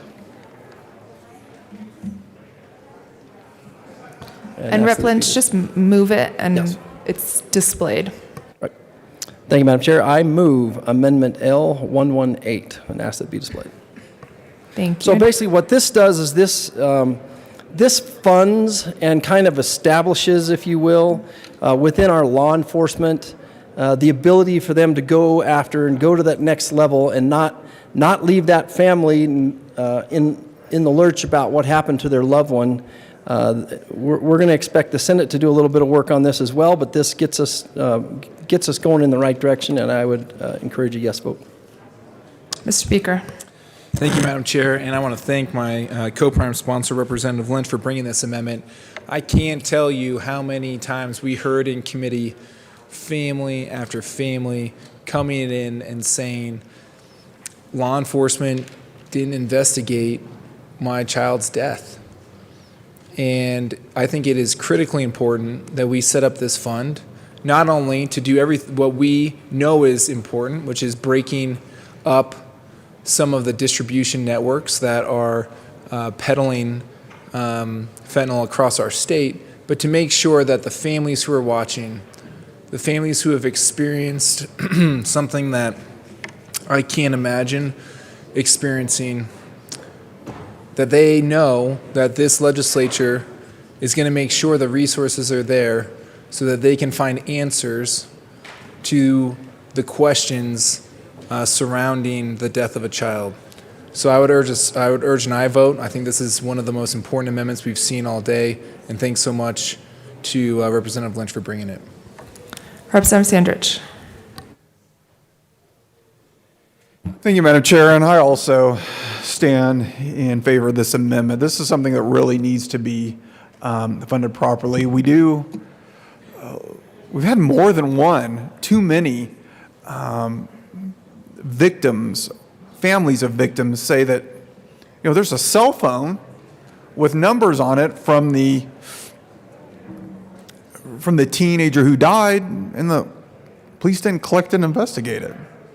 And this goes back to other conversations I've had with people that said, weren't the DAs trying to get these people for murder too? But I digress. But I think this is a great amendment to help motivate and fund. But I go back to the common theme is that, if we have certain laws, but if you don't enforce them, it really doesn't matter. So I think this will help that situation. I ask for an aye vote. Mr. Minority Leader. Thank you, Madam Chair. I not only urge an aye vote, but this is the nexus of a lot of what we've talked about today.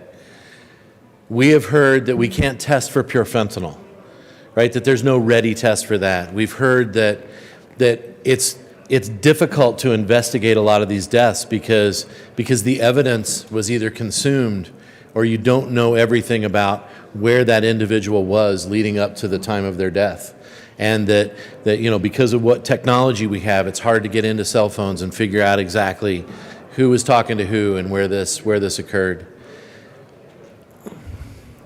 This is not a problem that is going to be solved only by criminality and by charging a crime. This is a problem that has to be solved by giving our investigators the tools they need. And this tool, by giving them the money, the ability to go out and investigate these deaths, is a part of what we have to do. It's our responsibility, really. If what we're going to sit here and say is, well, look, we're going to go down this path of trying to do something about this, then that something has to include investigation. So I would urge an aye vote. Any further discussion on Amendment L118? Seeing none, the question for us is the adoption of Amendment L118. All those in favor say aye. Aye. Opposed, no. The ayes unanimously have it. L118 is passed. Back to the bill. Any further, Representative, Mr. Speaker?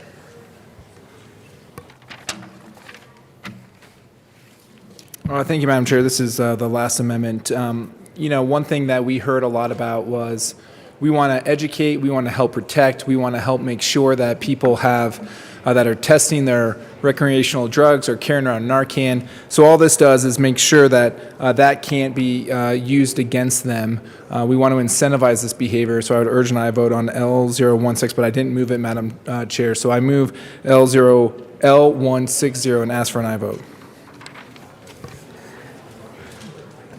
Amendment L160 has been moved and is displayed.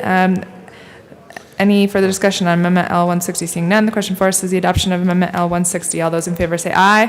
Aye. Opposed, no. The ayes have it. L160 is passed. Representative Soper. Thank you, Madam Chair. I move Amendment L161 and ask that it be displayed.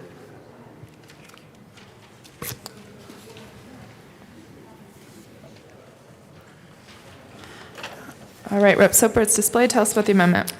Thank you, Madam Chair. As you can tell, this is a purely technical amendment. It would say that you would not be probation eligible for distributing 4 grams or less that result in death. This does not touch the Good Samaritan provision at all, and I would ask for a yes vote. Thank you. Representative Weissman. Thank you, Madam Chair. So we had some discussion about this previously, but I'm going to ask for a no vote, and here's why. We have moved the cut points for distribution as we discussed, and I'm fine with that because this drug is a bit different, and like I've said, I don't have any sympathy for the high-level distributors. The problem with DF3, which is what we're talking about here, the smallest amount, is that is the kind of distribution charge that can get mixed up with people using together. I have seen it happen. I have listened to people come into this place and tell me stories. I have listened to constituents share how their families got broken by this kind of thing. Some of you may know what I'm talking about. I don't believe in sharing people's stories in a named way unless I've been given permission to do so, so I'm not going to do that. I think it's important. We're talking about 4 grams only. We said previously in the context of some other amendments, we need to sort of trust and empower DAs by leaving not the guarantee by any means, but the option of probation. We allow situations that might be the sort of distribution we do want to interdict, pushing pills for profit. We allow that to be punished with prison time. We allow that choice to be made in terms of what is sought or what plea deals are or aren't offered by the people on the ground. By preserving the option of probation, we give another option for these situations that are some kind of, somebody used the term pill party, I don't love the term, but by that kind of thing gone badly wrong. And I'm thinking of a specific person who has shared her story. I know there are other stories out there like that. 2 people were using. They were both fighting addictions. Somebody had given some to somebody else. Somebody else overdosed. Now, the first person has lost a friend. This wasn't some random thing. Lost a friend. And then had DF3 brought against her. I think it ran to 5 years. She was using, the first person, because she had been prescribed Oxy for a sports injury. We all know what happens after that. I don't have to say it. So she's victimized once by getting caught up in that kind of medicine and then falls prey to an addiction and then loses a friend, and I have no doubt that she will regret that for the rest of her life. And she has a felony, a drug felony, DF3. She did get probation. Not that that was easy. Not that it didn't flip her life and her family's life over, because it did. But at least that option was there in that circumstance. And I believe that the option, not the guarantee, not the promise, not the requirement, but the option, only in these lower level quantities, should be there. Because there are stories out there like that. And I think that they at least deserve to be evaluated on the individualized facts by the DA's office who's closest to it. So I ask for a no vote on this amendment. Any further discussion on amendment? Representative Soper. Thank you, Madam Chair. And one thing I do want to remind members, 2 milligrams of fentanyl is a lethal dose. So when we're at 2 milligrams, not grams, milligrams is a lethal dose. So when we're talking distributing 4 grams or less in which someone dies and that person does not act as a good Samaritan to call 911, to try to resuscitate, to try to take any other steps to save their friend's life. And I mean, this is some friend who just sold them a lethal dose of fentanyl. This should be treated very seriously. And all we're saying is that we would not have this be probation eligible. This is a very serious offense here. It'd be like saying to a friend, I'm going to load a gun or a bullet in a gun and hand it to you and let you pull the trigger. We take these offenses very, very serious, and we should do the same thing here. Fentanyl is not like any other drugs. I think it's best described to talk about it like anthrax. It's incredibly deadly. It's incredibly poisonous. Individuals should be made aware. Hopefully this debate is educating Coloradans and even Americans on just how serious we're taking this, and that you really ought to be careful if you're going to be buying illegal drugs from the street, knowing that a lot of them are going to be laced with fentanyl and that one might be the deadly dose. But certainly, your drug dealer doesn't care, and if he's only selling you enough so that you could be eligible for the wobbler, because we already talked about that earlier, at 4 grams that you've just been sold from your drug dealer, now all of a sudden that's a misdemeanor for you, but that could be your lethal dose. And yet that person would still be probation eligible without our amendment. So we're just saying, let's not make this probation eligible. This is a dangerous person to have out in society, the one who distributes where it results in death. And I will note, this does not touch the Good Samaritan provision. And once again, I'd ask for a yes vote. Thank you. Any further discussion on Amendment L161? Seeing none, the question for us is the adoption of Amendment L161. All those in favor say aye. All those opposed, no. The noes have it. The amendment fails. Back to the bill. Any further discussion on House Bill 1326? Representative Sandrich. Thank you, Madam Chair. I want to thank the two prime sponsors for doing this. There has been a cry for action. And I want to say there's some good things in this bill, and there's some bad things, but gosh, there's a lot of good in this. I go back to conversations when I think of this bill that I had in 2018? I don't know. Well, when I had a discussion with our former DA, Dan May, and he said, if you want to move this over the 2019 bill, that Representative Harrod and I passed. If you want to move to and push drug addiction into a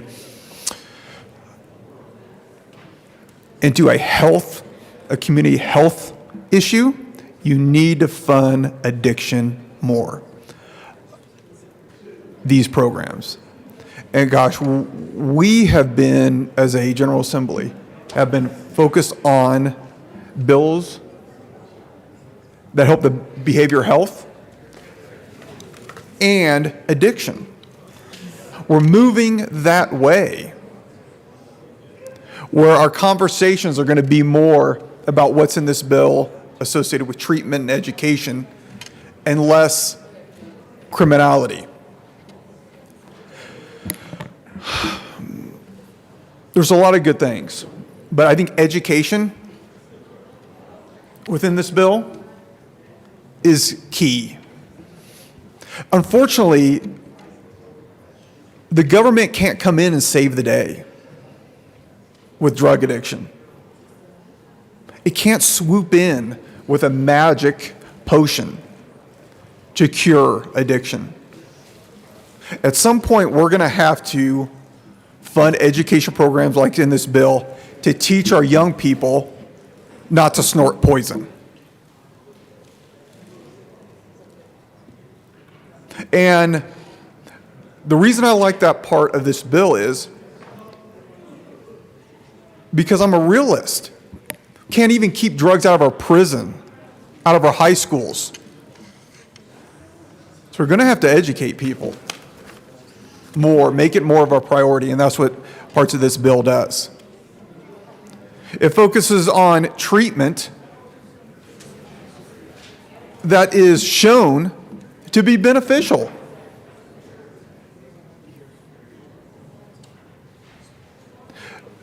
So I want to again praise the Speaker, Representative Lynch, on their efforts on this, on their efforts on speaking to different stakeholders on this issue.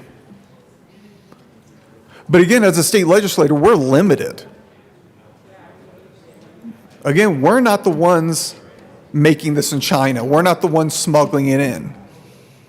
We're not the ones that bringing it in across the Colorado border. And it's going to keep on coming because it's cheap and it's easy to make. And the notion of throwing more criminal laws to make it go away, gosh, I wish that worked. I wish it did. But we have a lot of history showing what doesn't work.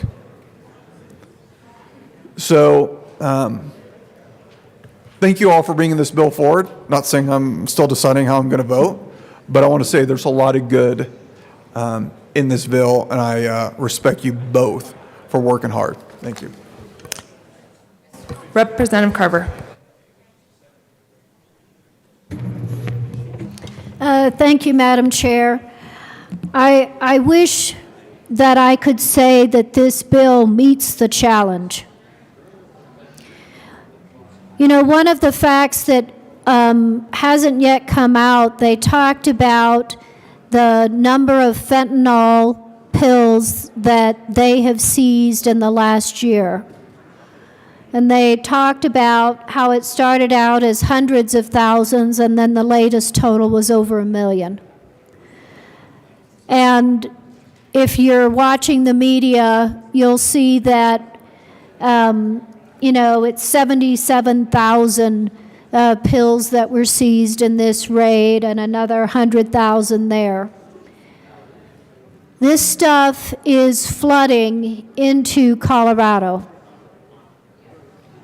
Flooding in,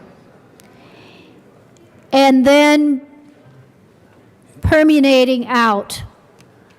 And that is why law enforcement, from the most liberal jurisdictions to the most conservative, have said fentanyl is unlike other drugs.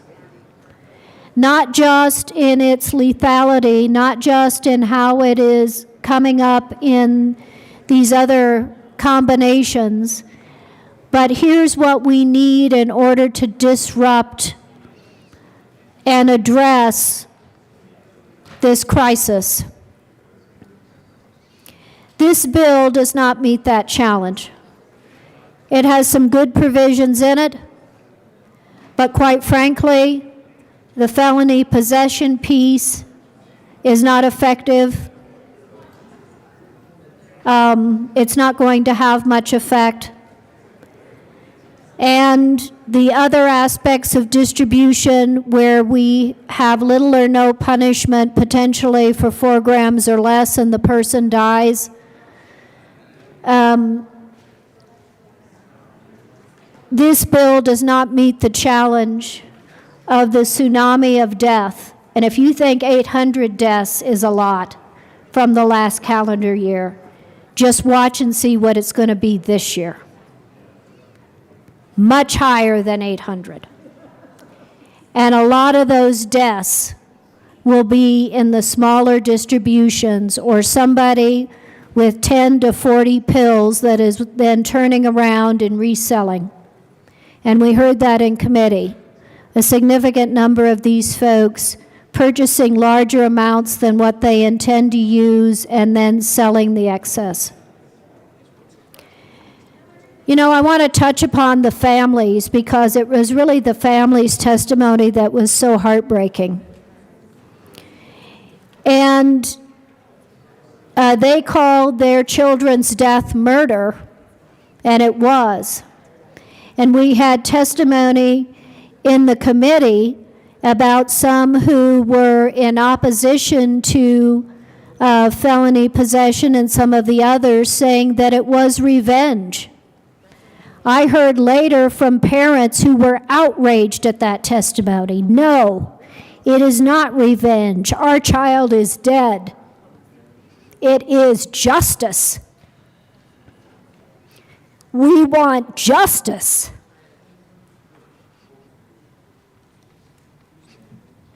This bill is not going to give it to them.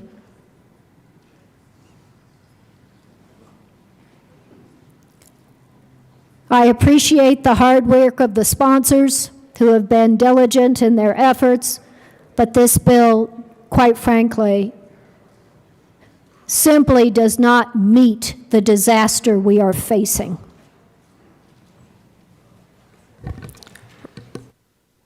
Representative Benavides, Madam Speaker Pro Tem. Thank you, Madam Chair. And I move Amendment L 157 and ask that it be displayed.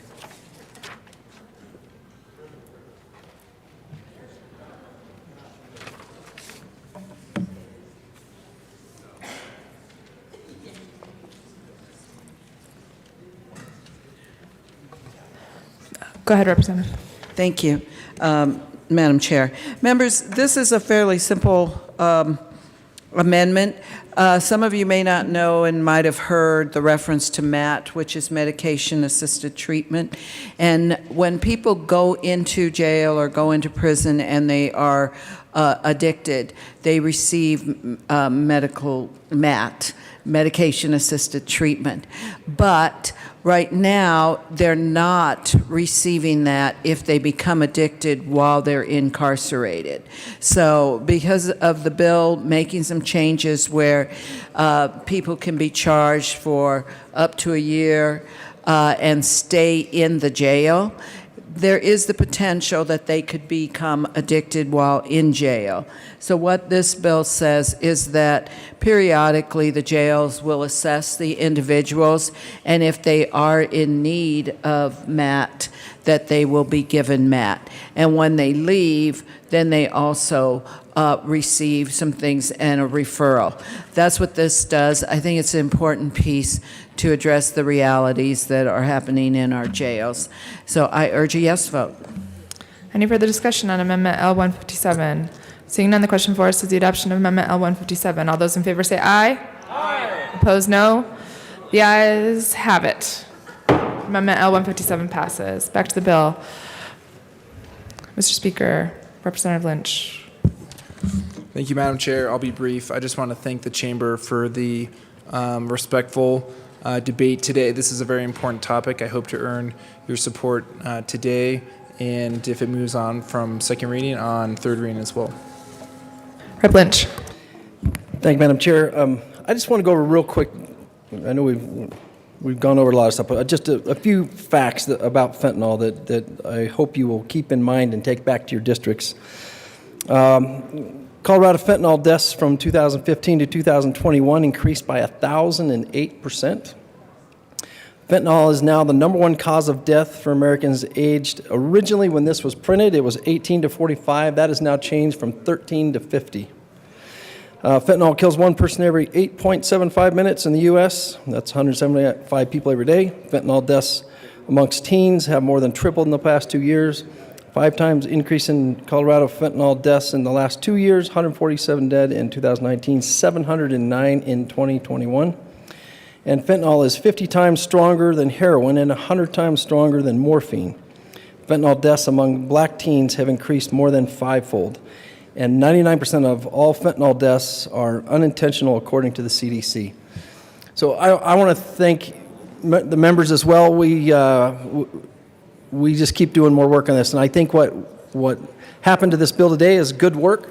There's still work to be done. This is by no means the silver bullet, but I think for us to ignore the work that has gone into this would not do it justice. We've done what we think we can do. I am confident that we will continue to deal with the fentanyl issue. It's not over. It's not a dead conversation. This isn't going to fix it all. But I would like to say that I'm very proud that this is the first steps in moving us towards our battle and get rid of fentanyl. And I would encourage a yes vote. Thank you. Any further discussion on House Bill 1326? Seeing none, the question for us is the adoption of House Bill 1326. All those in favor say aye. Aye. Opposed, no? No. The ayes have it. House Bill 1326 is passed. Madam Assistant Majority Leader, or I'm sorry. Mr. Schiebel, please read the title to House Bill 1281. House Bill 1281 by Representatives Gonzalez, Gutierrez, and Ricks, also Senators Winter and Rankin, concerning a program to fund behavioral health care services. Madam Assistant Majority Leader. Thank you, Madam Chair. I move House Bill 1281 and the Appropriations and Public and Behavioral Health and Human Services Committee reports. To the Appropriations Report. Thank you, Madam Chair. In appropriations, members, these funds are coming out of ARPA dollars, and this is a bill that came out of the Behavioral Health Task Force. And so in appropriations, we received the funding in order to fulfill the needs of this bill. I ask for an aye vote. Any further discussion on the Appropriations Report? Seeing none, the question before us is the adoption of the Appropriations Report. All those in favor say aye. Aye. Opposed, no. The ayes have it. Appropriations Report is passed. To the Public and Behavioral Health and Human Services Report. Representative Ricks. I move the committee report. No, you gotta move. You said Go ahead. Amendment L. I'm sorry, I'm going to move L009 to the committee report. And I ask for it to be displayed. Great. Give us 1 second here. Okay. Thank you. Representative Ricks, the amendment is displayed. Tell us about the amendment. Yeah, so in this amendment, what we're doing is we updated the matching language for grant applicants. Okay, is there any further discussion on Amendment L009? Seeing none. Question before us is the adoption of Amendment L009 to the Public and Behavioral Health and Human Services Report. All those in favor say aye. Aye. Opposed, no. The ayes have it. Amendment L009 is passed. Any further discussion on the committee report as amended? Seeing none, the question before us is the adoption of the Public and Behavioral Health and Human Services Committee report. All those in favor say aye. Aye. Opposed, no. The ayes have it. The committee report passes. Madam Assistant Majority Leader. Thank you, Madam Chair. Members, what House Bill 1281 does creates a grant fund, well, two grant funds currently right now in the bill. So we have the community investment grants and we have the Children, Youth, and Family Grant Fund. Those are available to everybody from local county governments to local community-based organizations that are doing this great work in our communities. It's to help bolster, provide infrastructure. It is one-time funding, and so we see this incredibly important as we move forward in our state to address behavioral health, which includes mental, physical, as well as substance use disorder treatment. With that, Madam Chair, I have Amendment L12. I move Amendment L12 and ask that it be displayed. Amendment L12 has been moved. Give us a second to get it displayed.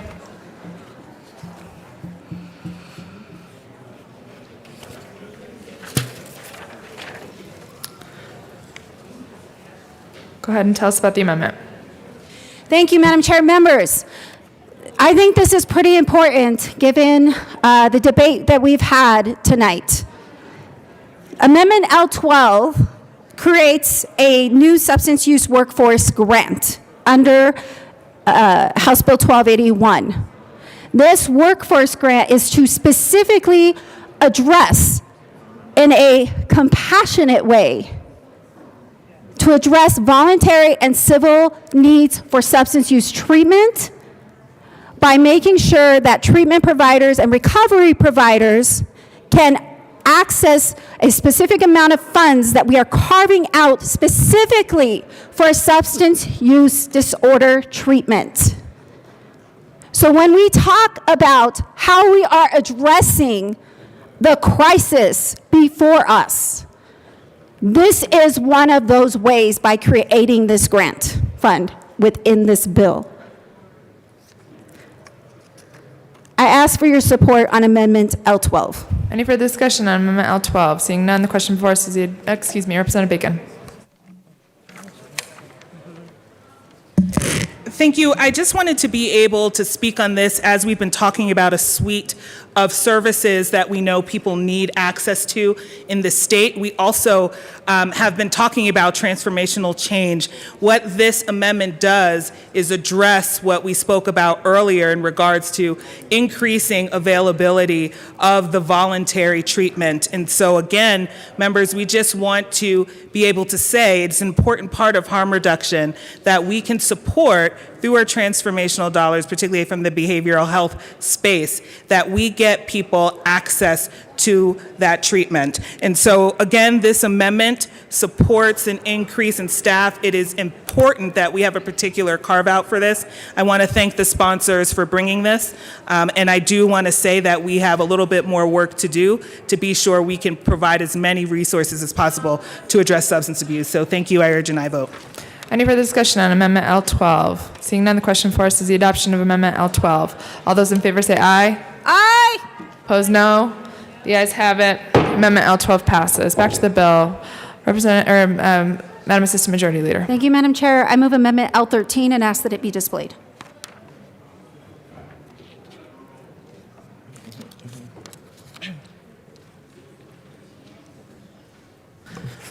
To the amendment. Thank you, Madam Chair. Amendment L13 is what provides the funding to what we did in Amendment L12, which was creating the grant fund. This is now pulling the funding from the total fund of the entirety of House Bill 1281, which was $90 million. We are looking at taking $15 million and applying it specifically to this substance use disorder workforce grant fund that has now been created by Amendment L12. I ask for an aye vote. Any further discussion on Amendment L13? Seeing none, the question before us is the adoption of Amendment L13. All those in favor say aye. Aye. Opposed, no. The ayes have it. Back to the bill. Representative Ricks. Move the bill? We already moved it. We can talk about it. Okay. Sorry. Thank you, Madam Chair. Members, this bill is a very important bill as it comes to addressing behavioral health in Colorado. In my own county, Arapahoe County, the money in this fund will be something that Aurora Mental Health will go after. They want to build an acute care center that's going to have housing for people who are going through treatment. Also, it's going to contain like a stride clinic.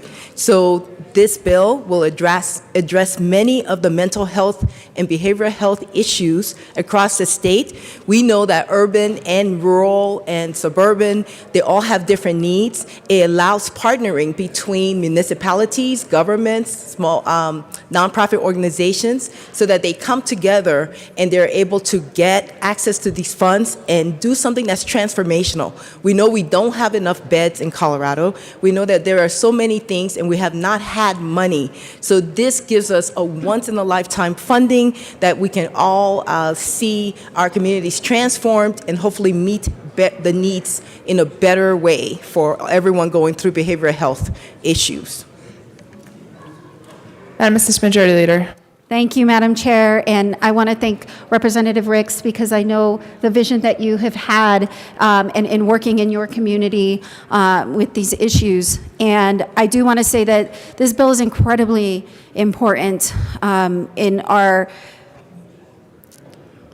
in the many things that we're facing, not only today, but that we've been facing for years and for generations.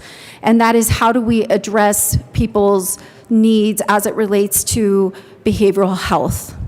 And how do we meet them where they are? And we haven't been doing that. We haven't been doing that. We haven't been doing that in the community. And that's what's so important about this bill, because we're looking at programs like what can happen in Arapahoe County. We've heard about programs in Colorado Springs that could potentially also go after these funds. We know that there are community-based organizations serving communities that are often left out of these systems that are going to be able to be served by these funds. I think about the children, youth, and families piece of this as well, and making sure that we are building the continuum for our families, for our kids, to also be able to access services in the community. And what this does for people is it does the very thing that we were talking about earlier, is we want to keep people from having to enter these punitive systems. They can access treatment without entering a criminal justice setting. That's what this is about. Them being able to access those services in the community and deter them from having to end up in these very punitive and harmful systems. Thank Thank you, members. I ask for your support of House Bill 1281. Any further discussion on House Bill 1281? Representative Catlin.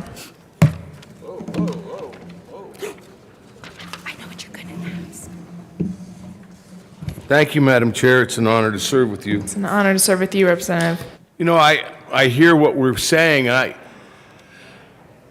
The thing that worries me the most is that we'll be urban-centric with these dollars because everybody seems to think that since we've got more people, that that's where the money ought to go.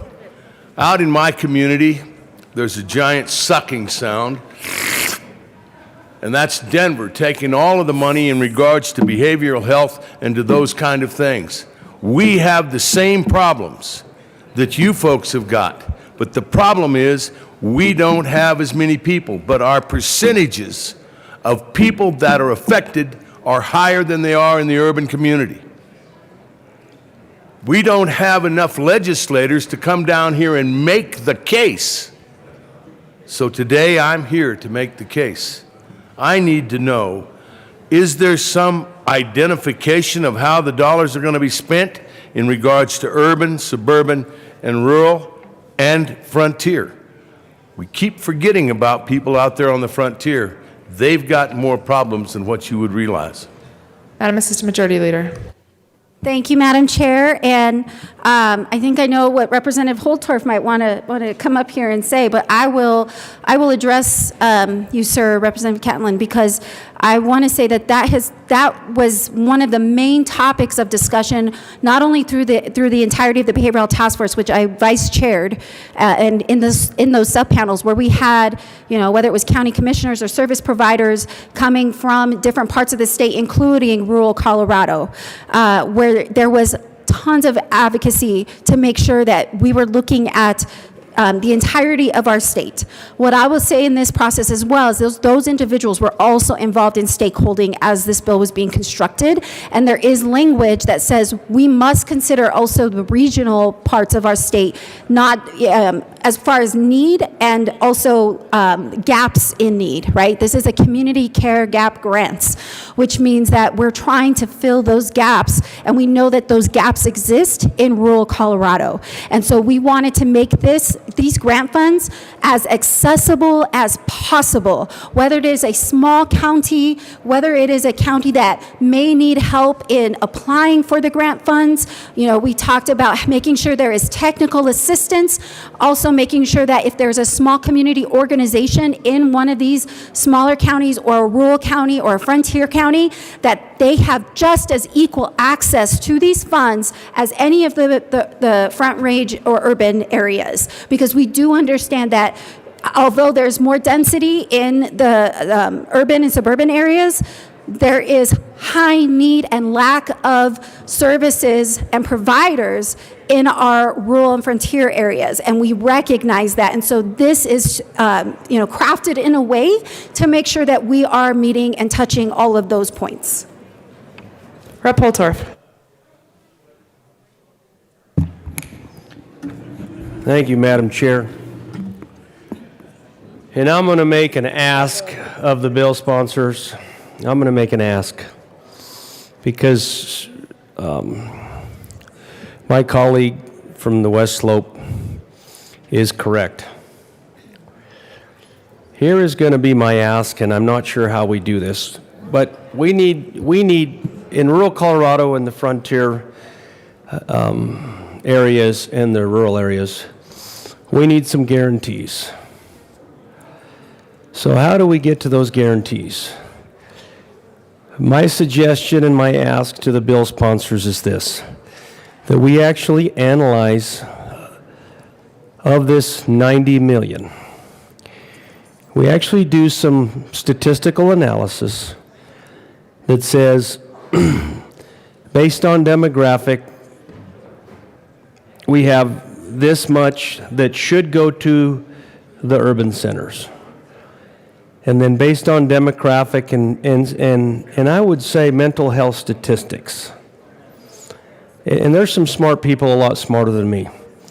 But based on mental health statistics, and there's plenty of stakeholders that can help us, that we are going to allocate, or within the elements of the grant, we are going to allocate a certain percentage that we want to go to the frontier regions and a certain percentage that we want to go to the rural areas. And then perhaps, of course, the majority of that would go to the urban centers, but it actually is going to give rural Colorado consideration. Now, here's the problem, and this is where I want the bill sponsors to really listen closely, because this is a truth. This is a truth for rural Colorado and our rural Colorado counties and our municipalities. We don't have the capacity, ladies, to write these. We don't have the people to write these grants that actually win, that actually are in the top cut and are selected because of, there's many factors and reasons, and I've actually seen this.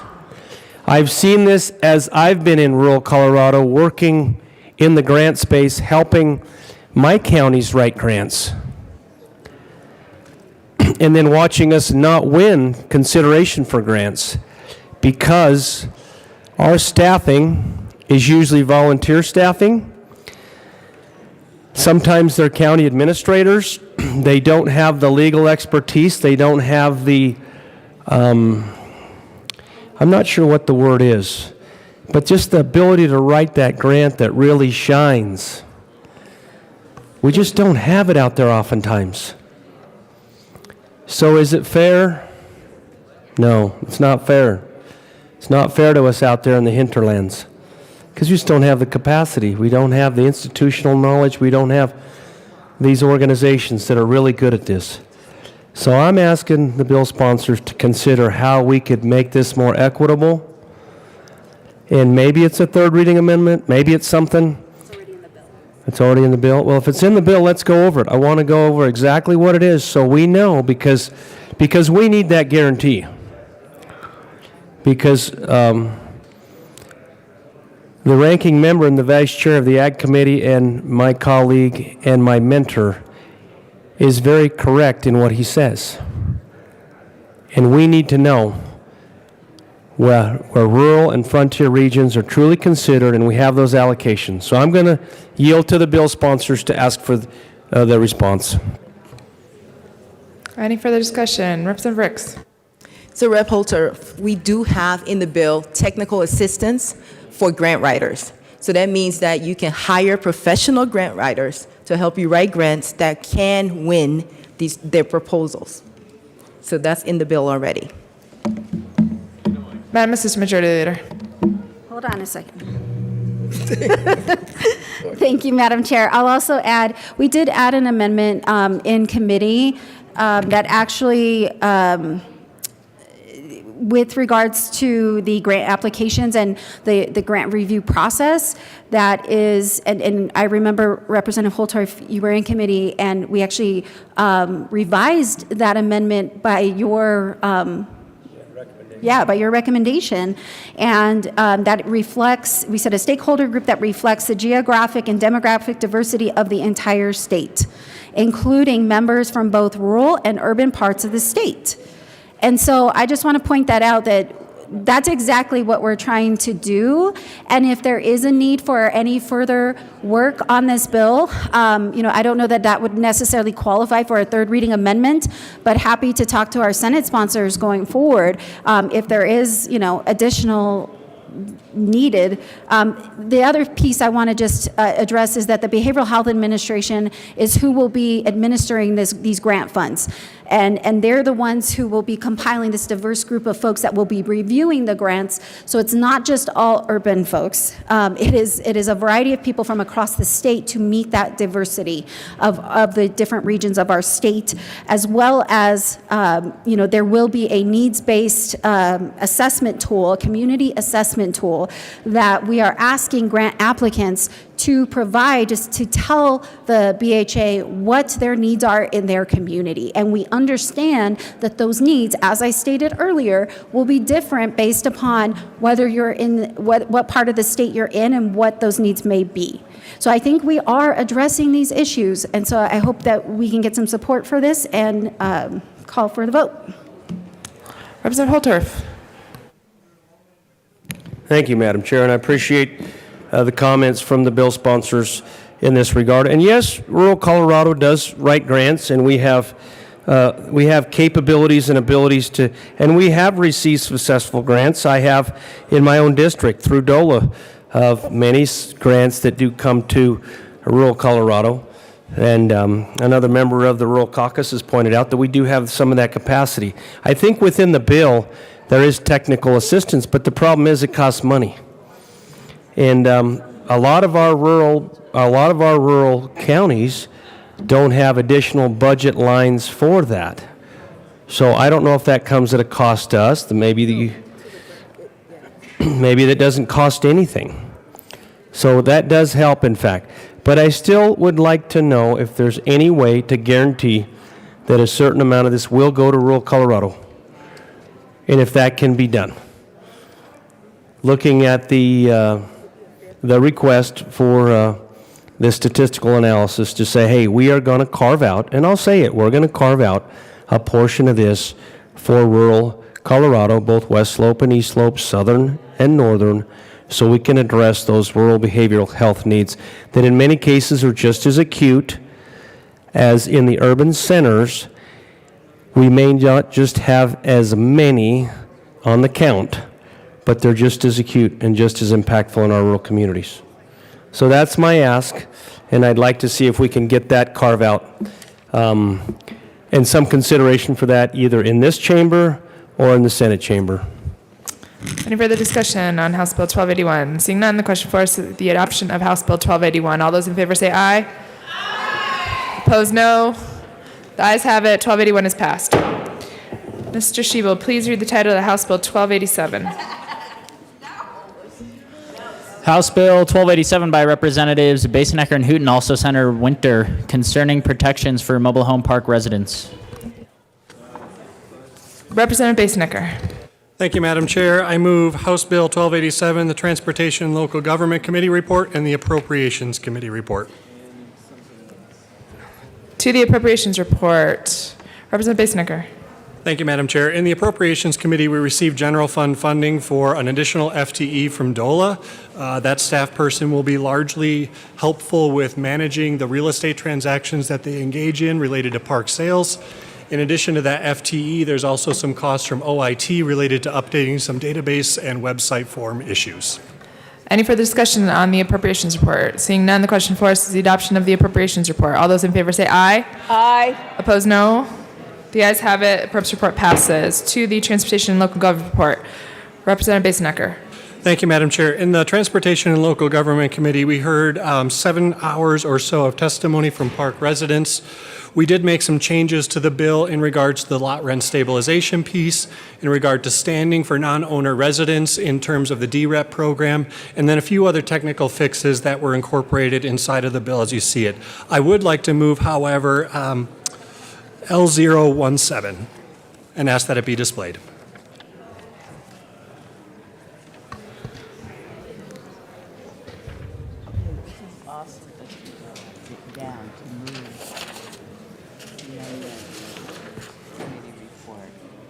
All right, to Amendment L017, Representative Basenecker.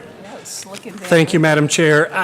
This amendment effectively removes all pieces of lot rent stabilization from the bill. I just want to mention that again, just to make sure that our colleagues hear that. L017 removes lot rent stabilization from the bill.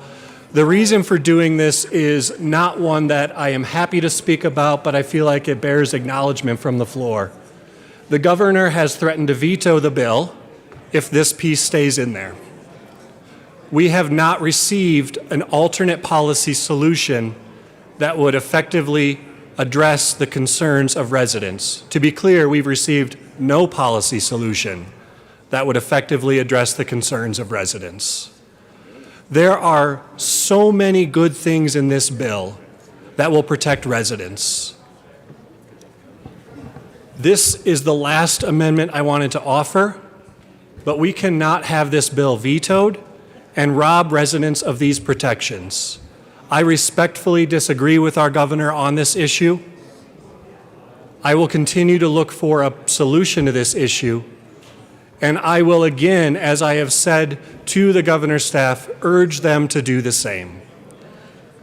Residents spoke clearly about the need for this policy, about the vulnerable place they continue to be placed in, and we have heard them, and the committee heard them. And yet, we cannot risk a veto to this bill and lose the rest of it.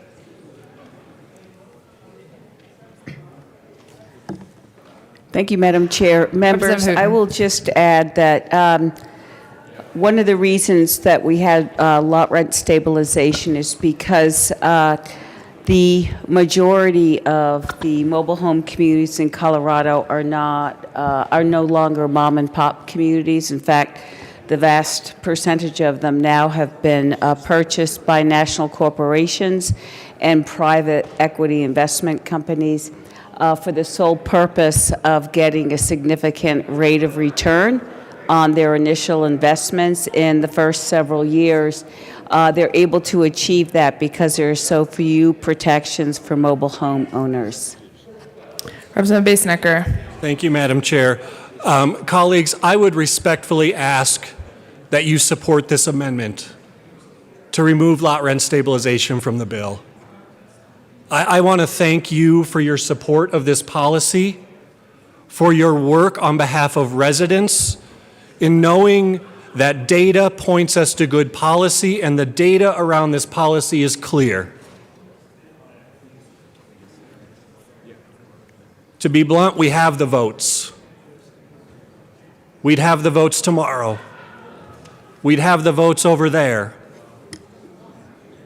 So I don't love pulling this out. In fact, I had an uncomfortable and really disheartening conversation with our stakeholders when I broke the news of this to them earlier today. People will lose their homes. I have 12 people in my district that I know of that will be evicted next month. This problem is not going away. And I want to thank this body for your commitment to solving that problem, to hearing residents loud and clear, and to understanding the situation on the ground that out-of-state corporate investors continue to place residents in our communities in. 66% of the residents, 66% of the mobile home parks in the state of Colorado are now owned by out-of-state corporate investors. 90,000 of our 130,000 mobile home park lots are now owned by out-of-state corporate investors. We have heard lot rent increases of up to 80% in different parts of our state. Imagine what you would have to do if your mortgage went up 80% next month, and you had to walk away from every bit of equity you ever had in your home. Imagine how you would feel if the generational wealth that we continue to push forward in this building through progressive housing policies was robbed from you and your family simply because we could not find a solution to this issue. I have to ask you to vote yes on this, and I have to thank you on behalf of mobile home park residents for all of your work in supporting this bill as it is. I'd ask for your support of L17. Is there any further discussion on L17? Representative Tatone. Thank you, Madam Chair. And you know, with the request of the sponsors, I will vote yes on this amendment, but it is disheartening to have to take this part of the bill out. You know, this is a complicated topic, and you know, if you're on this side of the aisle, you may not like John Oliver, but please do, take the time. It's like a 20-minute video. You can watch it on YouTube. Watch the video that he has doing an analysis on this topic, because it's really eye-opening. The facts of what's happening right now is scary. I mean, these are hedge funds buying these home parks and just jacking the rent up. They're using these as cash cows. And these are people who, can't afford a brick and mortar or a stick-built home. They have these mobile homes, and they're the cheapest thing they can get. And they're going to be evicted out of those. And it's really sad. But please do, if you haven't already seen that video, go to YouTube and watch that. and you'll see what the problem really is. There's a lot of research on it. There's a lot of articles on this. This is a real problem. And I will reluctantly vote yes on this amendment, but it shouldn't have to come down to this. So, thank you. Rapug. Thank you, Madam Chair. And I want to thank the governor on this one, actually. And I want to propose a different point of view. So if we held it where the landlord can only raise the rent a certain amount every so often, what that landlord's going to do is either before the tenant moves in or in between, they're going to jack that rent way up. So now we're dealing with the issue we're worried about. Now people can't even afford a rental because the rents are already higher, because they buy that property knowing this is in effect, and they simply start with a very, very high rent rate, knowing they can only raise it. And the other thing is, the reality is with property tax right now and insurance, that's the main reason why these rents go up. Everything else is going up: services, property taxes, insurance. So I just feel, again, my point of view, any landlord, yes, they're trying to make a profit, whoever they are. And with this bill, if we weren't able to take that out, they're just going to raise that rent extremely high to make up for that. So thank you. Representative Kipp or Representative Van Winkle? Oh, you're okay. It's fine. Thank you, Madam Chair. And I just want to publicly thank both the bill sponsors and the governor for urging this action. As we know, basic economics demonstrates that rent control is bad policy, and leading economists are in general agreement about it. We heard a lot of testimony, and much of the testimony surrounding the heartburn with this bill and the fear of this bill being implemented was around this very section. And in fact, this amendment, frankly, looks very familiar to an amendment that I was going to run. So my very public thanks to both the governor and the bill sponsors. My only regret is that you beat me to it, and I thank you for that. Any further discussion on amendment? Oh, Representative Kipp. Thank you, members, for hearing their bill today. You know what? 1287 is a bill that sort of had a genesis from last session when Representative Basenecker and I were hearing from our constituents who were being priced out of their homes. We went online and we looked at what was happening in our state and throughout the country. What is happening is these mobile home investors are coming in and they are treating these people. They call it shooting fish in a barrel because they can prey on poor people. I will support the amendment at the request of the sponsors, but only at the request of the veto of the governor, because this is really disheartening. We have had terrible situations in our district, Fort Collins, where people have been evicted from their homes and losing their homes because they are being treated this way by large out-of-state corporations, and the people who are still in their homes are fighting. They're saying, we want to be able to stay in our homes. These are our homes, but we're being priced out of them. And the people who are supposed to be maintaining our properties are not even doing that. So the rates are going up, the maintenance is going down, and people are being evicted. So I am extremely disappointed in the governor's threat to veto this bill that is causing the most important of this bill, portion of this bill, to be removed. I will honor the request of our sponsor and vote yes, but I am extremely upset at this. Any further discussion on Amendment L17? Seeing none, the question before us, Representative Hooten. Just a quick story. Last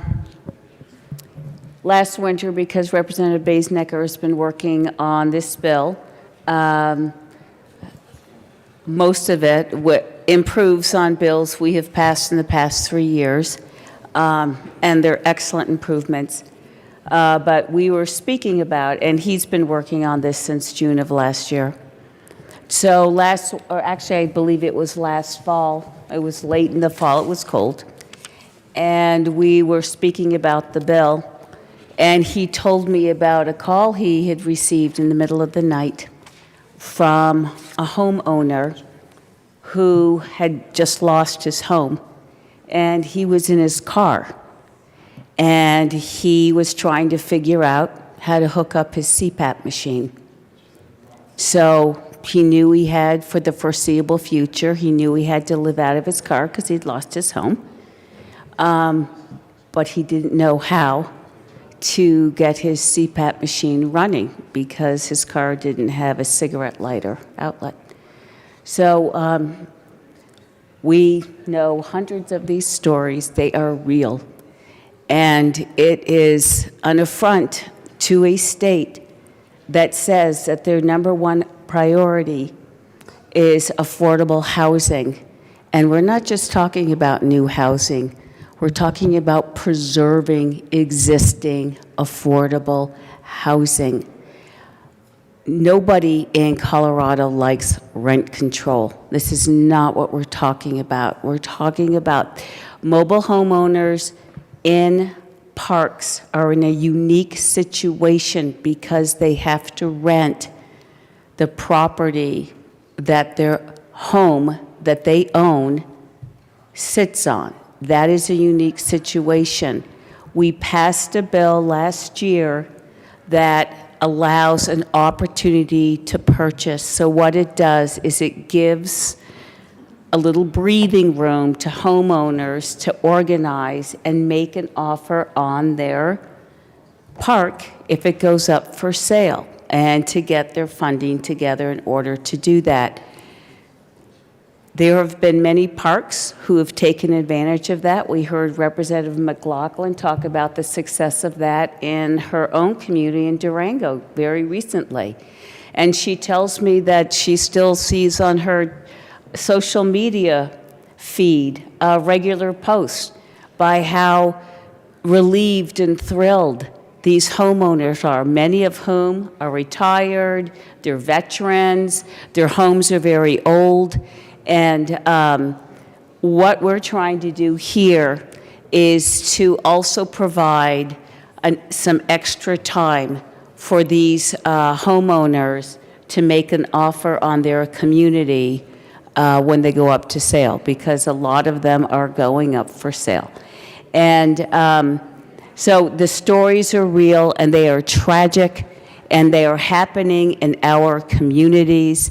And we are not attempting to establish a slippery slope whereby rent control now will become the law of the land. That's not what we're doing. We're just trying to buy a little space and time for homeowners to make an offer to purchase their parks when they come up for sale, and not be priced out of their homes before then.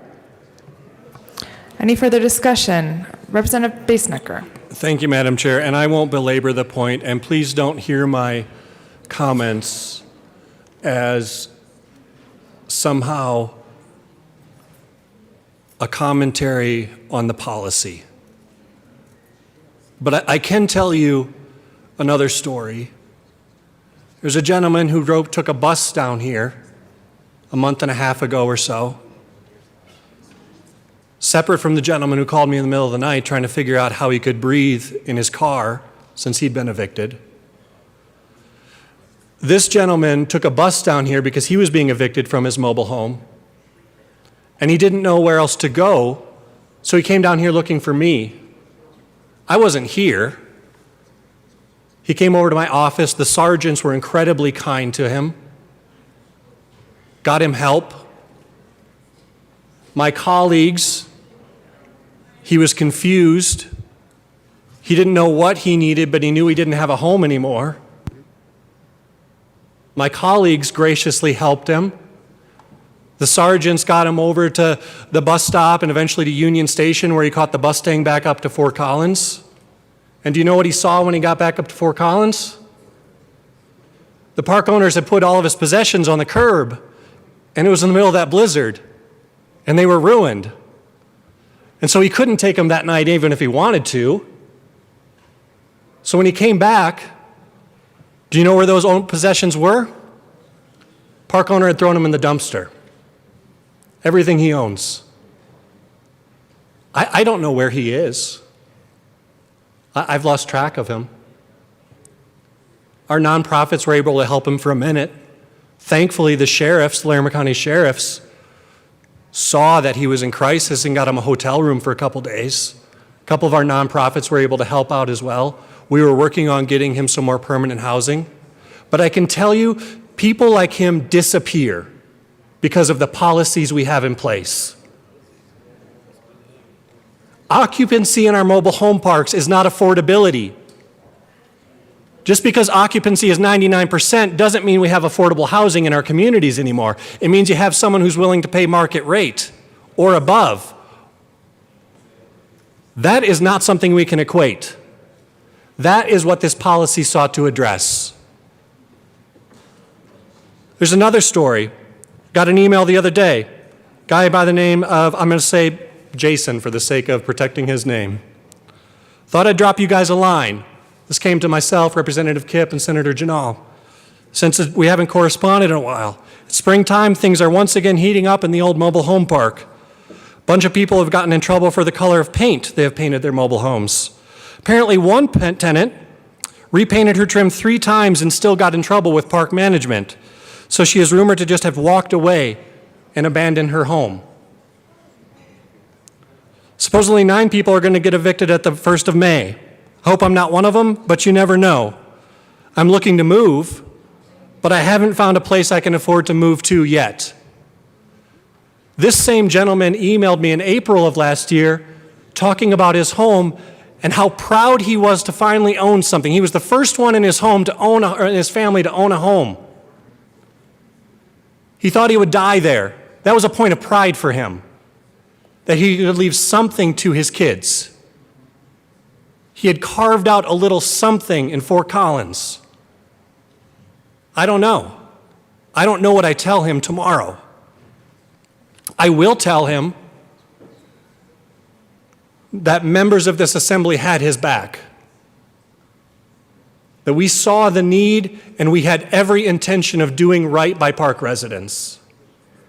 I can't dig into why this bill didn't deserve the support of everyone in this building. Representative Basenecker, we're still on the amendment Yes, to the thank committee you. report. Thank you. So when we lose this amendment, we lose those protections. When we lose this amendment, I have to tell residents in my district, you have to tell residents in your district, and maybe some of them will be happy to know that. Respectfully, I disagree. That's not my story to tell. I have to tell them we could not get this done, in spite of our best efforts. But I'm also going to tell them we're going to come back for this.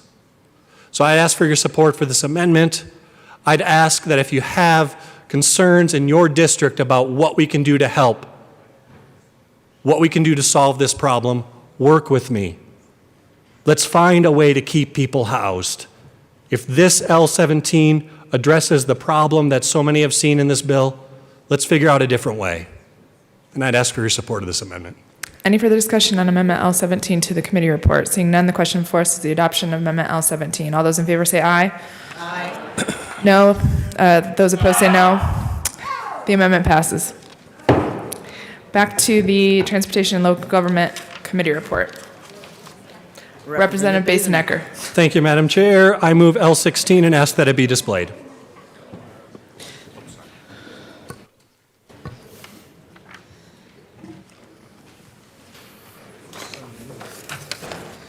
Thank you. That amendment has been moved and displayed. Would you like to tell us about it?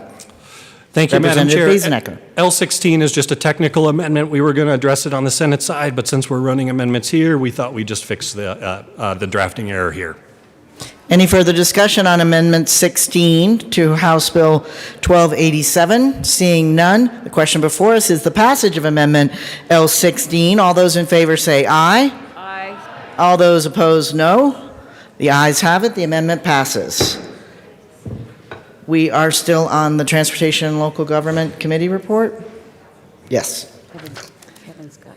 Any further discussion on Transportation and Local Government Committee report? The question before us is the adoption of the committee report. All those in favor say aye. Aye. All those opposed, no. The ayes have it. The report is adopted. To the bill. Representative Hooton. Thank you, Madam Chair. Members, as was mentioned earlier, what this bill does is expand on existing law and improve it. So 3 years ago, we started working on protections for mobile home residents, and we got a lot of good things underway. But like every law on the books, there's always plenty of room for improvement, and in this case, there is. So when we first negotiated the opportunity to purchase, for example, we were negotiated down to 90 days. And we have found that members of these mobile home communities, when their park goes for sale, 90 days is just not enough time to organize and then find funding to make an offer for the park. So we have expanded the amount of time to 120 days for these residents. And, well, should we go through everything we've done, or do you want to? Representative Basenecker. Yeah, there's a lot in here. Christmas tree. Thank you, Madam Chair, and I'll keep it brief. I will just say this. There is still a lot of important protections in this bill, and I look forward to earning your support to getting those passed tonight. In addition to strengthening the opportunity to purchase laws in place, we're also increasing the jurisdiction and enforcement both from the Department of Local Affairs and the Attorney General's Office in order to address existing gaps in enforcement and to hold park owners accountable through the tenancy and sale process. We're also adding a right of first refusal for public entities so that park owners can name their price and public entities can assign or be able to offer a right of first refusal or have a right of first refusal if residents assign their purchase right to them. In addition, there's also protections from unjustified fines and fees, and we also ensure that park residents can't be threatened for eviction for non-evictable offenses. We see that as a tool that's often used to intimidate residents, and we feel that it's important to maintain those clarifications. There's also relocation assistance in the bill that is critical to residents. If their park is rezoned, they're now entitled to relocation assistance. As you know, most of these mobile homes cannot be moved. If you can move them, they can cost upwards of $10,000 to relocate. We think that it's fair and fine that a park resident should not lose the equity in their home due to rezoning, and there's important protections for those residents in the bill as a result. Further discussion on House Bill 1287, Representative Van Winkle. Thank you, Madam Chair, and I'm sure the bill sponsors won't want to go far, but one of the things my colleague from across the aisle was talking about is that change from 90 days to 100 days. And what that is if a mobile home park owner wants to sell their property, current law, because of the bill I believe that was passed last year, says they have to wait 90 days and go through various steps of processes before they can do that. What this bill does is, as the bill sponsor said, that there wasn't enough time for a lot of home to get organized, get financing, things like that, that the bill changes it to 180 days. Now, allow me to, I move L023 and ask for it be displayed.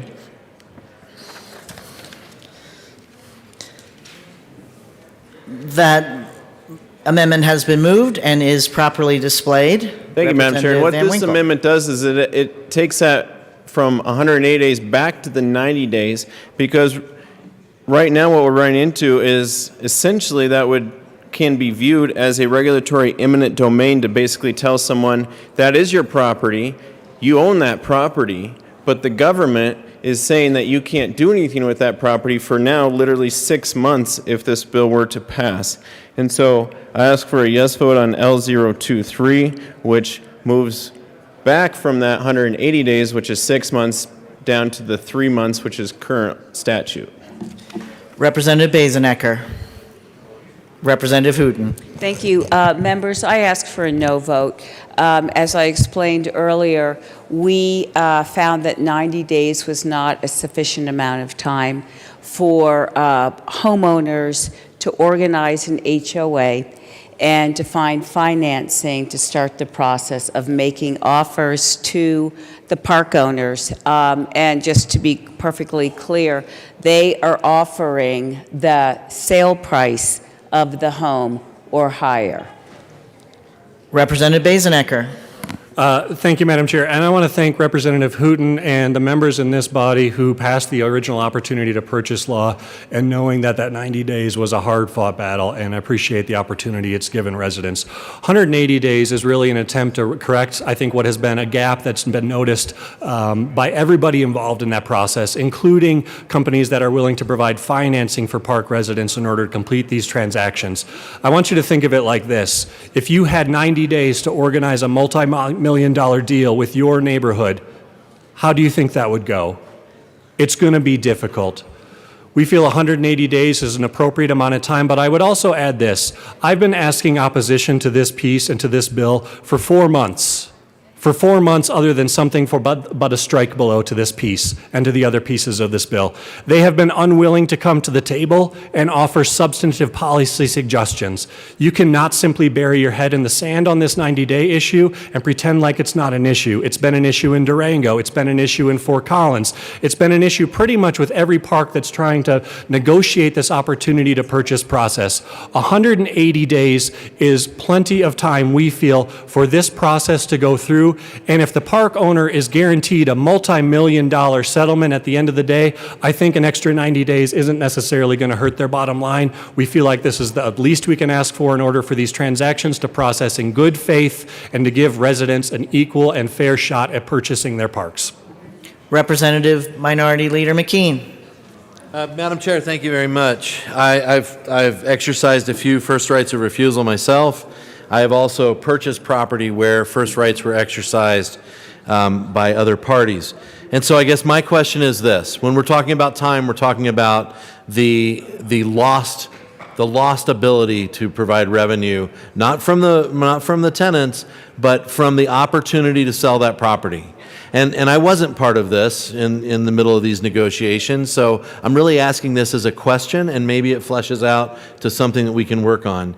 But when you have a property like this, when you have an enterprise that you're putting on the market, often you are entertaining several qualified offers. You're entertaining possibly one from the tenants, from the mobile home owners within that park. You might be entertaining those offers from elsewhere. And the opportunity cost that really affects a private property owner, a private property holder, is one of not being able to do anything with that property for 180 days. Would the sponsors be willing to consider a remediation or a remuneration of the money potentially lost in other offers that could not be exercised during that very long period of first right? And I will just tell you, the standard period of first right is usually about 30 days, 30 to 60 days. Not 180. And so if owners of these enterprises have other offers, valid offers that are on the table that they cannot exercise because of this, and this offer either falls through or is less than those offers would have been, will they be able to make up the difference? I think it's an honest question. Representative Bazenecker. Thank you, Madam Chair, and thank you, Mr. Minority Leader. I do appreciate the question. What we have seen in practice is that oftentimes park sales will go through, or there will be a process foul as a result of the park sale process. In my district, for example, a park owner jumped the gun, accepted an offer before the residents even had a chance to pull the 90 days together. Due to other gaps in enforcement, that park was eventually sold, even though they reset the clock. What we see happening is that 90-day window, oftentimes the issue is not whether or not one of these competing offers can be accepted, but it's whether or not it gives residents enough time to actually even put together a competitive offer, and for park owners to abide by statute as it stands at present in order to be able to facilitate that transaction that abides by statute as it is today. So I think the question is really a matter of, is the timeline long enough? Is it short enough? My thought is 180 days gives residents an opportunity to engage in that transaction. I would be happy to engage in conversation with stakeholders. They've been unwilling to do so. That is, I feel like, not a conversation for second reading. That is a stakeholder conversation. They've been negligent, I think, in doing exactly what I'm telling you now, which is they've been unwilling to provide any sort of feedback on this policy piece because they've been solely focused on lot rent stabilization. I'm happy to continue that conversation, but I would respectfully ask for a no vote on second reading. We do not have time to stakehold this idea with our stakeholders, and I feel like it's important that opposition also does the same and actually comes to the table with substantive policy suggestions. Minority Leader McKean. Thank you very much, Madam Chair. And I think in some ways a little bit of talking past each other, but I do think this is more substantive. And Madam Chair, you were distracted, but I know that my colleague would not call out any of our stakeholders as being negligent in this process, whether or not they came to the table and could do everything that you wanted to do. You're passionate about this issue, but I would ask that we make sure we maintain a tenor that works. No one's negligent in this process. It's a matter of, did we get everything we could? And I would say, going forward, this is actually a very real concern. If I own a mobile home park and I am now entertaining 3 or 4 offers, but I have to keep this offer open for 180 days, several of those competing offers may fall off. And that means that I have lost the opportunity for that income, and that is a taking. That is a taking by statute of making me hold this property open for a lesser value. And I think that answer will need to be made, or you face some legal consequences. Representative Bazenecker. Thank you, and certainly don't mean to imply anything with language, so if that's been a concern, you'll hear me address that differently now. The AG's office fully supports this bill. They've looked through all of these sections and portions of the bill. We have looked at this with a legal lens to make sure that we are not going to have a takings issue, a due process issue. Those are obviously concerns anytime you step into the real estate space. I would offer this as well. The 180-day timeline complements other affordable housing legislation that will be coming before this body in order to give mobile home park residents a seat at the table and a fair shot at owning their parks. So with respect, I would ask for a no vote. Representative McCluskey, and reminder, we're on Amendment 23. Thank you, Madam Chair. I quickly want to rise and strongly ask for a no vote on this amendment. I have 2 very disparate situations in my district, one in Lake County where a mobile home park was successfully sold to the residents, but only because the mobile home park owner had that intention from the beginning. And I have a very different situation in Silverthorne where unfortunately the residents simply could not get together, organize, figure out the path forward within 90 days. I strongly urge a no vote on the amendment. The question before us is Amendment 23. All those in favor say yes. Aye. All those opposed say no. The noes have it. The amendment fails. Representative Bazenecker. Thank you, Madam Chair. I'd like to I move L18 and ask that it be displayed.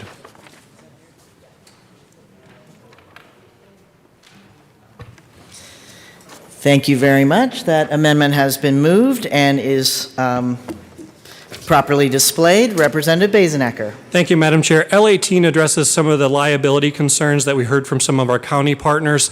It just makes it clear, and I'll just read it, any agreement between the parties regarding transfer of statutory responsibility associated with managing the park and any limitations or waivers of liability, that can be included as part of the contract process and right of first refusal. We just wanted to make sure that our counties had the liability language they needed in order to act in those transactions if they desired. The question before us is Amendment L18. All those in favor say aye. Aye. All those opposed, no. The ayes have it. L18 is passed. Representative Van Winkle. Thank you, Madam Chair, and I have my second of 3 amendments here. So I move L025. That amendment has been moved and properly displayed. Representative Van Winkle. Thank you, Madam Chair. And what this amendment does, there's one issue with this bill, which is in the bill on page 37. There's this one sentence in the bill, and it reads this: any sale of a mobile home park in which the landlord or seller of the park is substantially out of compliance with the section is not a lawful sale and null and void. So what that section of statute is saying in plain English is a sale's gone through, it's been finalized, it's all done and completed. The sale, someone else owns it at this point. This statute kicks in, and that sale that just happened that's been closed for a certain amount of time is now null and void, and it's as if it never happened. The problem with this is title companies. Title companies will have a difficult time ensuring title on real property, where after the closing of that property, a new owner's deed could be determined to be null and void, and it's as if that sale never happened. So a title company isn't going to title a property in the closing of that sale if it can just be overturned at a later date. And so I ask for a yes on L025 and just remove that one sentence of the bill that is very problematic. Representative Bazenecker. Thank you, Madam Chair. So since the inception of the program, 20 parks have sold in the state of Colorado without any sort of notice to the park residents. That is an immeasurable loss of equity for those park residents. 20 parks, I don't know how many lots that would encompass, how many homes we're talking about, where park owners have looked at statute, or perhaps intentionally not looked at statute, or perhaps were just blissfully unaware of statute, and sold their park without notifying park residents. In state statute at present, there is very little to no recourse for park residents as a result. That transaction goes through, park residents forever lose their chance of owning that park. The section of the bill that my colleague is referencing is critical in making sure that a park owner and a park buyer and a park seller know that they need to comply with statute in order to sell their park in the state of Colorado. I would offer this as well. We are actively working with the Title Association on this issue. LTAC has been engaged and is a good partner. I have given them my word via text message not just minutes ago, that we will find a solution here. I'd ask for a no vote on this amendment. Let the process play out. LTAC has my commitment to solving this. Representative Van Winkle. Hey, Madam Chair, and my thanks to the bill sponsors. I know this bill is still in progress, and there's many groups out there that are concerned about it. My urge would be to pass this amendment and then allow the bill drafters to go back to the drawing table and find a solution. Maybe there does need to be some sort of enforcement mechanism. Of course, anyone in the state of Colorado can essentially sue anyone in Colorado, but what's in the bill right now is definitely not the right solution. What if you sold your house, you went and used that money to buy another house, and then something kicked in from state law that says, actually, that first sale is now null and void? That makes no sense. And so while there may be a solution coming, I know for certain that this one sentence on page 37, line 16, is not the proper solution. So I ask for a yes vote on this amendment to get this language out of the bill and allow you to go back to the drawing bill. Or it sounds like no matter what happens with this amendment, that will be happening. So my thanks to the bill sponsors. The question, Representative Hooton. I just want to make a brief point. On the last amendment, Minority Leader McKean suggested that there be remuneration for the loss of equity in a delay of a sale. But in this case, where parks in Colorado are being sold without notification to residents, there is no discussion about compensating them for that loss of equity. I would just like to make that point. The question before us is Amendment 25 to House Bill 1287. All those in favor say aye. Aye. All those opposed, no. No. The noes have it. The amendment fails. Representative Van Winkle. Thank you, Madam Chair, and I move L022. The third and final amendment that I have.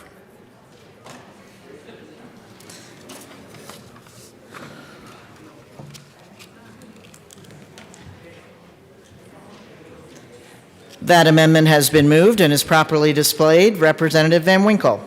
Thank you, Madam Chair. And this may seem like a simple amendment that gets run on several bills throughout the year, which changes a safety clause to a petition clause. But in fact, it actually is a bit more than that, because right now the bill kicks in very quickly. It's a 54-page bill that contains a number of new onerous regulations. We've talked about several of them here today, both the bill sponsors and those who have heartburn over the bill. What this bill will do is it will allow, actually this is not the right amendment before me. It will allow the bill to take effect on January 1st of 2023. So it'll take effect January 1st of next year. And thank you very much, by the way. I think that gives both the owners and the residents and all the people of Colorado, investors and otherwise, time to digest what is going to be changing, allow it to change whatever that might be on the first day of the new year, and not surprise a lot of people with a lot of new onerous regulations and changes in law ahead of time that could result in lawsuits and other things. So I ask for a yes vote on this amendment. Representative Woog. Thank you, Madam Chair. I urge a yes on this amendment. Small business owners, it's just difficult to keep up on all the legislation that comes out here. This just will give them a little more time and hopefully time to adjust and time to understand what's coming at them. So I urge a yes on this amendment. Representative Hooton. Thank you, Madam Chair and members. I would just like to offer a consideration of how many more parks will go up for sale without any notice to homeowners between now and December 31st. And how many residents will lose their homes, how many homeowners will lose their homes between now and then. This bill and the provisions of the bill need to be enacted as soon as possible. The question before us is No vote. Amendment L22. All those in favor say aye. Aye. All those opposed, no. No. The noes have it. The amendment fails. Representative Van Winkle. Hey, Madam Chair, no more amendments from me now. Essentially just to the topic of the bill at hand here, which is, we've been talking about this section of the bill, that section of the bill, this rather onerous regulation or things that could possibly be regulatory eminent domain, things like that. But the bigger picture here of what is happening is every single time we pass a new bill or a new regulation, that the owner of these parks says, I am very worried about the regulatory nature of the state of Colorado. Maybe the best thing for me at this point, especially with the rising home property values across the state of Colorado and rising property taxes and so on and so forth, is simply to sell. It's one of the things that we see in the rental market often when we pass a new piece of legislation that is supposed to help. It actually hurts the very people by reducing the amount of owners and reducing the amount of options, which reduces the market, which drives up rates because it's limited supply going even further down. And so I urge a no vote on this bill. I think they're touching, and the bill sponsors are very honorably trying to solve a problem here, but as the bill is written today, it will lead to further lawsuits, it will lead to a lot of heartburn, and it will, at the very heart of it, lead to fewer mobile home parks in the state of Colorado and rising costs for the people that do live in the state of Colorado, because there will be fewer options for that possibly first home that we've heard of, that a lot of people, that's their very first home. But there will be reduced supply if this bill passes, so I urge a no vote on the bill. Thank you. Representative Woog. Thank you, Madam Chair. I know we're anxious to keep moving here. I will try not to repeat too much of what Representative Van Winkle said, but yeah, I urge a no on this bill. I do. I think it's going to diminish the supply and ultimately the rents actually get higher. As I mentioned before, if these park investors keep investing, they're going to find a way to raise that rent anyway, thus making it unaffordable for these same people we're trying to help. They're just going to jack that rent up before they move in or in between tenants. Even more so knowing that, if that amendment was in there, sorry, back to the bill as it is, but otherwise we might have less investors. So I think less options for rentals. I'm just very concerned with this bill that it's actually going to do the opposite of what you're trying to do. So very much appreciate it. Rental rates are crazy, insanely high right now, and I understand that. So it is a huge issue for many people, but I truly think this is going to do the opposite of what you're shooting for. So I urge a no vote respectfully. Representative Bazenecker. Representative Hooton. Thank you, Madam Chair. And I think it's important to clarify that really the tenancy issue is not necessarily as directly applicable to this housing space as it might be to another housing space like an apartment or a rental home or things like that. What we're really talking about are people who own their homes and the lot rent underneath them is what is charged to them, and that's what's really at play here. So I think the only thing we've heard from opposition to this bill in terms of the instability that they are concerned, I do not agree, but they are concerned that this bill would create, is in relation to the lot rent stabilization piece. We have heard no concerns from the opposition that any of the other provisions of the bill would cause park sales or anything of the like. I have nothing to report on that regard. Respectfully, I think the question is, how many more folks need to be evicted before we act and protect them? How many more folks need to worry about if they're going to be threatened with eviction before we say it's enough? How many more folks are going to be robbed of the opportunity to purchase their park before we say, we think you should have a seat at that table too? How many more folks are going to have a change of use on their land that their home sits on, not be able to move their home and lose the entire equity that they've dumped into that point of pride as a result? I think this bill says, we hear you and there's protections for you.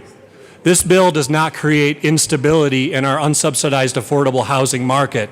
If anything, it stabilizes it to the points where residents know that they can make improvements on their park, on their homes, and that will stay for generations to come. It's important. It doesn't create instability. We've given park owners, quite frankly, the biggest gift they could have ever hoped for in tonight's debate by taking out lot rent stabilization. You know how I feel about that, but I would respectfully ask for your support on the rest of this bill. There are vital protections. Mobile home park residents are watching the work we do tonight, and they are counting on us to come through for them with the rest of this bill, and I hope I can count on your support in doing so. Representative Hooton. Thank you, Madam Chair. I want to thank my bill sponsor. I mean, he did the yeoman's work on the bill and started working on it in June, and I was very honored to be included. I think from the very beginning, the 3 years ago when we first started discussing this, the end game was, in Colorado, we want to preserve affordable housing, and there's rental property, new property, that's where we put most of our time and energy, is building new affordable housing. But we have an existing unsubsidized housing stock in Colorado and in the United States, and those are mobile homes. And HOAs in Colorado are quite prevalent, and these are people who own their condos, they own their homes, and they have an HOA where they were able to self-govern. And that is our vision for the mobile home communities in Colorado, that they own their own communities, that they form their own HOAs, and that they govern, that they establish the rules themselves and govern themselves and take well, I'll just leave it at that. Thank you, Madam Chair. The question before us is the passage of House Bill 1287 as amended. All those in favor say aye. Aye. All those opposed say no. No. The ayes have it. The bill passes. Madam Majority Leader. Thank you, Madam Chair. I move to lay over House Bill 1012 until Monday, April 25th? 25th. That is the proper motion. That bill is laid over until Monday. Madam Majority Leader. Thank you, Madam Chair. I move to add another 10 bill. I'm kidding. I moved the committee rise and report. You have heard the motion. Seeing no objection, the committee will rise and report.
House will come back to order.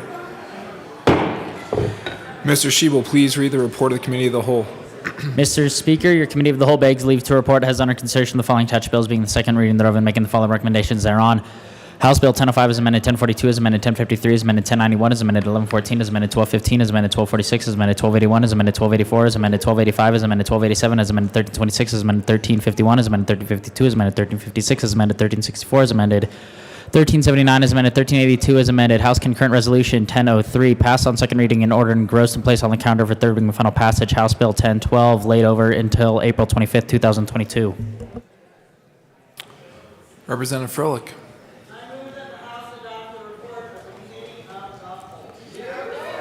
Members, you have heard the motion. There are 9 amendments at the desk. There are 5 Carver amendments. There are 4 Soper amendments. They are all to House Bill 1326. We will start with the Carver amendments. Mr. Shebel, please read the first Carver amendment, which is L134 to House Bill 1326 to the report of the Committee of the Whole. Representative Carver moved to amend the report of the Committee of the Whole to reverse the action taken by the committee and not adopting the following Carver Amendment L134 to House Bill 1326 to show that said amendment passed and that House Bill 1326 as amended passed. Representative Carver. Thank you, Mr. Speaker. I move the Carver Amendment. Ask for an aye vote. This is the amendment that would make possession of fentanyl a felony. Thank you, Representative Carver. That has been properly moved and displayed. Representative Weissman. Thank you, Mr. Speaker. Members, I strongly ask for a no vote under the underlying text, and given what happened in the Judiciary Committee, there can already be felony possession for fentanyl. What this does is opens up a felony charge to, honestly, a very large number of people who may not even know what they have, who may have as little as 1 pill. I was thinking about this issue this morning, and what we're talking about here, among other things, is harm reduction. You know, the words of the medical profession came to mind. Primum non nocere, first do no harm. We cannot do this kind of harm in a bill that is trying to reduce harm from what fentanyl is doing in our state. I strongly ask for a no vote. See no further discussion. The question before us is the adoption of the first Carver Amendment to the report of the Committee of the Whole. Mr. Shebel, please open the machine and members, please proceed to vote. Representative Pico, how do you vote? Yes. Representative Pico votes yes. Representative Cutter, how do you vote? No. Representative Cutter votes no. Representative Exum, how do you vote? One more time, Representative Exum. I think you're muted. No. Representative Exum votes no. Please close the machine. With 24 aye votes, 38 no votes, and 3 excused, the first Carver Amendment to the report of the Committee of the Whole is lost. Mr. Shebel, please read the second Carver Amendment, which is L153 to House Bill 1326 to the report of the Committee of the Whole. Representative Carver moved to amend the report of the Committee of the Whole to reverse the action taken by the committee and not adopting the following Carver Amendment L153 to House Bill 1326 to show that said amendment passed and that House Bill 1326 as amended passed. Representative Carver. Thank you, Mr. Speaker. I move the Carver Amendment to the Committee of the Whole. This amendment strikes the specific mens rea knowledge requirement to the felony possession amendment that the bill sponsors put in.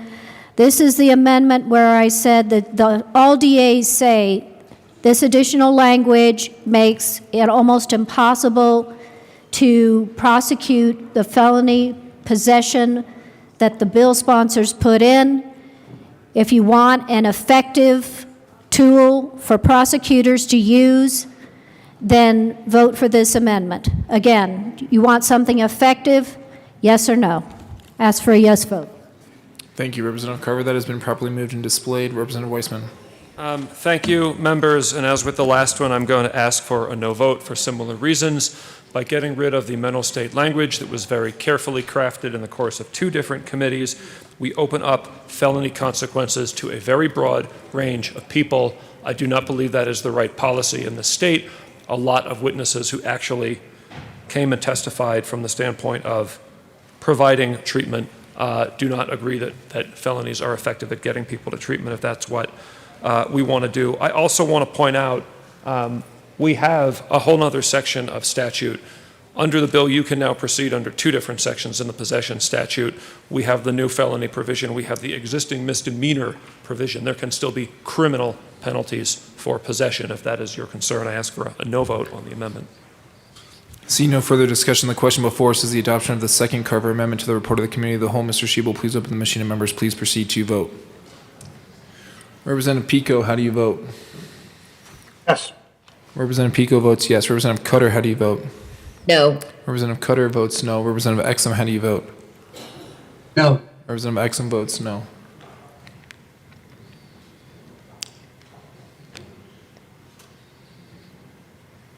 Please close the machine. With 27 aye votes, 35 no votes, and 3 excused, the second Carver Amendment to the report of the Committee of the Whole is lost. Mr. Shebel, please read the third Carver Amendment, which is L154 to House Bill 1326, to the report of the Committee of the Whole. Representative Carver moved to amend the report of the Committee of the Whole to reverse the action taken by the committee and in not adopting the following Carver Amendment L154 to House Bill 1326 to show that said amendment passed, that House Bill 1326 as amended passed. Representative Carver. Thank you, Mr. Speaker. I move the Carver Amendment to the Committee of the Whole and ask for an aye vote. Has been properly moved and displayed. Representative Carver. Thank you, Mr. Speaker. This is the amendment that would remove the repeal date that was put on the felony possession provision in the bill. It was put on in approx this morning. It would cause that felony possession piece to disappear in 2025. This is not needed. We already have a post-enactment review to look at how the bill provisions are working. Ask for an aye vote. Representative Weissman. Thank you, Mr. Speaker. Members, I'm going to ask for a no vote, and I do respectfully disagree with our colleague from El Paso County. I think if we're going to take a step backwards to the realm of felony possession, then this kind of amendment is critically needed. And you know, referencing what was said previously by Mr. Minority Leader, this is us doing our job. This is acknowledging the unstable terrain onto which we step with felony possession, and this is saying that we will be a little bit more humble in the sweep of what we do. We will acknowledge that maybe we'll do what we're trying to do with this, and frankly, maybe we'll miss badly, so that this will say it will come off the books at a time certain. We will have a legislative review. We will have another independent study via the other amendment that went onto the bill earlier. This is a big, big, big thing that we're doing with felony possession.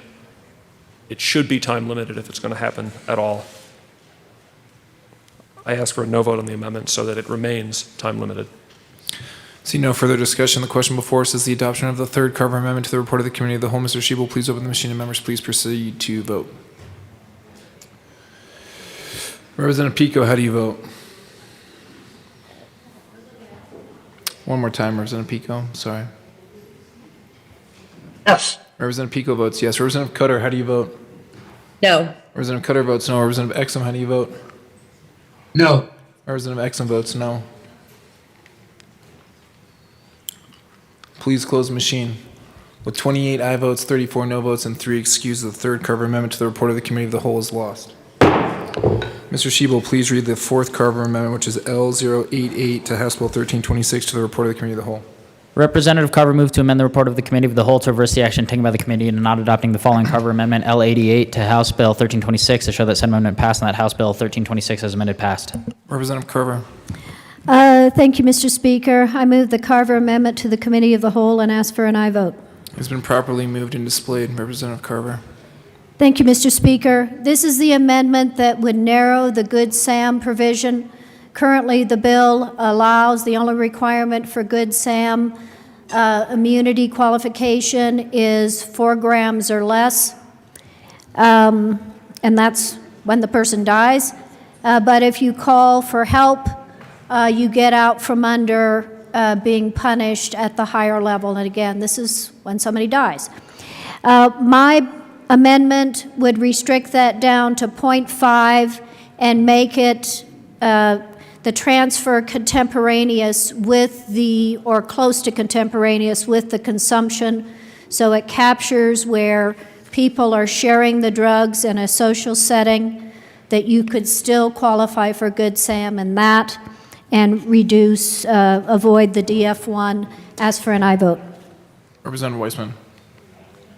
Thank you, Mr. Speaker. Members, I ask for a no vote. I believe that this amendment narrows the Good Samaritan language in the bill too much. What we want is for people to not die. What we want is, we want people to call. We want people to phone in and get help if somebody is using, if somebody goes into an overdose, so that maybe first responders with Narcan can get there in time, and we don't have to talk about what it is for when people to pass away.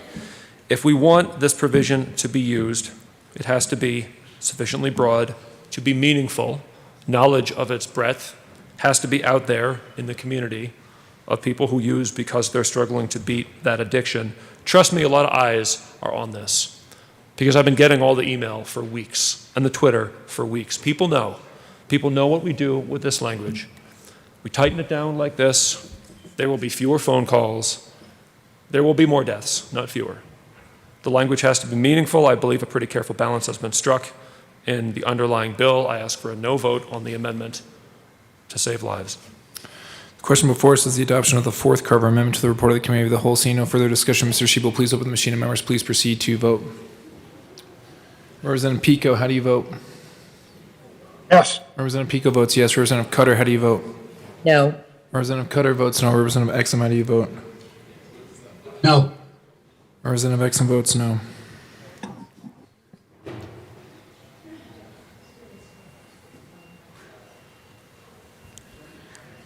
Please close the machine. With 23 aye votes, 39 no votes, and 3 excused, the fourth Carver Amendment to the report of the Committee of the Whole is lost. Mr. Shebel, please read the fifth Carver Amendment, which is L115 to House Bill 1326, to the report of the Committee of the Whole.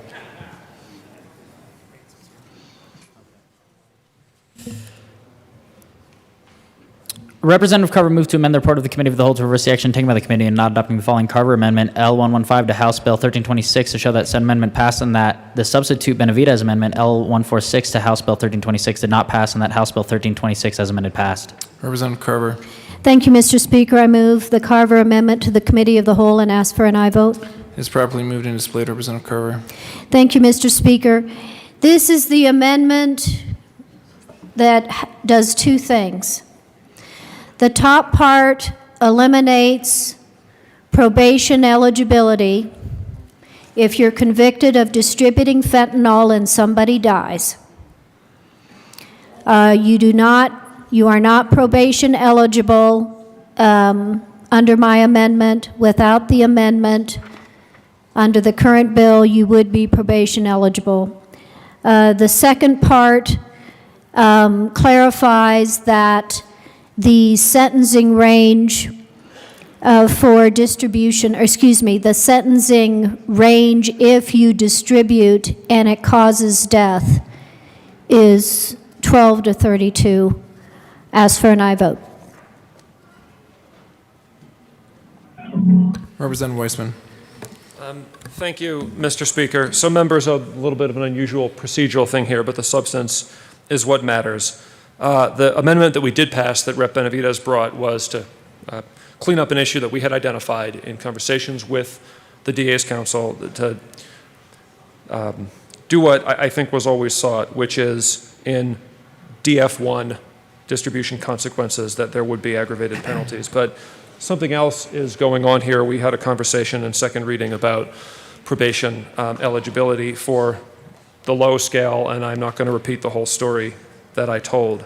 But what we're doing in rejecting this amendment and preserving what we did, and I'm urging a no vote on this amendment, is to preserve a little bit of discretion in some of these edge cases where there can be a blur between people using together and what we think of as classic distribution, people selling pills for profit. I've seen it happen. I'll tell you the story some other time.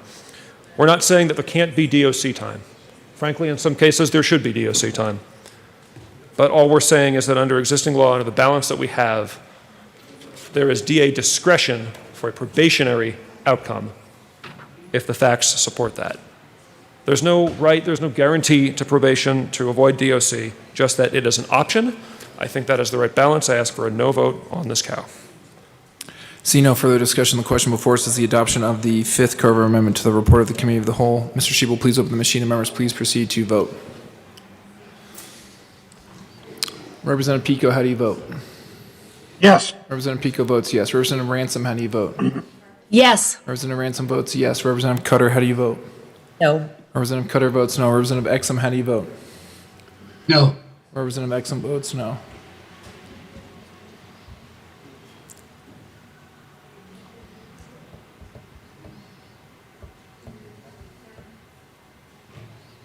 Please close the machine. With 28 aye votes, 35 no votes, and 2 excused, the fifth Carver amendment to the report of the Committee of the Whole is lost. Mr. Sheevil, please read the first Soper amendment, which is L139 to House Bill 1326, to the report of the Committee of the Whole. Representative Soper moved to amend the report of the Committee of the Whole to reverse the action taken by the committee and not adopting the following Soper amendment L139 to House Bill 1326 to show that said amendment passed, that House Bill 1326 as amended passed. Representative Soper. Thank you, Mr. Speaker. I move the first Soper amendment to the Committee of the Whole report. It is properly moved and displayed to the amendment. Representative Soper. Thank you. This is the Wobbler amendment. We had a long conversation about this. What it does is it takes it down to 0 grams to be a felony, but then from 1 down to 0, you'd be able to wobble down to a misdemeanor. This is one that's supported by law enforcement. This is something that we've currently already had in statute. This is a good amendment, and members, I'd encourage a yes vote. Thank you. Representative Herod. Members, this amendment not only does the wobbler, but it takes possession down to 0. Additionally, it gets rid of the mens rea of knowing, so knowingly is out of it as well. The wobbler was added in appropriations on 1 gram, so we have the wobbler on there. We have access to treatment. That was added in the appropriations committee. This one does 0, but also says that you don't have to actually know what you are taking in order to be convicted. And so I do ask for a no vote on this amendment. Representative Soper. Thank you, Mr. Speaker. And just to respond to that, 1 to 4 grams, members, is an incredibly lethal dose. That to say that you could wobble down from 4 grams of fentanyl to a misdemeanor, that's just mind-boggling, to tell you the truth. It's one thing at that 1 gram level, but once you start moving up into 2, 3, 4 grams of fentanyl, these are very dangerous levels. These are ones that I would believe show an intent to distribute. It's someone who's clearly not a recreational user. So that's why changing it, it's better to have the wobbler going from 1 to 0 to be able to have that motivator to comply with drug treatment, or to be able to allow that person to go through drug court to get their case on track, to have that motivator.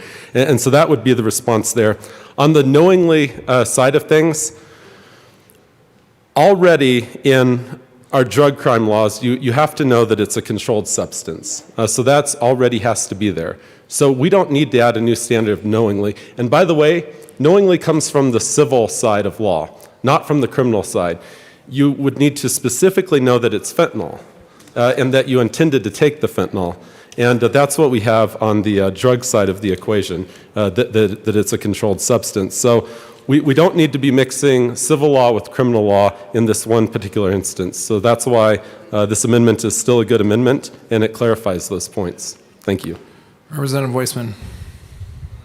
Thank you, Mr. Speaker. I join my colleague from Denver in asking for a no vote. And to respond briefly to some of that, we need to not conflate pills and pure. Nobody takes 4 grams of fentanyl.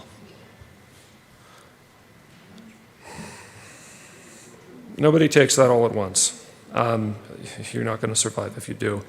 On mental state, yes, right now, CEG People v. Perea, it has to be proven you have some controlled substance. The issue is, in all of the hours in judiciary and every other discussion we've been having here, there's not this clean line between here's fentanyl and here's all the other stuff that's out there. It is getting mixed up into everything. I think everybody is aware of that to some degree, so that when we take out mental state, as this amendment would do, you're not just felonizing fentanyl. You are felonizing a great deal more, potentially. Even cannabis, which the voters of the state have legalized within certain guardrails. yes, by importing a heightened mental state, we're doing something a little bit different. This is the legislature. This is where we do things that are a little bit different if we think that we need to manage a problem out there in society. And I think that by crafting careful mental state language in the underlying bill, we're trying to take a careful approach to this very, very, very difficult issue. So we should not disturb that. We have wobbler provisions in the underlying bill. This amendment significantly retreats from the careful balance that has been struck in both respects. Mental state, well, three respects: mental state, weight limit, wobbler. This is the wrong policy to address the issue of fentanyl. I ask for a no vote. See no further discussion. The question before us is the adoption of the first SOPR amendment to the report of the Committee of the Whole. Mr. Shebel, please open the machine, and members, please proceed to vote. Representative Pico, how do you vote? Wow, you were muted. Yes. Representative Pico votes yes. Representative Ransom, how do you vote? Yes. Representative Ransom votes yes. Representative Cutter, how do you vote? No. Representative Cutter votes no. Representative Exum, how do you vote? No. Representative Exum votes no.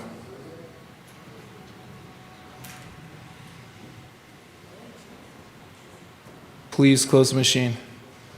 With 29 aye votes, 34 no votes, and 2 excused, the first SOPR amendment to the report of the Committee of the Whole is lost. Mr. Shebel, please read the second SOPR amendment, which is L161 to House Bill 1326, to the report of the Committee of the Whole. Representative Soper moved to amend the report of the Committee of the Whole to reverse the action taken by the committee in not adopting the following Soper Amendment L161 to House Bill 1326 to show that said amendment passed, that House Bill 1326 as amended passed. Representative Soper. Thank you, Mr. Speaker. I move the second SOPR amendment to the Committee of the Whole report. It has been properly moved and displayed to the amendment. Representative Soper. Thank you, Mr. Speaker. So what this amendment does is, I know it looks like a bit of a technical cleanup, which you could argue it is, but it would say that you would not be probation eligible for distributing 4 grams or less that results in death. This does not touch the Good Samaritan statute at all. So what's being said here is that if you're a distributor, you're selling less than 4 grams, and the person goes ahead and dies, and you do nothing, you would not be probation eligible. These are very serious offenses.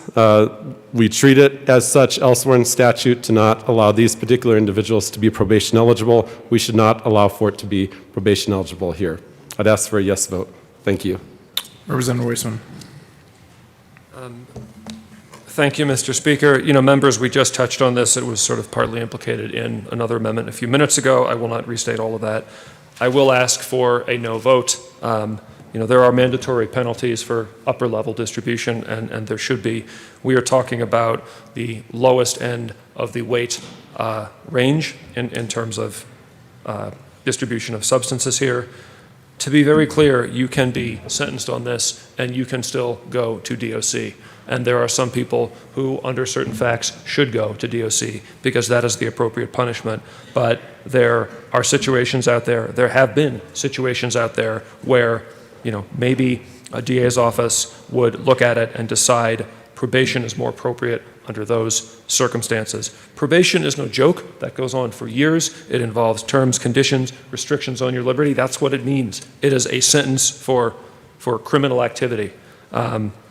You know, ask anybody who's tried to complete probation. They're going to testify that it's difficult.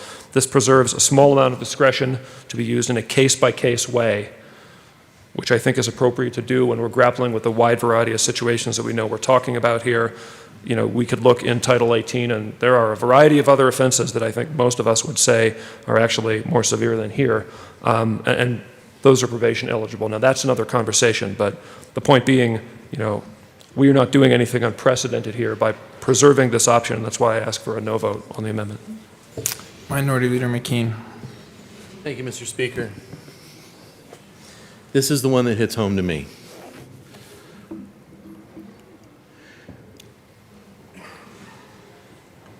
How are you going to tell a parent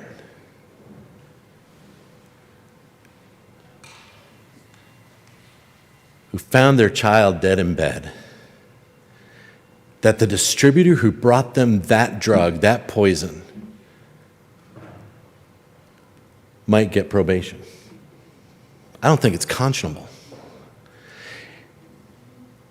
And if we in this chamber sit here and say that we want to do the best for all of the pieces of this awful puzzle, I think this is an incredibly small standard. To say those individuals who were distributing small, but as you said at this well moments ago, lethal amounts of a drug should not be eligible for probation. It broke my heart the night of this hearing to listen to parents tell the horror stories of how their children died. And while we want to make sure that prosecutors can manage a case that is difficult at best, especially when it's on the casual use side of things, where it's two best friends who decide to do something they probably shouldn't. But when we are talking about the distribution of a product that can, has, and will kill, and the tripping point is whether or not they can get probation? Are you kidding me? How in the hell can we even assume that we can do our jobs if that testimony does not penetrate this chamber and say we will never, ever put a parent in that position? Because that's the truth. It's the parents who have to say, that man killed my child, and they're walking the streets. It's not okay. You can correct that in the small parentheses of this amendment to the Committee of the Whole by voting yes. And I think we ought to do that. Seeing no further discussion, the question before us is the adoption of the second SOPR amendment to the report of the Committee of the Whole. Mr. Sheep will please open the machine, and members please proceed to vote. Representative Pico, how do you vote? Yes. Representative Pico votes yes. Representative Ransom, how do you vote? Yes. Representative Ransom votes yes. Representative Cutter, how do you vote? No. Representative Cutter votes no. Representative Exum, how do you vote? No. Representative Exum votes no.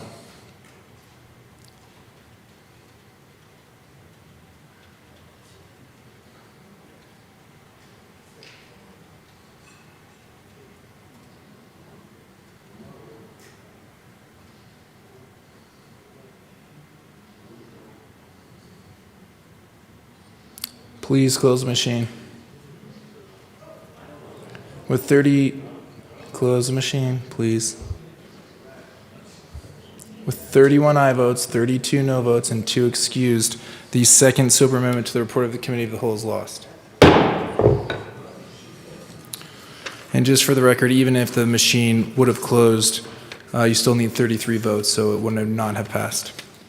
Mr. Sheeble, please read the third SOPR amendment to the report of the Committee of the Whole.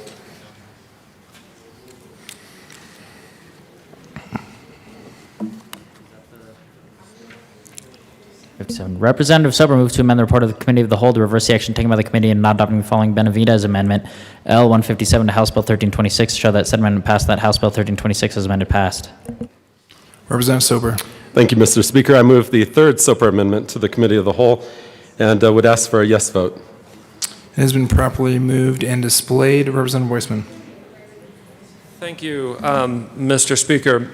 Members, I'm going to ask for a no vote. I honestly don't know why we would do this. We're trying. This is to show that the amendment previously brought by Rep. Benavidez concerning medication-assisted treatment failed. I think that is a good amendment. We adopted that on second reading. This cow would walk it back. Frankly, tonight we have talked too much about the criminal law, which I do agree needs to be part of this discussion, and I've said that in Judiciary Committee as well. And we have not talked enough about treatment and harm reduction and giving people the assistance that they need to separate themselves and their lives from these substances. I hope that there will be more discussion about this half of this bill as it moves to the Senate. This is a small start in doing the right thing. This is acknowledging the reality of addiction. before and yes in our institutions of correction, and it is trying to move in the direction of addressing that. I think it is good policy. I think it is humane policy. It should remain in the bill. I oppose the Cow amendment. See no further discussion. The question before us is the adoption of the third Soper Amendment to the report of the Committee of the Whole. Mr. Shebel, please open the machine, and members, please proceed to vote. Representative Pico, how do you vote? Yes. Representative Pico votes yes. Representative Ransom, how do you vote? Yes. Representative Ransom votes yes. Representative Cutter, how do you vote? No. Representative Cutter votes no. Representative Exum, how do you vote? No. Representative Exum votes no.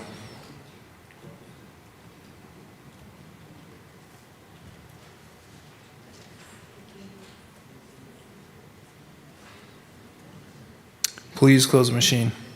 With 23 aye votes, 40 no votes, and 2 excused, the third Soper Amendment to the report of the Committee of the Whole is lost. Mr. Shebel, please read the fourth Soper Amendment to the report of the Committee of the Whole. Representative Soper moved to amend the report of the Committee of the Whole to reverse the action taken by the committee and not adopting the Appropriations Committee report to House Bill 1326 dated April 22nd, 2022 to show that said amendment passed, to show that said report as amended lost and that House Bill 1326 as amended passed. Representative Soper. Thank you, Mr. Speaker. In the Appropriations Committee report, certainly we had tried to amend it and to put some amendments there. There was a definition that was adopted in it that completely turns this into a civil standard, and also one that was not known to the federal criminal code at all, as was cited today in the Appropriations Committee. So this amendment would strike the Appropriations Committee report, and I would ask for a yes vote.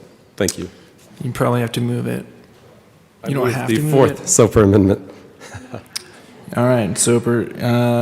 Appreciate it, Mr. Speaker. No problem. That has been properly moved and displayed. Representative Weissman. Thank you, Mr. Speaker. Members, I'm going to ask for a no vote. Clever cow.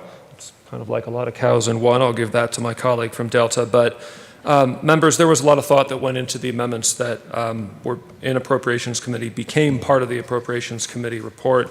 We provide appropriate cash funding, correctional treatment cash fund funding for education programs, for treatment. We make conforming amendments so that some of what happens in the criminal parts of the bill track with what is already in existing law. I think a lot of good was done in the Appropriations Committee. We should not lose that. We should vote no on this cow.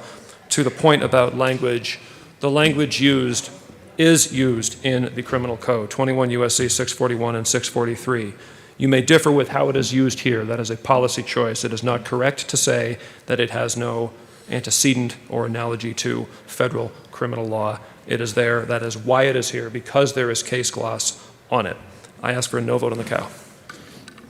See no further discussion. The question before us is the adoption of the fourth Soper Amendment to the report of the Committee of the Whole. Mr. Shebel, please open the machine, and members, please proceed to vote. Representative Pico, how do you vote? Yes. Representative Pico votes yes. Representative Ransom, how do you vote? Yes. Representative Ransom votes yes. Representative Cutter, how do you vote? No. Representative Cutter votes no. Representative Exum, how do you vote? No. Representative Exum votes no.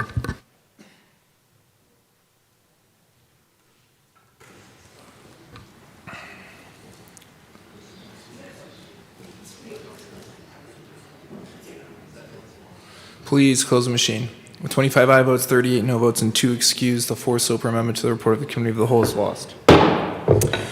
That brings us to the report of the Committee of the Whole. Seeing no further amendments, the motion before us is the adoption of the report of the Committee of the Whole. Mr. Shebel, please open the machine, and members, please proceed to vote. Representative Pico, how do you vote? No. Representative Pico votes no. Representative Ransom, how do you vote? No. Representative Ransom votes no. Representative Cutter, how do you vote? Yes. Representative Cutter votes yes. Representative Exum, how do you vote? Yes. Representative Exum votes yes. Please close the machine. With 38 aye votes, 25 no votes, and 2 excused, the report of the Committee of the Whole is adopted. Majority Leader Escar. Thank you, Mr. Speaker. I move to lay over the balance of the calendar until tomorrow, Monday, April 25th. Seeing no objection, the balance of the calendar will be laid over until Monday, April 25th.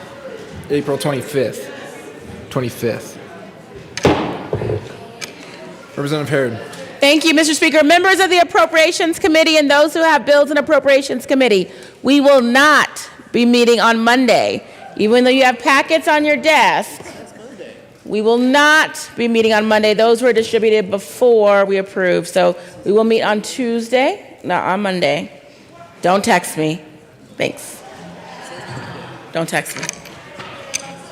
Any further announcements or introductions? Seeing none, we have a little bit of work to do actually. So just put this into recess and then I'll come back. Members, I'm going to move to put us in recess. You are free to go. Thank you so much for all of your hard work today. We're going to keep working like this, so look forward to seeing you all on Monday to keep on working through the calendar. Appreciate it. Clear off your filing cabinets, though, although it's not super late. Still would like to let our folks go home. With that, I move the House down to recess. Yeah, do you mind withdrawing the motion to recess? I will withdraw that motion. Great. We'll just keep going through the work so staff can go home. Mr. Schiebel, printing report. The Chief Clerk reports following bills have been printed correctly. House Bill 1396.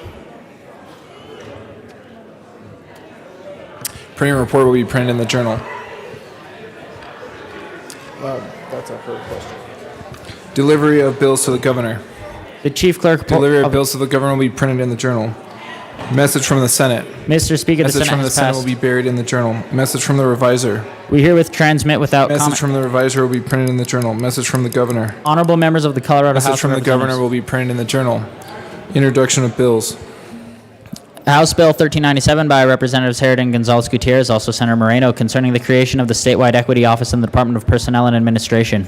House Bill 1397 will be assigned to the Committee on State, Civic, Military, and Veterans Affairs. Senate Bill 138 by Senator Hansen and Priola, also Representatives Valdez and McCormick, concerning measures to promote reductions in greenhouse gas emissions in Colorado and in connection therewith making an appropriation. Senate Bill 138 will be assigned to the Committee on Energy and Environment. Senate Bill 150 by Senator Danielson, also Representatives Duran and Harrod, concerning responding to the missing Indigenous persons crisis and in connection therewith establishing in the Office of Liaison for Missing and Murdered Indigenous Relatives and making an appropriation. Senate Bill 150 will be assigned to the Committee on State, Civic, Military, and Veterans Affairs. Senate Bill 154 by Senator Danielson, also Representatives McCormick and Lindsay, concerning increasing safety in assisted living residences and in connection therewith making an appropriation. Senate Bill 154 will be assigned to the Committee on Public and Behavioral Health and Human Services. Senate Bill 178 by Senator Gonzalez, also Representatives Valdez and Van Winkle, concerning the ability for certain marijuana licensees to change the designation of marijuana from medical to retail and in connection therewith making an appropriation. Senate Bill 178 will be assigned to the Committee on Finance. Senate Bill 190 by Senators Danielson and Quorum, also Representatives Ortiz and Sullivan, concerning the creation of a United States Space Force special license plate and in connection therewith making an appropriation. Senate Bill 190 will be assigned to the Committee on Finance. Senate Bill 203 by Senators Fields and Smallwood, also Representatives Lontine and Sober, concerning the Department of Healthcare Policy and Financing's oversight of contracted entities providing services to the program of all-inclusive care for the elderly. Senate Bill 203 will be assigned to the Committee on Health and Insurance. Majority Leader Escar.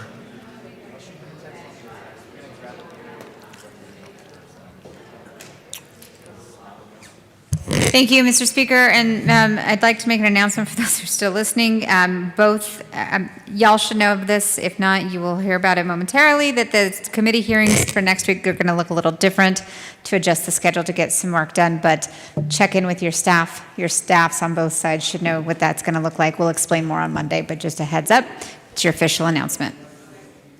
Anything else? Okay. Any more announcements? Any more motions? I already laid everything over till Monday, so I can't. Oh, you already did? Yeah, no worries. All right. I think we're good. Adjourn till Monday at 10? Is that right? Okay. With that, Mr. Speaker, I move the House stand in adjournment until Monday, April 25th at 10 a.m. See no objection. The House will stand in adjournment until 10 a.m. on Monday, April 25th.